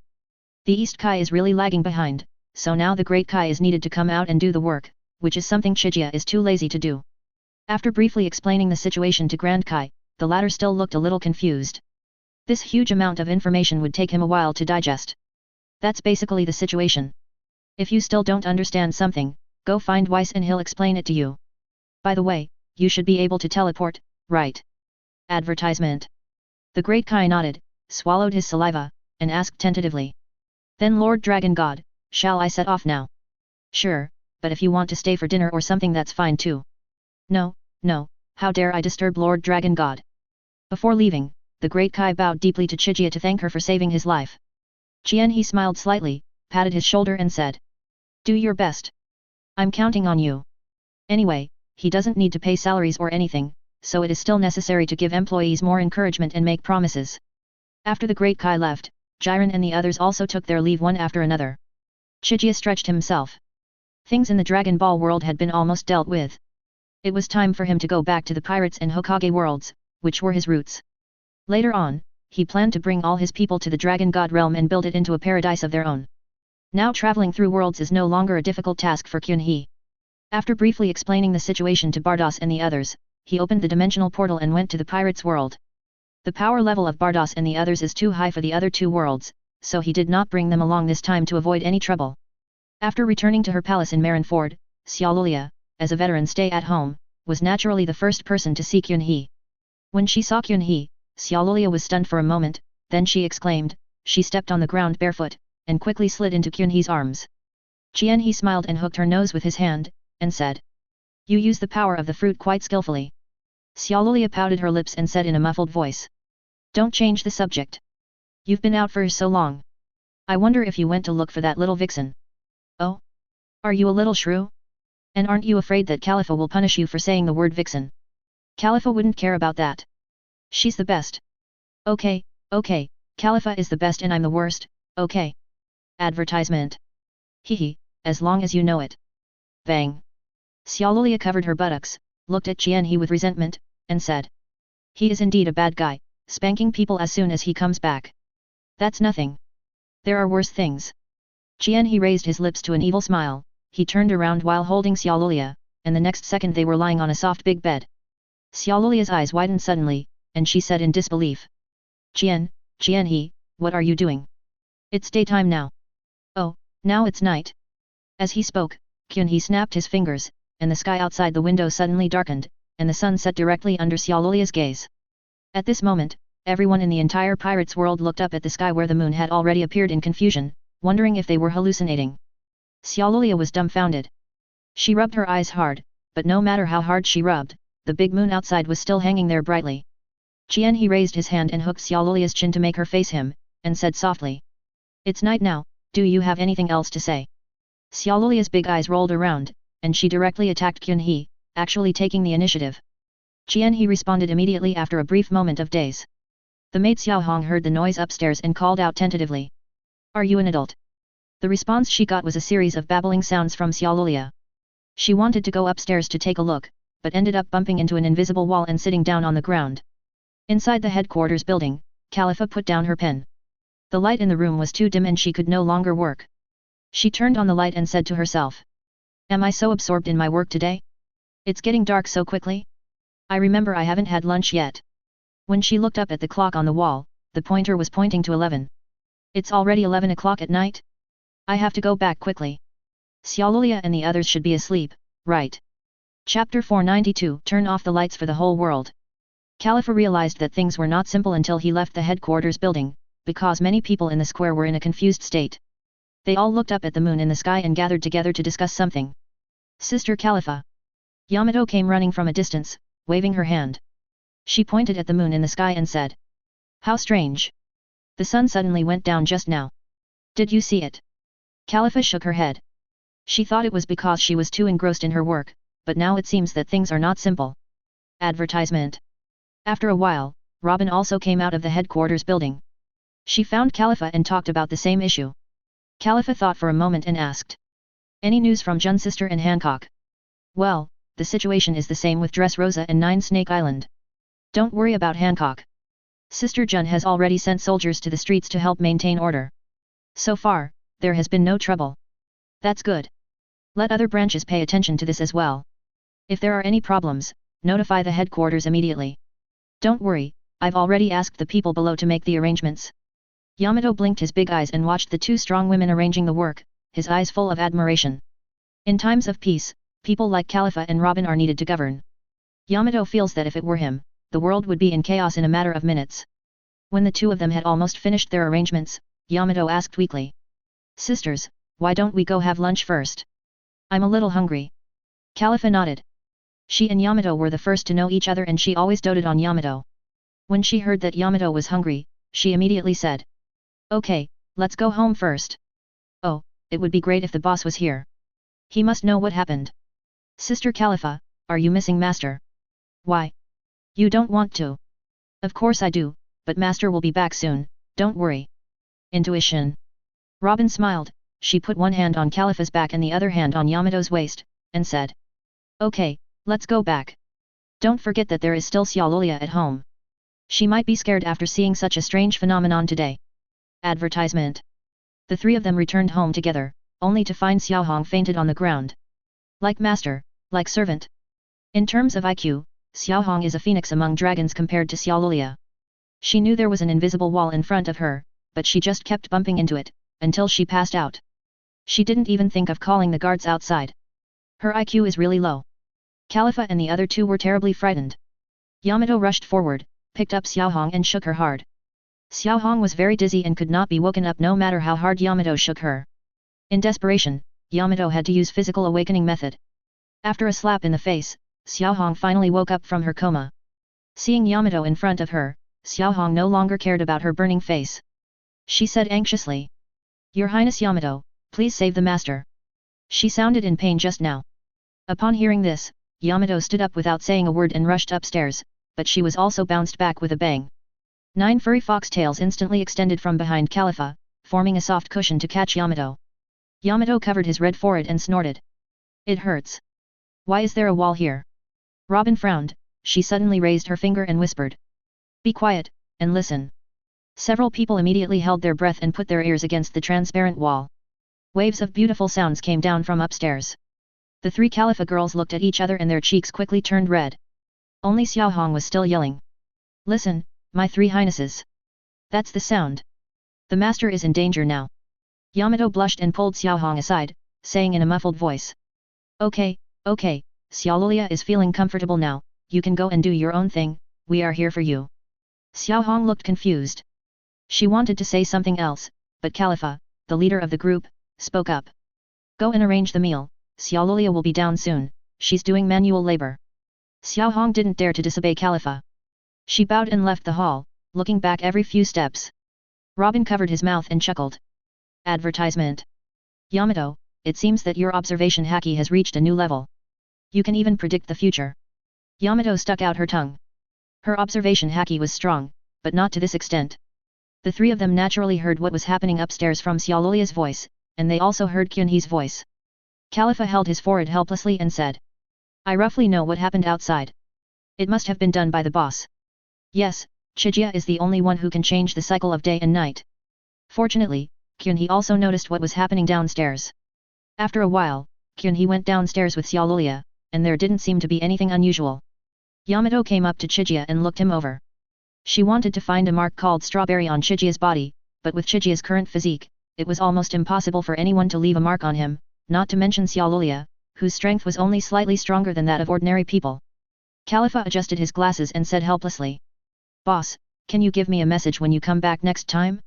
You turned off the lights for the whole world when you came back. Are you trying to make people jet-lagged? Xiaolulia nodded vigorously and agreed. Yes, yes. This is so unethical. Qianhe rolled his eyes at her and said unhappily. You don't dislike the daytime, what's the matter? You're not you anymore when you put on your pants. I'm wearing a skirt. Robin smiled and walked forward to pull Xiaolulia away. Yamato took the opportunity to hold Chijia's arm and said in a soft voice. Master, please stay a few more days this time when you come back, and don't run around all the time. Chijia touched Yamato's head and said.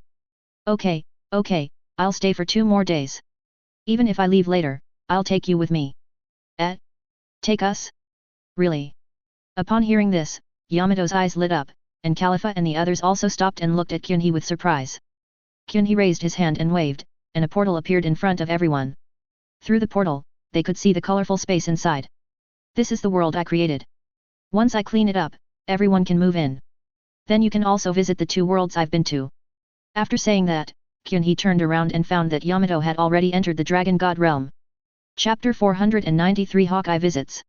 The next day, Kyunhee followed Khalifa and the others to the headquarters building, where he ran into an acquaintance, Domino, whom he had met in the deep-sea prison before.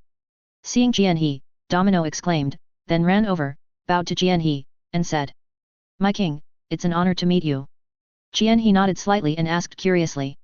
How come you, a prison warden, come to work at our headquarters? Advertisement. Domino replied. The position of warden has been taken by City Chan. As you know, the number of pirates has dropped sharply in recent years, and the prison is very quiet. I felt that there was nothing to do, so I applied to Secretary General Khalifa to come to work at the headquarters. I see. Then you should work hard here. With your working ability, you are more suitable for this place. Thank you for your encouragement, King. Domino bowed to Kyunhee with a smile, then she looked at Khalifa seriously and said. Secretary General Khalifa, Hawkeye my hawk has just arrived at the headquarters. I have already arranged for him to stay in the reception room. Khalifa was stunned for a moment and asked. Hawkeye? Why is he here at headquarters? He said he was bringing his apprentice here for a visit. Upon hearing this, Qianhe immediately became interested and asked. What's his apprentice's name? Zoro. Interesting, how did they get together? Khalifa asked curiously. Boss, do you know this Zoro? I don't know him, but I know him. He's a genius at navigation. Okay, you guys go back to work first. I'll go check on Hawkeye. Khalifa nodded and left with Domino. Kyunhee came to the reception room and as soon as he entered the door, he saw Hawkeye with his arms folded and his face covered by a hat. He seemed to be taking a nap. He was the only one in the reception, and Zoro was not seen. After Qianhe entered the room, Hawkeye raised his head slightly. When he saw that it was Qianhe, he immediately stood up from his chair and said in surprise. Why is it you? Advertisement. Kyunhee shrugged his shoulders, sat down opposite Hawkeye, and said. Are you surprised to see me? We are old acquaintances, right? I thought you weren't at the headquarters. And with your current status, you can't just meet me whenever you want. Haha, what? Even you start to care about identity? I still remember the scene when you were showing off your fandom in front of me. Speaking of this, the two smiled knowingly, and Hawkeye couldn't help but sighed. I thought you were a terrifying person at the time, but I didn't expect that in such a short time, you have already achieved such success. You even overthrew the world government. So you are here with your people to seek refuge with me today? Tisk tisk, it's not an easy task to support you. Who wants to come to you? I just want Zoro to come here and see the world. After all, you killed most of the powerful people in the sea in that war. Oh, is Zoro your disciple? What made you want to take him in? I'm just bored. Shanks has been locked up by you. I don't even have an opponent. I saw this guy on the sea when I went to East Blue some time ago. He was lost at the time. As expected, did you two exchange a few moves? Yes, he was so excited when he saw me. You know what, even though his swordsmanship is a little poor, he has a strong belief. I admire him a lot, so I took him back to Grand Line, but he hasn't officially become my disciple yet. So where is he now? He just said he wanted to go out for a walk by himself. It's time for him to come back. You actually let him go shopping by himself? Hawkeye was stunned for a moment and said. Yeah, he's not a child anymore, could he get lost? What else? Let me ask you, during the time you've been with him, have you not discovered any special characteristics in him? Not yet. Before that, he and I lived on my island. I left him with a group of baboons and didn't take care of him much. Well, now let me see where your apprentice is. A golden light flashed across Kyunhee's eyes, and the entire scene of Marineford was in full view. Almost instantly he found Zoro's location. He was in the training ground in the back mountain. Go forward half an hour. Zoro frowned and came to the back hill. He scratched his head and muttered. Strange, Marineford is obviously not that big, why can't I find the building just now? Suddenly, he heard a crackling sound of fighting and shouting. Eraser, eraser. Watch this.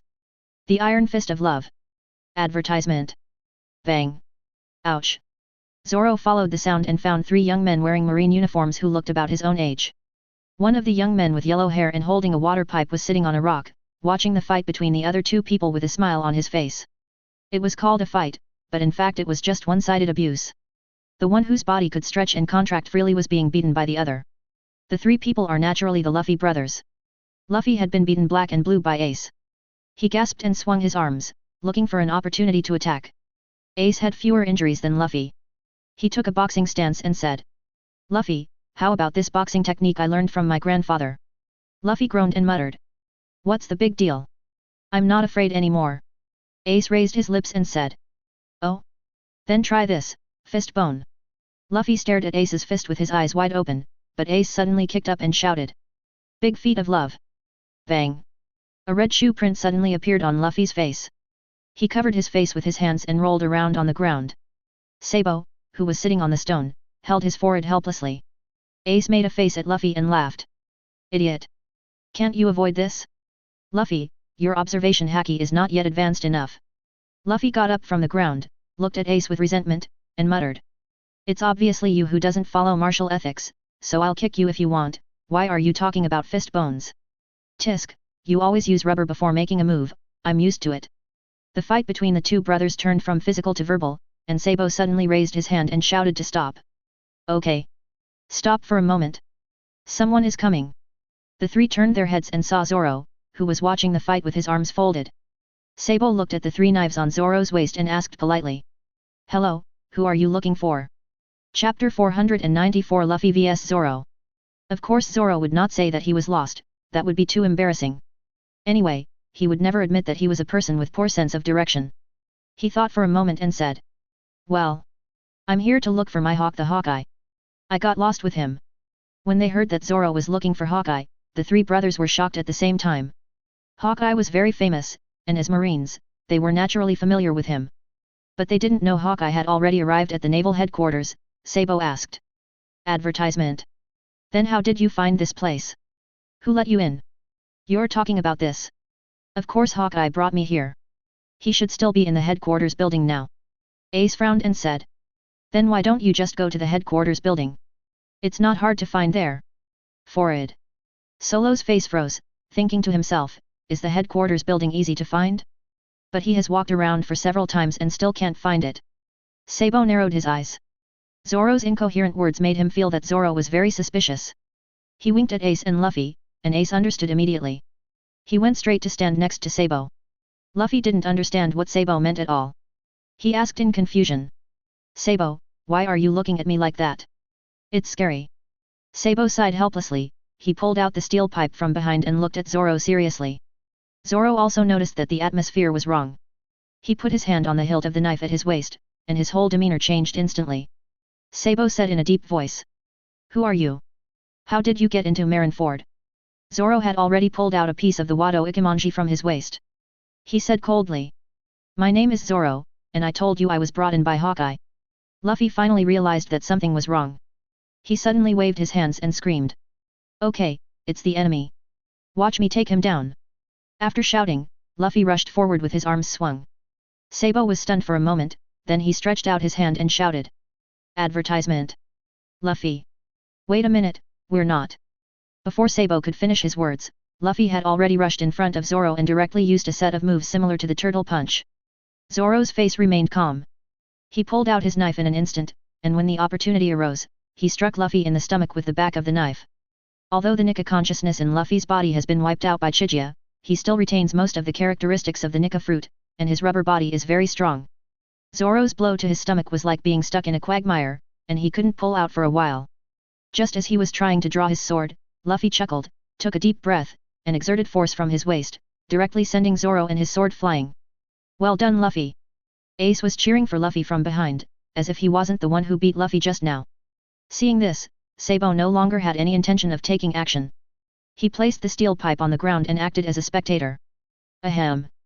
Zoro had only been with Hawkeye for a few days, so it was naturally difficult for him to defeat Luffy, who had been beaten by Ryu, Garp, and his two brothers since childhood. To take the simplest example, Zoro currently hasn't even mastered the armament color. But Zoro is not a person who gives up easily. He got up from the ground, pulled out his other two swords, and assumed a three-sword style. Luffy still had a relaxed expression, and he said carelessly. You're using 3 knives at the same time? You look a lot like Uncle Ghost Spider. But he has many more knives than you. Zoro had no idea who Spider Demon was, and he had now focused all his attention on Luffy opposite him. With his arms crossed in front of his chest, Zoro held his breath and concentrated. The next second, he rushed out like an arrow. 3 swords style, Demon Slash. Clang. Zoro flashed behind Luffy, maintaining a handsome posture. In his opinion, Luffy, who had been hit by this move, had already lost his ability to fight. But when he looked up at Sabo and Ace, he found that their expressions were still calm, and they didn't seem to be worried about their companions at all. Luffy's voice came from behind him. That was a close call. That trick of yours is pretty powerful. Zoro turned around suddenly, and Luffy's chest was covered with a layer of black that had not yet faded, which was the armament color. Advertisement. Seeing this scene, he exclaimed. Is this the haki that Hawkeye mentioned? Hee. That's right. I have to be serious from now on. I have been in the marine for so long but have never made any achievements. It's just right that I can use you as my first achievement. I want to be the man of the marine admiral. Shave. After saying that, Luffy's figure instantly disappeared from the spot. Zoro didn't even have time to react before Luffy punched him in the abdomen, and he rolled his eyes. With a thud, Zoro fell straight to the ground with his head raised. Sabo squatted down and checked him and said. He fainted. Good job, Luffy. This guy is yours. Yet. I finally made a contribution. I wonder if Grandpa can give me the rank of Lieutenant Colonel. Ace reached out and flicked Luffy's head, then said with a smile. Look at your achievements. How can a Lieutenant Colonel be so happy? Humph. You and Sabo are both Rear Admirals, so of course you look down on a Lieutenant Colonel. I'm still a Major. Sabo teased.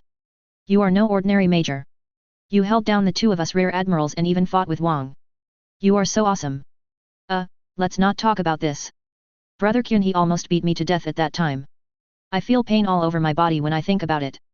You did that yourself. Brother Kyun, he was helping you. Be grateful, idiot. I know. I'm just a little afraid of him. Whenever I shouted that I wanted to be the king of pirates, he would suddenly appear and hit me. I almost had a psychological trauma. Luffy shrank back in fear, but as he did so, a creepy voice sounded from behind him. Why did I just hear someone want to be king? Luffy's whole body shuddered. He turned around stiffly and saw Chijia, who was like a devil to him, and Hawkeye, who was following Chijia. Chijia looked at Luffy with a smile on her face, looking very kind. Luffy swallowed his saliva, forced a smile and said. It's Brother Kyun, you heard it wrong this time. My current goal is to become a Marine Admiral. Chijia was just trying to scare Luffy, and nodded approvingly after hearing his new target. This goal is great, but the pinnacle of Marine is Marshal. Why do you only want to be Admiral? That's because the Marshal is Brother Chien. I can't have any thoughts unless you go down. Chapter 495, Hawkeye accepts a disciple. Luffy was as scared as a grandson in front of Chijia, and Garp almost cried with envy just by seeing this. He didn't know how much love he had poured into Luffy, but until now Luffy still behaved the same way when he saw him, and sometimes a stinky old man would pop up from time to time. Hawkeye glanced at the unconscious Zoro on the ground and said expressionlessly. Did you knock this guy out? Luffy only knew the title of Hawkeye. Although he had seen the portrait, he couldn't remember it at all. He raised his head and said proudly. Advertisement. Of course. I don't know how this little thief got into Marineford. He was really unlucky. He ran into Major Luffy. I took him down in less than 3 moves. Sabo patted Luffy from behind and whispered. Let's not talk about it for now, this is Hawkeye. He looks like he has something to do with the guy on the ground. Hey? He's Hawkeye. Luffy stared at Hawkeye from head to toe and said. Looks familiar. Uncle Hawkeye, who is the person on the ground? Consider yourself my apprentice. Forward.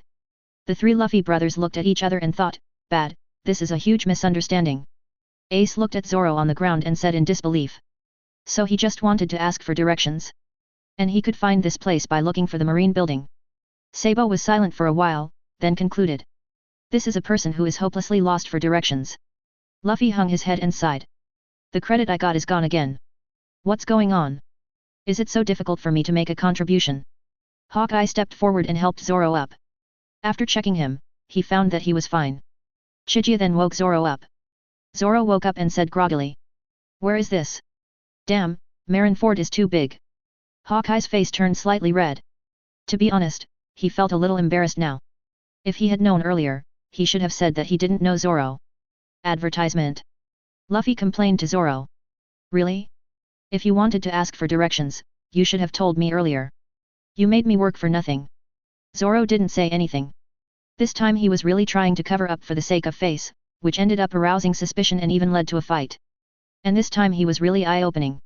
A Marine who looked younger than him and he just met at the naval headquarters was actually so much stronger than him. What's more, Ace and Sabo were standing behind and hadn't taken any action. In fact, this was just a coincidence. The talents of the 3 Luffy brothers are among the best in the entire Marine. It is normal that he cannot beat them now. Hawkeye crossed his arms and said unhappily. Don't play dumb. Why don't you bow to the king when you see him? What? Zoro was shocked. He had just woken up and hadn't noticed Chijia standing behind Hawkeye. When he looked up, he was petrified on the spot. Everyone in the pirates' world knows Chijia's appearance. Even children who have just learned to speak can't help but babbling king when they see Chijia's portrait. He is the master of the world and the undisputed strongest in the world. There is no need to add words like man, creature, great swordsman after this strongest. For all those obsessed with power, the name Chijia means the end of the world. Zoro suppressed the surging emotions in his heart and uttered a word. King. Chien he smiled slightly and responded. Zoro, after seeing you today, I found that you are indeed worthy of your reputation. It really opened my eyes. Zoro also heard that Chijia was praising his pathfinding skills, and if anyone else dared to say that, he would make sure that person had a taste of his troublesome style. But if it's Chijia. I am so sorry, my king. I am sorry for causing you trouble. Zoro apologized very straightforwardly, because he really respected Chijia. The reason why he respected her so much was of course not just Chijia's power to suppress everything, the most important thing was that Chijia once saved the world from infinite Tsukuyomi. Chien he waved his hand and said. It's no trouble. Luffy was indeed reckless in this matter. Luffy, go up and express your gratitude. This is not the way you get your credit. Advertisement. Luffy didn't dare to disobey Chijia's wishes, so he stepped forward and apologized to Zoro. I'm sorry, I thought you were a bad guy just now and I hit you a little too hard. I hope you can forgive me. Sabo and Ace crossed their arms, looking like they were watching a joke. This kind of scene was rare. Chijia might be the only person in the world who could make Luffy so obedient. After all, he was the one who helped him to quit his addiction. Chijia and Hawkeye were like 2 parents, watching the 2 children shake hands and make peace in a friendly manner. After this battle, Zoro realized his own weakness. He came in front of Hawkeye and knelt down. Hawkeye was stunned for a moment, but he soon understood Zoro's intention. The corners of his mouth rose, and he thought to himself. Are you finally going to become my disciple? With Chijia as witness, Zoro knocked his head to the ground and performed a solemn ceremony of paying homage to his master. Hawkeye gladly accepted it. Originally, their master-disciple relationship was just a formality, and now it was officially confirmed. After becoming his apprentice, Zoro finally called Hawkeye teacher. He also said that he would definitely surpass Hawkeye and become the world's best swordsman in the future. Hawkeye shook his head after hearing this. He glanced at Kyunhee beside him and said. Even if you beat me, you're not the best in the world. I once lost to Kyunhee in swordsmanship. If you want to become the best in the world, you have to defeat him first. What? Is the king's swordsmanship so strong? Not only Zoro, but even the 3 Luffy brothers looked at Chijia in shock. They didn't know that Chijia also knew swordsmanship and had defeated Hawkeye. At that time, the battle between Chijia and Hawkeye was not spread out, so few people knew about it. Chien he pretended to cough twice. As he said, he was not good at swordsmanship. He just used a 100-meter-long sword to send Hawkeye to the hospital. For this purpose, he treated Hawkeye to a big meal, and he still remembers the long bill vividly. Just as I was thinking about this, a gurgling sound suddenly sounded, and then as if a fuse was lit, waves of gurgling sounds rang out one after another. He turned around and saw Hawkeye's face was red.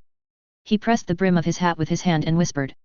We have been busy traveling these days, and there is not much food prepared on the ship. He rolled his eyes and thought to himself, how much food can your little boat hold?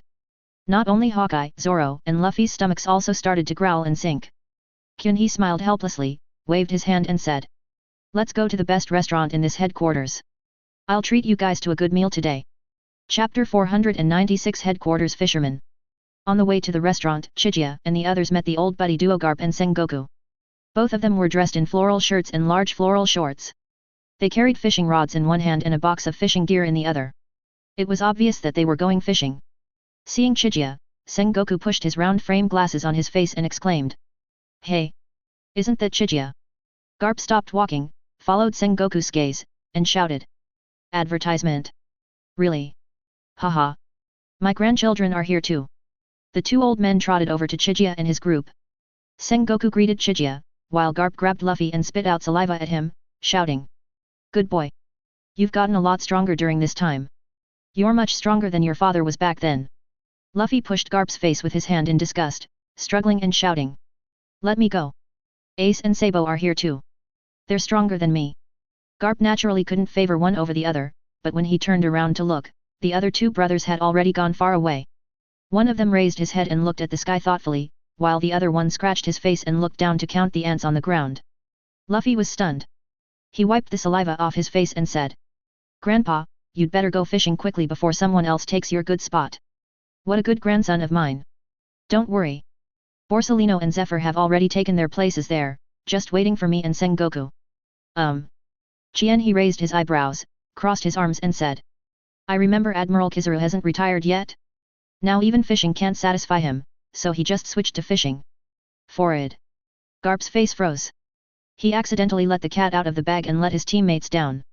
He let go of Luffy and started to speak well of Kizaru. Well, Kyunhee, you also know that Borsalino is not young anymore. Thanks to you, the sea has been quite calm in recent years. He really has nothing to do, you see. Seeing Garp's cautious expression, he couldn't help laughing. Advertisement. Alright, Vice Admiral Garp, I'm done with this now. Just don't let Khalifa know. She'll deduct my salary. I understand. If his salary is deducted, it will be the end of that guy. He always complains that the money he has saved over the years is not enough for his retirement. Hey? How is that possible? An admiral has a lot of salary and benefits, and the retirement benefits are also very good. How can it not be enough?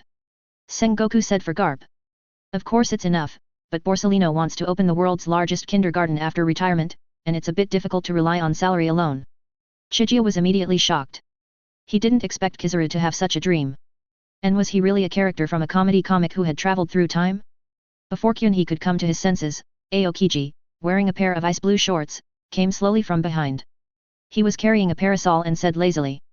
Vice Admiral Garp, why are you still here? What? Chijia. Aokiji subconsciously hid the parasol behind his back, but this was just an attempt to cover up his mistake. Garp thought to himself that this was not good. He had just saved Kizaru, and here Aokiji ran into the trap again. Kyunhee raised her eyes and glanced at Aokiji, her eyes lingering on his unique pants. So you're going fishing too? Aokiji swallowed his saliva and managed to say something. If I say I'm here to guard these retired seniors, would you believe me? He raised his hand to his forehead and said helplessly. Alright, let's go, but Sakazuki will have to work hard. Before he finished speaking, another dull voice came. Kuzan, I thought about it and decided it would be nice to relax once in a while. I also want to eat fish. Kyunhee took a look and saw that Akainu was wearing a pink shirt on the upper body, revealing his muscular chest covered with tattoos underneath, and a pair of bright red shorts on the lower body that looked very compatible with Aokiji. He was dressed like a gangster, and no one would have thought that he was a marine admiral. The most eye-catching thing is the basket in his hand, which contains various seasonings, the most of which is chili powder. It can be seen that Akainu really likes spicy food. Akainu walked up to Aokiji carrying a basket, and he froze when he saw Chijia. A burst of black smoke suddenly came out of Akainu. He still remembered to salute Kyunhee first and said in a muffled voice. Advertisement. Marshal Chijia. He gestured to stop. He really didn't expect that even the always diligent Akainu could be corrupted by Garp and his gang. But he could also understand that after dedicating his entire life to justice, the world was finally settled, so couldn't he enjoy himself a bit? He waved his hand and said. Okay, then we don't have to go to any restaurant. Let's just follow Vice Admiral Garp and the others to eat fish. Hawkeye and the others naturally had no objections, especially Hawkeye. He used to go fishing when he had nothing to do while rowing his small boat on the sea, and this was one of his main sources of food. When they reached the beach, they heard Zephyr scolding from afar. Borsellino. How many times have I told you? Don't rely too much on the fruit. The fish you shot to death are all burnt. How can you still eat them? Kizaru's unique voice also sounded. Teacher Zephyr, you are really putting me in a difficult position. If we rely on you to fish alone, we will probably go hungry later. Damn it, can you clean up these banana peels? As a Marine Admiral, you should have the minimum quality, right? You don't understand, do you? Banana peels are natural. Even if they are washed into the sea, they can still be used as feed for fish. I'm being very environmentally friendly. You want to open a kindergarten? Don't lead the kids astray. Sengoku shook his head helplessly. As long as these two get together, there's no peace. Chijia and his group walked towards the direction of the sound and soon saw Zephyr and Kizaru sitting on a protruding rock. The two of them have calmed down. Zephyr stares at the float in the distance with bated breath, and can see a huge black shadow appearing under the float. Kizaru whispered beside him. Teacher Zephyr, this is a big thing. You are so old, do you need my help later? Zephyr glanced at him and said in a low voice. Get lost.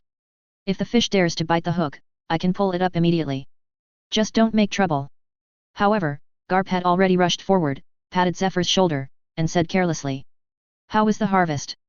Chapter 497 Leisure Time.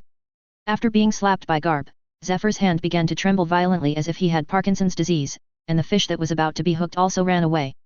Zephyr turned his head sharply and was about to get angry, but when he saw Kyunhee, his face immediately turned cloudy and he shouted with surprise. Chijia. You're back. Kizaru shivered, put down his fishing rod, turned around slowly, pretended to be happy and said. Marshal Qianhe, I actually bumped into you here, what a coincidence. Advertisement. As he said this, he glanced at Akainu and Aokiji and muttered to himself. It seems like these two are also being watched. Will their wages be deducted later? Kyunhee greeted the two of them with a smile, and did not mention Kizaru's fishing during work hours, which made Kizaru feel greatly relieved. After a brief chat with Zephyr, when he learned that Chijia was also here to fish, Zephyr looked at Chijia and asked. Where's your fishing gear? Are you going to go directly into the sea to catch fish? That would be a lot of fun. Kyunhee raised his hand and several large pieces of gold appeared on the ground. Kizaru's sunglasses were shining with gold. He swallowed his saliva. My goodness, any piece of gold could be equivalent to his half-year salary. Next, Kyunhee controlled the gold to float in the air, and with a thunder-smelting metal, the gold turned into golden fishing rods. Even the fishing line was made of gold. He gave everyone a set of gold equipment, and when he gave it to Kizaru, Kyunhee also added a sentence. You don't have to hand in your fishing rods or anything after you finish fishing. This is a gift I prepared for everyone. Kizaru was deeply moved by Chijia's generosity. If Kaido had not changed his ways, he would have gone to Wano Kuni to open a light show for Kaido. After putting bait on the fish hooks, everyone sat down on the ground and began their leisurely fishing time. However, fishing was apparently too elegant for Luffy. After sitting for a while, he felt as if ants were crawling all over his body and could not sit still at all. In the end, it took Garp giving him a genuine fist of love to calm him down. The three admirals each had their own way of fishing. While fishing, Kizaru took out a nail clipper and started trimming his already incredibly delicate nails. Advertisement. Aokiji had already taken off his blindfold and fell asleep to the gentle sea breeze. Only Akainu stared at the float in the distance seriously, and used his ability to light a cigar. He sat there with the cigar in his mouth, looking like a big boss. Garp raised his hand and picked his nose, then reached out to Sengoku with the hand he had used to pick his nose. Sengoku, did you bring some senbei? Give me two. Sengoku dodged with a look of disgust and said unhappily. I didn't bring any. Can't you prepare some for yourself? You always take it from me. With our relationship, it's okay for me to give you some rice crackers. You're so stingy. Next time, I'll take your lamb away. What? You are really thinking about my sheep. I warn you to give up this idea as soon as possible, otherwise I will make sure you lose your dignity in the end. Tisk. Who cares about your lamb? There's only 2 ounces of meat left after plucking the wool. And you feed it weird food all day long. I don't dare to eat it. So the two old men started to debate whether a lamb was edible or not. Zephyr on the side said helplessly. You two are really going backwards as you get older. Can you please act a little more like elders? Kyunhee waved his hand. He quite liked this kind of atmosphere. The world had settled down and it was good for everyone to go along with each other.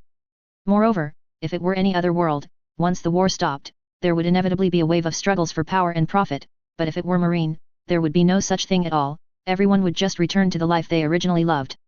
This is also what Chijia likes most about Marine in the pirates' world. At least there are no troublemakers like Danzo and others, which makes people feel a lot more at ease. In just a short while, Hawkeye had already harvested a lot, and the basket next to him was half full. Zoro, who had just become Hawkeye's apprentice, was not so good. His pole was as steady as a rock and didn't shake at all. Hawkeye glanced at Zoro who was scratching his head and said lightly. Fishing is just like practicing swordplay. You have to be calm. And as a swordsman, you must master fishing when you go out to sea alone in the future. It is a very practical skill. He nodded secretly, thinking that with Zoro's godlike poor navigation skills, if he went out to sea alone, he might have to drift on the sea for several days. If he didn't catch some fish, he would really starve to death on the sea. When Zoro heard about sword practice, he immediately sat up straight and looked less impetuous. Advertisement. Hawkeye nodded approvingly. He then looked at the fish basket next to Kyunhee and found that it was still empty. A smile immediately appeared on the corner of his mouth. Kyunhee, it seems that your luck is not very good. Do you need me to share some fish with you later? He raised his eyebrows. This was a naked provocation. He gripped the fishing rod in his hand and said. It's a little early for you to say that. Perhaps this one of mine will be enough for us to eat for a week. Hawkeye shrugged, looking like he was saying, I don't believe you. However, Kyunhee was not bragging. He extended the fishing line very long. Once a fish was hooked, it would definitely be a big one. While the two were talking, Garp actually caught a big turtle. He was so excited that he immediately turned around and shouted to Luffy. Luffy! Look what Grandpa caught! Luffy is indeed Garp's grandson. He looked over with his nose pinched, and said indifferently. Isn't it just a turtle? Can you be calm? It's hard for it to even fill the gap between its teeth. Bang! A turtle slowly slid down Luffy's face, the pattern on the turtle's belly deeply imprinted on it. Ace and Sabo shuddered, thinking, Luffy, why did you mess with him? Just at this moment, Kyunhee's rod finally moved. His eyes widened. Judging from the force, a big fish had taken the bait. He did not use any sensory abilities to detect what he had caught, he just wanted this feeling of the unknown. And with Chijia's physical strength, he can pull up even the giant sea king summoned by Shirahoshi with just one finger. No matter how big the fish is, as long as the line can hold it, he can pull it up. To be on the safe side, Kyunhee directly added armed color to the pole and the line, and this formation immediately attracted everyone's attention. With one hand, Kyunhee pulled hard, and a fat figure rose into the air from the distant sea. When the prey landed, he took a closer look and exclaimed. Jinbei. Chapter 498 Birthday Party. Puff. Hawkeye laughed without holding back. He patted Kyunhee's shoulder and said. Amazing. This fish is not something that ordinary people can catch. Kyunhee was speechless. He didn't expect that he could catch a blue fat fish while fishing. Jinbei rolled on the ground, then jumped up with a whoosh. When he saw the marine bosses in front of him, his brain suddenly froze. Advertisement. Aokiji, huff, huff, huff. Kizaru pinched his glasses and pouted. Oh, isn't this sea knight Jinbei? He really caught a rare species. Akainu raised his eyebrows, took a puff of his cigar and slowly exhaled, and said in a deep voice. Jinbei, what are you doing hanging around Marineford? Could it be? Jinbei quickly waved his hands and said. Please don't misunderstand me, Admiral Akainu. I have long stopped being a pirate. I came here to invite the king to a banquet on the Fishmen Island. Kyunhee asked curiously. To a banquet? To what banquet? Jinbei swallowed his saliva and answered honestly. The day after tomorrow is Princess Shirahoshi's 16th birthday. His Majesty Neptune has prepared a grand birthday party for her. Princess Shirahoshi wants to see you very much, so she asked me to come to the headquarters to see if you are here. If you are, I will let you know. All the residents of the Fishmen Island are looking forward to your arrival. He nodded and said. Is that so? I'll go there then. By the way, how is Shirahoshi now? Is he still so crybaby? No, no, Princess Shirahoshi has never cried since the day you left. Really? It seems like she has really grown up, not bad. Taking this opportunity, Jinbei also extended an invitation to Garp and others. The big guys looked at each other. Garp and others didn't care. The three admirals all looked at Qianhe. Qianhe was stunned for a moment, then he quickly realized that he wanted to ask if he could be given leave. Advertisement. He glanced at Aokiji, who had woken up as soon as he heard about the banquet. He didn't know whether he had slept or not. In Kizaru's expectant eyes, Qianhe waved his hand and said, "I'll give you a week off, just go if you want." Kizaru silently made a yeah gesture. Akainu and Aokiji looked at each other and then turned their heads away. Kakuzu's mouth was slightly raised, and they still looked a little happy. Hawkeye was naturally invited as well, and he agreed without a second thought, just like taking Zoro to see the world. Seeing that everyone agreed, Jinbei showed a simple smile on his face. He noticed the fishing gear beside everyone and said, "Are you guys fishing? I can go down to the sea and catch some for you. I guarantee they'll all be big, tender fish." Zephyr shook his finger and said, "That's boring. Fishing is all about enjoying the process. Fish you catch yourself are delicious." Kizaru rolled his eyes and muttered, "Tisk. You old stubborn fellow. I've been fishing for quite a while and you haven't caught much. If I were counting on you, I'd just starve today." "Borsalino, what are you mumbling about?" "Nothing. I mean, a teacher is a teacher. He can even come up with a theory for fishing. Students benefit a lot from listening to him." "Humph. Stop being so sarcastic. A monkey can't spit out canine teeth." Akainu. Jinbei was stuck in the middle and didn't dare to say a word. Such a big blue fat man looked weak and helpless at this moment. Luffy suddenly came over, poked Jinbei's belly with his hand, and shouted with stars in his eyes. "Wow! What a big fish! What a big pot it must be!" He was obviously starving. He was originally planning to have a big meal, but was diverted here to fish. After all this, Luffy was a little confused. A huge drop of cold sweat flowed down Jinbei's head, and he looked at Qianhe for help. This time, there was no need for Qianga to take action. Ace had already taken the lead in attacking. He landed a powerful fist on Luffy's forehead, which immediately woke Luffy up. Ace shook his smoking fist and said to Jinbei with an apologetic look. "Advertisement. I'm so sorry, my little brother is a bit stupid, please forgive me." Jinbei nodded blankly. Although he didn't know Luffy and the other juniors, it was obvious that anyone who could sit with such a group of big guys was not an ordinary person. It was most likely the legendary second generation. After this little episode, everyone quickly got back to fishing. With Jinbei as a mascot, the subsequent harvests were greater. Soon, the fish caught had piled up into a small hill. Akainu turned the unfinished cigar into ashes and scattered them into the sea. He squinted at Aokiji and said, "I won." Aokiji was stunned for a moment, and it took him a while to realize that Akainu meant that he caught more fish than him. Glancing at the clownfish in his basket, Aokiji's mouth twitched twice. This time he really lost miserably. Akainu picked up a big head carp he had caught and waved it in front of Aokiji. Then he took out a small knife and cut the fish into a complete skeleton in one stroke. This move aroused Hawkeye's interest, and he couldn't help but say, "I didn't expect Admiral Akainu to be so good at swordsmanship. Did he practice swordsmanship before?" Akainu nodded. He was in a good mood today and talked a little more. "When I first joined the Marines, I did study kendo, but it just didn't match my fruit ability, so I gave it up in the end." Kizaru was in the same class as Akainu. A look of nostalgia appeared on his face and he said, "Indeed, Mr. Zephyr often praised your swordsmanship at that time. It has been so long since then." Aokiji got a piece of dogtail grass from somewhere and held it in his mouth. He held his chin and listened with great interest to the two seniors reminiscing about the past. However, this warm atmosphere did not last long before Luffy's shout broke it. "I'm starving. Can you please serve the meal soon?" Everyone was indeed a little hungry, so they immediately started to prepare after hearing Luffy's shout. Kizaru quickly brought a pile of firewood, and he set up 2 fires, one for barbecue and the other for stewing fish soup. Akainu walked forward and used the power of the fruit to light the firewood. Sengoku took out a large amount of tea from his bag. Aokiji casually took out a few ice cubes and put them in. Several cups of cold herbal tea were made. Everyone put the fish on the grill and took off their shirts. Among them, Chijia and Akainu, who had tattoos, stood out the most.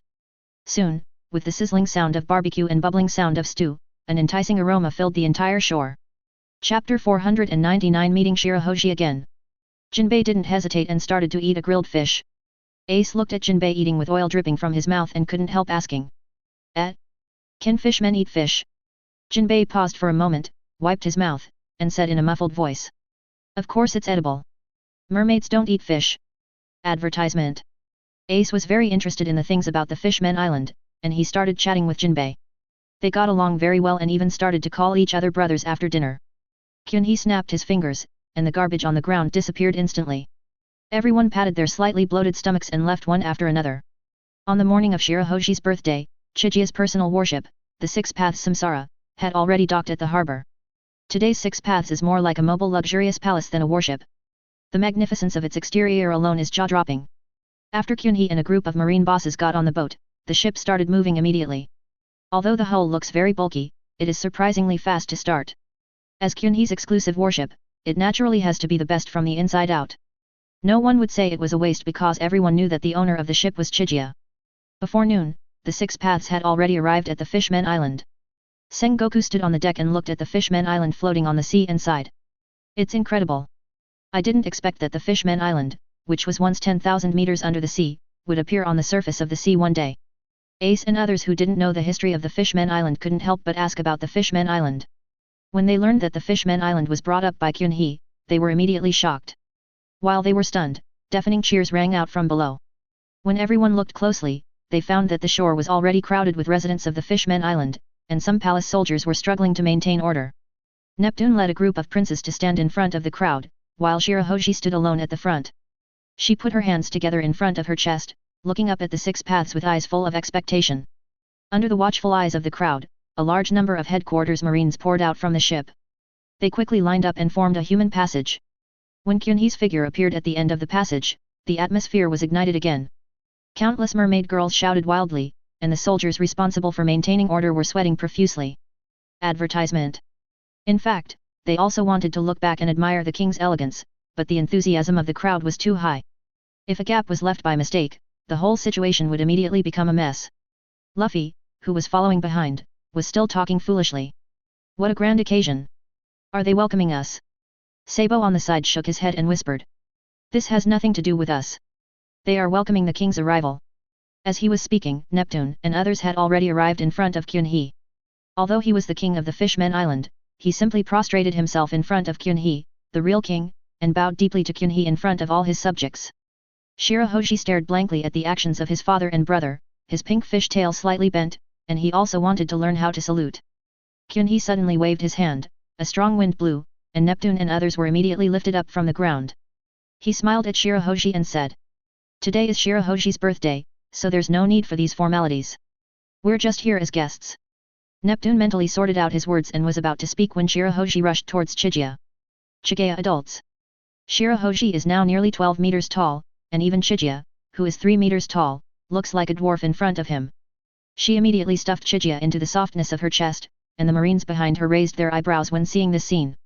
Aokiji pushed the eye mask on his forehead and said with envy. "Ah, are all the ladies on the Fishmen Island so enthusiastic?" Akainu crossed his arms and said in a muffled voice. "Don't think too much, their enthusiasm is only directed at Marshal Zillan." Kizaru stretched his neck and said in surprise. "Oh Marshal Zillan, can you still breathe like that?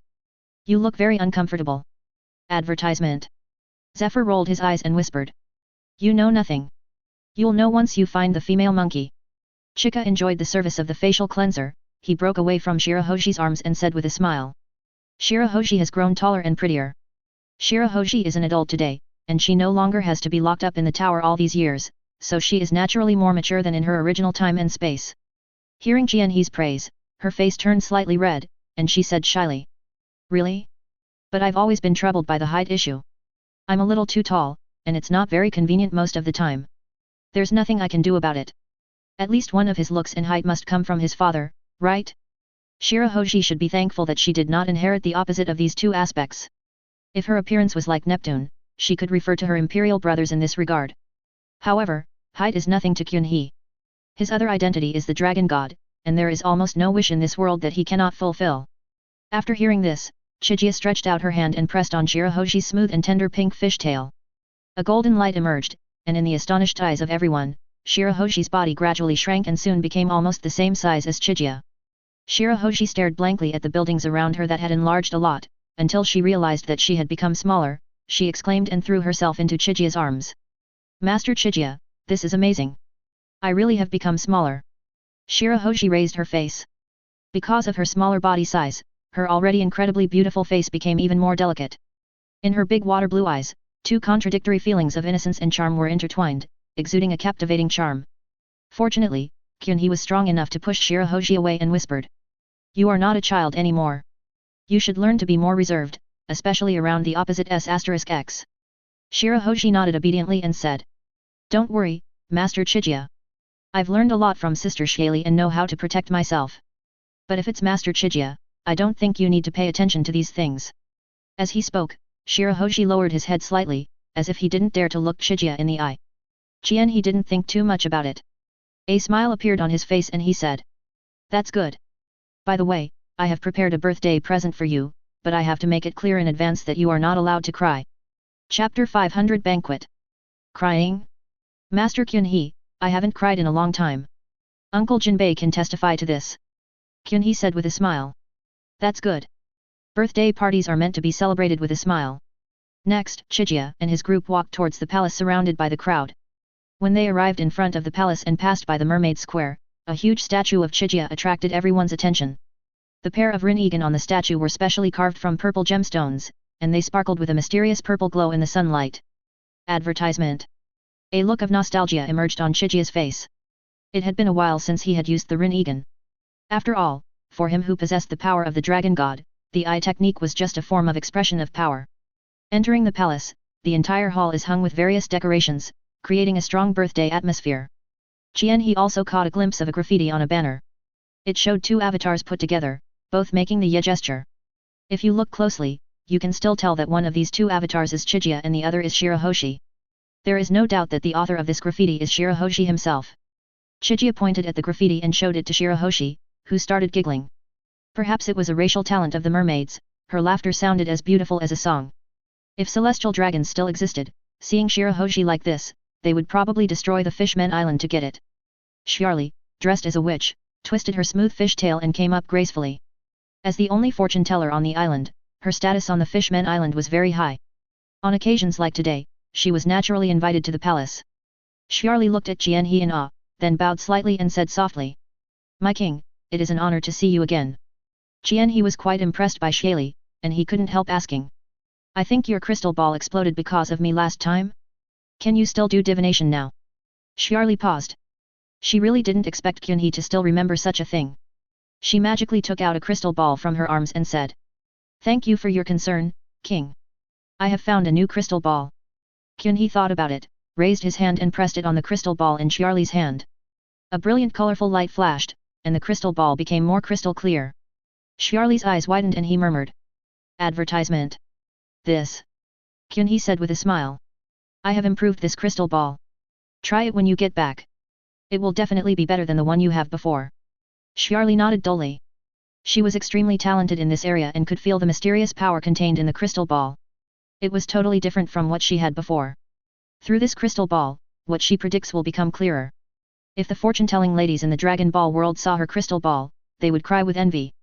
However, this was just a matter of convenience for Kyunhee. Shiali raised his head and said tremblingly. King, I really don't know how to thank you. Jianhe waved his hand and said casually. No need to thank me, you are a good mermaid and this is what you deserve. Although Shiali is Arlong's sister, she does not have Arlong's disgusting racial concepts. Kyunhee still likes her mature and cool style. Shiali felt a little weird after being given a good mermaid card by Chijia. Shirahoshi beside her couldn't help but ask. Master Kyunhee, what exactly is my gift? Can you show it to me now? Jianhe thought about it and said. Okay, but you have to go to a more private place with me first. Shirahoshi was stunned for a moment after hearing this. She obviously had the wrong idea. A blush spread from her cheeks to her neck. She rubbed her hands and whispered. A secret place? Master Kyunhee, do you want to? Kyunhee patted Shirahoshi's head and said unhappily. What are you thinking? It's best for you to see this gift yourself first, and then let others see it later. Hey? Oh well, then let's go to my room. It's very private there. Advertisement. Well, go tell your father first. We too will be gone for a while. Shirahoshi nodded vigorously, turned around and swam in the direction of Neptune. Neptune was chatting with Garp. The two had known each other since the Roger era and had always had a good relationship. Garp was holding a senbei in his hand and eating it while saying. Neptune, you have changed a lot here. Haha. Thanks to the king, the economy of the Fishmen Island is better than before, and no one dares to cause trouble here anymore. The future of the Fishmen Island will definitely get better and better. Yes, I remember that when I came here before, I often had to help you catch human traffickers. Today, it's much better. The most important thing is that I see that the residents on the island don't hate us humans at all. It's really rare. Well, just for this, we must have a good drink later. Oh, if Otohim were still here, everything now would be what she had dreamed of seeing. Speaking of Otohim, a gloomy look appeared on Neptune's face. Seeing this, Garp sighed silently. He put the unfinished senbei into his pocket and patted Neptune's waist heavily as a kind of comfort. Neptune suppressed the sadness in his heart and said softly. Look at me, why are you saying these things on such a happy day?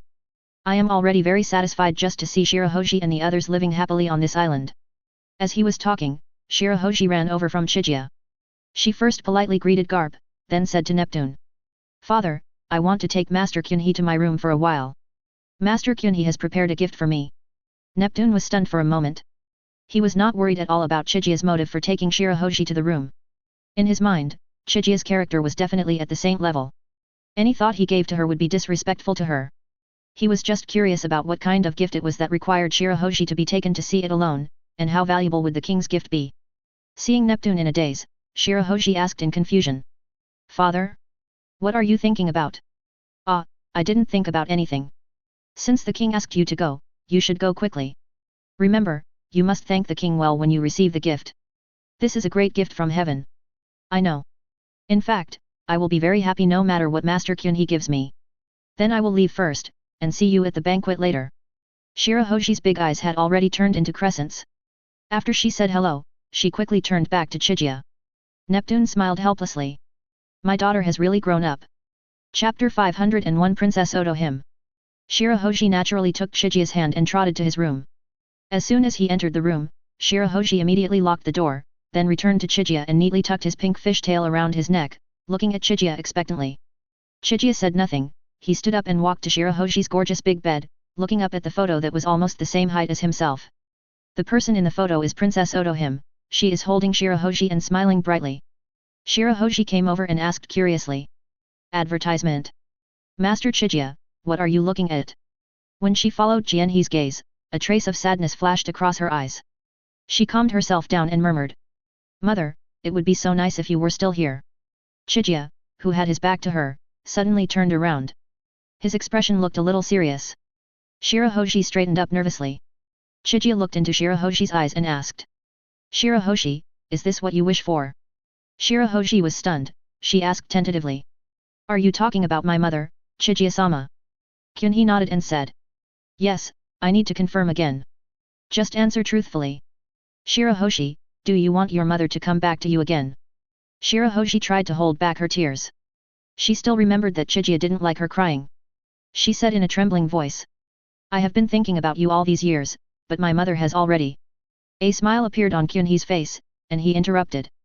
Very good, I already know your wish, and it's very simple.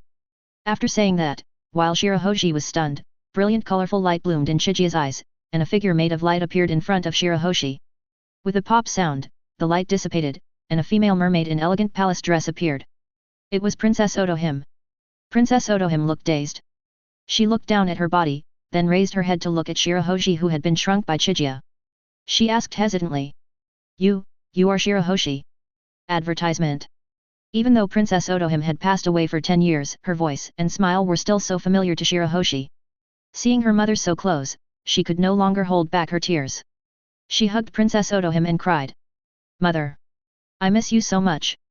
Although Princess Otohim was still a little confused at the moment, she saw her daughter crying. Out of a mother's instinct, she subconsciously hugged Shirahoshi and said softly. Don't cry, don't cry. What made our little Shirahoshi cry again? As she said this, she gently held up Shirahoshi's face with her hands and looked at it carefully. As she looked at it, she felt something was wrong.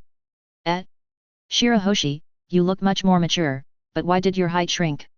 In Princess Otohim's memory, Shirahoshi was still that little boy who was more than 5 meters tall. Shirahoshi rubbed his eyes vigorously and choked up. You've been gone for 10 years, so of course I've grown up. As for my height, that's Master Kyunhee's ability. It's also Master Kyunhee's ability to revive Mother. Resurrection? Yes, I seem to be dead. Otohim finally remembered that she was dead, but the fact that she was resurrected was too unbelievable, considering that she had been dead for 10 years. She asked Shirahoshi in her arms.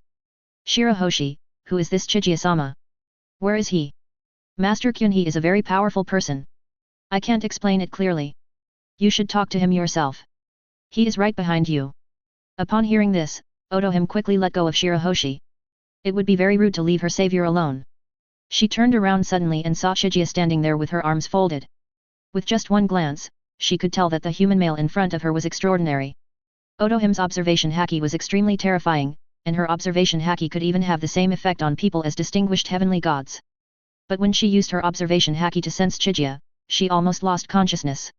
The aura emanating from Kyunhee is simply too sacred, it is something that no human being can possess. Princess Otohime's face was dull, and a thought came to her mind. Is he a god? Qianhe smiled and said softly. It's a rare occasion for you and your daughter to get together, why don't you continue chatting? Don't worry about me for now. Princess Otohime was still in a daze, but Shirahoshi had already thrown herself into Chijia's arms. She tightly grasped Chijia's collar and choked up. Master Chijia. This is the best birthday present I've ever received. Advertisement. Kyunhee stroked Shirahoshi's long pink hair and said softly. I'm glad you like it, but you still cried. You said you wouldn't cry. I'm so sorry, Chijia-sama, I really can't help it. Haha, it's okay to cry now, but you must smile at the party later. You are the most beautiful when you smile. Chijia looked up at Otohime and said. I won't disturb you and your daughter. I'll wait for you in the lobby. Shirahoshi rubbed his head in Chijia's arms, as if he didn't want Chijia to leave. Qianhe patted her back helplessly and said. Well, there's still a lot of time. Go ahead. Your mother still has a lot to ask you. After saying that, Kyunhee smiled at Princess Otohime and disappeared in the room in a flash. After Chijia left, Princess Otohime slowly came to Shirahoshi. She wanted to pull Shirahoshi to the bed to talk, but she found that the bed was too high for the two of them. She jumped several times but failed to jump on it. Princess Otohime couldn't help but ask. Shirahoshi, how tall are you now? Shirahoshi thought for a moment and replied. It's a little taller than father. I don't like it being so tall. Fortunately, I have Master Chika to help me. He can do anything. Shirahoshi now talks about Lady Chijia every 3 sentences. As a mother, how could Otohime not know what she was thinking? However, she did not expose her thoughts, as there were some things she had not figured out yet. Shirahoshi, who exactly is this Chijia-sama? Hehe, mother, you have to listen carefully, Master Kyunhee is the king of the world now. King of the world? What kind of title is that? Is he a celestial dragon? No, that name doesn't sound like one. Of course, Chijia-sama is not a celestial dragon. The celestial dragons were destroyed by him a long time ago. Even the former Holy Land Marie Joyce is gone. What? This explosive news made Princess Otohime panic. In just 10 years, the Qing dynasty, no, the celestial dragons, was destroyed? Afraid that Princess Otohime would not believe it, Shirahoshi struggled to climb onto the bed and took out a lot of newspapers from under her pillow. Each newspaper had a photo of Chijia. She pushed the newspapers down and shouted. Mother! You will understand after reading this. Chapter 502, Neptune Family. Princess Otohime picked up the newspaper and quickly scanned it. Almost all the information in the newspapers over the years was about Chijia. From the Battle of Pluton on Sabayati Island to the final destruction of Marie Joyce, every piece of news was a shock to Princess Otohime's nerves. When she put down the newspaper, the expression on her face was numb. Seeing that Princess Otohime hadn't made any movement for a long time, Shirahoshi jumped off the bed with a whoosh. She stretched out a white and tender little hand and waved it in front of Princess Otohime, saying, Mother, are you okay? Advertisement. Princess Otohime turned her head stiffly and murmured. It's okay, but it just feels a little unreal. Pinch me, I'm a little confused. Shirahoshi pinched Princess Otohime's face obediently, and the touch on her face made Princess Otohime a little more sober. She looked at Kyunhee's photo in the newspaper and sighed. He is truly a godlike figure. It is such a pity that I was not able to witness his rise to fame. When Shirahoshi heard Otohime praising Chijia, she felt very happy, even happier than when she was praised herself. She said happily. It's okay. Mother can have a good chat with Master Kyunhee later. He is a very gentle person. Otohime put down the newspaper and looked at Shirahoshi deeply. Shirahoshi lowered her head subconsciously when Otohime looked at her like this, but she soon realized that she had not done anything wrong, so why should she lower her head? She took Otohime's hand and came to a huge window. Through the window, they could see the sun hanging high in the sky. Shirahoshi pointed at the sun and said, Mother, look. Everyone on the Fishman Island can see the sun. This was also done by Chijia-sama. He controlled several giant sea kings to pull the Fishman Island to the surface of the sea. You have no idea how shocking the scene was. Otohime stared at the sun in the sky. Fortunately, the sun was not glaring today. She suddenly asked. Shirahoshi, are there still human slave hunting teams on the island? How is the relationship between humans and their subjects? It's been a long time since Master Kyunhee came. There are no more bad guys causing trouble. Those who come are all friendly tourists or businessmen. Everyone gets along well. After listening to Shirahoshi, the last big stone in Otohim's heart finally fell to the ground. She breathed a long sigh of relief, and looking at Shirahoshi with a happy smile on his face, she suddenly felt that she was so lucky. It was as if she had just had a good sleep and all her worries had disappeared when she woke up. The goal she had been pursuing all her life was easily solved by a young man. She held Shirahoshi's hand and said seriously. Advertisement. Shirahoshi, let's go outside. Mom wants to thank Master Chijia in person. He is the great benefactor of our entire race. Shirahoshi was a little uncomfortable with such a serious mother for a moment. She paused and responded. Mother, there's no need to be like this. Chijia-sama is really easygoing. Otohim smiled knowingly, she reached out and gently stroked Shirahoshi's cheek, and said with a smile. Then it's okay for Mom to go and see him. It won't take up too much of your time.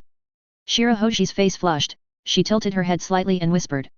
No, Master Kyunhee is not mine alone. I just want to help Mother get to know him better. Otohim smiled meaningfully, but did not expose her. She held Shirahoshi's shoulders and turned her around, urging her. Okay, let's go to the hall quickly. I don't know what your father and the others have become. I really want to see them soon. Otohim and Shirahoshi came to the hall. Garp was stunned when he saw Otohim behind Shirahoshi. He asked Neptune next to him. Hey, look at the mermaid next to your daughter, she looks like Otohim. Neptune turned his head and was also startled at first, muttering. How can this be a resemblance? She looks exactly like her back then. He had never thought that Otohim had been resurrected. After all, this fact was too unbelievable. Finally, Garp was the first to react. He exclaimed. I know. No wonder Chijia wanted to go out alone with Shirahoshi just now. Neptune was startled by Garp, and he quickly asked. What do you mean? What does this have to do with the king? Garp swallowed his saliva, looked into Neptune's eyes, and said word by word. Neptune, although this may sound a little far-fetched, I am sure that the mermaid is Otohim, and she was resurrected by Chijia. What? Neptune's voice immediately attracted the attention of the whole audience. The three Shark Star brothers came over and asked. Advertisement. Father, what happened? Neptune did not respond. He just stared blankly at Otohim who was standing next to Shirahoshi. The three Shark Star brothers followed his gaze and were suddenly struck by lightning.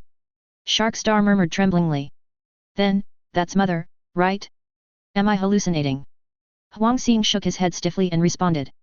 It's not an illusion, it's Mother. Look. She's smiling at us. Otohim waved her arms and shouted. Everyone, long time no see. The guards and palace maids in the hall were all stunned, and the whole hall became silent in an instant. Kyunhee, who was standing with Akainu and the others, smiled slightly, and Akainu whispered. Marshal, you did this again, didn't you? Kyunhee shrugged and said nothing.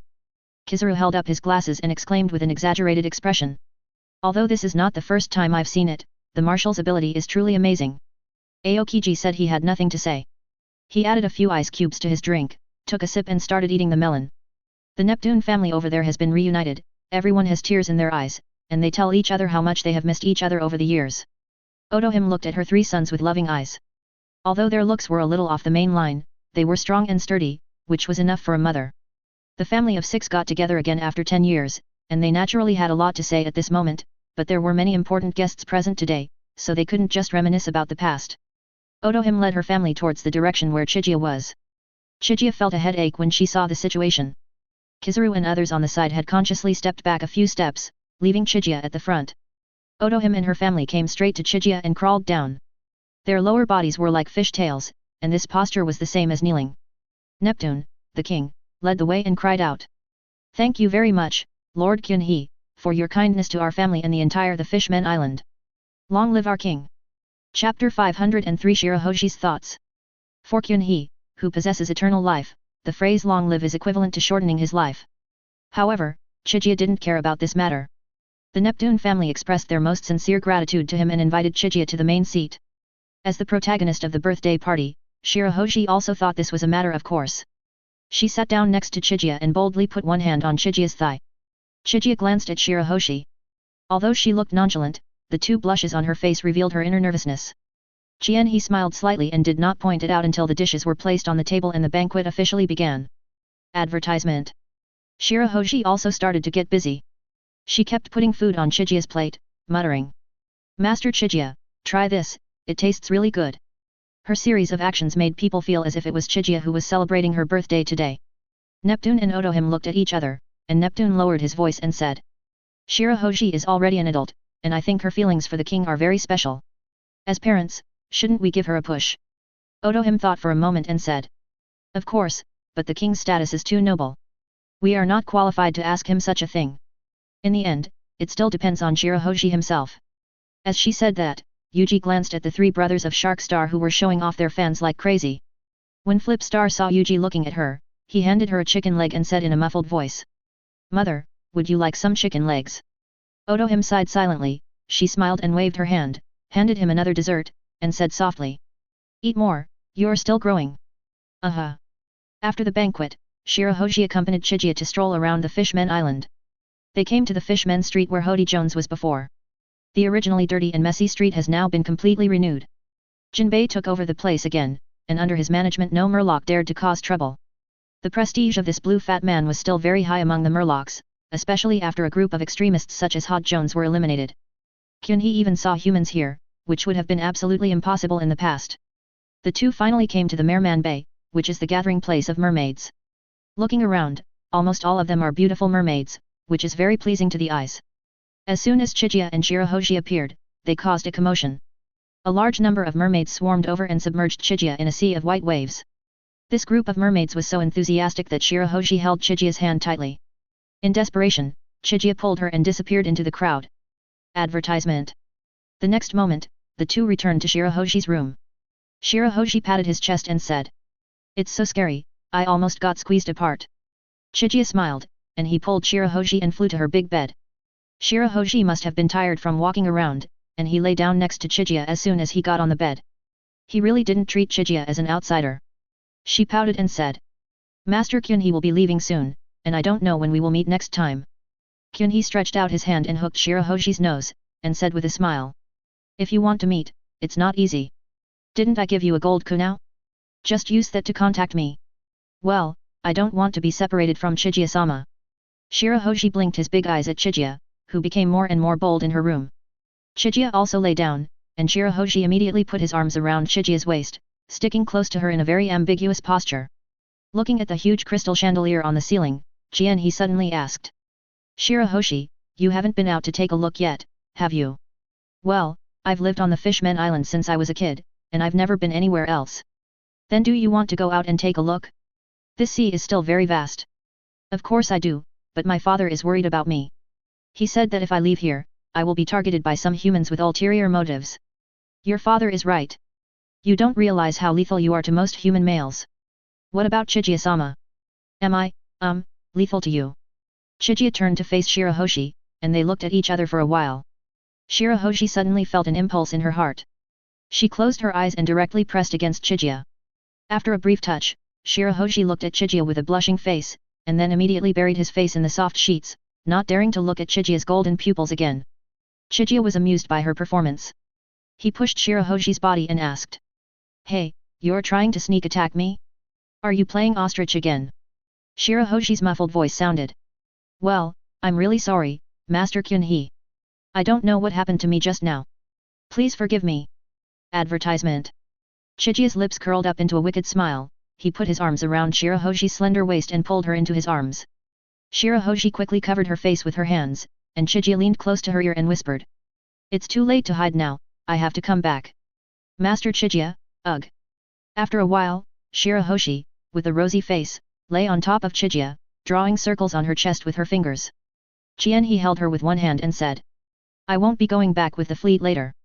Shirahoshi stood up from Chijia in surprise and asked, "Lord Chijia, are you going to stay here tonight?"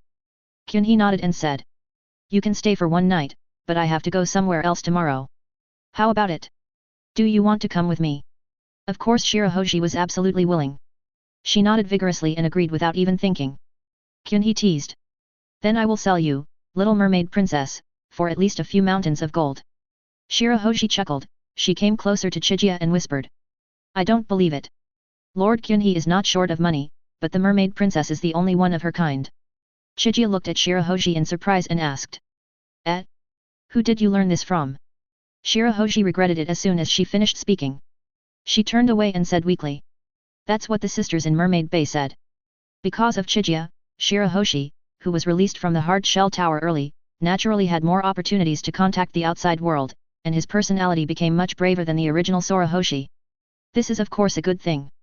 Kyunhee raised his hand and touched Shirahoshi's head twice, smiling. Well, go tell your parents. This is your first time traveling far away. Well, I'll go tell them right away. I'm really looking forward to it. Chapter 504 Departure. When Neptune heard that Shirahoshi wanted to go out with Chijia, he of course agreed without hesitation, and Otohim just gave a few simple instructions before agreeing. After getting permission, Shirahoshi happily went back to Chijia and told him the news. Kyunhee said with a smile. In that case, you can have a good sleep with your mother tonight, and we will set off tomorrow. Shirahoshi nodded vigorously. After all, she hadn't seen her mother for 10 years, and she still had a lot to say to Otohim. This was also the reason why Chijia stayed for one night. Advertisement. Finally, Neptune led a group of ministers to see off Garp and others. He wanted to give his room to Chaihee who stayed behind, but Chaihee politely declined. If he really wanted to sleep, he could just go to his own dragon god realm to sleep. In the evening, Neptune wanted to arrange 2 mermaid maids to serve Chijia. When Otohim heard this, she reached out and twisted the flesh around Neptune's waist and gave it a death spin. Neptune's face turned blue from the pain, but he didn't dare to resist. He showed an aggrieved expression on his face and asked weakly. Otohim, why are you pinching me? Otohim rolled her eyes and said unhappily. I now understand why my sons are still single at this age. With a stupid father like you, they may have to wait another 10 years to find a partner. Ah? What does this mean? Can't you see that Shirahoshi has a good impression of the king? You also arranged 2 maids. Isn't this causing trouble for my daughter? Well, wouldn't that be disrespectful to the king? How could that be? We have already handed over our daughter, so why should we neglect her? As parents, we cannot hold our daughter back. Although Otohim usually looks gentle, she will turn into a strong woman once she gets serious. Neptune will directly become a henpecked man and obey his wife's orders in everything. Neptune lowered his head and listened to Otohim scolding before he dared to ask. Then Shirahoshi tonight. Of course my daughter will sleep with me tonight. This is the king's idea. He is so considerate. Neptune sighed silently. He finally got to see his wife but ended up having to stay alone in the empty house. It was normal for him to feel a little depressed. But as a father he naturally couldn't snatch it from his daughter, and he just wanted to talk to Otohim more. After all, the size difference between them was there, and everyone understood. In another room, Kyunhee was sitting on a luxurious big bed. The night was still long and he had no intention of sleeping. After thinking about it, he felt that it would be better to take this opportunity to clean up the dragon god realm, so that Xiaolulia and the others could move in later. Advertisement. With a thought, Jianhe entered the dragon god realm in the next second. He waved his arms, and the colorful weapons around him gathered together instantly, taking shape according to Kyunhee's thoughts. When the fog dissipated, several green mountains had risen around Kyunhee, and a clear stream flowed under his feet, with small fish swimming in the water. Then, a building full of classical charm emerged out of thin air behind Kyunhee. Looking down from above, it looked like a paradise on earth. This is not all. Kyunhee also added the changing of the 4 seasons to the dragon god realm. Compared to the 4 seasons like spring, he prefers to feel the feeling of the changing seasons, which also adds a sense of reality to the dragon god realm. However, in Kyunhee's view, these are just a prototype, and they will need to be improved on this basis when Xiaolulia and others move in the future. Kyunhee also enjoys this DIY feeling. After coming out of the dragon god realm, Kyunhee closed his eyes and rested for a while. A peaceful night passed like this. The next morning, there was a knock on the door. Chijia waved her hand, and the door opened automatically. Shirahoshi rushed in directly and jumped onto Chijia's bed. Chijia was still dozing with her eyes closed. Shirahoshi lay down obediently beside Chijia, squinting his eyes and looking at her profile. As he watched, Jianhe suddenly opened his eyes, turned to Shirahoshi and smiled, and said. Haven't you seen enough?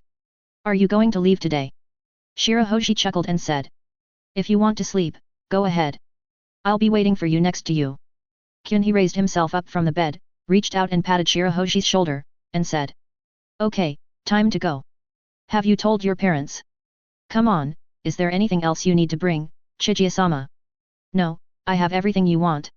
After saying that, Chijia grabbed Shirahoshi's hand, and a ball of colorful light surrounded the two of them. The next second, they disappeared into the room. Daughter Island. Hancock held his chin with one hand, sitting on the throne expressionlessly. Grandma Jia walked in from the gate. She came to Hancock and asked.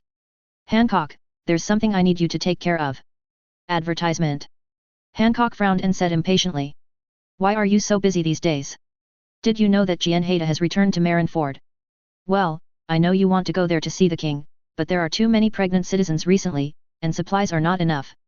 And you can't go out to sea now. That's enough. I'll go take care of it. After that I'll have to go see Master Chijia right away. Hancock stood up and walked out. Suddenly, Chijia and Shirahoshi appeared beside Granny Xie. The mother-in-law was so frightened that the crutch in her hand fell to the ground. Hancock was stunned at first. She rubbed her eyes, and after confirming that the person was indeed Kyunhee, a look of ecstasy suddenly appeared on her face. She came to Kyunhee and said with joy on her face. Master Chijia. Are you here to see me? Kyunhee reached out and gently stroked Hancock's long black hair, smiling and saying. What else? By the way, I also brought someone for you to meet. Shirahoshi poked her head out from behind Chijia. After all, this was her first time traveling far away, so she couldn't help but feel a little shy. She looked at the beautiful Hancock in front of her and couldn't help but admire her in her heart. What a beautiful sister! Hancock was also surprised when he saw Shirahoshi. The mermaid princess was indeed very beautiful. She noticed the pink fishtail on Shirahoshi's lower body and asked. Master Kyunhee, who is this? Kyunhee introduced her. This is Princess Shirahoshi from the Fishman Island. Well, we are family now.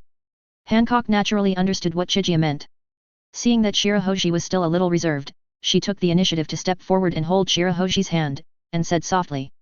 Hello, Sister Shirahoshi, I am the king here, you can call me Sister Hancock. Shirahoshi softly called Hancock sister, and that was the beginning of their acquaintance. Grandma Jia, who was left aside by everyone, was already mesmerized. The impact of the two world-class beauties on her was really great. Chapter 505, Journey to the Kingdom of Women. Grandma Jia was still very sensible. She left the hall without saying a word, leaving the place to Hancock and the other two. Chijia sat down directly on the large throne, while Hancock and Shirahoshi sat on his left and right. Hancock leaned on Kyunhee's arm and said. Master Kyunhee, I have actually wanted to go to Marineford for a long time, but there have been so many things going on the island recently that I can't spare the time.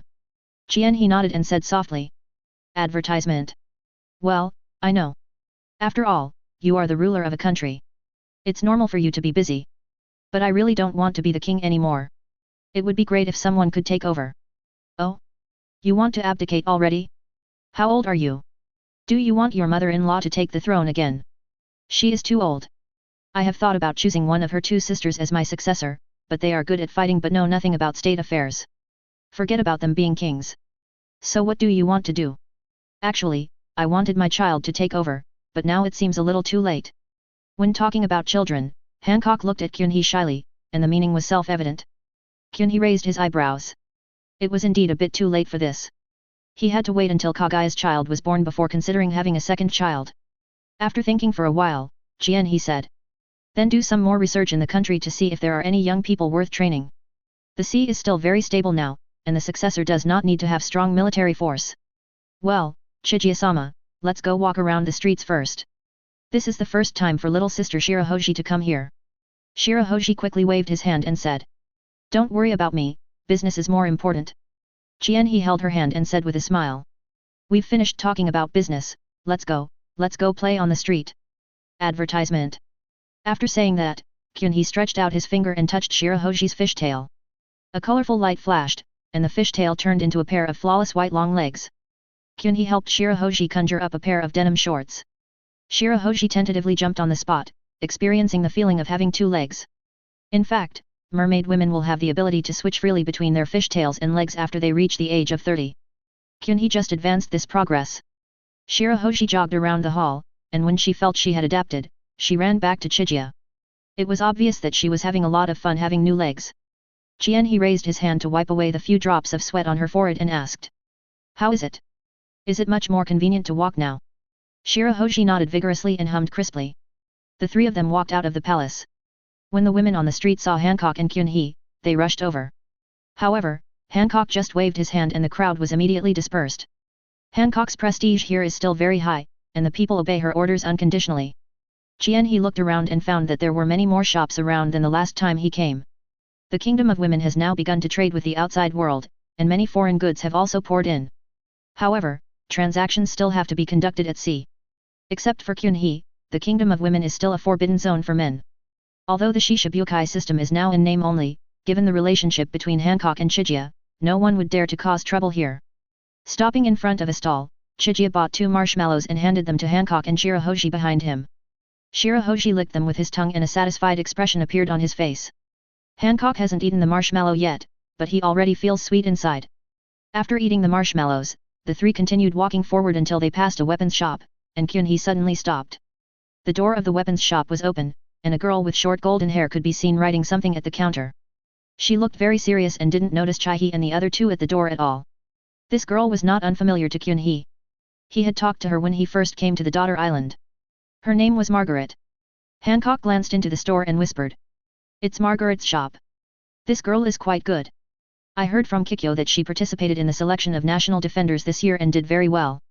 Kyunhee nodded and said with a smile. Advertisement. She is quite good. She manages this weapons shop very well. It is rare for a soldier to have a bit of business acumen. As she spoke, Chijia walked into the weapons shop, followed by Hancock and Shirahoshi. Margaret looked up at the sound of footsteps and said with a smile. Hello, welcome. You are Chijia-sama. She quickly put down her pen and walked out from behind the counter. When she saw Hancock following behind her, she was stunned. These two were truly distinguished guests among distinguished guests. Normally, she would never have the opportunity to see any of them so closely. Margaret was a little confused, and she began to wonder if she was dreaming. Chien, he said with a smile on his face. It seems you still remember me. Why? Are you going to tell me again that men are not allowed here? Margaret was startled and waved her hands repeatedly. No. I was still young at that time and didn't know the identity of Master Kyunhee. Please forgive me. As she spoke, she looked up and secretly glanced at Chien-hee, thinking that this Master Chien-hee really hadn't changed at all, he was still so handsome. Shirahoshi looked at the weapons hanging on the wall with curiosity. The weapons were different from those on their island. For example, the bows were shaped like snakes and looked like they were alive. She couldn't help but reach out and touch one of the pink snake bows. It turned out that the snake bow actually came to life, and the snake head was hissing and spitting out its tongue. This scared Shirahoshi. She screamed and hid behind Chijia, pointing at the pink snake bow and shouting. Master Kyunhee, look! That bow is alive! It's sticking its tongue out at me! Margaret immediately ran over and patted the snake's head. The little pink snake's eyes immediately turned into Uzumaki shapes and drooped down softly. After finishing the little pink snake, Margaret came to Shirahoshi again and bowed slightly, saying apologetically. I'm so sorry to have scared you. Actually these snakes are very docile, you don't have to be afraid. When she looked up and saw Shirahoshi's face clearly, she was stunned and murmured. So beautiful. Shirahoshi is extremely beautiful, and with such a pitiful expression, not only men but even women would fall in love with her when they see her. Chapter 506 Successor. Using snakes as bows is a unique culture of the Kingdom of Women. It was the first time that Shirahoshi had seen such a bow. She plucked up the courage to step forward and touch it again. The little pink snake felt cool and smooth, and it was quite comfortable to touch. After touching it for a while, Shirahoshi found that this little pink snake was indeed very docile, but the pupils in the snake's eyes seemed to be resentful, each sticking to one side, making it look a little wise. Seeing that Shirahoshi liked it, Margaret took the pink snake bow directly, held it in front of Shirahoshi with both hands, and said. This bow is for you. It's its honor to be yours. Shirahoshi didn't feel comfortable taking other people's things for free, so she fumbled around on her body for a while, as if she was trying to find some shells. However, she was in a hurry this time, and after searching for a long time she only found a few beautiful shells. Advertisement. She blinked her big blue eyes and looked at Chien-hee for help. Chien-hee put a piece of gold on the counter without saying a word and said generously. Even if you are a king, you can't take other people's things for free. I'll buy this. Margaret was shocked by the shining gold on the table. When she came to her senses, she waved her hand and said. Master Kyunhee, you won't need so many. Your gold can buy 10 bows like this. As she said this, she picked up the gold on the table and was about to return it to Chien-hee. Hancock on the side said. Okay Margaret, since Chijia-sama has given it to you, just accept it. Since Hancock said so, Margaret no longer refused. She quietly put the gold away and stood there without saying anything. Chijia pinched her chin, thinking that if it was Orochimaru, the bow it turned into would be of better quality. But now Orochimaru has turned over a new leaf, and he is doing very well as the head of Konoha's science department, so Chijia's idea will no longer have a chance to be put into practice. Kyunhee came to the counter and looked through Margaret's little notebook. He found that it listed in detail the materials of each weapon and the purchase price, etc. It looked very professional. After reading it, Kyunhee looked up and sized up Margaret. Margaret blushed when she was looked at like that by Kyunhee. She lowered her head and didn't dare to look into Kyunhee's golden eyes. Hancock saw this scene and immediately had the wrong idea. Master Kyunhee, are you interested in Margaret? Advertisement.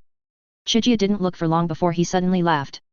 Then he said nothing and left the store with Hancock and Shirahoshi, leaving Margaret confused.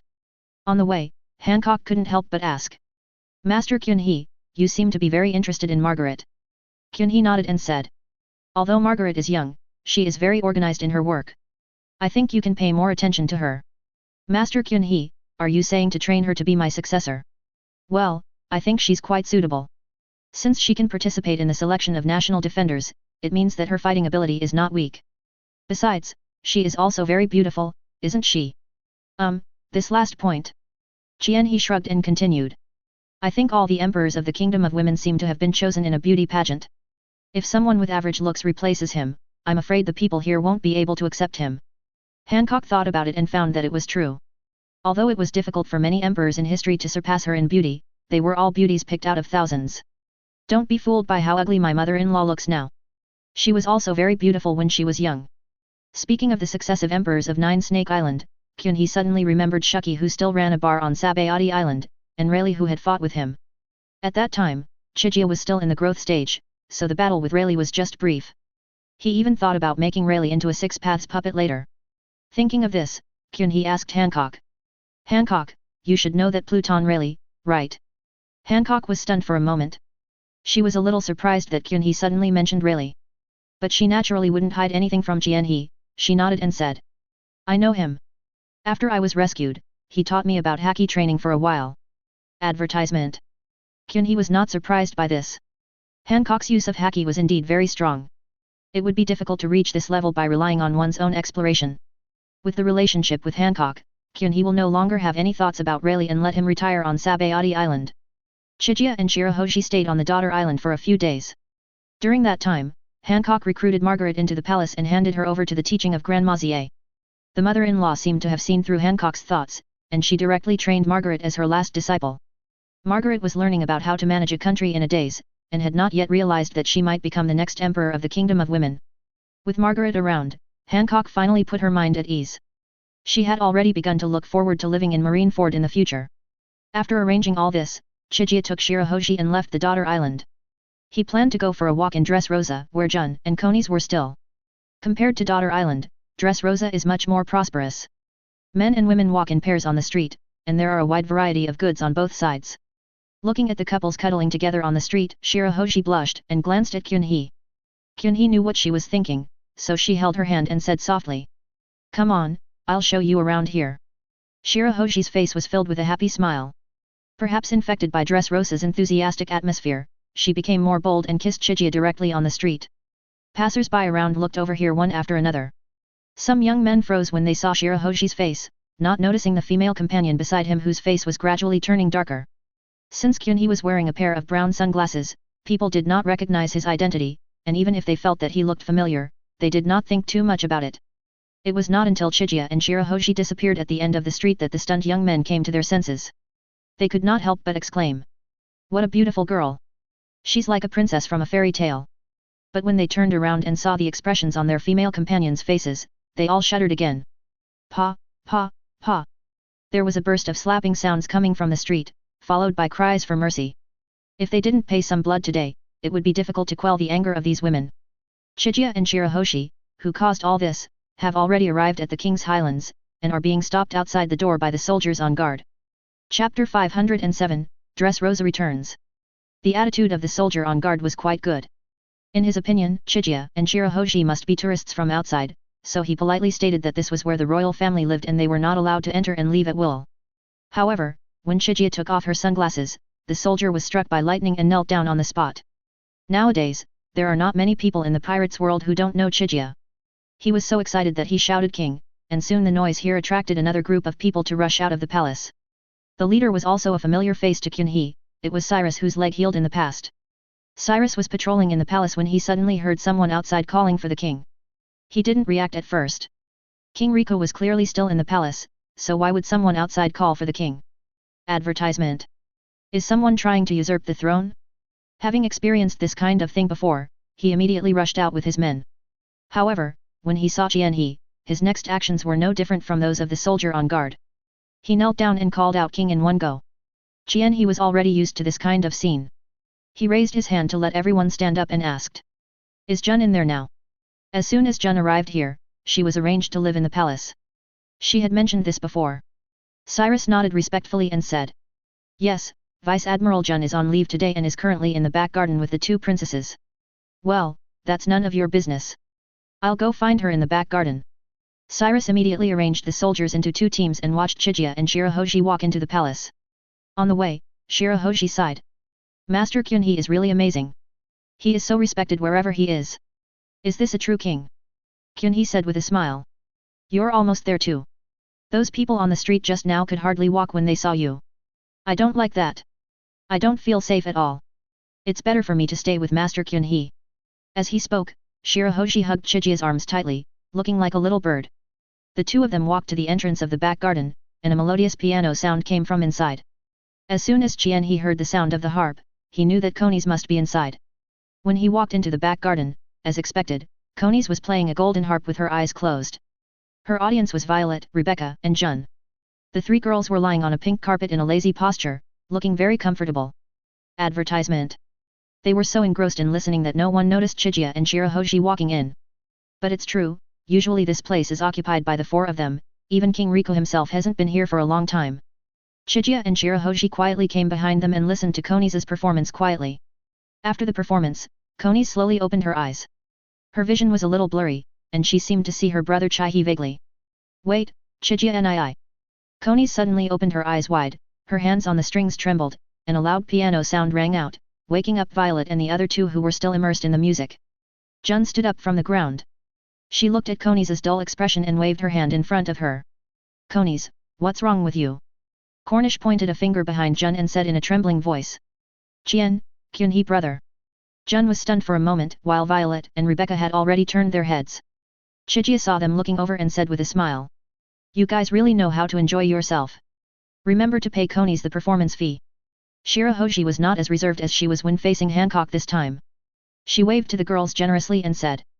Hello everyone, my name is Shirahoji, nice to meet you all. After saying that, she bowed politely, inadvertently showing off her proud figure. Jun and the others quickly returned the greeting and introduced themselves to each other. Qianhe narrowed his eyes and waited for the girls to finish introducing themselves. Jun walked up to Qianhe, put his arm around him, and asked. You finally remembered me. I heard from Khalifa that when you first came back, you made the sun set early in order to do something bad. You are so overbearing. Shirahoji asked curiously. What's so bad about it? Does it have anything to do with the sun? Chijia coughed twice and glanced at Jun, who immediately understood. She took Shirahoji's hand and said. Nothing, sister is just joking. Shirahoji nodded blankly, but didn't ask any further questions. Advertisement. Violet's eyes have never left Chijia since she saw him, and her fiery gaze seemed to want to eat Chijia alive. Rebecca looked at Chijia with eyes full of admiration. Chijia had left such a deep impression on her back then. Not only did he take back the country from Doflamingo, but he also cured his father Cyrus' leg. In her eyes, Qianhe is like a god. Qianhe felt a little uncomfortable being stared at by the two princesses, so he pulled Shirahoji in front of him and changed the subject. Shirahoji is a princess just like you guys, you two should have a good chat. Violet pushed Rebecca out and said with a smile. Rebecca and Shirahoji are about the same age, so they must have a lot of common topics. Let's let them get to know each other better first. Rebecca was pushed in front of Shirahoji by her aunt with a confused look on her face. The two pink-haired girls looked at each other, neither of them knowing what to say. Conies had seen through everything. She stepped forward, held their hands, smiled at Ying, and said. Brother Qianhe, I'll just take these two princesses for a stroll, I won't disturb you. After saying that, she pulled Rebecca and Shirahoji and disappeared into a bush of flowers like three butterflies. Jun crossed his arms, looking like he was watching a show. She had long known Violet's feelings for Chaihe. During the time she had lived in the palace, Violet mentioned Chaihe every other sentence to her, without any concealment at all. Of course, this is the local custom of dress rosa, which is bold and passionate. Violet is worthy of being the princess here, and she expresses this custom to the fullest. Chijia chose to lie down on the ground, while Violet lay on her side with her face supported by her will, just looking at Chijia. After a while of stalemate, Jian he said helplessly. I said, how long are you going to watch? Violet had a charming smile on her face, and she whispered in Kyunhee's ear. Anyway, I can't see enough. I'm afraid you'll disappear again. I heard from Sister Jun that the place you went to is very special and no one can find you except you. Speaking of this, Jun looked at Kyunhee with resentment, and Kyunhee had to raise his hand to express. Okay, this situation won't happen again. You can go to the places I've been to in the future. Jun reached out and touched Kyunhee's chest, and said softly. It doesn't matter where we go, what matters is having you by my side. Chapter 508 Blooming Violets. While Jun was talking to Chijia, Violet just watched quietly. She was a smart woman and knew when to express herself. After a brief chat, everyone returned to the palace. When King Riku saw Chijia, he almost abdicated on the spot. He moved out directly and handed over the entire palace to Chijia. Chijia was shocked by this and Shirahoji was dumbfounded. She originally thought that her father had behaved humbly enough in front of Chijia, but now seeing King Riku, she realized what it meant that there are always people better than you. It is worth mentioning that at night Jun did not live in the same room with Chijia. She kissed Chijia's forehead gently and teased. Advertisement. I want to sleep with Shirahoji and her sisters tonight to improve our relationship. What do you think? What else could Kyunhee say? It was just one night, nothing to him. Coming to the luxurious room specially prepared for him by King Riku, Kyunhee once again entered the Dragon God realm and started to get ready. Not long after he entered, the door was slowly pushed open and a slender figure tiptoed in. The visitor was Violet, who was wearing a purple silk pajamas tonight and looked very charming. She looked a little nervous. Although she usually acted very bold in front of Chijia, this was the first time for her to run into a man's room in the middle of the night. But when she got closer to the bed, she realized that Kyunhee was not there. Violet touched the bed sheet in confusion and found that there was still a trace of warmth on it. It was obvious that Kyunhee had just left. While Kyunhee was away, Violet came to a floor-length mirror, fixed her hair in front of the mirror, and struck a few hot dance poses, looking extremely seductive. After doing all this, Violet took off her shoes and got directly into the quilt, quietly waiting for Kyunhee to return. In the Dragon God realm. Inspired by today's back garden, Kyunhee also built a large garden with hundreds of flowers in full bloom and a large number of colorful butterflies surrounding it. It was a pleasure just to look at it. Clapping his hands, Jian he said softly. Not bad, it's getting better and better. We can let Xiaolulia and the others move in soon. Oh, by the way, we're still short of this. Kyunhee snapped his fingers, and suddenly several sturdy orange trees sprang up in the garden. Nami and Nojiko will probably like this. Advertisement. He picked an orange from the tree in the air. The orange peel fell off automatically during the process, and by the time it reached Kyunhee's hands, it was already a whole fruit. He peeled a slice and put it in his mouth. The orange melted in his mouth and the sour and sweet juice flowed in his mouth. Kyunhee was very satisfied with the top quality orange he made. There is no way around it. Having the power of the Dragon God means you can be so willful. All you need is a thought to get what you want. It only took Kyunhee about 10 minutes to build a large garden. What is efficiency? After returning to his bed from the Dragon God realm, Jian he directly pulled open the quilt and lay down in it. He didn't expect that there was someone else in his bed. He soon noticed something strange. He didn't need to sense anything. The touch from his hand was enough. Kyunhee pulled back the quilt, revealing the blushing Violet underneath. Violet raised herself up from the bed and said softly. Kyanga, you're back so soon. I thought I would have to wait a long time. So why are you here? Does Jun know? Kyunhee clearly remembered that Violet followed Jun. With her strength, how did she manage to slip away right under Jun's nose? Violet smiled and said. Of course Jun's sister knows, otherwise I wouldn't have dared to come out by myself. But I waited until Shirahoji and the others fell asleep before coming out, don't worry. Why should I worry? You should be the one worried. It's the middle of the night, aren't you afraid? Violet suddenly reached out and covered Kyunhee's mouth. She leaned in front of Kyunhee and whispered. What am I afraid of? I've been waiting since the day you saved Dressrosa, and I've waited until now for this opportunity. How could I be afraid? Kyunhee pushed Violet's hand away and said seriously. If you are just doing this to repay a favor, then there is no need to do so. For me at the time, it was just my duty. Violet shook her head slowly. She took Kyunhee's hand and placed it on her chest, and said softly. There is definitely a factor of repaying a favor, but what woman wouldn't be tempted by a man like you? I've decided on you, and I'm going to be your woman tonight. Violet's confession was straightforward and clear. Kyunhee calmed himself down. He said nothing and just fell back on the bed. Advertisement. The lights in the room went out, and in the darkness, a bright smile broke out on Violet's face. She leaned over and pulled the quilt up. The next morning, everyone was having breakfast in the hall. Rebecca asked with a puzzled look on her face. Hey, where did my aunt go? I didn't see her when I woke up this morning. Why didn't she come to have breakfast? Jun glanced at Chijia, who was gulping down milk with a smile on his face, and said. She couldn't sleep last night and went out for a walk. She should be back to sleep now. Don't worry about her. Let's eat first. Rebecca didn't think too much about it. She nodded, picked up a piece of white and tender fish with a fork and put it on Shirahoshi's plate. The two pink-haired princesses had become good friends after spending a night together. Rebecca smiled and said.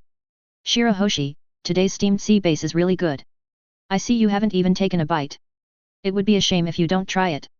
A drop of cold sweat ran down Shirahoshi's forehead. She forced a smile and said. Thank you, Rebecca, but I really don't like fish, so I'll give it to you. As she said this, she put the fish fork back into Rebecca's plate. Chika explained for Shirahoshi. Rebecca, have you forgotten that Shirahoshi is a mermaid princess? Rebecca suddenly realized what was going on. She slapped her head and said. Oh yeah. I was negligent, I'm so sorry Shirahoshi. Shirahoshi waved his hands again and again. It's okay, I didn't make it clear. Rebecca curiously reached out and patted Shirahoshi's long legs, and asked. But Shirahoshi, I remember that the lower body of a mermaid girl should be a fishtail? Am I remembering it wrong? Shirahoshi gave Rebecca some more knowledge about the mermaids, and Rebecca exclaimed. What an amazing tribe. I must go to the Fishmen Island to see them someday. Yeah. Welcome to the Fishmen Island. Chapter 509 Companion. Violet finally came to the hall halfway through breakfast. Her face looked very rosy, but her walking posture was a little awkward. Rebecca waved her hand and said. Aunt, you're awake. I heard from Sister Jun that you didn't sleep well last night. Are you feeling unwell? When Violet heard this, she immediately raised her hand and laughed, saying softly. It's okay, maybe I'm too tired recently. Advertisement. She came to the table, exchanged a secret glance with Jun, and then sat down next to Jun. He had almost finished eating. He put down his cutlery and said. I'm going to go to another world later. Don't worry, I should be able to come back soon this time. Shirahoshi, is it okay for you to stay here for a few days? Shirahoshi nodded obediently and said. I have no problem, Master Kyunhee, go and do whatever you want. Kyunhee looked at Violet again. Logically, she was the one he should spend more time with right now, but Kyunhee had a premonition that his child was about to be born, and he had to witness this moment. Violet is not a pretentious woman. Her greatest wish has been fulfilled, so there is no need to waste any more time. Jun shrugged and said. I will be leading my troops back to headquarters tomorrow. You can just go back to Marineford then. After making the arrangements, Chijia opened the dimensional portal and went directly to the Hokage world. When they got home, the first person to see Chijia was Black Zetsu. He stared at her with a pair of yellow round eyes and shouted in surprise. Dad! Chijia shuddered, although Black Zetsu called him that more than once or twice, he always felt awkward every time he heard it. Black Zetsu trotted over to Chijia, took her hand and walked into the house, saying. Dad, you're finally back. Mom should be giving birth soon. I see her belly is getting bigger these days. Hey? Did it suddenly get bigger? Yes, I asked that Tsunade to come and see her. She said that it's time for her to give birth, but for some reason she hasn't responded yet. When they entered the house, Kaguya was sitting on the sofa with a big belly. As soon as she saw Chijia, she immediately sat up from the sofa. Her movements were so quick that she didn't look like a pregnant woman who was about to give birth. Advertisement. This frightened Kyunhee. He quickly stepped forward to support Kaguya and said softly. Your belly is so big and you still don't know how to be careful. Even if you have a strong physique, you can't be careless. You are a pregnant woman now. Kaguya smiled softly and whispered. It's okay, master. I don't feel anything obvious. My belly is just a little bigger. You're a little too big. Chijia reached out and touched Kaguya's belly, and felt a sense of blood connection. He did not use Tensegan to see the baby in Kaguya's belly, he wanted to witness the birth of his child like a normal father. Helping Kaguya to sit down slowly on the sofa, Chijia asked softly. Are there any particular flavors you like lately? Like sour or spicy? Sour. Black Zetsu said from the side. My mother often asks me to buy her some fruits like plums. There are still a lot of them in the refrigerator. Kyunhee nodded, he reached out and stroked Kaguya's long white hair which was the same as his own, and said softly. Then I'll make you a sakura peach dish tonight. You'll definitely like it. Kagai rested his head on Kyunhee's chest, stretched out his hand to rub Kyunhee's hair, and said in a muffled voice. Sakura peach meat? What an interesting name. Master, do you need sakura peaches? We don't seem to have any at home. Black Zetsu, go out and see if there are any for sale later. Black Zetsu is indeed a filial son. She immediately patted her chest and said. Don't worry, Mom. Even if I have to run all over the ninja world today, I will bring Sakura back to you. He held his forehead helplessly and said. There's no need to use Sakura Peach, I just gave it that name. As he was speaking, there was a knock on the door and Black Zetsu ran to open it again. Chijia had already sensed that it was Minato and his wife who came outside the door. Minato was holding a bunch of supplements in his arms, which blocked his face. No one knew how he could see the road clearly. Kushina was carrying a bag of baby products, including pacifiers, clothes, etc. She must have come here quite often during Chijia's absence. When she saw Black Zetsu, she spoke directly. Kuro, how is Kagaya? I heard from Master Tsunade that she's about to give birth. We brought her something that should be useful in the future. Advertisement. Black Zetsu, who is not the sixth child, is still very likable. She first took the pile of things from Minato, and then said politely. Thank you so much, both of you. Come in and sit down. Dad is back today too. Dad. The Minato couple were both stunned for a moment, and Kushina asked tentatively. You mean Chijia is back? Yeah. Dad just came back not long ago and is accompanying Mom in the house. You two came at the right time. When Minato heard Chijia was back, he immediately ran into the house, shouting. Kyunhee, you're back. Let me tell you, I've thought of many names for your child during this period. Let me read them to you. Black Zetsu's face was touched, she looked at Minato's back and sighed. Minato-san is so thoughtful that he even prepared a name. Kushina's mouth twitched, naming was Minato's hobby, and he was eager for this opportunity. The two followed him into the house, and as soon as they entered, they saw Chijia with her arms crossed and Minato standing beside her with a look of grievance on his face. Minato was still mumbling. Chijia, don't you think about the name I gave you? Come on, Uchiha, the invincible red-eyed beautiful girl is really cool. Hearing the name coming out of Minato's mouth, Black Zetsu's eyes instantly became wide, and it took a while for him to utter. Well, what a unique name. Kushina simply turned her head away. At this moment, she just wanted to say that she didn't know Minato. Kagaya's hands tightly grasped Chijia's clothes and shook them, expressing her inner resistance to this name with her actions. Kyunhee raised his eyebrows, he squinted at Minato and slowly uttered a word. Roll. Minato stiffened his neck and said. Why? You were the one who came up with Xingna's name. I admit that it sounds a little nice, but mine isn't bad either. Please think about it again. Without Chijia saying anything, Kushina trotted over, grabbed Minato's face and pushed him aside, then sat in his seat. Minato wanted to say something, but Kushina turned around and gave him a death stare, which made him swallow his words and sit aside obediently. Chapter 510 New Hokage. In the afternoon, heavy snow fell in Konoha, and Naruto came over with a little blonde girl. As soon as he entered the door, he complained. Mom and Dad, Xingna is clamoring to see you too, and I can't comfort her anymore. You can see that there are 5 more red whiskers on Naruto's face, which should be Senna's masterpiece. Sina immediately broke free from Naruto's hand and quickly threw herself into Kushina's arms. Kushina comforted the child in her arms with a loving look on her face. Advertisement. Naruto came and sat next to Minato. He asked Chijia with a big face. Chijia-senpai, is Aunt Kagaya about to give birth? Kyunhee nodded and said with a smile. Yes, just in these few days. I'm really looking forward to it. How beautiful will Chijia-senpai's child be? If it's a boy, he will definitely be much more handsome than that Sasuke guy. Naruto, you are such a jerk for talking bad about me behind my back. Naruto turned his head suddenly, only to see Sasuke folding his arms and looking at him with disdain. Naruto's face froze, and he complained first.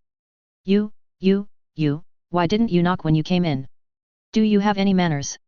I wonder which idiot came in without closing the door. It seems to be some blonde hedgehog. Also, don't change the subject. Am I wrong? With Senior Kyunhee's genes, his children will definitely be extremely handsome. Sasuke didn't deny this. If handsomeness was ranked, Chijia would definitely be the best in the ninja world. He sneered at Naruto and said. So what does this have to do with you? This is a natural talent of our Uchiha clan. Naruto really had no way to refute this. He pouted his lips and kept silent. Advertisement. Sasuke immediately raised his face as if he had won a victory, and behind him was the entire Uchiha family. Madara, Itaska, Obito too. Ugh, Kakashi. Rin was standing next to Obito, and it seemed that their relationship was going well. Rin was clearly leaning towards Obito. Obito was no longer the melancholy young man. Now he had completely regained his former self. The old lady he had helped could already circle Konoha 2.5 times. Kakashi even played a trick on Obito about this. Once, the introverted Kakashi dressed himself up as a hunchbacked old lady and tricked Obito into taking him around the entire Konoha. In the end, he couldn't help laughing out loud, which made Obito realize that he had been fooled. He directly pulled Kakashi into the couple's zone and beat him up. If Obito hadn't been busy dating Lin, he would definitely not let Kakashi go easily. Lin was now following Tsunade, so she naturally learned about Kagaya's situation, so she found Obito and asked him to go with her. When Obito heard this, he was shocked. The birth of Senior Chijia's child was a big event in the entire ninja world, and he had to express his opinion. He immediately took out the small amount of money he had taken from Angle and bought a lot of things. He stuffed them all into the back of Kamui space and prepared to set off. As a result, his actions attracted the attention of Madara, who informed Itachi and Sasuke after learning about it. They all decided to go together. Chijia's child must have the surname Uchiha, and they must strengthen the reputation of the Uchiha clan. So under the leadership of Madara, the few remaining Uchiha all went out, walking in a high-profile manner on the streets of Konoha, and by the way, they also picked up a passing Uchiha Kakashi. They didn't expect that Chijia had already returned. When Itachi saw Chijia, he immediately respectfully called her Hokage-sama. Chien he waved his hand and said, "Don't be so restrained. I haven't wanted to be the Hokage for a long time. Itachi, I think you are quite suitable. You can consider being the next Hokage." What? Itachi, who was always steady, was also surprised. The person he respected the most was Chijia, and in his opinion, the position of Hokage could only be held by Chijia. As long as Chijia's flag is there, those affiliated ninja villages will never dare to have any disloyal thoughts. He knows this better than anyone else. He said hastily. "Master Chijia, I can't do it. I don't have enough experience." Minato-senpai and Madara-senpai. Minato made a stop gesture and said seriously. "Advertisement. Itachi, please let me go. Whoever wants to be the Hokage can be the one. I will never be the Hokage again. And what's the point of having no qualifications? Your abilities are obvious to all. You are the best candidate in terms of both strength and decision-making." Madara also reached out from behind and pressed Itachi's shoulders. He said earnestly. "I am the last person who can be the Hokage. The current Konoha won't allow a figure from the old times to take the position again, right? That would make people think that Konoha has no successor." Obito, who has always aimed to become Hokage, also expressed his support. Having worked with Itachi, he highly recognized Itachi's abilities. After all, he was a double agent. Besides, he is busy dating Rin now, so he doesn't have the energy to be Hokage. He decided to follow Minato's example and focus his work on his family. Although he hasn't succeeded in forming a family yet, he feels that he will soon. Kakashi opened his dead fish eyes and looked as if it had nothing to do with me. In his opinion, being a Hokage is not as comfortable and relaxing as reading a few more pages of Intimate Paradise. By the way, Lord Jiraiya's update speed has been very fast recently, and he is simply very prolific. I will have to go to the bookstore to take a look later. Sasuke looked a little confused. All he could think about was, "What? My brother is going to be the Hokage?" Naruto grinned and gave Itachi a thumbs up. Kakashi looked at that and raised an eyebrow, wondering if Naruto had been spending too much time with Guy lately. Why was he so angry at Guy? "Brother Itachi is awesome. I want to try harder too." Chien he smiled and said. "Alright Itachi, don't refuse. You will be the Hokage after my child is born. It's decided." Today's Konoha can be said to have reached its heyday. The lineup is so luxurious that it is unimaginable, and without Danzo and his old idiots to hinder it, the environment is definitely much better than before. Itachi paused, then knelt on one knee and said in a deep voice. "Thank you for your trust, Hokage-sama. Itachi will definitely live up to your expectations." Chijia asked Itachi to stand up and said with a smile. "Get ready. If you don't understand something, ask Minato. He has more experience than me in this area." After saying that, Kyun-hee looked up at the snowflakes falling outside the door. The thickness of the snow had reached the steps.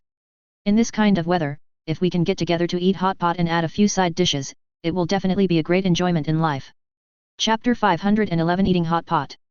In the evening, with heavy snow outside the window, everyone sat around the steaming hot pot, talking and laughing while eating hot pot.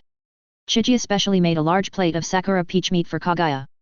Kagaya, who likes sour food, fell in love with the taste as soon as she tasted it, and looked at Chiji with admiration.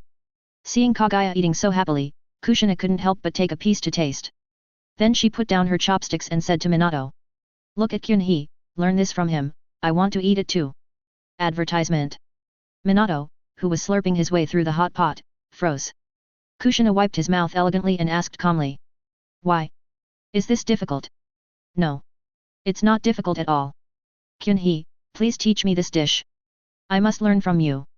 Chijia had no time to pay attention to Minato. He picked up some food for Kaguya and said considerately. Eat slowly. If you like it, I'll make it again. Kaguya nodded vigorously. This was the first time she experienced the feeling of being cared for and concerned about, especially when she was pregnant. The brothers Hamura and Hago Romo were not born naturally, which is completely different from the current situation. What is certain is that the child who is about to be born will never become a filial son.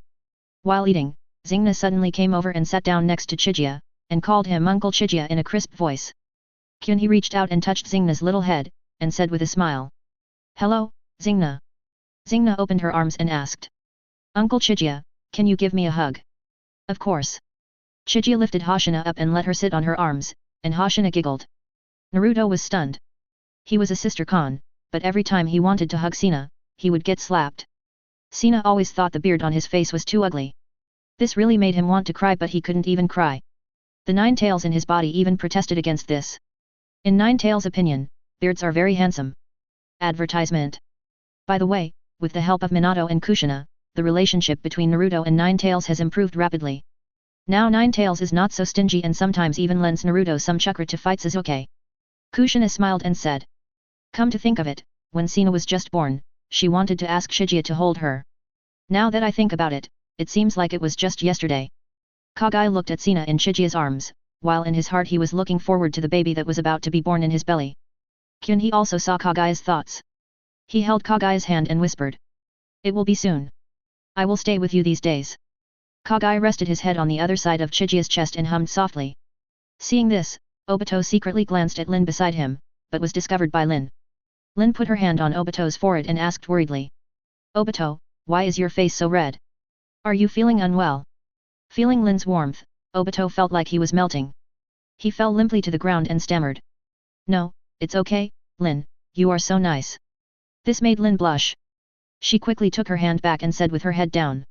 Hate it, everyone is here, what are you talking about? Kakashi coughed twice. He had taken off his ancestral mask. The expression on his face gave people a sultry feeling. He picked up a piece of meat, put it in his mouth, chewed it twice, smacked his lips and commented. It's still too tender. It's almost cooked. Obito knew Kakashi very well. He knew that Kakashi was playing tricks on him. He was so angry that he stood up straight and retorted. Yeah, it's better to have more spiritual food. That thing is so exciting, don't you think, Kakashi? I don't understand what you're talking about, Lin. I think Obito is really sick. Please take care of him. Obito suddenly activated the Sharingan and glared at Kakashi. His attainments in illusion techniques were quite strong, and this caught Kakashi off guard and made him stand there in a daze. Swish! While Kakashi was acting like a fool, Obito's hand turned into an afterimage and groped Kakashi's body. After a while, he had a copy of the Intimate Paradise in his hand. This Intimacy Paradise looks old, and you can tell at a glance that it has been read many times. Advertisement. Kakashi finally came back to his senses. When he saw the Intimate Paradise in Obito's hand, his whole body shuddered. He reached out to grab it, but Obito took the lead and threw the book into Lin's hands. Lin curiously opened the book and glanced at it for a few seconds, then her face turned red at a speed visible to the naked eye. Bang! Lin slammed the book shut, blushed and glared at Kakashi, scolding him. Kakashi! You usually seem quite serious, but I didn't expect you to like reading this kind of book. Seeing Lin's big reaction, Kushina asked for the book Intimacy Paradise. She knew that the author of the book was Jiraiya, but she had never read it. Minato immediately stopped him. It's better not to read this book. However, it was too late, Kushina had already opened the book, and she didn't pay any attention to Minato at all, she just concentrated on reading it. And every second she spent reading seemed so long to Kakashi. He looked at Minato for help, but Minato spread his hands secretly, indicating that he could do nothing to help. Kushina was not a little girl like Lin. She finished reading with a very calm expression, then sighed lightly, threw the book to Minato, and said contemptuously. That's it. Minato stuffed the book into his trouser pocket and agreed. It's really nothing to see, but Kakashi is still an Anbu after all. Carrying this kind of book around affects Anbu's image a bit, so I'll keep it for him for a while. Kushina rolled her eyes and turned to chat with Kaguya. The two of them had a lot of common topics regarding children. Kakashi's heart was bleeding as he watched the book being taken away by Minato. You know, that Intimate Paradise was a collector's edition with illustrations, which had long been out of stock in bookstores. Obito felt secretly happy, but he still put on a sad expression and said to Lin. Lin, I am also responsible for Kakashi's condition. I will definitely supervise him more closely in the future. Kakashi looked at Obito pretending to be cool and muttered to himself. Damn Uchiha. Madara and the others put down their chopsticks and focused their eyes on Kakashi's face. Even Chijia looked at Kakashi with a half smile. My goodness, Kakashi's words really touched Uchiha's sore spot. He laughed awkwardly a few times, then quickly pulled up his mask and kept silent. Chapter 512 Uchiha Sakiya. In the next few days, Chijia stayed at home with Kagaya, during which time Yujao and Ui Kurane also came to look after Kagaya from time to time. As a strong person at the peak of Six Paths level, Kagaya naturally does not need such care, but she really enjoys the feeling of being cared for. After all, she has been living in fear since the day she came to this planet. She finally gave birth to 2 children with the help of the power of the sacred tree, and they are well-known filial sons. Her current life is something she has never experienced before. That day, Kagaya was resting on the sofa as usual. She stroked her belly and said to Chijia. Master, I feel the baby in my belly is moving. Advertisement. When Chijia heard this, she immediately put her face on Kagaya's belly. Suddenly, a baby voice of Dad came from Kagaya's belly. The word Dad immediately frustrates Chijia. He straightens up suddenly, which scares Kagaya. She asked hurriedly. What's wrong, Master? Is there something wrong with the baby? Kyunhee turned her head stiffly and asked Kagaya slowly. Didn't you hear anything just now? Kagaya shook his head and said. No, is the master talking about the sound of the baby moving? No. She just called Daddy. How is this possible? Black Zetsu. Black Zetsu ran in from outside with a broom in his hand and shouted as soon as he entered the door. Hey! I'm here, Mom. What do you want to ask me? Kagaya asked. Did you just call the master Daddy? No, I've been outside sweeping the snow. Chijia raised his hand to stop him. He put his face on Kagaya's belly again and whispered. Okay, it was the baby in your belly who said that. You are worthy of being my child. You can call me Daddy before you are even born. Black Zetsu was also confused. She exclaimed. What? Is there such a thing? Chijia gently placed her hand on Kagaya's belly and said softly. Advertisement. You should be able to hear it, have you figured it out? As soon as he finished speaking, a pattern of a pair of small hands appeared on Kagaya's belly. The hands kept moving, as if trying to touch Chijia. Kagaya's face changed, she grabbed Chijia's shoulders and shouted anxiously. Master, the baby seems to be coming out. Kyunhee quickly hugged Kagaya and said softly. Don't be afraid, I'll just... Chijia originally wanted to use his ability to take the baby out of Kagaya's belly, but before he could finish his words, a door suddenly appeared on Kagaya's belly. The door slowly opened, and a little girl who looked about 1 year old floated out. This scene stunned Chijia and the other 2 present. Kagaya just felt her body go empty, and the child appeared in front of her.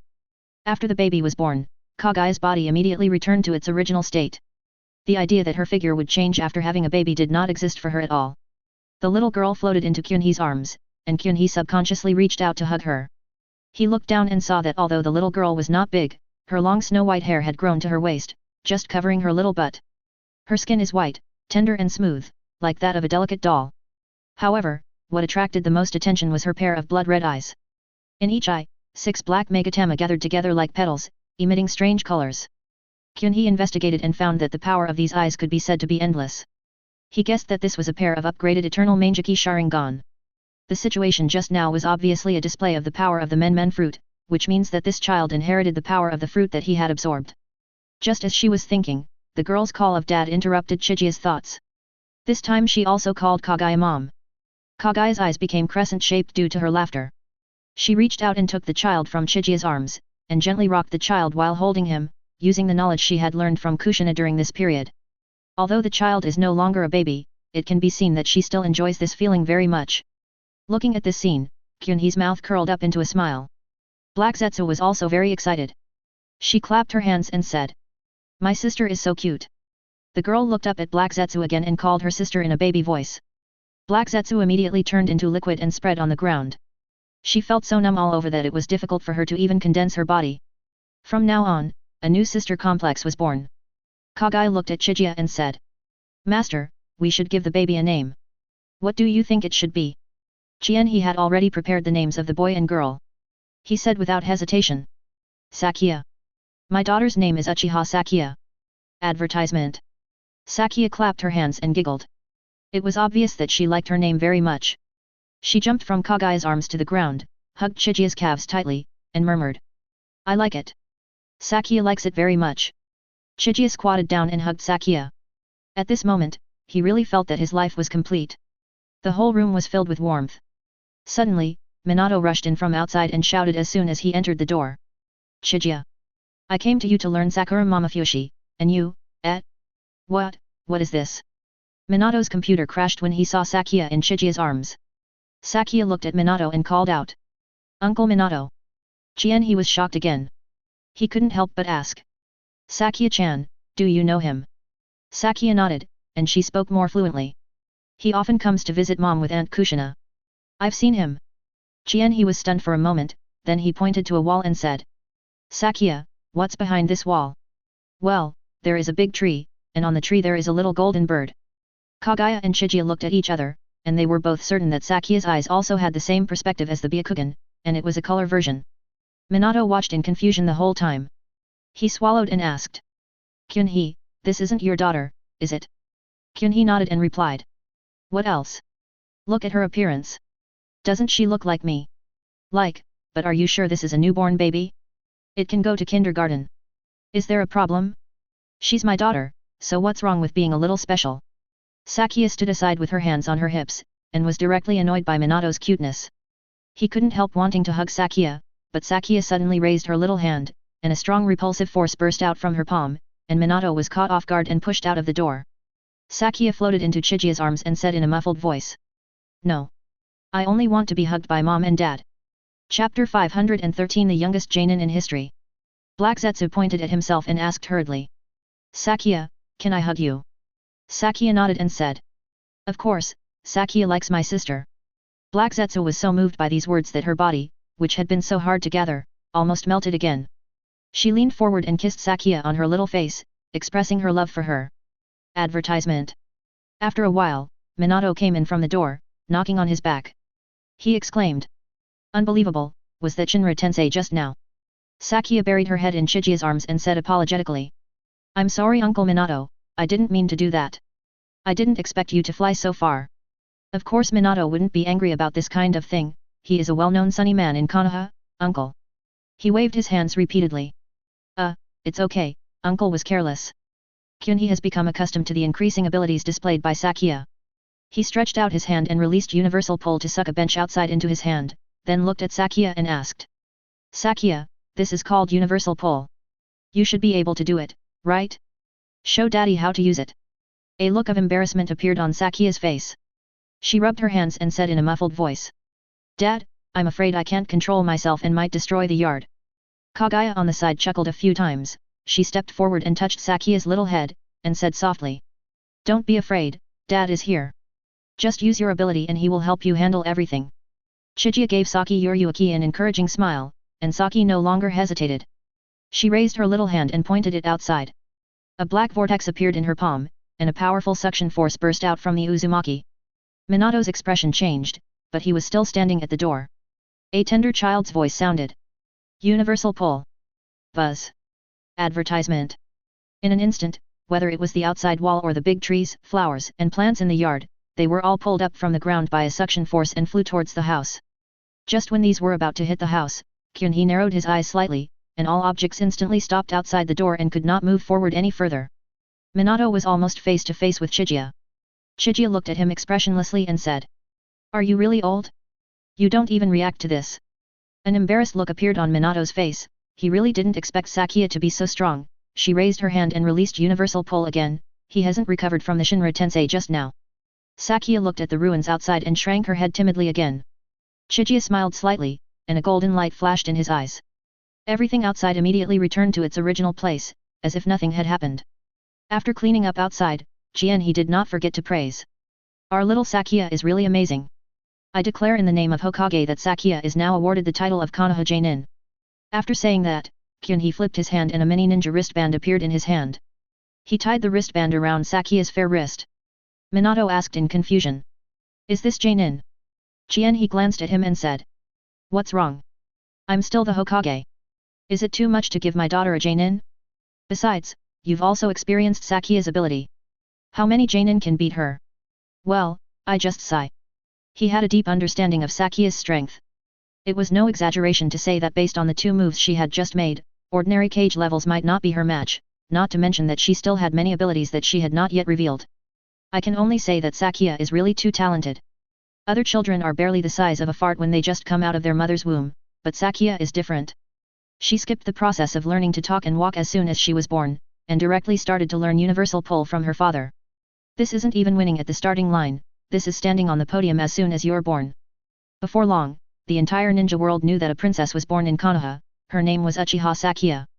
After hearing the news, the cages of the 4 major ninja villages rushed to Konoha as soon as possible. In their opinion, Sakia, as the daughter of Chijia, is very likely to be the next ninja master, so they must come to Konoha to express their opinion.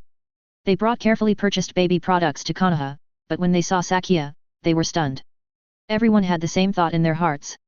Is this a baby? Sakia greeted the cages very politely, then ran back to Chijia. He took a look at the pacifiers and rocking cars these people brought and said with a smile. You guys don't need these Sakia anymore. Advertisement. The 4 cage looked at each other awkwardly.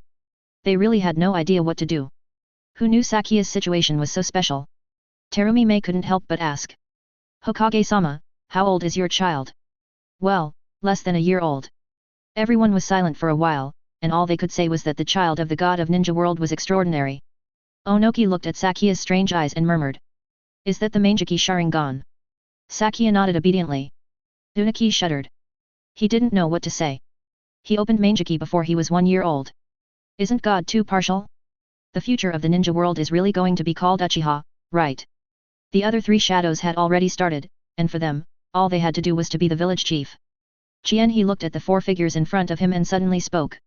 By the way, since you're all here, I have something to announce. I'm going to step down as Hokage. What? As soon as these words came out, the 4 cages' eyes widened, and Onoki couldn't help but think. Is he going to pass the position directly to his daughter? Isn't this too hasty? Kyunhee clapped his hands. Itaki opened the door and walked in. Kyunhee pointed at Itaki and said. This is the next Hokage. You should all be familiar with him, so I won't introduce him. Itaki nodded slightly towards the 4 shadows and said in a neither humble nor arrogant manner. Everyone, I am grateful for the trust of Master Chijia. From now on, I will be responsible for all affairs of the ninja world. I hope you will cooperate. The 4 shadows nodded stiffly, they had not yet recovered from this sudden news. Kyunhee casually conjured up a divine robe with the 7th Hokage printed on it and threw it to Itaki, then stretched, and said.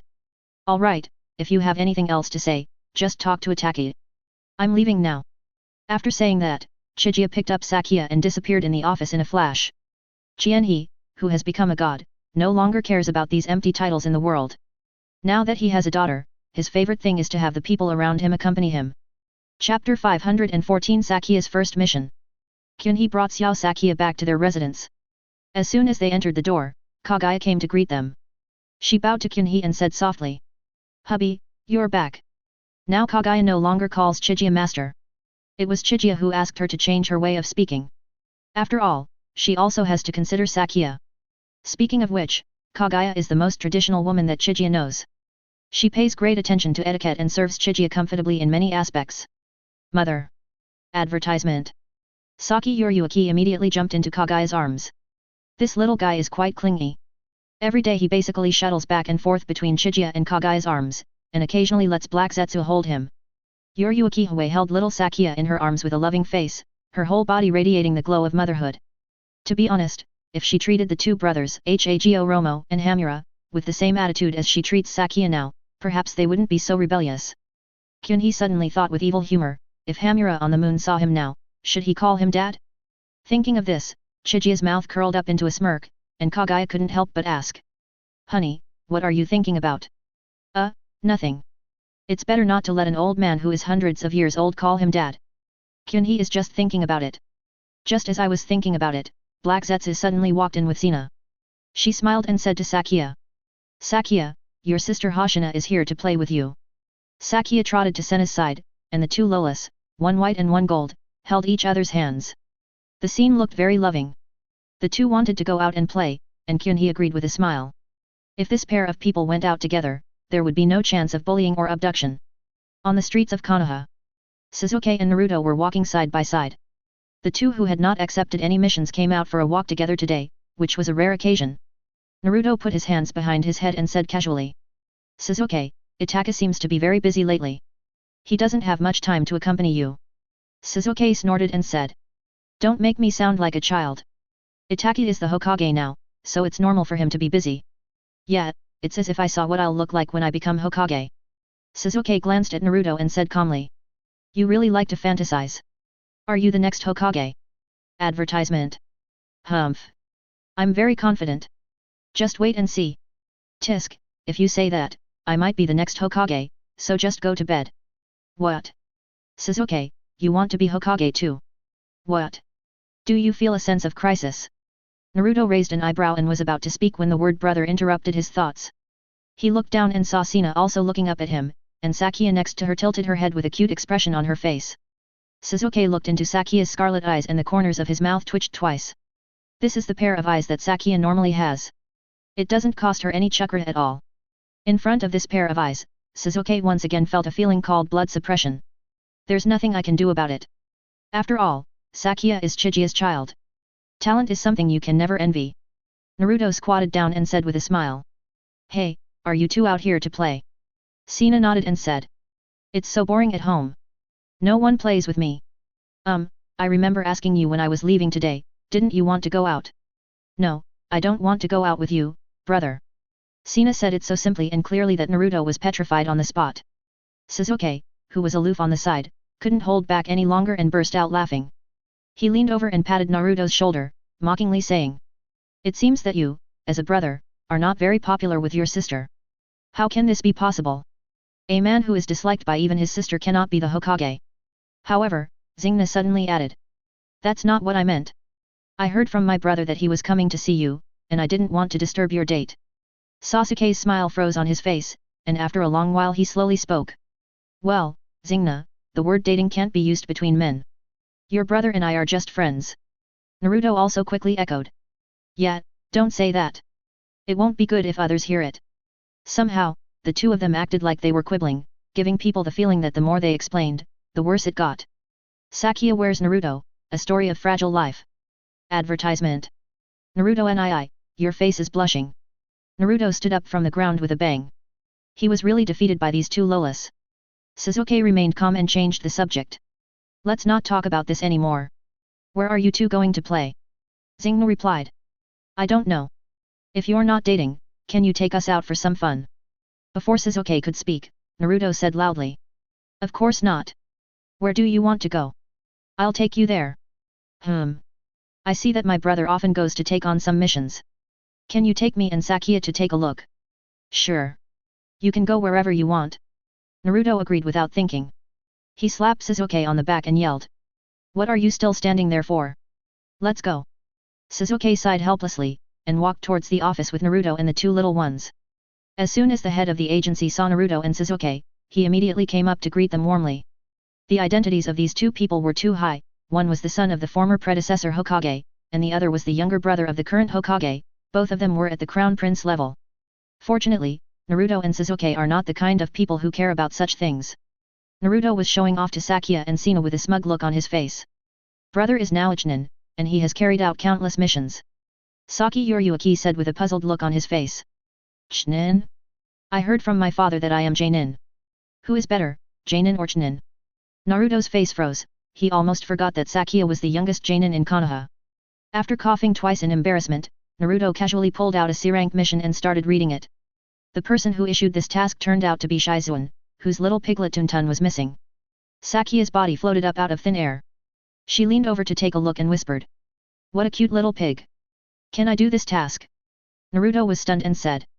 Of course, but this type of mission is a bit boring. Do you want to look at something else? Sakia shook her head. The petal patterns in her eyes began to spin, and a transparent semicircular sphere spread out with her body as the center. Then, a pink little pig wearing clothes appeared in the house. It was Tuntun. Tuntun's expression looked confused, exactly the same as Naruto's current expression. Chapter 515 Where are we going, Dad? Sakia picked up Tuntun. Tuntun wanted to struggle at first, but when it saw Sakya's eyes, it immediately became obedient. The head of the firm swallowed his saliva and asked tremblingly. Could this be the daughter of Chijiya-sama, Princess Sakya? Sina jumped up and pulled Sakya's calf which was suspended in the air, and shouted. Sakya, he called you princess. Advertisement. Sakya smiled faintly and handed the pig in her arms to the person in charge. The person in charge came to his senses and immediately took out the reward for the task. Naruto took a quick glance and saw that the reward was far more than what a C-rank mission would offer. Of course, this kind of reward was just a drop in the bucket for Sakya. She opened the door and put the money in it. This space ninjutsu made everyone's eyelids twitch again. Naruto sighed. As expected of you, Kyunhee-senpai's daughter. Sasuke nodded in agreement, a hint of pride on his face. After all, Sakya's last name was Uchiha. After completing the task, Sakya wanted to go home. Naruto wanted to see her off, but she said no. After saying goodbye to everyone politely, Sakya disappeared in the office in a flash, leaving only a stone behind. Sakya is becoming more and more proficient in using the spatial ability of the OPOP fruit. Just now, she used her ability to swap positions with a stone in her yard. After returning home, Sakya skipped to Chijiya who was standing in the yard, and happily told Chijiya about her mission today. Kyunhee listened with a smile. He lifted up Sakya, touched her nose with his hand, and said with a smile. You can complete the task all by yourself, Sakya is amazing. Sakya giggled and rubbed her fair little face in Chijiya's arms, like a coquettish kitten. The father and daughter played for a while, and Kyunhee suddenly asked. Sakya, do you want to go to another world with daddy? Another world? Sure, as long as dad is there, we can go anywhere. This sentence hit Kyunhee's heart directly. He lowered his head and kissed Sakya on the forehead, and said softly. Okay, as long as you want, dad will always be with you. Advertisement. After saying something to Kaguya, Chijiya took Sakya back to the palace in the pirates' world. Today, in addition to Xiaolulia who was staying at home, there was also Yamato who came to play with her. The two of them were in an indecent position. Xiaolulia was riding on Yamato's shoulders, holding her horns with both hands, and yelling. Tell me now. What happened to Kyunhee in the other world? Stop keeping us in suspense. Yamato crossed her arms with a smug look on her face. She liked to see the frustrated expression on Xiaolulia's face. She no longer cared about the fact that Xiaolulia used her as a mount. There was no other way. Xiaolulia, who possessed the slippery fruit, was like a loach. It was too difficult to catch her. He couldn't bear it any longer and said angrily. Hey! What are you two doing? Can you please pay attention to your appearance? Hey! Master! Yamato was immediately delighted when she saw Chijiya. She shook her head violently, and Xiaolulia was thrown out unexpectedly. She fell to the ground with a plop, and then slid away far away under the effect of her ability. Puff! Sakya in Chijiya's arms couldn't help laughing when she saw this. She pointed at Xiaolulia and said. That sister is so funny. Yamato came up to Chijiya and stared at Sakya with her big amber eyes. Sakya was not shy and just kept looking at Yamato. The two white-haired creatures, one big and one small, were almost sticking their faces together, and Kyunhee had no intention of separating them. This scene seemed quite interesting to him. Xiaolulia slid over slowly and asked curiously. Kyunhee, the child in your arms is... Before he finished speaking, Yamato suddenly raised his head and said. Master! This must be your child. What? Xiaolulia was startled, then she looked at Sakya, her weird eyes told it all. Sakya waved her hand and greeted the two of them. Yamato and Xiaolulia came to their senses and hurriedly tidied up their clothes that had become messy due to the fight. Chijiya took this opportunity to give Sakya a brief introduction. After cleaning up, Xiaolulia took the lead and said to Sakya with a gentle face. Advertisement. Hello, little sister. Can you tell me your name? She quite naturally regarded herself as an aunt and did not feel that this made her look old, because in terms of status and seniority, she and Kaguya were on the same level. My name is Uchiha Sakya. Sakya? That's a really nice name. Hehe, this is the name my dad gave me. Before Xiaolulia could say anything, Yamato had already lifted her up and shouted. Sakya Sakya, you finally came out. I was there when your mother was pregnant. Is Xiaohei okay? Kuro? Is that Black Zetsu's sister? She's very nice, and she even told me about Yamato's sister. Haha, really? I must go see her if I get a chance. But you have to call me auntie, just like your aunt Xiaolulia. Sakya didn't ask why and just nodded obediently. Kyunhee said. Well, there will be plenty of opportunities like this in the future. Sakya, just follow these two aunties around for now. Chijiya deliberately emphasized the word auntie. Xiaolulia didn't feel anything, but the smile on Yamato's face became brighter because she knew that this meant Chijia acknowledged her identity. At night, Khalifa and others returned to the palace. They were all shocked for a while after learning about Sakia's identity, but they quickly accepted it. As Chijia's only daughter, the cute Sakia naturally became everyone's darling. Compared to Konoha, the palace is much more lively, and Sakia seems to like the environment here. Khalifa and Chijia stood side by side, looking at Sakia who was surrounded by people, and said with a smile. Boss, I really didn't expect you to bring the child back suddenly. Kyunhee crossed his arms, his eyes full of the scene of Sakia playing with everyone else. He said softly. It's only a matter of time. I don't want to run around anymore with Sakia around. Khalifa held his waist and said teasingly. Ah, it seems that my daughter is still the most useful. Can't all of us keep the boss heart? Qianhee's lips curled up into a smile, he gently took Khalifa into his arms and said softly. How could that be? I have already prepared a place, and we can all live there together from now on. Chapter 516 Blue Star, End. 2 years later, in the Dragon God realm. In the royal city, Bardos, number 18, Xiaolulia and Yamato were sitting around an octagonal table, playing mahjong enthusiastically. Ever since Kyunhee took the lead in playing mahjong, the few of them seemed to have discovered a new world and would get together every day to play a few games. However, whether playing cards or mahjong, Bardos' luck is surprisingly good. She has never used her divine power to cheat, but she can always win. This also made her prestige soar among the women. For example, Xiaolulia had completely regarded Bardos as a big sister. Advertisement. Makarita was simply too incompetent and used divine power to secretly cheat. She was eventually discovered by Bardos and was banned from participating in the competition. In desperation, Makarita had to find a rocking chair and lie on it, fanning herself gently with a palm leaf fan in her hand, listening to the rustling sound of mahjong tiles, and feeling itchy in her heart. Khalifa and Robin often go out to preside over work during the day. Kyunhee has set up a portal in the Dragon God realm, and they can reach any world they want to go through the portal. After a while, Nami ran in wearing a white sun hat with a pink bow, followed by Kagaya and Nojiko. Both girls were gentle and spoke softly. Black Zetsu followed at the end, carrying a small basket filled with freshly picked oranges. Nami trotted over to Bardos, took a look at Bardos's cards, and said. Sister Bardos is going to win again. As soon as he finished speaking, Bardos pushed the mahjong and chuckled. Oh no. Number 18 and the others immediately wilted like eggplants hit by frost. Bardos turned to Nami and smiled, saying. I'm back. Well, where's Chijia and I? Makarita, who was lying in the rocking chair, opened her eyes and said casually. He took Sakia-chan out to play. He said they were going to the Blue Planet. On a busy commercial street in Blue Star. Chijia held Sakia's hand and introduced her to things on the street along the way. Sakia had a very cute bun today. She was holding a comic book in her hand and pointed at a cartoon character on it with an indignant look on her face. Dad, how come Mom is the villain in this? She's so gentle. Kyunhee squatted down, reached out and rubbed Sakia's little head, and said softly. Advertisement. Every time and space is different. Don't worry about it. Look, I don't exist in this comic. Yeah, someone like Dad should be the protagonist. Kyunhee couldn't help laughing. He held Sakia in his arms and stood up, saying. I think our little Sakia should be the protagonist.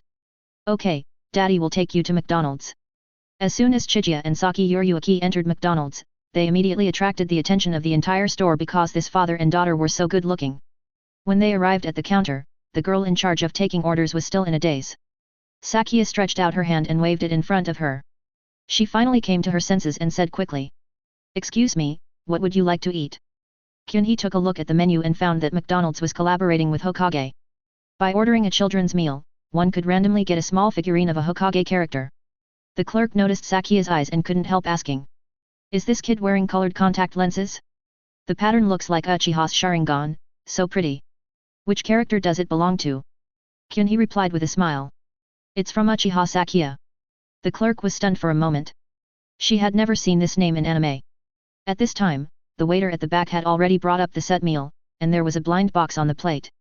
Sakia opened it with great anticipation, only to find a black stick man inside.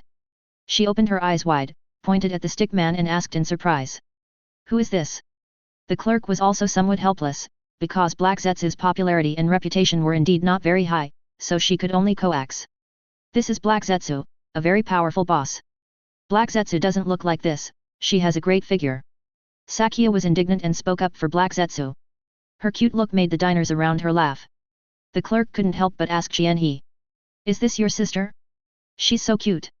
He waved his hand and said. She is my daughter. Advertisement. The clerk's face froze, and she felt a little regretful for a moment, thinking that such a handsome boy actually had a daughter.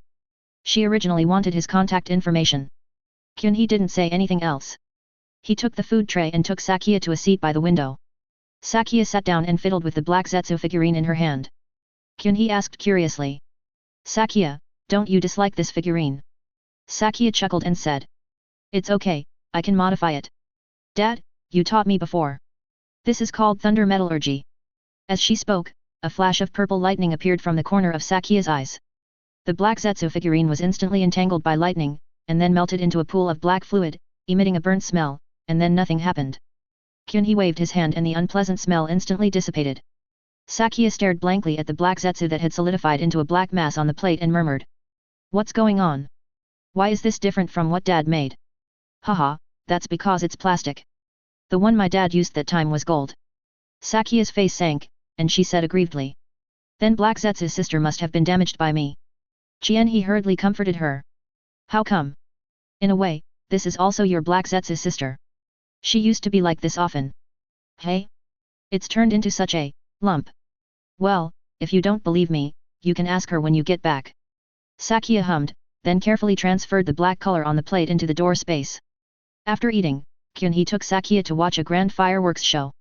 Looking at the sky above, which was illuminated by the fireworks and flickered, Sakia clapped her hands excitedly and shouted. Look, Dad! It's so beautiful. Next time I must bring Mom and Aunts here. Let them see this world too. He always kept a gentle smile on his face. He held Sakia's hand and said softly. Okay, Dad will always be with you until the end of time. Completed. There is no big boss in the ending, just a plain reunion ending. I hope you like it. See you in the next book. Finally, thank you all for your company along the way. Without your support, this book would definitely not be able to reach 1 million words. Thank you very much.